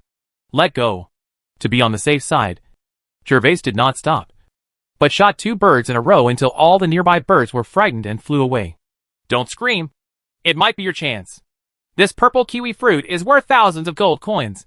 Jervas tied the legs of the 3 birds to a nearby branch, then opened the panel. With a thought, a large purple fruit appeared in his hand. I'll go. It really stinks. Although it was outdoors, the smell of the kiwi fruit did not weaken at all. Jervas quickly stuffed 2 small cotton balls into his nose with his other hand, which slightly relieved the discomfort. Huh? Why are you so excited? Chapter 110, Possessed by the God of Dance? Don't be anxious. Don't be anxious. Every bird has its share. When Jervas took out the purple kiwi fruit from the panel and blocked his nose with a cotton ball, he was surprised to find that the 3 birds he tied to the branches became extremely excited. They were thinking about it just now. They wanted to fly and flutter deep into the forest. But now they all turned their heads and flew towards him. To be more precise, they were flying towards the kiwi fruit in his hand. But due to the restraints of the rope, they could not get any closer no matter how hard they tried. Is this thing prepared for animals? The behavior of the 3 birds caught Jervas's eyes and made him thoughtful. But this was good, as it would save him from having to force-feed them one by one. Jervas took out a knife he had prepared in advance and cut the purple kiwi fruit. When Jervas cut the purple kiwi fruit, the juice inside flowed out, and in an instant Jervas's blocked nose also flowed out. The pungent smell was almost unbearable, but the 3 birds fluttered even more violently. Fortunately, I had the foresight to find cotton to plug my nose. Otherwise, I would definitely have fainted from choking today. While cutting, Jervas sighed at his wit. In just a moment, Jervas cut 3 pieces of flesh from the kiwi fruit, each piece being the size of a corn kernel. No wonder Jervas is so stingy. After all, this a piece the size of a corn kernel is worth 1 gold coin. If it weren't for testing whether it was poisonous, even if it was the size of a corn kernel, Jervas would not be willing to waste it. After cutting the pulp, Jervas quickly put the kiwi fruits away and then caught one of the flapping birds with his hands. You come and eat first. Don't be anxious. The birds have their share. As he spoke, Jervas put a piece of kiwi fruit in front of the bird in his hand. The bird immediately pecked the kiwi fruit from Jervas's hand into its mouth, and just raised its head to see the corn-sized kiwi fruit. The fruit has been completely swallowed by the bird. The bird's cooperation also saved Jervas a lot of effort. Then he followed the law and fed the other 2 birds a piece of kiwi fruit respectively. Phew! I'm finally fine. I hope there's good news. After everything was done, Jervas clapped his hands, walked aside, and began to carefully observe the reactions of the 3 birds. Jervas didn't have to wait for long. After a while, The bird that was the first to eat the purple kiwi started to move strangely. I saw that the bird had become quiet after eating the kiwi fruit. The bird that no longer fluttered suddenly began to tremble violently, and its legs and wings moved unconsciously, as if dancing a disco. It seemed to be very rhythmic. As the body swayed, the bird's eyes began to move around. This process actually lasted for more than 30 seconds. Jervas looked at the bird's behavior, a little confused. Could this purple kiwi fruit turn people into dancing gods? Or turn animals into dancing gods? It shouldn't be. Bang. Just when Jervas was confused, he saw that the bird that was dancing happily exploded on the spot without any warning. Yes, it just exploded while dancing. This scared Jervas. He jumped and quickly backed away. I'm going. What's going on? Fortunately, I'm smart. If after eating it, it would dance and dance like this and then explode on the spot, how miserable would it be? The moment the bird exploded on the spot, Jervas hid behind a nearby tree, avoiding the fate of having his face covered with the exploded bird fragments. At the same time, he was still frightened. He felt that it was right to conduct an experiment first this time. Decide? Finally recovering from the surprise of the bird exploding on the spot, Jervas quickly moved toward the other two birds. I saw that the other two birds were affected by the explosion. They were originally peaceful, but they also began to flutter and fly around in the air. It was just that they couldn't fly away because of the rope restraints, so they could only pull weakly on the ones that restrained them. Small branches swayed in the air. Bang. There was another muffled sound, and the second bird also exploded, flying and exploding. What a sin! Brother bird, I didn't expect such a result. Don't blame me. I originally thought this was your chance. Seeing that the second bird also exploded, Jervas finally knew that it was definitely caused by the purple kiwi. But Jervas was not yet sure what caused the explosion of these birds. Two birds had already exploded, and the third bird was frightened one after another, and finally began to go crazy. This bird was originally the largest of the three birds, as big as a swan on the earth. After frantically tugging, the branch finally couldn't bear it anymore, broke with a snap, and was carried directly into the sky by the last bird. Bang.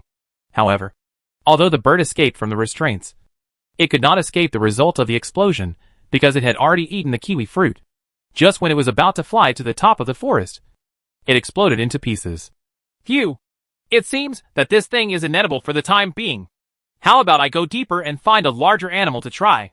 The tragic experience of the three birds made Jervas give up the idea of swallowing the purple kiwi fruit and decided to go deeper into the forest and try to catch some larger animals.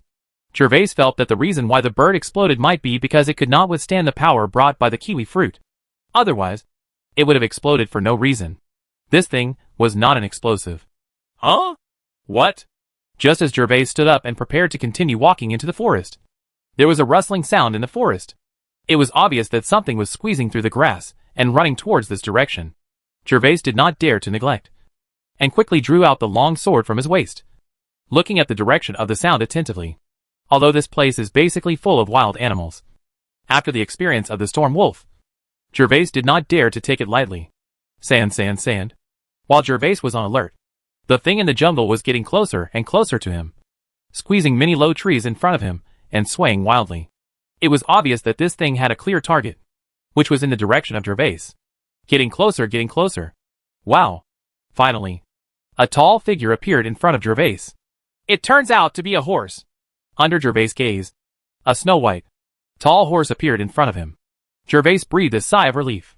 After all, even if he encountered the lowest level of Warcraft, he was alone now, and it was still a battle. A fierce battle. Wait! Why does this horse have horns on its head? His! Warcraft! Unicorn? However, Jervas relaxed a little and discovered that the head of this snow-white horse was different from that of ordinary horses. He saw that this tall white horse actually had a long light blue horn on its head. Jervas immediately found information in his memory that matched the long-horned horse. Unicorn, a low-level monster, is very rare. It is shaped like a horse and has horns on its head. It is an extremely ferocious monster. Because of its unique appearance, it is favored by the nobles. All the nobles want to capture a unicorn. As a mount, it is basically impossible because the unicorn is ferocious and stubborn. Unless the Golden Knight directly subdues it without hurting it, the unicorn will continue to fight until it dies. The only unicorn in the principality is in the royal capital, and is the mount of King Lawrence. I'm going. Don't look at me.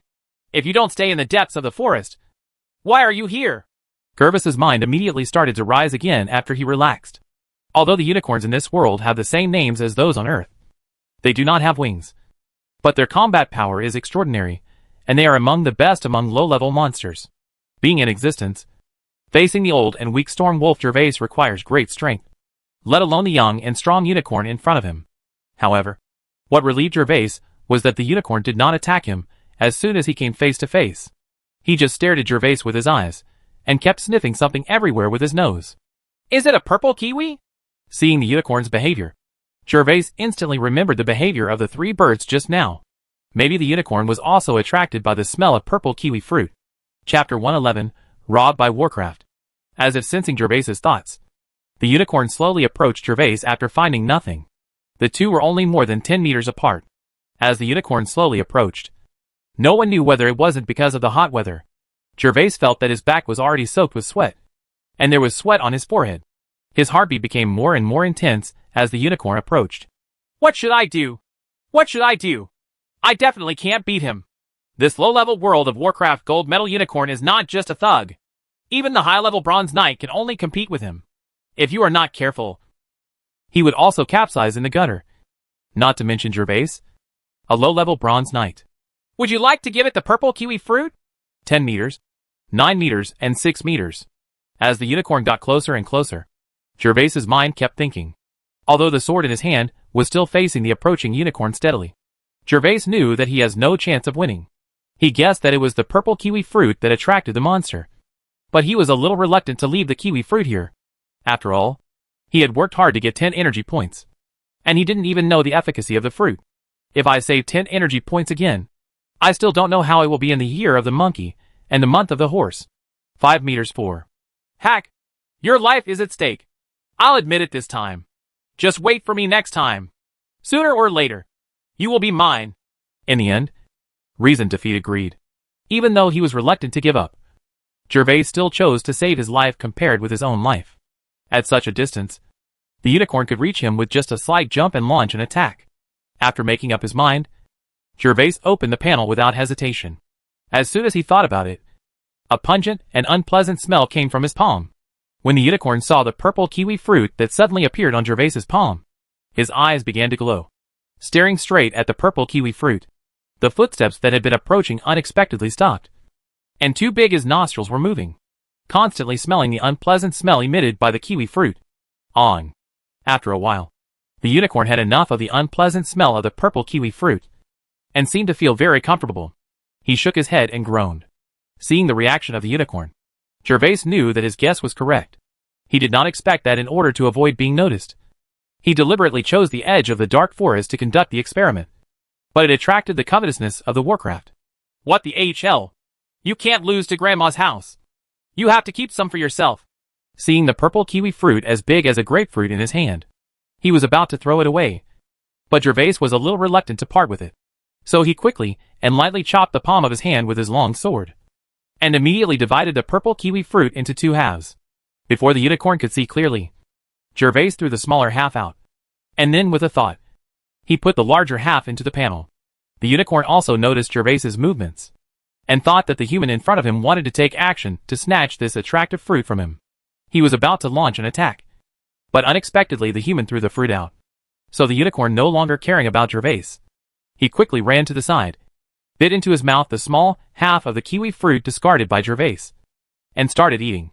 Then the unicorn stopped paying attention to Jervas, because it could feel that Jervas was not a great threat to him, and his body no longer had an attractive smell. The world is huge, and the fruit in its mouth is the largest. Although its IQ is not as high as that of mid to high level monsters, it still knows how to prioritize. The thing in its mouth may improve its strength. In order to prevent other monsters from competing for it, it needs to quickly put this thing in its mouth. Eat the fruit to avoid accidents. After throwing away half of the purple kiwi fruit, Jervas finally breathed a sigh of relief as he watched the unicorn turn around and chase after the kiwi fruit. Although he lost half of the kiwi fruit, let's just treat it as a loss of money and avoid disaster. Let me teach you a lesson this time. Whatever you do in the future, you must consider all aspects carefully. Looking at the unicorn that was eating in the distance, Jervas held up his sword and slowly retreated out of the forest. Although the crisis seemed to have been resolved, The original owner had a lot of knowledge about combat in his memory. Never the most important thing is to leave your back to the nearby enemy. So even though he is dozens of meters away from the unicorn, Jervas still looks at the unicorn and retreats away. Huh. That's really scary. I can't be so promiscuous in the future. I almost lost myself in the profligate behavior. After slowly retreating to the open land outside the dark forest, Jervas finally breathed a sigh of relief, and then ran quickly towards the road. Sir! You are back. When Jervas quickly ran to the side of the road, he slowed down his figure, showed a calm look, and appeared in front of Anna and others. Well, I'm back. Let's go! Jervas, who had just escaped from death, forced out a smile, nodded to the cute little maid, led the horse tied to the tree, and turned over gracefully to get on top of the horse. Yes, sir! The little maid Anna didn't know that her Lord Seignior had just been robbed by a unicorn. Seeing Lord Seignior turning over so gracefully, with admiration in her eyes, she responded with a squeaky voice and stepped on the saddle to ride on the horse. After the three of them got on their horses, Jervas was worried that the unicorn might find it. So he stopped delaying and quickly urged the horses to gallop ahead. Anna and 2 guards followed closely behind. After this period of practice, Anna's riding skills have made great progress, and she can control horses well on such flat ground. So Jervas doesn't have to worry at all. His little maid will be left behind. After flying for a while, Jervas and others caught up with Audrey and others when they were about to arrive at the castle. The new guards were already exhausted. When they heard the sound of horse hooves behind them, they knew that Lord Seignior was coming. The few people behind gritted their teeth and rushed forward. The people in front also saw the people behind chasing after them. Not to be outdone, they all accelerated and started sprinting. This created a strange scene. It was obvious that everyone had no strength. But in this final stage, these people the running speed was actually much faster than the middle section. 2 minutes later, the running team finally arrived at the starting point. Down the gentle slope outside the castle. Grown-ups! Grown-ups! Well, have you memorized the order of running? The new guards all stood there with weak legs and feet. Jervas came over on horseback. Everyone saluted him one by one. Jervas also nodded to them, and then looked at Austria, Derry and Lori both. Remember it. Sir! Very well. Call them out! At this moment, many male servants have walked out of the castle. These male servants have food and water in their hands. It is the lunch prepared in the castle for these guards. Yes, sir! Soon the top 10 and bottom 5 guards were called out and stood together in 2 rows. The guards at the top were all smiling and excited, but those at the end were all dejected. Sir, the food is ready. When the male servants carrying the food arrived at the foot of the gentle slope led by a cook, they all stopped in front of Jervas. The cook saluted respectfully to Jervas and waited for Jervas's instructions. Put it on the long table over there. I'll let them go over to get food later. The bowl of meat and ice water will only be given to the first 10 people. Don't remember it wrong. Nodding to the cook, Jervas pointed to the simple hut that had just been built nearby and explained to the cook. It is said to be a thatched house, but it is actually similar to a pavilion. It is only supported by 4 large wooden piles and has no walls. The top is covered with thatch. This is the canteen of these guards. In order to show the difference between the winners and the losers, Jervas followed the method learned on Earth and asked them to prepare their own meals and then eat together, so that it would be clear at a glance who had good food and who had no food. Yes, sir! Following Jervas's instructions, the cook and several servants quickly walked to the thatched house. Bowls of food were placed on the long table. The food was not good, but the amount was very large, except for a bowl of oil. What was wild boar meat was missing a bit, and the other white bread, vegetables, and oily vegetable soup each came in 2 large buckets. Did you see it? This is your lunch today. Those in the top 10 should go over and wash your hands and get your own bowls and line up to eat. Remember to line up in order. If anyone fights for it, lunch will be cancelled. The fragrance emanating from the wooden basin had already been smelled by these 30 recruits. After exercising vigorously all morning, these people were already hungry, and all of them were swallowing saliva. Looking at their expressions, Jervas was very satisfied. Only under such an effect can the benefits of the winner be reflected. Yes, sir! After hearing Jervas's permission, the top 10 recruits couldn't wait to get up one by one, saluted to Jervas, and immediately ran over there. But luckily they remembered it. When Jervas asked to queue up, he did not rush up like beggars. Are you envious? That's right. Think about it. Why are they the only ones who can eat meat? But you can't? There are 5 of you. The military orders are heavy. Your lunch is cancelled. Lori, you will take them there later. Drink some boiled water. Seeing the 10 recruits leading the way to get food. Especially when the alec bowl at the top of the queue was filled with a large piece of red wild boar meat. Everyone who stayed behind was envious. After the 10 people had prepared meals, it was the turn of the latter ones. Although there was no meat, the lunch provided by the castle was also a first-class delicacy for them. Especially the oily soup and rough white bread. Everyone happily stepped forward to get food. Only 5 people stayed there dejectedly, holding 5 bowls of boiling water that Lori scooped out for them. You failed today. But there is still tomorrow, and the day after tomorrow. I hope you can perform well. Now go and rest on the chair over there. We will continue training in the afternoon. Disband now. Chapter 112 Inexplicable Touch. After encouraging the 5 dejected guards, Jervas rode his horse back to the castle again. Jervas was not prepared to eat with these new recruits. If it were inside the castle, he could still eat with these guards. But outside the castle, if the serfs see it, spread it out, and let other nobles know about it, they will definitely despise Jervas. As a nobleman, eating with these lowly people will definitely lose his status as a Seignior. This noble status is not limited to Jervas himself, but the noble status of the entire continent will be reduced by Jervas. After returning to the castle, Jervas enjoyed the delicious food in the restaurant, and then went to the front courtyard and stayed in a mill for grinding wheat. It was not that Jervas wanted to experience the labor of the people and grind the wheat himself, but that he wanted to start arranging it. Black powder. The encounter in the dark forest in the morning made him extremely angry. His dignified Seignior was actually robbed by a monster and took away half of a valuable purple kiwi fruit. Although through the experiment in the morning, Jervas had no idea about the purple kiwi fruit. There are some speculations about its efficacy, but it is not enough to make up for his losses. Jervas felt that the purple kiwi fruit should be used by monsters. After all, humans smelled extremely bad, but the birds and the unicorn flocked to it as if they had seen some treasure. It's just that Jervas doesn't have any warcraft for him to experiment on now, so he can only hide in the panel and wait for the chance to encounter a living warcraft to experiment again. Jervas also planned to find the unicorn's place. After all, it was a great shame and humiliation for him. And Jervas was also very coveted for the body of the unicorn, such as the meat of the unicorn. Jervas estimated that the unicorn was the horned beast is at least 2 meters tall, has a strong body, and must have at least 1,800 kilograms of meat, which is a golden gold coin, just enough to recover some of his losses. The most precious thing is the unicorn's light blue horn, which is like a crystal ball. It is said that the horn of the unicorn can cure hundreds of poisons, although it cannot be determined whether it is true or false. As long as it is sold, it will definitely be worth a fortune. Small income.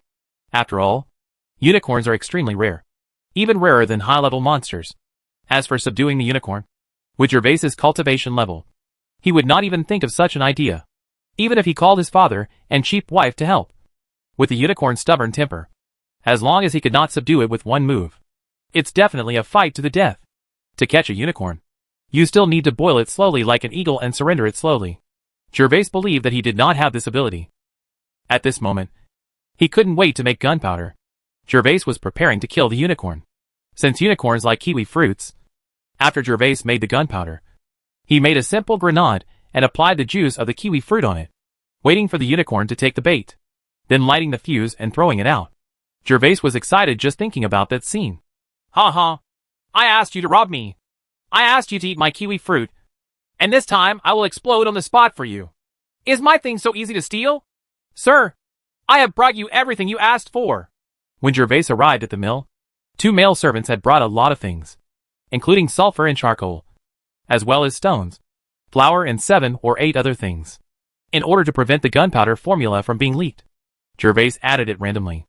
Several things, including the saltpeter brought by Jervas himself, were the same ones used to make ice yesterday, and can be used again after being reprocessed. Okay, you have nothing to do here. You can go down first. Yes, sir. After the 2 male servants left, Jervas began to get busy. He also remembered the general process of making black gunpowder clearly. First, mix it in proportion.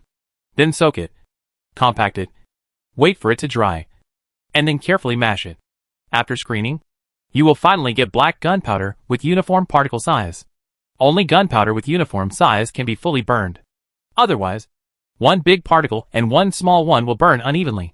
and the maximum power will not be exerted at all. Jervas is not planning to produce in large quantities today.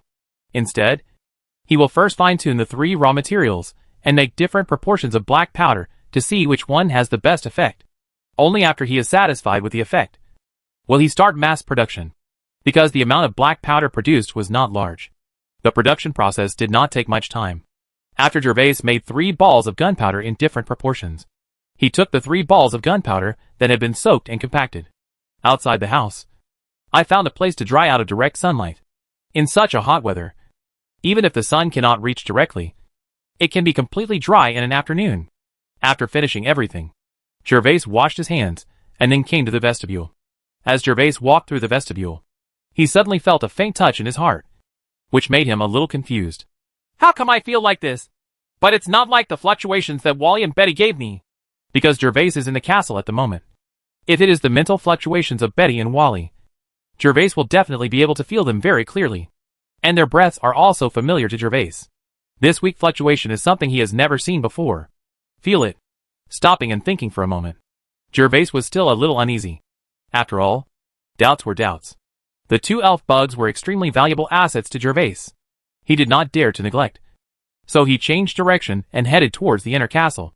Walking towards the door, I happened to see Anna after lunch. So I shouted to Anna. Anna, you don't have to follow me in the afternoon. You can go to the study to accompany Betty and Wally, and help me take care of them. There is no running event in the recruit training this afternoon, so it only needs to be completed outside the castle. It is suitable for Anna to stay in the study. She can not only take care of Betty and Wally, but also prevent the little maid's fair and tender skin from being tanned by the sun. Yes, sir. Hearing Jervas's call, Anna quickly stopped her steps, bowed respectfully, then turned around and walked quickly towards the inner castle. I hope it's my imagination. After Anna walked into the door of the inner castle, Jervas murmured. This inexplicable touching feeling was only fleeting, making Jervas feel a little unreal. But after thinking about it carefully, there should be nothing missing except the elf bug himself. And now that the elf bug has Anna to take care of him, he is also relieved. So Jervas stopped thinking deeply and walked towards the castle gate. The most important thing now is to train his guards well, because the training ground was just outside the castle. Jervas walked directly out of the castle gate without riding a horse. Grown-ups! Lord Seignior! Master Seignior! Jervas just walked out of the castle gate and unexpectedly ran into Thomas, who had just returned from an outing. There were more than 30 people standing behind Thomas, including more than a dozen serfs holding hoes and sticks. This made Jervas a little confused. No idea. Thomas went to the territory in the morning to announce that he knew what Jervas had told him last night. But how could he bring so many serfs to the castle? Moreover, several serfs around him seemed to be fighting in a group. They all used their hoes before kneeling down to salute. He held up the wooden stick, as if he was about to take action. Thomas, what's going on? Thomas's caution and discipline were Jervas's impression of him. So Jervas knew that Thomas must have something to do with bringing so many serfs to the castle. So he asked in an easygoing tone. Sir, I went to the town and 3 villages according to your order this morning. When I arrived at the village on the edge of the dark forest, I met their village chief. They were escorting more than 20 people and were preparing to come to the castle. I heard from the village chief that these people were caught in the woods and cultivated fields last night. And when they were caught, some of them were stealing food from the crop fields. Thomas quickly stepped forward and reported what happened to Jervas. Chapter 113, The Captured Miners. Oh, stealing something to eat? Jervas was a little surprised. Petty theft was understandable. But so many people were stealing at one time. Could it be that his territory had suffered a disaster? But he had just walked around the road 3 villages away in the morning, and there was no such thing found any abnormality. Sir, these people are not from our territory. The village chief said he has never seen them. He has interrogated them. They seem to be miners who escaped from Lanny's territory. Thomas said this very quietly, took 2 steps forward, and before Jervas approached, he answered in a voice that only Jervas could hear. Miners at Camp Lanny in the buffer zone? Jervas was a little confused. These people were lost. They should have gone to Viscount Lanny's territory. How could they come to his own territory? Yes, sir. According to their confessions, these people should have been forced to become miners. They work without wages and have no families. So they want to come to your stormed territory to see if they can become serfs. Thomas nodded to Jervas, confirming the origins of these miners. So that's it. Jervas finally understood that these people were not lost, but ran away on purpose. Moreover, he didn't know that the miners who ran to the storm territory were lucky. Most of them ran back to Lanny's territory. Or they were originally the miners who were waiting on the ground were all used by Lanny to vent his anger. And he killed them all without leaving anyone behind. Jervas looked at the serfs still kneeling in front, thoughtfully, and said to everyone, "Everyone raise their heads." A group of serfs were kneeling on the ground with their heads lowered, including the villagers from the storm territory who were responsible for escorting them. Seeing those villagers still kneeling on the ground, Jervas said to them first, "You guys, get up first." "Yes, Lord Seignior." After the villagers got up, there were only about 20 miners left on the ground. When Jervas turned his attention to these miners again, he saw one of them with his head lowered and his whole body trembling. "Kindness? The one with his head down. Raise his head up." Upon discovering something strange, Jervas thought of a possibility and ordered the man without hesitation. At this time, several villagers who had just stood up also noticed something strange, and Master Seignior also spoke. They were thinking of showing off. So 2 villagers who were close to him immediately walked into the crowd and lifted the man up. When he got up, the man who was trembling with his head down knew that he had been discovered, and he quickly shouted, "Sir, have mercy on me. My lord, have mercy on me. I don't know anything." Being carried by 2 villagers, Jervas finally saw the man's appearance clearly. Isn't this the miner captain that day? The person who was ordered by Jervas to show him the mine. "Thomas, lock these people up in the mineral space." After confirming that some of these people knew him, Jervas stopped thinking about it and locked them all in your space with an order. Anyway, there was enough space inside to lock these people. As long as he sent someone to watch at the door, there would be no one can run away. "Yes, sir. Tell them that as long as they are honest, I will not kill them. By the way, Thomas, the miners who ordered you yesterday don't need to search anymore." Although the arrival of these people surprised Jervas, it was just right. His territory was currently very short of people. Since some of these people recognized him, he could make arrangements to make use of them. As for killing them, he didn't kill them last night. Jervas will not kill them today. He has better arrangements. "You will also reward these villagers later." "Yes, sir." After receiving the order, under the leadership of Thomas, all 21 miners were escorted into the castle. The miner who had just loudly begged for mercy knew that he had temporarily saved his life. So he timidly followed the team and did not dare to recurrence of trouble. To be on the safe side, Jervas looked at the 2 guards following him. "Go to the city wall and watch. If anyone dares to step out of the space, shoot him directly." Although the small courtyard is protected by walls and there is a guard on duty, the internal situation cannot be seen. In order to prevent people inside who disobey orders or have ulterior motives from walking out of the space, Jervas asked the 2 guards to come forward. Go to the city wall to monitor. If any miner really disobeys the order and runs out of the space, Jervas will not be merciful. He can also kill the chicken to scare the monkeys. After all the instructions were given, Jervas walked alone towards the gentle slope of the mountain. At the edge of the open space under the gentle slope, all the recruits were hiding under the shade of the trees to rest. When Audrey and Laurie saw Jervas' figure, they quickly shouted. They scolded the guards to get up and line up. Some recruits, who were slow to get up, would even be whipped by Laurie and Audrey. Under the urging of the 2 men, the 30 guards quickly stood up in formation, divided into 3 columns, arranged in order of height. "Grown-ups!" When Jervas came closer, Laurie and Audrey took the lead, beating their chests with their right hands, raising their chests and lowering their heads to signal to Jervas. "Very good. It seems you have learned how to give a military salute." Although the soldiers of the little Seignior are not very powerful in combat, they are not sloppy in terms of etiquette. This military salute is learned in a decent manner, which is the same as the salute of the guards under Alice. This military salute is unified throughout the principality. Jervas knew without asking that it must have been taught by Audrey and Laurie. "Listen to my order below. Everyone move forward 20 steps. The spirits of the 30 recruits at this moment are all different. The 10 most spirited among them are Alec and the other 10, because they were not only full of food, but also had a rare piece of meat for lunch. They were full of energy and high morale at this moment. Of course, the 5 people at the end of the crane who were in the worst spirits were the 5 who had not even eaten. Apart from eating a few mouthfuls of food when they came in the morning, they only drank a little water to quench their thirst at noon. They looked depressed. However, Jervas will not care about them. Only by letting them experience the taste of hunger Will these people train hard in the future? After Jervas's command was given, all the guards immediately started moving and walked towards the front. Although the formation was not very neat, it was only the first day, and Jervas was not in a hurry. When the recruits walked 20 steps, everyone was completely exposed to the sun.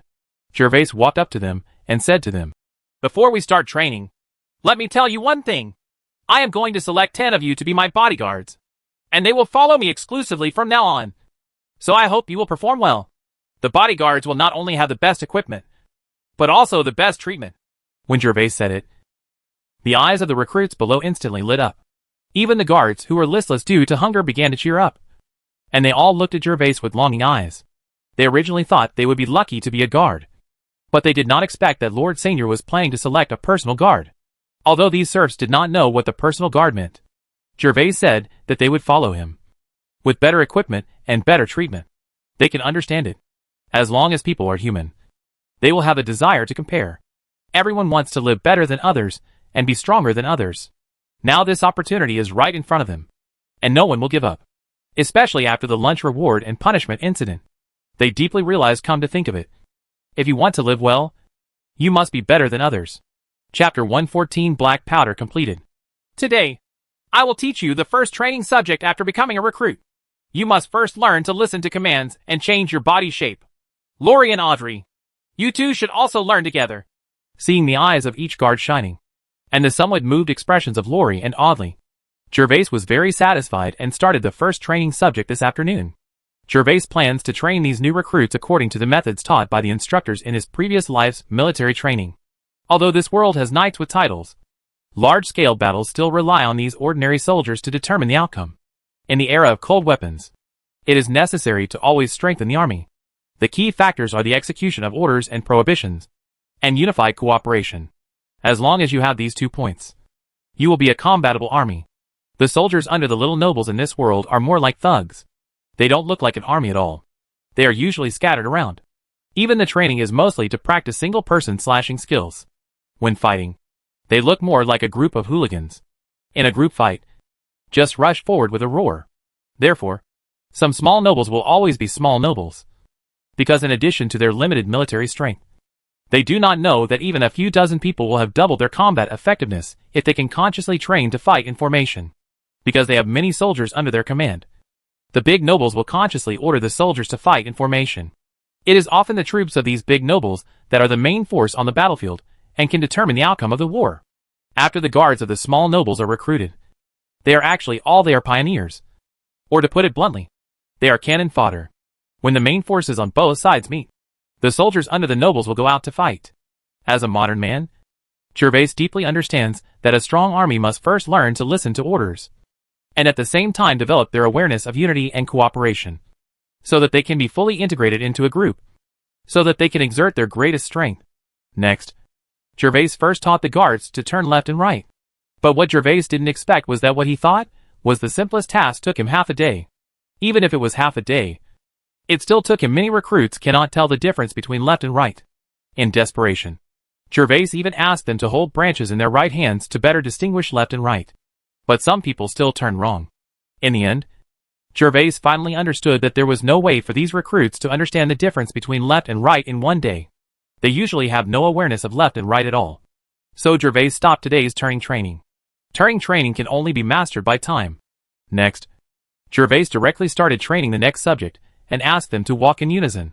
Jervas also encountered the same problems as before in this training subject. Many recruits did not know how to distinguish between their left and right feet, and often could not follow the commands. The pace was inconsistent, and they walked in a mess. Jervas took the trouble to correct it over and over again, but still had little effect.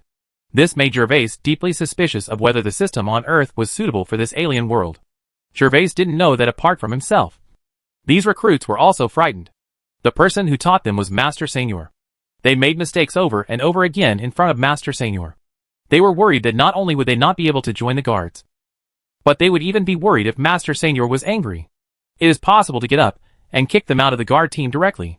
After practicing walking in unison for a while, Jervas saw that it was still early and decided to teach him standing postures as well.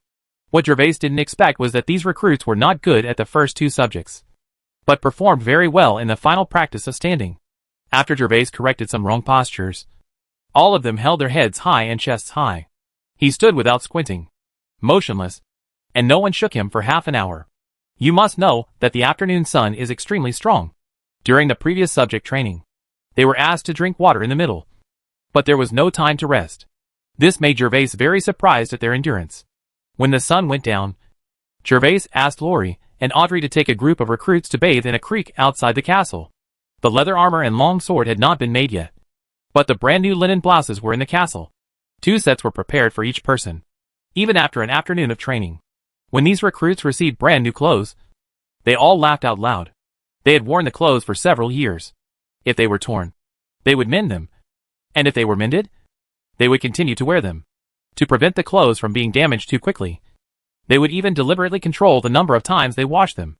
Anyway, if you wash your clothes today, they will still be dirty tomorrow. Therefore, the most common disease for civilians and serfs in this world is skin disease. These recruits will be permanently stationed in the wooden huts in the forecourt of the castle. Cleanliness and hygiene are a must. The wooden huts prepared for the soldiers in the Viscount Castle can accommodate at least more than 200 people, so Gervais does not need to worry about their accommodation. After returning to the castle and taking a nice bath, Gervais ran to the study to check. After making sure that Betty and Wally were fine, he took Anna, the maid, to the restaurant for dinner. After dinner, Gervais ran to the mill without stopping, picked up 3 balls of black powder and checked them. After checking, Gervais determined that the 3 balls of black powder had dried completely. So he immediately found tools and started crushing these balls, black powder, and then sifting, in order to prevent static electricity from igniting the unfinished gunpowder. The tools Gervais used to make were all wooden. For example, he used a rolling pin as a roller. He was just experimenting now. If he wanted to manufacture in large quantities in the future, Gervais felt that it was necessary to make a mill as big as a millstone. Otherwise, the efficiency of crushing gunpowder with a rolling pin would be unbearable. After crushing and sifting 3 different proportions of black powder, Gervais placed them in small wooden bowls and marked each wooden bowl with marks so that he could distinguish the proportion of each black powder. Now that all 3 types of gunpowder were completed, Gervais took a small spoonful of each 3 types of gunpowder and placed them on the ground next to him. He leaned down and ignited the 3 piles of black powder one by one. In an instant, the entire mill was illuminated. But the burning process of black gunpowder did not take long. It was impossible to determine which ratio of gunpowder was better after burning like this. So Gervais thought for a moment. It would be better to make a grenade directly and use it to test explosions. More intuitive. Just do it. And looking at the dark powder in the 3 wooden bowls, Gervais ordered Anna. Anna, go and ask the valet to bring 3 small clay pots. The kitchen in the castle used clay pots with small mouths, the size of 2 fists, to store spices. Gervais estimated that they were just right. As a child in his previous life, he was an expert at this. He took out small firecrackers and put them into waha jars. Then seal it with soil, and the sound when put up can be as loud as firecrackers. So Gervais still has some confidence in this. Yes, sir. While Gervais was making black powder inside, Anna had been waiting outside. After hearing Gervais's order, she immediately ran to the inner castle, while Anna's little maid left. Gervais started making leads. Due to limited knowledge, he could only make the simplest one, which he often played with when he was a child. I saw Gervais spreading the prepared paper on the wooden board, moistening it, and then evenly sprinkling a small amount of black gunpowder on it. After the paper was covered with gunpowder powder, Gervais would put the gunpowder on it. The paper is rolled into thin strips. Once the thin strips dry, it becomes the most primitive and simple lead. Of course, since it is the most primitive and simplest, there are also disadvantages. That is, it is afraid of water and burns quickly. Therefore, for the sake of safety, the length of each lead is reserved by Gervais at more than 2 meters. Otherwise the lead will be too long. Short, like those long strings of firecrackers that start to explode as soon as they are lit. Sir, is this the clay pot? After making 4 leads, Gervais stopped. As soon as he was done, Anna came to the mill with a servant. The servant was holding 2 small clay pots, and the other one was in the mill. In Anna's hand, Anna handed the small clay pot to Gervais as she spoke. Very good. This is the clay pot. Gervais took the small clay pot and nodded with satisfaction, and then immediately began to put the black powder into it. When it was almost loaded to the mouth of the bottle, Gervais stopped. However, because the fuse was not dry yet. He could only first seal the small clay pot with a piece of paper to prevent it from getting wet. And you can do the final sealing work tomorrow. Chapter 115 Alien Grenade. After the work in the mill was completed, Jervas asked the manservant who had just followed Anna to find Thomas. After Thomas arrived, they entered the ore space together. At this moment, the sky outside was basically dark, and the entire castle was lit with torches and candles. However, when Jervas brought Thomas and Anna into the mineral space, the sky in the space was still bright. Although it feels like it's about to enter the dark night. But at least I can see things clearly. Jervas has discovered this a long time ago. The cultivation space is the same as the mineral space, although it will also get dark. It is basically delayed by more than an hour compared to the outside world. When Jervas and the others came to the space, all the miners were sitting or standing, and they were all resting. Although each of them was still a little uneasy, their mood was much more stable than when they came. This was all because Thomas sent someone in the afternoon deliver the effect of eating. When these people saw that Mr. Seignior actually sent people to bring food to them, they felt relieved. At least Mr. Seignior would not kill them. Otherwise, there would be no need to waste food on them. Master Seignior. After Jervas and others entered the space, these miners also noticed Jervas's arrival. They immediately knelt on the ground and shouted loudly. Especially the miner captain who took Jervas to check the mine that day. Shouted almost with all his strength. He was the only one present who was still trembling slightly. Okay. Get up. May I have your name? After the miners all stood up, Jervas pointed at the miner captain, who had obviously recognized him, and asked, Sir Seignior, the little man's name is Rick Briquettes. When asked by Jervas, Rick quickly reported his name, his body trembling a little. The other miners may not know who Mr. Seignior is in front of him, but he remembers clearly when he first saw Mr. Seignior. At that time, Rick thought he was dead. After all, he had discovered Master Seignior's identity. You must know that hundreds of people in the camp were killed by Master Seignior. It would definitely not be a surprise to kill him now to silence them. What Rick didn't expect was that Mr. Seignior didn't kill him. He just locked himself here and had bread to eat in the afternoon. He felt that his life should be saved. But after the experience that night, even though he knew he wouldn't be killed, he was still terrified. Very well. Since you escaped to my territory and were caught stealing food, you will be punished. Thieving in my territory requires hanging. As he spoke, Jervas paused deliberately, and then glanced at the miners. Those miners dared to look at Jervas. They all shook their bodies, and quickly lowered their heads. Seeing this, Jervas continued, said, But because you are from other places, and don't know the rules in my territory, this matter is excusable, and you will be spared hanging. However, I will punish you to work for me here for 2 years. 2 years. After years, I have no objection to living in my territory or leaving. Are you willing? Yes. Yes. Yes. Lord Seignior. Of course. The miners did not dare to say no. Let alone a year. Even if Jervas said it would take 100 years, they would not dare to object. Very good. In order to reward you for being so sensible, I will give you half a copper coin every day, paid once a month. Rick, all the miners here are under your control, and your salary is a copper plate. Seeing the miners nodding like chickens pecking at rice, Jervas smiled with satisfaction. But he was a person with a bottom line in doing things. If he locked these people in a space to work for him, Jervas would not let them bygone also offer them low wages. Ordinary serfs could get 3 copper coins a day, but these people only received half a copper coin a day. The arrival of these people was actually a surprise to Jervas. Although ice and saltpeter can be exposed, the brewing of gunpowder and wine needs to be kept secret. Especially for wine. Jervas was not sure if there were wild grapes in the territories of other nobles. If there were, it would be very important to keep the brewing process secret. These miners happened to have no family members and no identities, so they were left behind by Jervas. No one here is aware of it. As for whether to release or keep him after 2 years, Jervas will not consider it now. It will depend on the situation then. Thank you, Lord Seignior. The miners became excited one by one. Of course they were forced to stay here. Who would want to stay in this space of just over an acre for 2 years? But they did not dare to resist. It was lucky that Lord Seignior could not kill them. Now that they had enough food and wages, they really felt that hope was in front of them.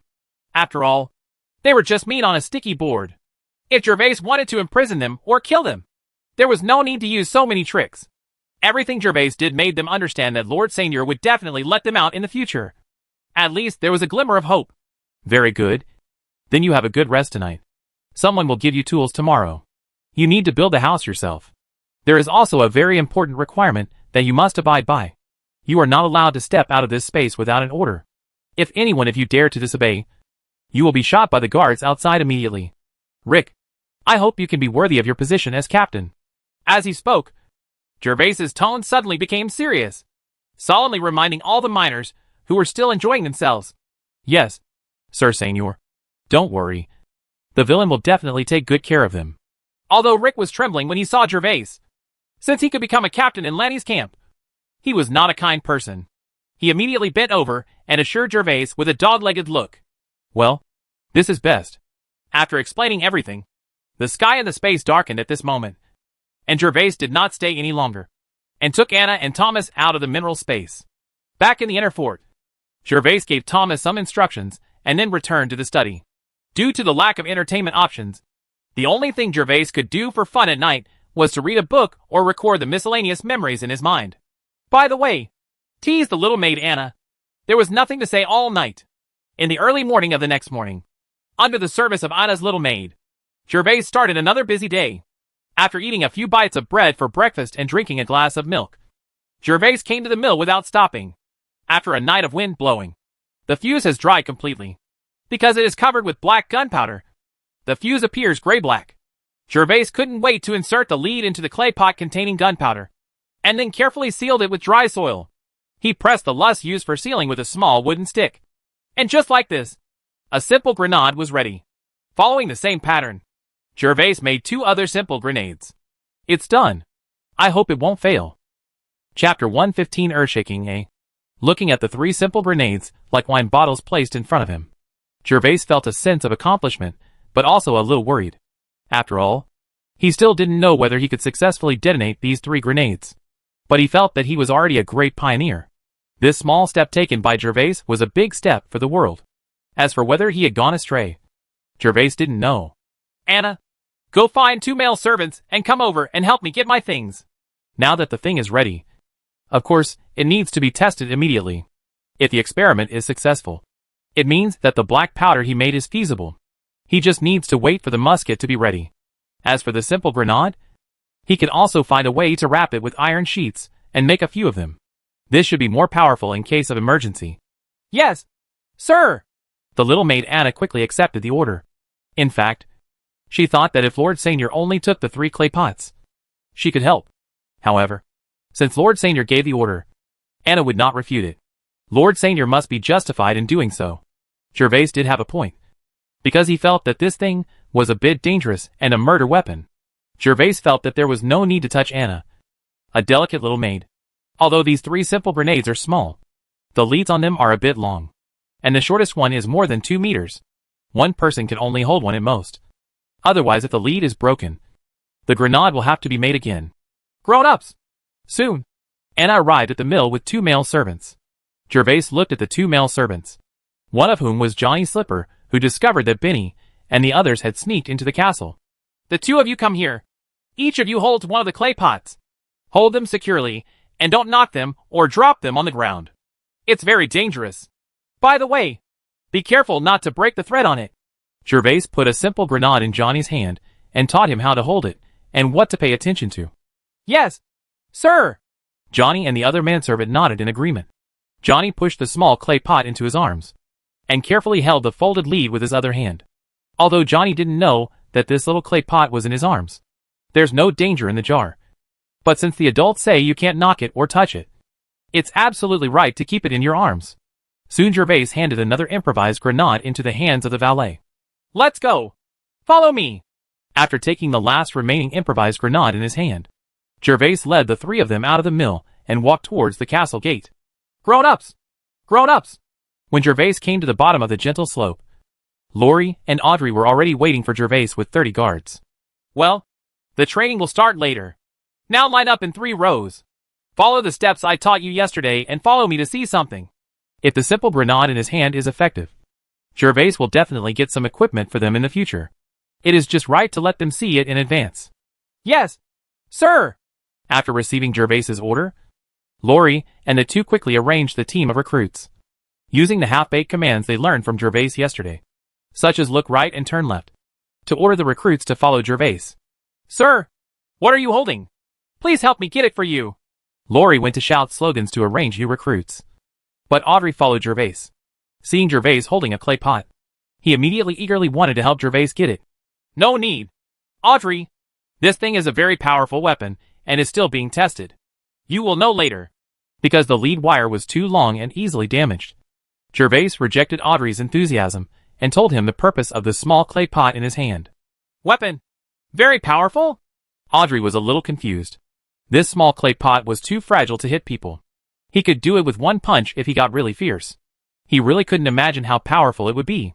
But he didn't dare to question Lord Seignior's words. And Jervas's, he was deeply impressed by the grilled oysters. So although he was puzzled, he was also looking forward to the awesomeness Jervas said. The place where Jervas chose to test these improvised bombs is not far away. Just a few hundred meters outside the gentle slope of the castle. There is a large open space there. In the past, these places were cultivated land. Specifically cultivated land to provide supplies for the castle. But there has been no Seigneur for many years. So the cultivated land it was already barren. But fortunately Thomas had arranged for the serfs to cut the weeds a few days ago. So now it was a bare mud land. Which was just perfect for Jervas to experiment here. Okay. You all stand here. After arriving at the clearing, Jervas called to everyone who was following him. Johnny, be careful when you put things on that haystack. After Johnny and another manservant placed 2 improvised bombs on the soft haystack, Jervas then looked at everyone and continued. You are all standing here now. And you are not allowed to take a step forward.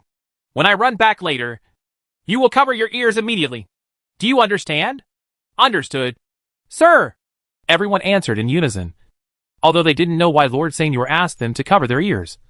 But since it was Lord Seignior's order, they just had to listen. Very good. Anna, you need to cover your ears later. After receiving everyone's answers, Jervas nodded with satisfaction. Finally, he saw the only woman standing next to him. He warned Anna again in a soft tone. Those rough guys. If they don't listen to him. He deserved the warning and was scared to the point of peeing. But it was not good to scare his delicate little maid. In this regard, Jervas was still very aristocratic. After saying that, Jervas took the simple grenade in his hand and ran towards the center of the open space. After running for more than 40 meters, Jervas stopped, picked at the ground with his long sword, and appeared immediately. He dug a small hole of more than 30 centimeters. Jervas directly put the homemade bomb into it, and then filled it back with the excavated soil, because he was worried about damaging the lead wire. Jervas did not compact the backfilled soil and directly pulled the lead wire 2 meters away. He looked back at everyone and saw that they were all looking at him curiously. But no one was there. He stepped forward and took out the tinder and lit the fuse. Hiss. When the fuse was ignited, it quickly began to burn. Jervas did not dare to neglect, and quickly turned around to gather his fighting spirit and ran towards everyone. When Jervas ran back, everyone remembered Jervas's instructions and covered their ears with their hands, expecting something incredible to happen later. After Jervas returned quickly, he immediately covered his ears, looking forward to the explosion of the simple grenade, and recited the numbers in a low voice. Chapter 116 Earthshaking. 3, 2, 1, 1. 1. Puff. When Jervas counted 3 ones, the clearing finally responded. But unlike the huge explosion Jervas imagined, the first simple grenade just made a pop after being ignited, without even the intention of exploding. Just a flame was ejected from the ground, accompanied by huge smoke. The whole process lasted for about 10 seconds before finally ending. Jervas was a little speechless. It seemed that the first suggestion was that the grenade failed. Judging from the burning time of more than 10 seconds, it should be caused by the inability of the black powder to burn quickly, because the mouth of the small jar is so small. Even if it does not need to be sealed, the black powder, if it breaks out suddenly, it will definitely explode. But the destructive power is just big or small. Ahem. There might be something wrong with the first one. You'll have to cover your ears for the second one too. Jervas had already taken his hands off his ears. Seeing his subordinates looking at him one by one, he confessed slightly awkwardly and refused to explain. He believed that as long as the second one succeeded, they would be shocked. So Jervas picked up the second homemade grenade and pulled out the unexploded clay pot. The clay pot was still intact, but the surrounding area had been scorched black, and there was a smell of sulfur surrounding it. Smell. Jervas ignored the pipe and directly buried the second homemade bomb in the soil. Then he lit the fuse and strengthened his fighting spirit like the first time, and quickly returned to everyone. When everyone saw Jervas, he turned around and ran back. Immediately put his hands on his ears, like last time. Boom! Jervas didn't count this time. But when he returned to the crowd and turned around, the second homemade grenade exploded. Because it was buried underground. Although it exploded, it was still in the open wilderness. It's not very loud either. Of course, for everyone who has never seen explosive firecrackers, this is enough to surprise them. The timid ones even trembled and looked at the small pit in the distance that was still spitting out white smoke. Every serf was shocked. He was in a daze, wondering why the earth suddenly splashed and made a huge noise. Jervas had no time to care about what his subordinates were thinking at this moment. He was frowning. Although this grenade exploded, the effect was not ideal. It was already the second homemade grenade. The third one would not have any effect. If so, it means that Jervas will continue to conduct experiments. So Jervas immediately ran to the grass ball and picked up the third homemade grenade. In order to compare the power, Jervas dug a hole of the same size 5 meters away and placed the last homemade grenade. Put it in. Hiss. After Jervas lit the fuse, he ran back quickly. When everyone saw Jervas coming back, they all raised their hands. Just because of the experience just now. Some brave people wanted to experience what it would be like to not cover their ears. It was noisy, so I just pretended to put my hands to my ears. Master Seignior wouldn't check it anyway. Among all the people, Anna was the only one who trusted Jervas the most. He already had an obsessive trust in Jervas. So she honestly followed Jervas's instructions and covered her ears vigorously again. Rumble. When Jervas ran back to the spot, covering his ears and staring intently in the direction of the third homemade grenade. An explosion sounded. But this time, the explosion was different from the second time. This sound and movement like a thunderbolt in the clear sky. The place where the third homemade grenade was buried was instantly exploded with dirt flying. And some pebbles even flew not far away from Jervas. Thump thump. With the sound of the explosion, more than 10 people in the crowd sat down on the ground. And many people shrank their heads and took a few steps back. Apparently they were frightened by the sight and sound of the third homemade grenade exploding. They were frightened. Their legs were shaking a little. And even Lori looked pale, a little shocked, and a little confused. The only people present who were relatively calm were the maids Jervas and Anna. At this moment, Anna was covering her ears and hiding behind Jervas, with her head facing forward where white smoke was still coming out. Wait and see. She was not standing behind Jervas just now, but slightly to the side.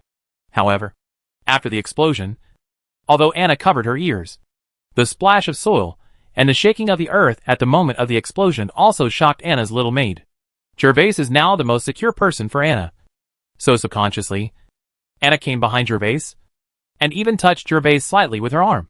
But she didn't notice it yet. That's what I'm saying. It won't make me, the Seignior, embarrassed in front of my subordinates. It turns out that the highlight is always left behind. Ha ha.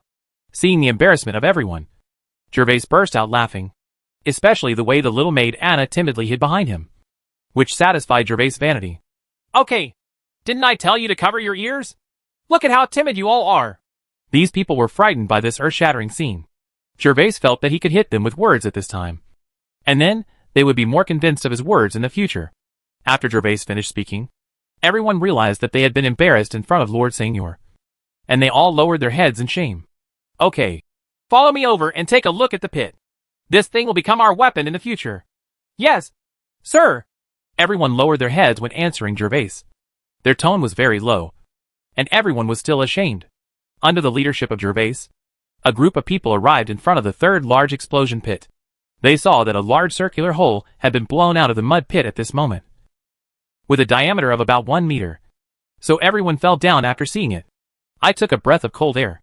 It would take a long time for ordinary people to dig such a big hole. Sir, do you think this kind of thing is a weapon for us? The first person to speak was Audrey. He was the first to know that this was a weapon, although he didn't understand how this small jar achieved this effect. When he thought of using this thing to deal with the enemy, Audrey could imagine that, in the future, I'll beat him up and throw this thing at the enemy together, and the enemy will immediately pee. Yes, I have this idea, but there are still many restrictions at present, and it is still being tested. Don't take it for granted. Even if this thing exists, you definitely don't have a lot of it. So I still focus on hand-to-hand combat.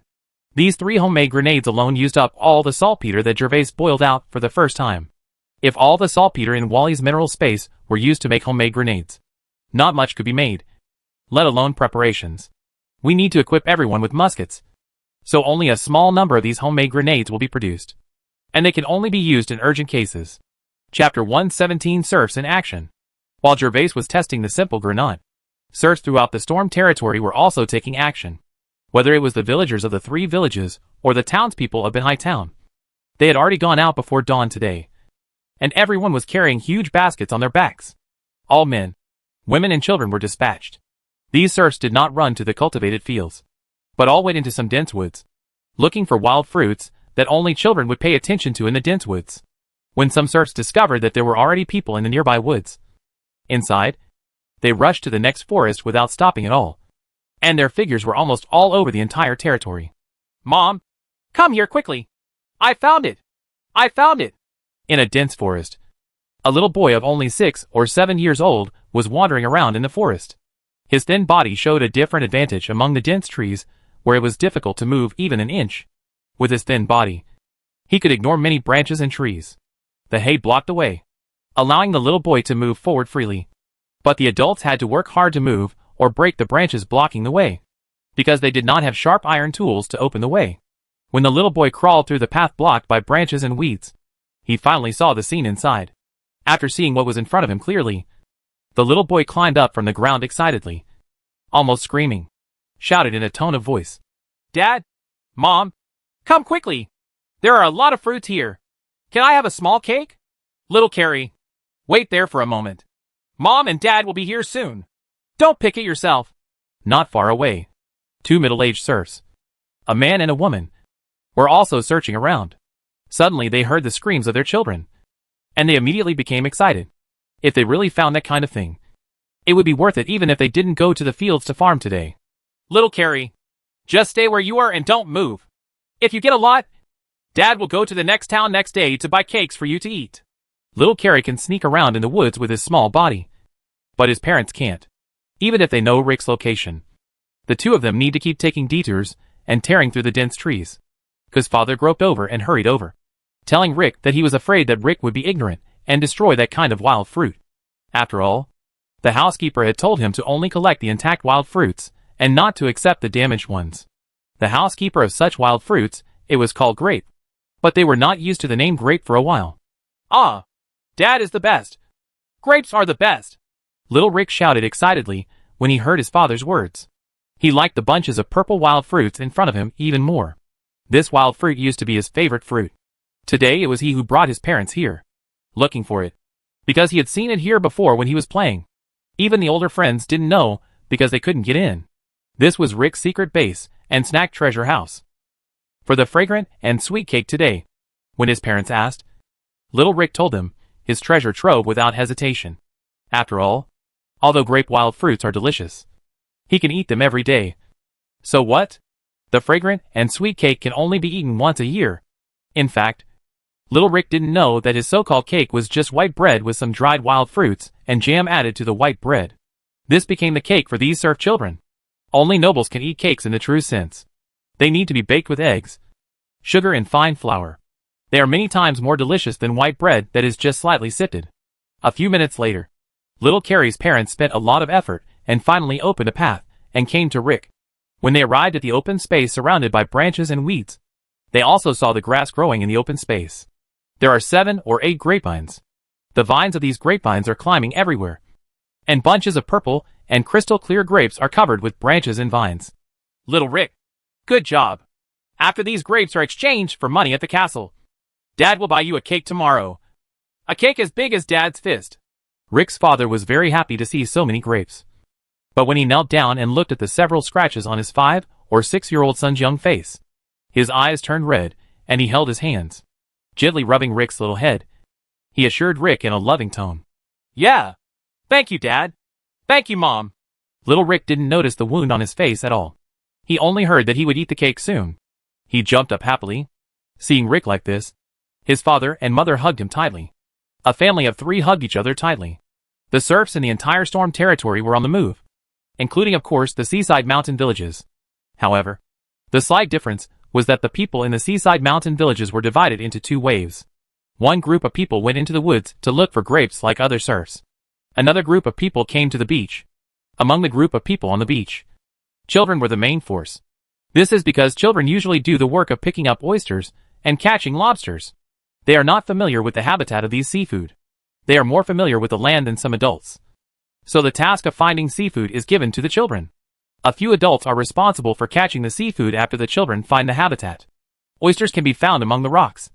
But lobsters need to be found in the sea because the children's sampan was lost not long ago.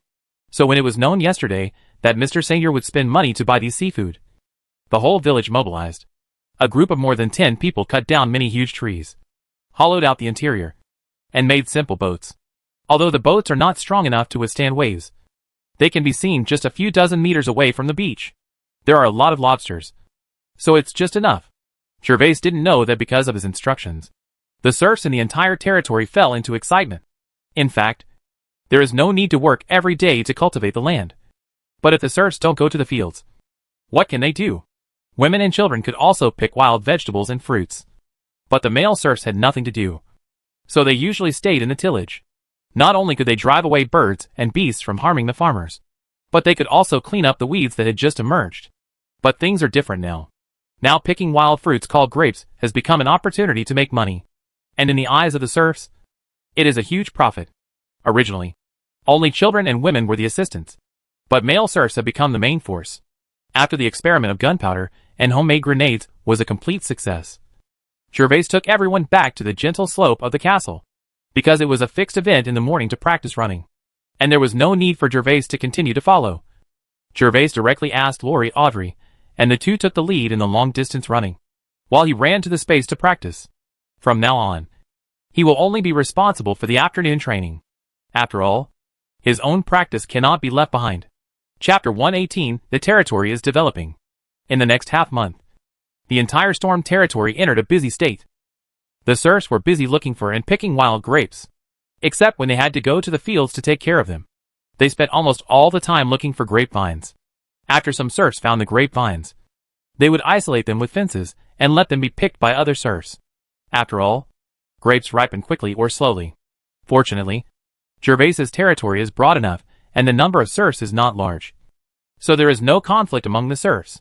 In just 1 week, Jervas harvested 5,000 kilograms of grapes.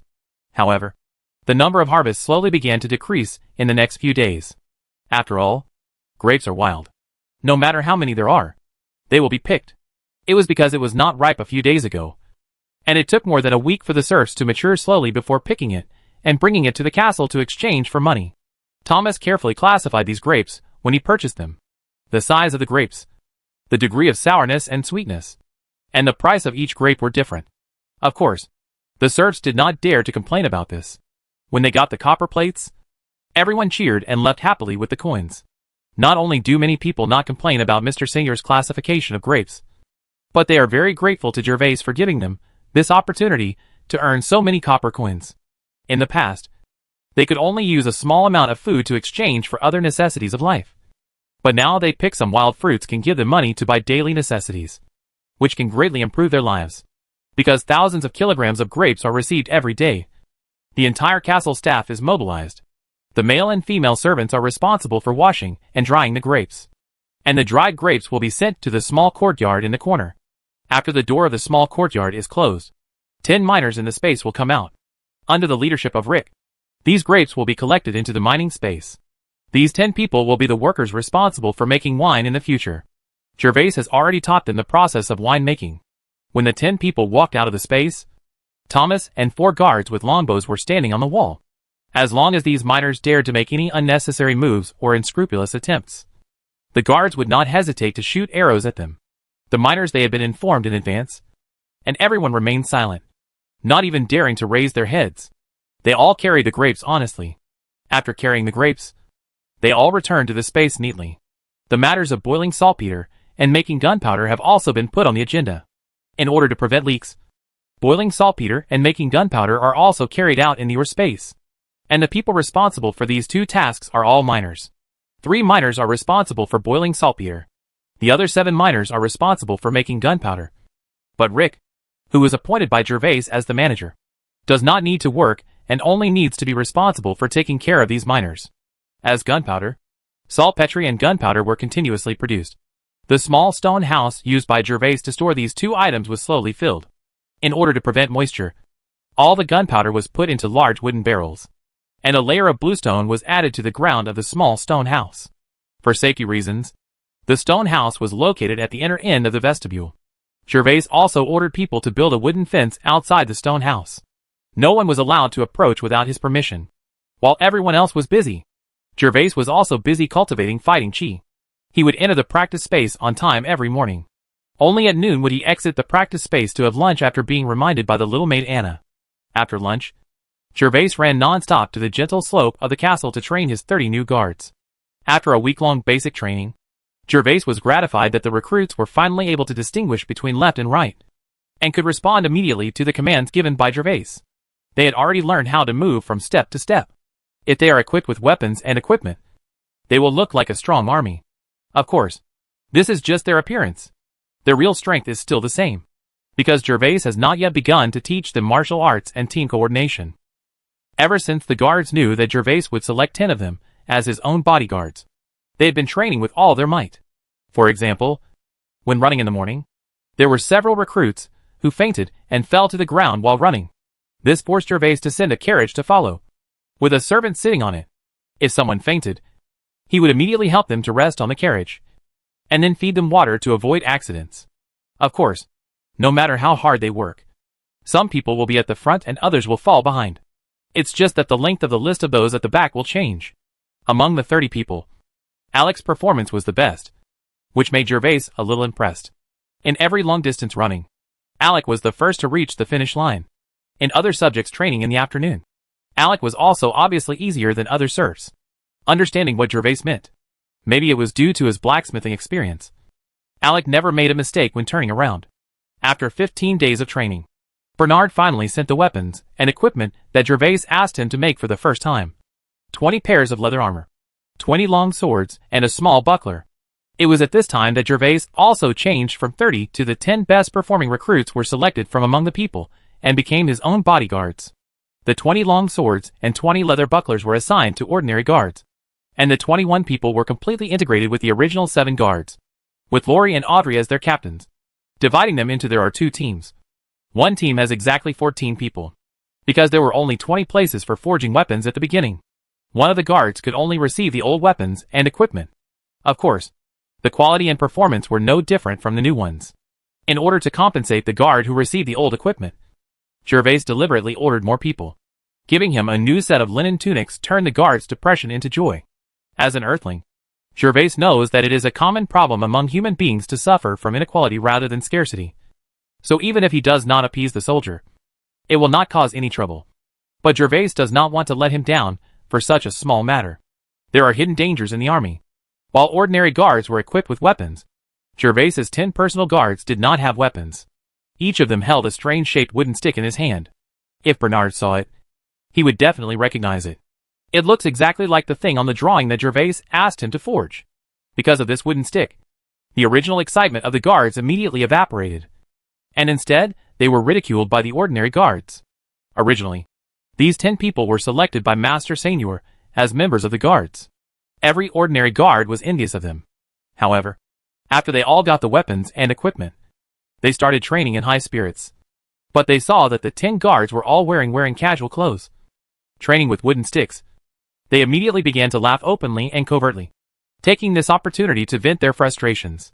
Chapter 119 with stick training. 3 points in 1 line. Do you see the straw man in front of you? Aim at him. Keep your arm steady and don't shake. In the open space outside the gentle slope of the castle, Jervas and 10 personal guards were training. Each guard stepped forward with his left foot and leaned back with his right foot in an arch shape. He was holding a wooden stick more than 1 meter long in his hand. Under Weiss's guidance, he kept one eye on the scarecrow in the distance. This was the standard standing gun-raising posture in his previous life. If any guard's movements were not standard, Jervas would hit him hard with a whip to correct it. The reason why Jervas wants to teach the guards this training is because their equipment has not been forged yet, and martial arts combat training cannot be carried out at all. The most suitable training at present is musket shooting training. Gervais's black powder experiment has been successful, and it is only a matter of time before he uses a musket. Today and tomorrow, his first musket will be assembled and truly delivered to his hands. Jervas does not expect the power of the musket to be huge, as long as it reaches the minimum power of the previous life. Jervas will forge more than 10 guns to arm the guards. After all, it takes at least several people to train a qualified lawbowman. Years, but it only takes a few months or even less to train a musketeer, which just fills the gap of his men's lack of long-range attacks. You also need to study. Take this. After teaching the new recruits, Jervas set his sights on Ike again. Ike's injury had fully recovered a few days ago, and he has now been appointed captain of the guards by Jervas. Ike has been the 10 guards members were being trained according to Jervas' method. But today Jervas taught new subjects, and asked Ike to join the training. Yes, sir. Taking the stick from Jervas' hand, Ike did not hesitate or resist. Although he did not know the purpose of his master Seignior asking them to hold the stick, Ike would follow Jervas' instructions without hesitation. Request to proceed. On a hot summer day, 11 people, including Ike, were holding a wooden stick with a stone hanging on a rope in front of it. They remained motionless in this position, sweat constantly falling from their foreheads. But no one dared to move even a moment, because through these days of training, they know that although Master Seignior is usually very kind, he is also very strict during training. Anyone who dares to be lazy or fails to comply with Master Seignior's requirements will inevitably receive a few whips. Although it won't break your muscles and bones, but the burning feeling, soaked in sweat, will definitely leave an impression. Of course, don't take chances and think that Mr. Seignior will not notice the small movements.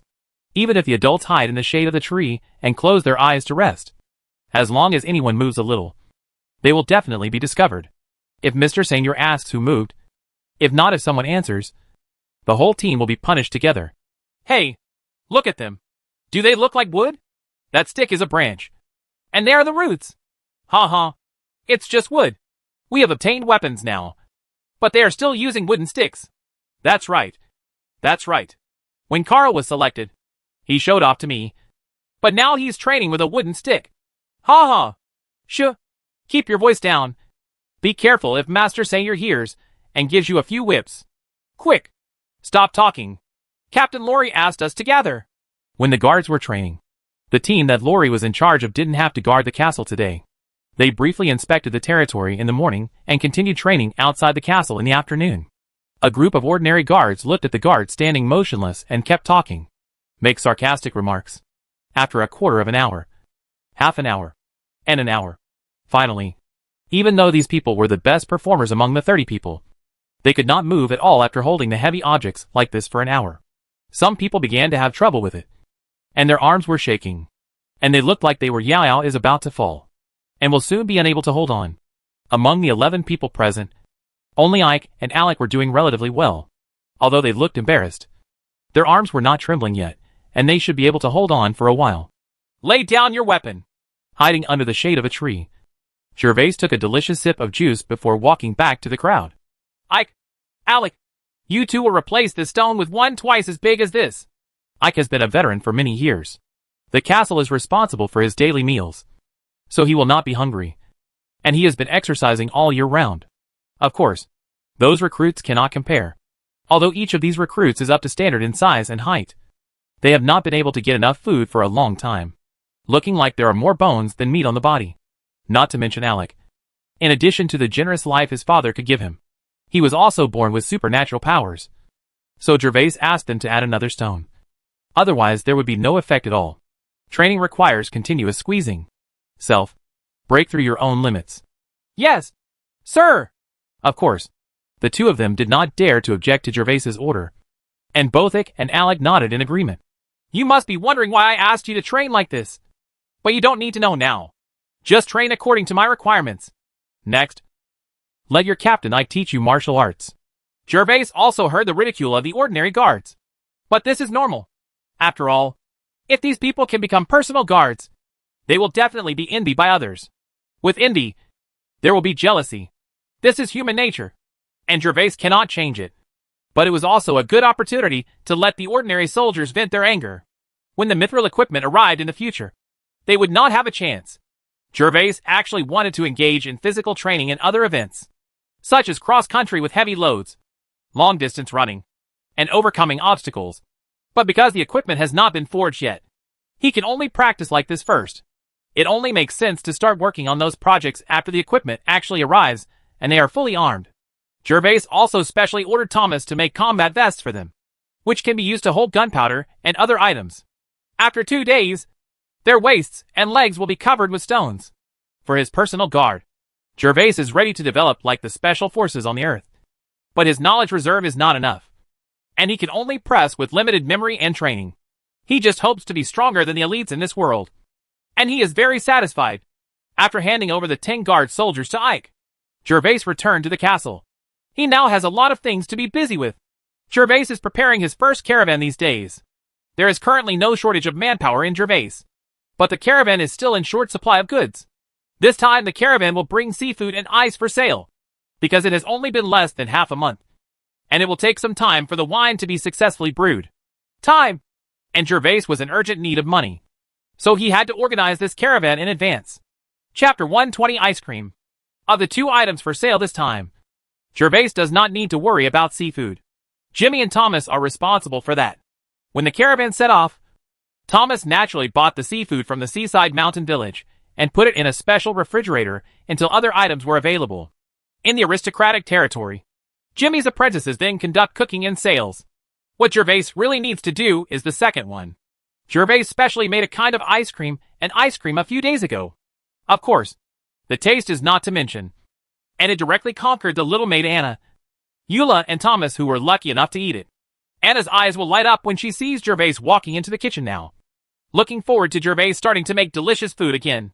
Even Thomas, who was usually not very happy with Jervas entering the kitchen, no longer dared to object to Jervas entering the kitchen. Although Thomas did not dare to object openly in the past few times, he would tactfully remind Jervas from time to time that nobles are noble. If other nobles know about being in the kitchen all day long, it will definitely damage Jervas's majesty. However, when Thomas saw Jervas's miraculous performances again and again, Thomas also acquiesced, because he felt that this was really a miracle. If other nobles knew that golden oysters, wine, and ice cream, no matter what they were, they would be able to the food that spreads Jervas's reputation is no longer detrimental to the reputation of the nobles, but it is likely to enhance Jervas's reputation. Just like the Earl of Carleton who invented wheat beer. He was originally just an ordinary baron, but because of his invention of beer, he was directly canonized as an earl by the previous king. Moreover, because of beer, he quickly gathered a huge amount of wealth and became an earl. He became the richest man in the kingdom, but in the end, he failed to hold on to his legacy due to various reasons. However, Earl Carleton's fortune history is definitely admired by all nobles. After returning to the inner fort, Jervas entered the kitchen. It was just after lunch and the caravan was about to set off again. Jimmy had already led his apprentices to intensify their training in cooking golden oysters and other seafood in the kitchen in the vestibule. Well, this banana flavor tastes good. After working in the kitchen for more than an hour, Jervas finally cured another box of banana-flavored ice cream. Jervas took a spoon and scooped a spoonful into his mouth and tasted it. He was immediately attracted by the light fruity taste, overwhelmed by fragrance and rich milk aroma. Although it is called banana-flavored ice cream, there are no real bananas in this other world. It is just made from a wild fruit, because the taste is similar to bananas. Jervas specially named it banana. Anyway, this wild fruit is in this world. There is no official name either. Come on, Anna, you can try it too. After tasting it himself, Jervas was quite satisfied. But when he saw Anna looking at him with big watery eyes, her face full of desire, Jervas scooped up a handful of ice cream from the big box and gave it to Anna, in front of the little mouth. Anna looked at the cold ice cream handed to her mouth. Her face flushed with embarrassment, because Mr. Seignior had just eaten this spoon himself, and now he took another spoonful and put it in front of his mouth, feeling quite embarrassed. But now that the food was delicious, Anna opened her mouth and ate the ice cream on the spoon when she felt the light yellow and chilly ice cream. Thank you, Lord Seignior. In the past few days, Anna has followed Jervas into the kitchen every day and has eaten many flavors of ice cream. Every time she eats it, it brings her a wonderful feeling. The light fruity fragrance and cold feeling always stimulate her taste buds. How about it? Does this taste delicious? I think the banana flavor is better than the grape flavor. I will make another box tomorrow. Seeing Anna's blushing white face, Jervas smiled evilly. The poor Seignior master's life was busy and hard. And Jervas was also trying to find some fun for himself. In this innocent and lovely little maid, the most Jervas can get a lot of happiness that he has never experienced in his previous life. Jervas has made many flavors of ice cream this week, including original milk-flavored ice cream, grape-flavored, banana-flavored, and vanilla-flavored ice cream. All of these ice creams have been stored by Jervas in the castle. In the cellar, a large amount of ice is used to preserve it, so that it can be brought with it for use when the caravan sets off. As for ordinary ice water, Jervas planned to ask the caravan to bring a small amount of saltpeter. At that time, the caravan could sell it and make it at the same time. This would not only ensure sufficient ice cubes, but also reduce the burden on transportation capacity. It's just that the ingredients for ice cream are precious and are sold exclusively to those nobles, so Jervas can only prepare it himself.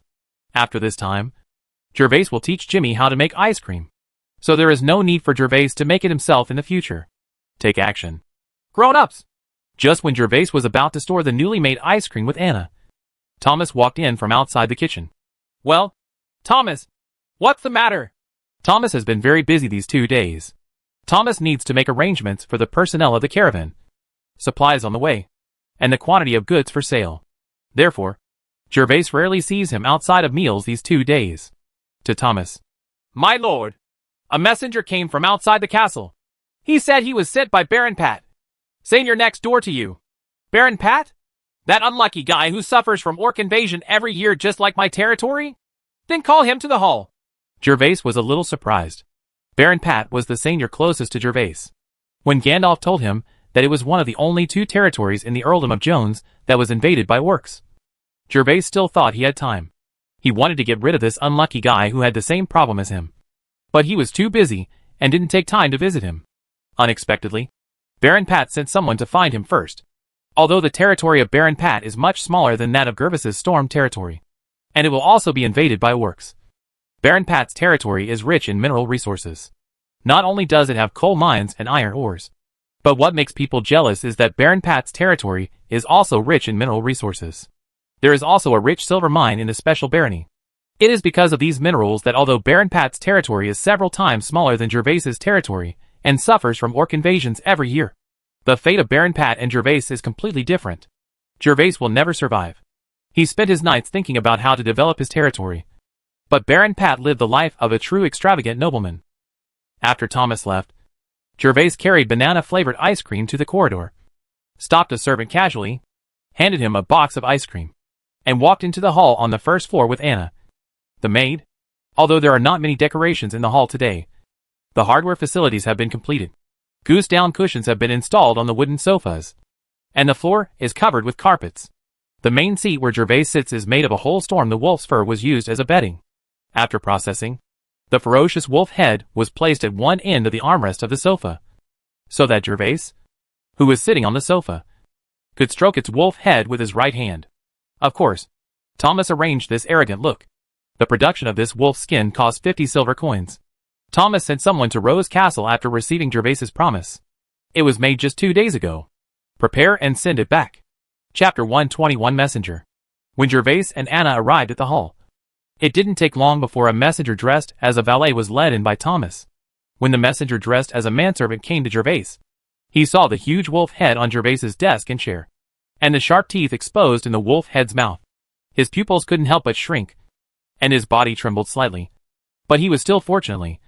He now represented his master, and did not dare to show anything that would harm Baron Pat's face. He tried his best to suppress the panic he had just experienced for a moment. Dear Lord Baron, my master Baron Pat asked me to bring you my most sincere greetings. After Baron Pat's messenger came to Jervas, he saluted to Jervas, and then said to Jervas in a respectful tone, Thank you, Baron Pat, for your greetings. I wonder why Baron Pat sent you to my castle this time. Jervas sat in his special seat with his back straight, stroking the storm wolf head on the armrest with his right hand. Although Thomas and Anna did not notice the performance of the messenger just now, they could not escape Jervas's eyes. This made Jervas some suspect that he must look like those mountain kings in movies on Earth now. Dear Lord Baron, this is a letter handwritten by my master, Baron Pat. Please read it. The messenger immediately took out a chapter of envelopes from his arms, bent down, and held them in front of him. Anna next to Jervas immediately stepped forward to take the envelope and handed it to Jervas. Gervais took the envelope and pushed away the paint on it, took out the letter paper, and began to read. Sir Gervais, I take the liberty of sending someone to disturb you. But as your neighbor, I feel it is necessary to visit you to enhance the relationship between you and me. In order not to appear abrupt, I specially sent a servant to deliver the message. I will leave tomorrow and arrive at your castle with my friendship and gifts. Pat Bowyer. Before picking up the letter, Gervais also speculated whether Baron Pat was looking for him to invite him to some banquet or something. But after reading the letter, Gervais was a little confused. If people want to get closer to neighbors, they always invite guests to come. It would be better for Baron Pat to directly say that he wants to be a guest at Gervais's place. How thick-skinned can he be to be a guest at a stranger's house for no reason? But fortunately, Baron Pat said that he would come with a gift. Otherwise Gervais would think that Baron Pat had encountered some difficulties, and could not afford to eat, and wanted to come to him for food. Has Baron Pat said the reason for his coming tomorrow? Gervais put down the letter, looked at the messenger, and asked him. My Lord Baron, I am very sorry. My master has no additional instructions. He just asked me to bring you his sincere greetings in this letter. When the messenger heard Gervais's answer, he withdrew his gaze from the strange storm wolf's head, and then answered respectfully to Gervais.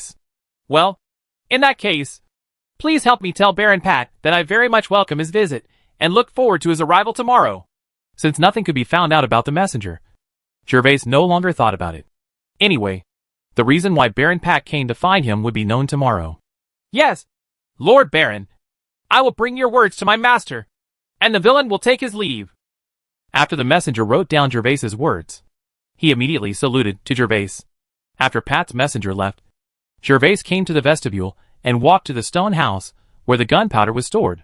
Since the fence was built here, Gervais moved his grenade manufacturing workshop from the mill to this place. On the other side, there is a fence blocking it to prevent people from sneaking into the stone house. More importantly, this side is far away from the city wall and the castle wall. Even if an accident occurs, the castle will not be greatly damaged by the explosion. He named this place a laboratory, although the servants didn't understand it. As long as Gervais told him to go to the laboratory, Anna would wait for him obediently in the inner castle and would not follow him, because this laboratory only had Gervais. Weiss can enter. Since the successful test explosion of the simple grenade, Gervais has been thinking about how to make a new fuse, because the fuse he made for the first time was too simple and burned very fast. He needed to lengthen the fuse to ensure his own safety, but it was 2 meters long. It is impossible to use long leads in actual combat. It is completely useless. So Gervais has been experimenting with what materials are more suitable for making leads, to slow down the burning speed of the fuse, but not too slowly. Gervais's first thought was to reduce the content of gunpowder, but found that it was useless. Then Gervais started with materials, first replacing paper with linen thread. But this was not ideal, because linen thread did not absorb water, and the gunpowder would easily fall off after it dried, and it would probably go out after being ignited and thrown away. Yesterday, Gervais finally thought of something, and that was cotton, because the cotton output in this world is not high. Cotton is even more popular with nobles than wool. Only nobles can afford cotton-padded clothes, and only Jervas can afford them. 2 sets of cotton-padded clothes. After thinking about cotton, Gervais immediately took out his own set of cotton-padded clothes and pulled out a small handful of cotton from the small hole in the cotton-padded coat. The holes in the cotton-padded coat were cut by Gervais when he went to the dark forest that day. Yes, the cotton used to block the nose was officially dug out of this cotton-padded coat. After getting the cotton, Gervais twisted the cotton into a thin rope, then mixed the gunpowder into the boiled wheat soup, and mixed the two together.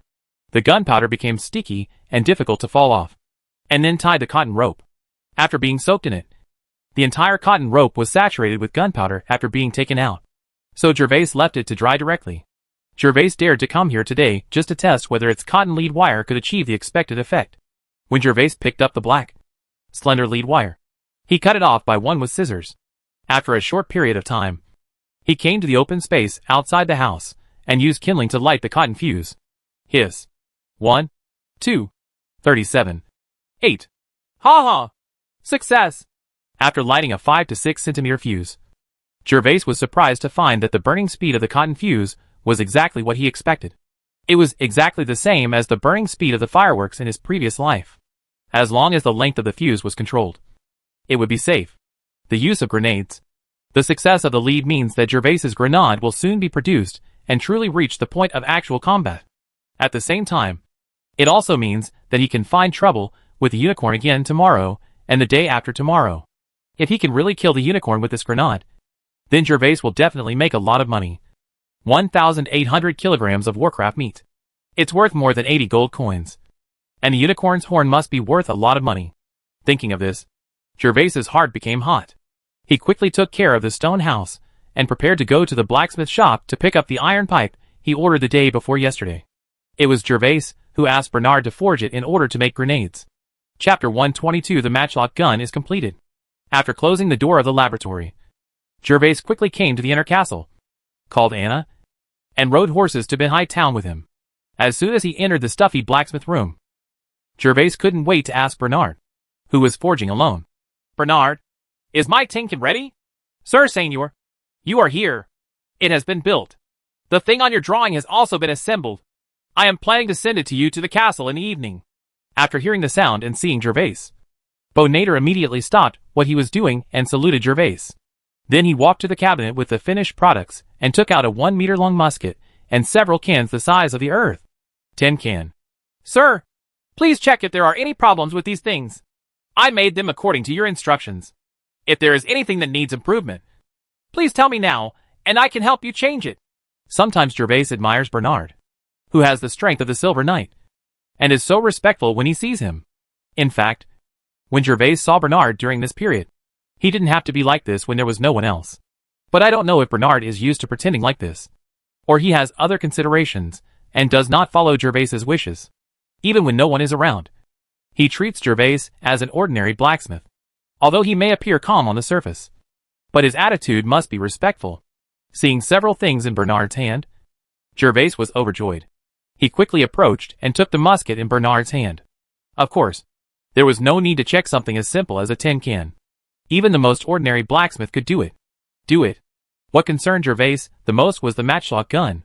Jervas thought it would take tomorrow for Bernard to assemble the matchlock gun. But he didn't expect Bernard to be so quick. Taking the matchlock gun from Bernard's hand, Jervas walked to the window and carefully observed every part of the matchlock gun in the sunlight. The first thing to look at is the barrel. The only difficulty with a musket is the barrel. The barrel must be straight and the inner diameter must be uniform. Otherwise it is likely to cause the barrel to be blocked or even explode. Jervas lifted the entire musket and used his eyes to aiming at the crosshair on the musket. I found that the barrel was straight and even, with no flaws. So, Jervas put down the musket again, pointed the muzzle at himself, looked inside, and then took out a round pellet from his pocket. This was exactly the lead Jervas had prepared a few days ago. Jervas directly put the lead pellet into the muzzle of the musket. The lead pellet, which was basically the same size as the muzzle, slid directly down the barrel without any lag. Very good! Seeing this, Jervas finally felt relieved. The barrel met the requirements, not to mention other parts. This was just the simplest matchlock gun, with no other more sophisticated parts. Jervas carefully checked the entire musket and found no problems. Then he said to Bernard, Bernard, this thing is called a musket. I checked it and there shouldn't be any problems. But I still have to get it. I'll have to go back and experiment to be sure. Your craftsmanship really opened my eyes. Master Seignior is joking. Except for the gun barrel, which is a little difficult and requires more time. The other parts are very simple. Compared to this thing, the full body armor is the real difficulty. Bernard did not accept Jervas's compliment, which was indeed not difficult for him. I see. No matter what, you are the best blacksmith I have ever seen. The inheritance of the Hammer family is indeed well deserved. But Bernard, now that Alec has become my personal guard, you can really try to work in my recruit apprentices in the territory. After all, this craft is really amazing. Bernard's craftsmanship is not to mention.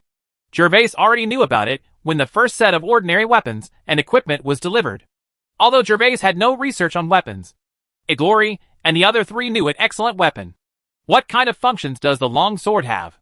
After a little experiment, I came to the conclusion that it is of high quality. Now the muskets are also completed under Bernard's hammer. Jervas is already coveted for Bernard's iron forging skills. Although he doesn't learn it himself, he can let his serfs learn it. After all, Bernard is only one person.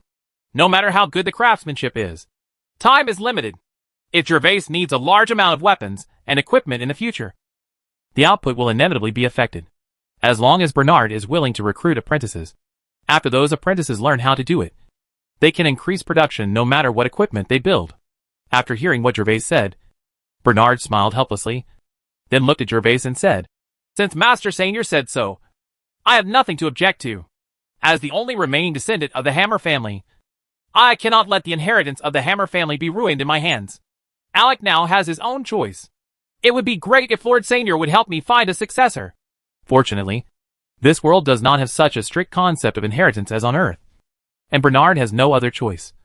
So he reluctantly agreed to Jervas's suggestion. "Ha ha, Bernard. Believe me, the legacy of the Hammer family will flourish in your hands." Seeing that Bernard finally agreed, Jervas became happy. Only Bernard in his territory knew how to blacksmith, and his skills were exquisite. It was extremely difficult for Jervas to train several blacksmiths of his own. But Bernard Professor can. Then this problem will be solved. Through this period of contact, Jervas also had a good understanding of Bernard's character. He was a man of his word. Since he agreed to recruit apprentices, he would definitely teach him seriously. "I will tell my butler when I get back and ask him to arrange for some boys of the right age to come to you. You can choose slowly. If you are satisfied with the ones, keep them. If you are not satisfied, you can switch to the next batch. Thank you very much, Lord Seignior." Bernard smiled. Nothing wrong with it. "Sir, the fusion of mithril and iron ore has been completed, and mithril weapons can be forged immediately. After sorting, I found that there are about 2 kilograms of extra mithril iron material. I don't know if these iron materials are kept first. Or do you have other things you need to forge?" Hearing this, Jervas thought about it. 2 kilograms of iron was neither too much nor too little, but it was not enough to forge a long sword. As for the small weapons and equipment, Jervas needed to think about it. It has been melted into mithril iron material, so it must be used, and it will not produce offspring if it is kept. Besides, he is not short of mithril at the moment. He only lacks money and the strength to protect himself. Suddenly, Jervas had an idea. He remembered 2 very good self-defense weapons on the earth.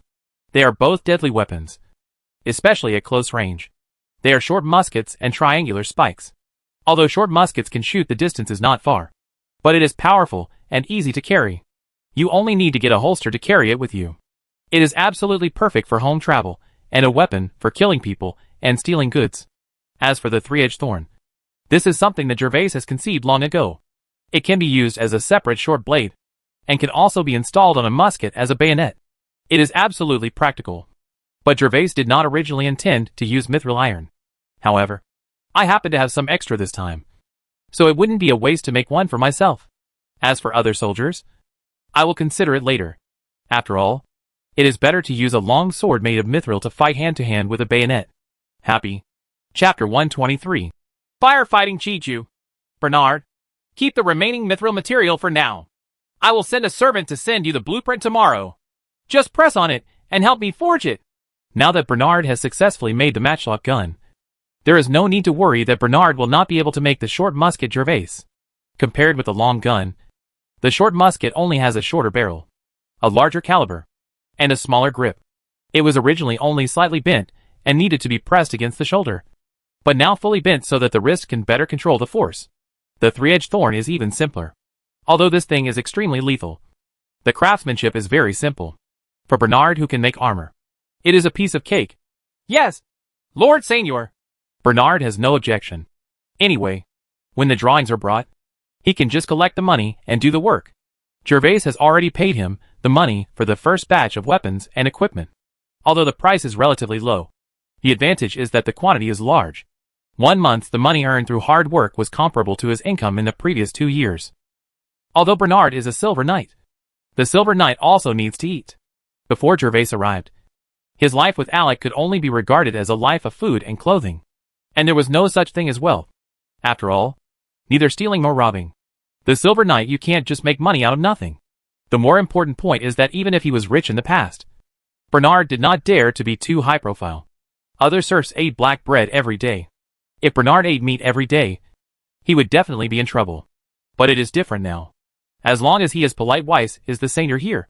So even if he is living a better life, he is not afraid of being noticed by others. And the Seignior will help him cover up. "Then I'll leave first, Bernard. The money for the musket and iron pipe will be given to you when the mithril equipment is forged. Holding the musket and 3 iron cans, Jervas was ready to say goodbye. Now he really wanted to try the power of the musket. As long as the power was confirmed, he was going to ask Bernard to forge more than 10 of them at once, and make them. The guards were all equipped. Lord Seignior, wait a moment. Just when Jervas was about to turn around and leave, Bernard stopped him. Then Bernard quickly took out a book from his arms, and handed it to Jervas. Lord Seignior, I have something to ask you to help me with. This cultivation secret book is the fighting spirit cultivation method given to Habu Ironhammer by the former king. I hope you can teach your cultivation method to Alec. Looking at the book in Bernard's hand, and listening to Bernard's words, Jervas was a little moved, because the cultivation method that Bernard came up with was not Basic Do Chi Ju, but was called Fire Do Chi Ju. Although I don't know what the level of the training methods in this book, Firefighting Chi, is, it is definitely better than the crappy training methods in Basic Fighting Chi Ju. Now Bernard is willing to use the training methods. The magic formula is exchanged for one's basic magic formula, which has the same effect as exchanging gold and silver for copper plates. Bernard, actually you don't have to do this. What I said to you before is true. With Alec's excellent performance now, in the near future, I will also reward him with the fighting spirit cultivation techniques. Jervas swallowed his saliva and was very moved. However, it was Bernard's fatherly love for Alec that led him to make this exchange with Jervas. This made Jervas feel a little bit guilty. It reminded him of Gandalf's feelings for his 3 brothers and sisters. If Bernard had made this deal with him under other circumstances, Jervas would of course be happy to get the maximum benefit at the minimum cost. But in this case, he hesitated for a moment. Master Seignior, you don't have to be mentally burdened. In fact, if you agree, I will still make a profit. Although this firefighting chi is a high-level training method, only our Iron Hammer family can practice it. If you practice at the level of the Silver Knight, if you let out your fighting spirit, it will easily attract the attention of the church. Seeing that Jervas was hesitating, Bernard tried to persuade him. At this moment, Bernard truly believed that Jervas was fundamentally different from other nobles.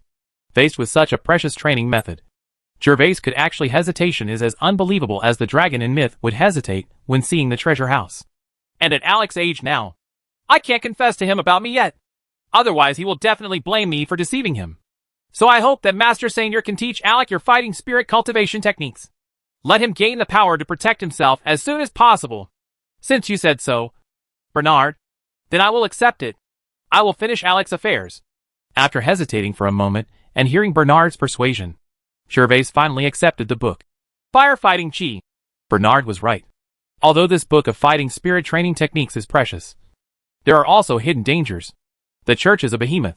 Even the Principality of Zeon dare not say that it can fight against the church. Otherwise, how would the kingdom's tax revenue and mithril flow into the church's pocket? The higher the status, the harder it is to be controlled by others.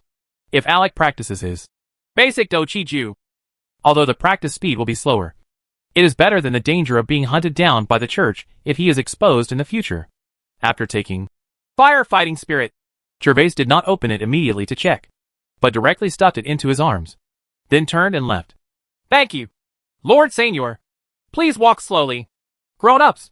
When Jervas came to the door with a musket and 3 tin cans, Anna and the 2 guards who followed immediately greeted her, because it was too stuffy in the blacksmith shop. Jervas never let Anna go in to avoid suffocating Anna. Sickness comes. Anna, go to my study and get the vest I put on the bookshelf.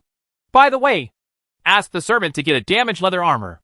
I'll wait for you at the gentle slope later. This is Jervas's casual answer to Anna's question one day. It is actually a combat vest, and its function is very simple. It is worn around the body like a vest. It is full of pockets that can hold gunpowder projectiles and other necessary items. Tools. This is for all the guards. The guards use linen combat vests, which are not only cheap but strong. As a nobleman, Jervas added cowhide to the linen material, which is not only stronger, but also more beautiful. There are no snipers in this world. So Jervas, there is no need to worry about being killed by the enemy, because you are not low-key enough. Yes, sir. Only Anna and Thomas could go up and down the 3rd floor of the inner castle at will. So this matter had to be done by her. Anna did not delay, and after riding her horse, she headed towards the castle. After Anna left, Jervas handed the 3 iron cans to the guards, and then rode towards the castle on horseback. Lord Seignior. When Jervas was riding his horse across the square, a call suddenly came from his ears. Brian, I haven't seen you for a few days.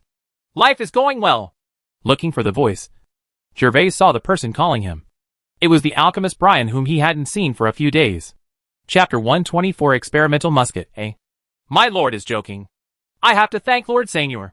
If it weren't for the gold coins you gave me, I wouldn't even be able to eat. Brian was holding a large piece of meat in his hand. He was full of energy, and he was wearing a short silk shirt. If he said he was a noble, no one would disbelieve him. Sir, would you like to come and sit at my place for a while? I just bought a piece of meat from a hunter in the countryside. Would you like to have a try? Thank you for your kindness. Brian, I don't dare to go there. The last time I went back, it cost me 4 gold coins. Ha ha. Seeing Brian's cheerful look, Jervas remembered the scene when Brian had breakfast that morning when he went to get the sword. Hard black bread was his only food, because the black bread was too hard to swallow. Add a bowl of boiling water and eat while soaking. Ahem. Master Seignior, the 4 gold coins I charged you last time were really the cost of strengthening materials. I didn't charge you an extra copper plate. Brian's face instantly turned red, and he was obviously very embarrassed by what Jervas said. You're kidding. You're kidding.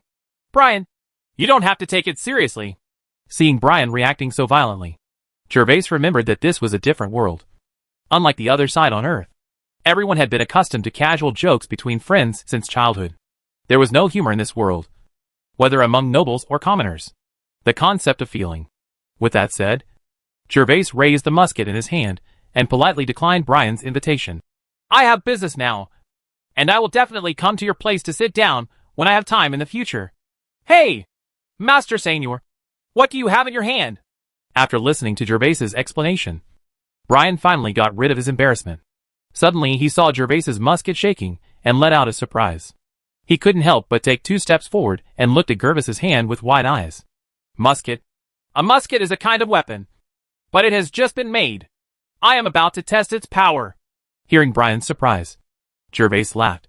Although Brian was unlucky, his alchemy skills were really useless. Jervas guessed that he must have seen the materials for making muskets, so he was so surprised. My lord, is this weapon forged with mithril? When Jervas said it was a weapon, Brian's eyes brightened. As an excellent alchemist, when he first saw the luster of the musket barrel, he concluded that it must be mithril forging. But it is unimaginable why such precious mithril was used to forge this strange-looking thing. It has neither edge nor spikes, just like a fire stick. Yes, Brian, you read that right. This musket is forged by mithril. Jervas nodded to Brian with a smile and gave him a positive answer. Sir, can I go and watch you experiment with this weapon? Brian was really curious as to why Jervas was willing to use mithril to forge this fire stick. Judging from the appearance, just forging this fire stick-like weapon would cost 3 gold coins worth of mithril. So he thought, let's see what kind of power a weapon of this price can exert. Of course, Brian. I will go to the open space outside the castle to experiment now. You can come and watch. Brian is also a talent, and a desperate talent. Of course, Jervas would not object to such a request, so he readily agreed to Brian's request. Thank you, Master Seignior. I won't delay you. Master Seignior, I'll go back and put the meat away and come over to watch. Brian was very excited after receiving Jervas's permission, so he saluted to Jervas and quickly ran towards his stone house with a piece of meat. After Brian left, Jervas stopped staying and rode directly to the castle. After a short delay due to the meeting and conversation with Brian, the little maid Anna had already obtained Jervas from the castle. What she ordered was waiting for Jervas' arrival under the gentle slope of the castle. After reuniting with Anna, Jervas called Ike and asked him to take 10 members of the guards to watch. I believe that after they see the power of the musket, they will understand what the training of raising the gun is. Use. As for the other ordinary guards, Laurie's team was responsible for guarding the castle today, while Audrey's team had already put on equipment and went to the edge of the mountain to practice running under heavy loads according to the items required by Jervas. Under the leadership of Jervas, a group of people once again came to the open space where the grenade was tested last time. The huge explosion crater in the open space has not been filled in, because this big hole was caused by Jervas. They felt that this represented Jervas. This is an incredible feat, so no one will destroy the appearance of this place before Jervas gives an order. Anna, give me the vest, combat vest, and leather armor first. Arriving at the location, Jervas dismounted and came to Anna's side. Here you go, my lord. After hearing Jervas's instructions, Anna quickly took off the combat vest and leather armor from the saddle and handed them to Jervas. Send 2 people to set up a wooden stake next to the big pit and fix this leather armor on the wooden stake. Taking over the combat vest and leather armor from Anna, Jervas turned around and began to give instructions to Ike. The leather armor in his hand was the trophy from the last time he intercepted Lanny's convoy. Because Bernard's recent work schedule has been scheduled, it was full. So these worn-out leather armors had not yet been sent for processing. Jervas happened to use the leather armor to test the power of the musket. Yes, sir. Yikai took the 10-man personal guard aside.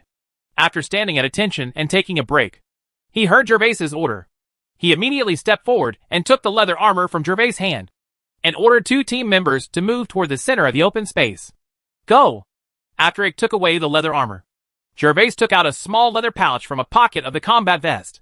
The leather pouch was crescent-shaped in appearance, wide at the bottom and narrow at the top. The opening of the pouch had an iron round tube. This is the special leather bag used to hold gunpowder. Unscrewing the seal on the leather bag, Jervas began to load the musket. When Jervas was loading the musket, Brian, who had put the meat back home, had also arrived. Seeing Jervas lowering his head and operating the mithril weapon, he shamelessly took a few steps forward to observe carefully Jervas's every move. It was also the first time for Jervas to load a musket. But in the past few days, he had tried his best to recall the descriptions he had seen on the internet in his previous life. Jervas first poured the gunpowder into the muzzle of the gun. Because it was the first test, Jervas did not dare to pour too much. He stopped pouring after pouring a little. After the gunpowder was filled, Jervas used the iron drill he took off the musket to poke hard into the barrel to compact the gunpowder. After confirming the compaction, he took a small ball of cotton and stuffed it into the barrel. Compact again with an iron drill. After the above work is completed, it is the turn of the lead pellet to be put into the barrel. After the lead pellet is put into the barrel, in order to prevent the lead pellet from rolling out when the muzzle of the gun is downward, a ball must be inserted outside the lead pellet. Gather the cotton together and then compact it with an iron drill. Even though Jervas had thought about it many times in his mind before, when he started to do it himself, the process of loading ammunition took him a full 5 minutes. When he finally finished loading the musket, he inserted the iron drill back into the musket. By that time, Ike had returned with 2 team members, and a wooden stake had been erected in the distance, with leather armor fixed on the 1-meter-5-meter high stake. After the ammunition was loaded and the target was erected, Jervas poured a little gunpowder on the fire gate at the end of the barrel, then lit the match, ready to start experimenting with the world's first musket. Anna, Brian, you 2 cover your ears. No one else is allowed to cover their ears. Before raising his gun, Jervas suddenly looked around and gave instructions. Chapter 125 Experimental Musket, B. Call! After Anna covered her ears, Jervas turned around, put his left foot forward and his right foot slightly arched back, then turned sideways and raised the musket, aiming at 3 o'clock and one line more than 40 meters away. Leather armor. Bang. When Jervas aimed at the leather armor through the crosshair on the barrel, he slowly pulled the trigger. As Jervas pulled the trigger, the matchlock bullet fixed on the faucet, similar to the firing pin of the pistol, fell, directly triggering after lighting the gunpowder on the fire door. There was only a bang, accompanied by a burst of white smoke, and a huge recoil came from the gun. However, such a small amount of power had no effect on Jervas, who had bronze strength. His figure did not move at all. Under the huge thrust, the lead shot quickly exploded from the barrel and flew into the distance. Puff. In the blink of an eye, before everyone watching could react, there was a muffled sound in the distance, and the leather armor on the tree stump seemed to have received a huge impact, shaking instantly. When the shaking stopped, the leather armor was exposed. A hole was made. How did you do this? Apart from Jervas's 5 senses, Brian had the best eyesight among the players. He was an intermediate bronze knight. Although he was not good at actual combat, his 5 senses had also been improved. His leather armor was hit by a lead shot in the distance. He saw the appearance very clearly, and he stammered in disbelief and asked, "Is this divine power?" After Brian spoke, Ike and the 10 guard soldiers also reacted. They all looked into the distance with astonishment on their faces, although they could not see the details so clearly. After the gunshot, the leather armor in the distance shook violently, but they also saw the shaking. Jervas was standing right next to them, but he could affect him more than 40 meters away. which once again had a strong impact on their outlook on life. Even worse than last time. After all, it was caused by Jervas himself last time when he went there to operate it, although they didn't understand the reason. There were so many strange things in this world, and they just felt that they had little knowledge. This time Jervas did not take a step closer, and nothing like arrows flew by during the whole process. And the leather armor over there seemed to move on its own. Ha ha. Not bad. Let's go take a look first. Jervas did not answer Brian's question immediately. He wiped the musket in his hand with satisfaction, then patted Brian on the shoulder, and then took the lead and walked that way. Jervas originally thought that there was a high probability that the first shot would miss the target, but what he didn't expect was that the barrel of the musket was so high that there was no deviation. With his extraordinary 5 senses, the first shot hit the target. The leather armor was removed, and it was only 10 centimeters different from where he had predicted, which made him very happy. According to the information he had read on the internet before, primitive guns without rifling such as muskets were more accurate the farther away they were, and sometimes it all depended on luck. Whether or not they could hit the enemy was like winning a lottery. It depends on who is more unlucky. What Jervas didn't know was that the reason why his musket was so accurate was not only Bernard's skill, but also the reason why he loaded too much gunpowder. The gunpowder he loaded was comparable to the ancient gunpowder on Earth. The weight was more than twice as large. If his gun was not forged with mithril, it would definitely explode at the moment of activation.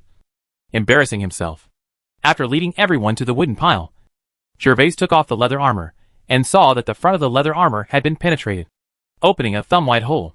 When the projectile hit the leather armor, it happened to hit an iron piece. The projectile directly penetrated the iron piece, and then penetrated the inner layer of leather without losing its power, directly drilling into the wooden stake used to fix the leather armor.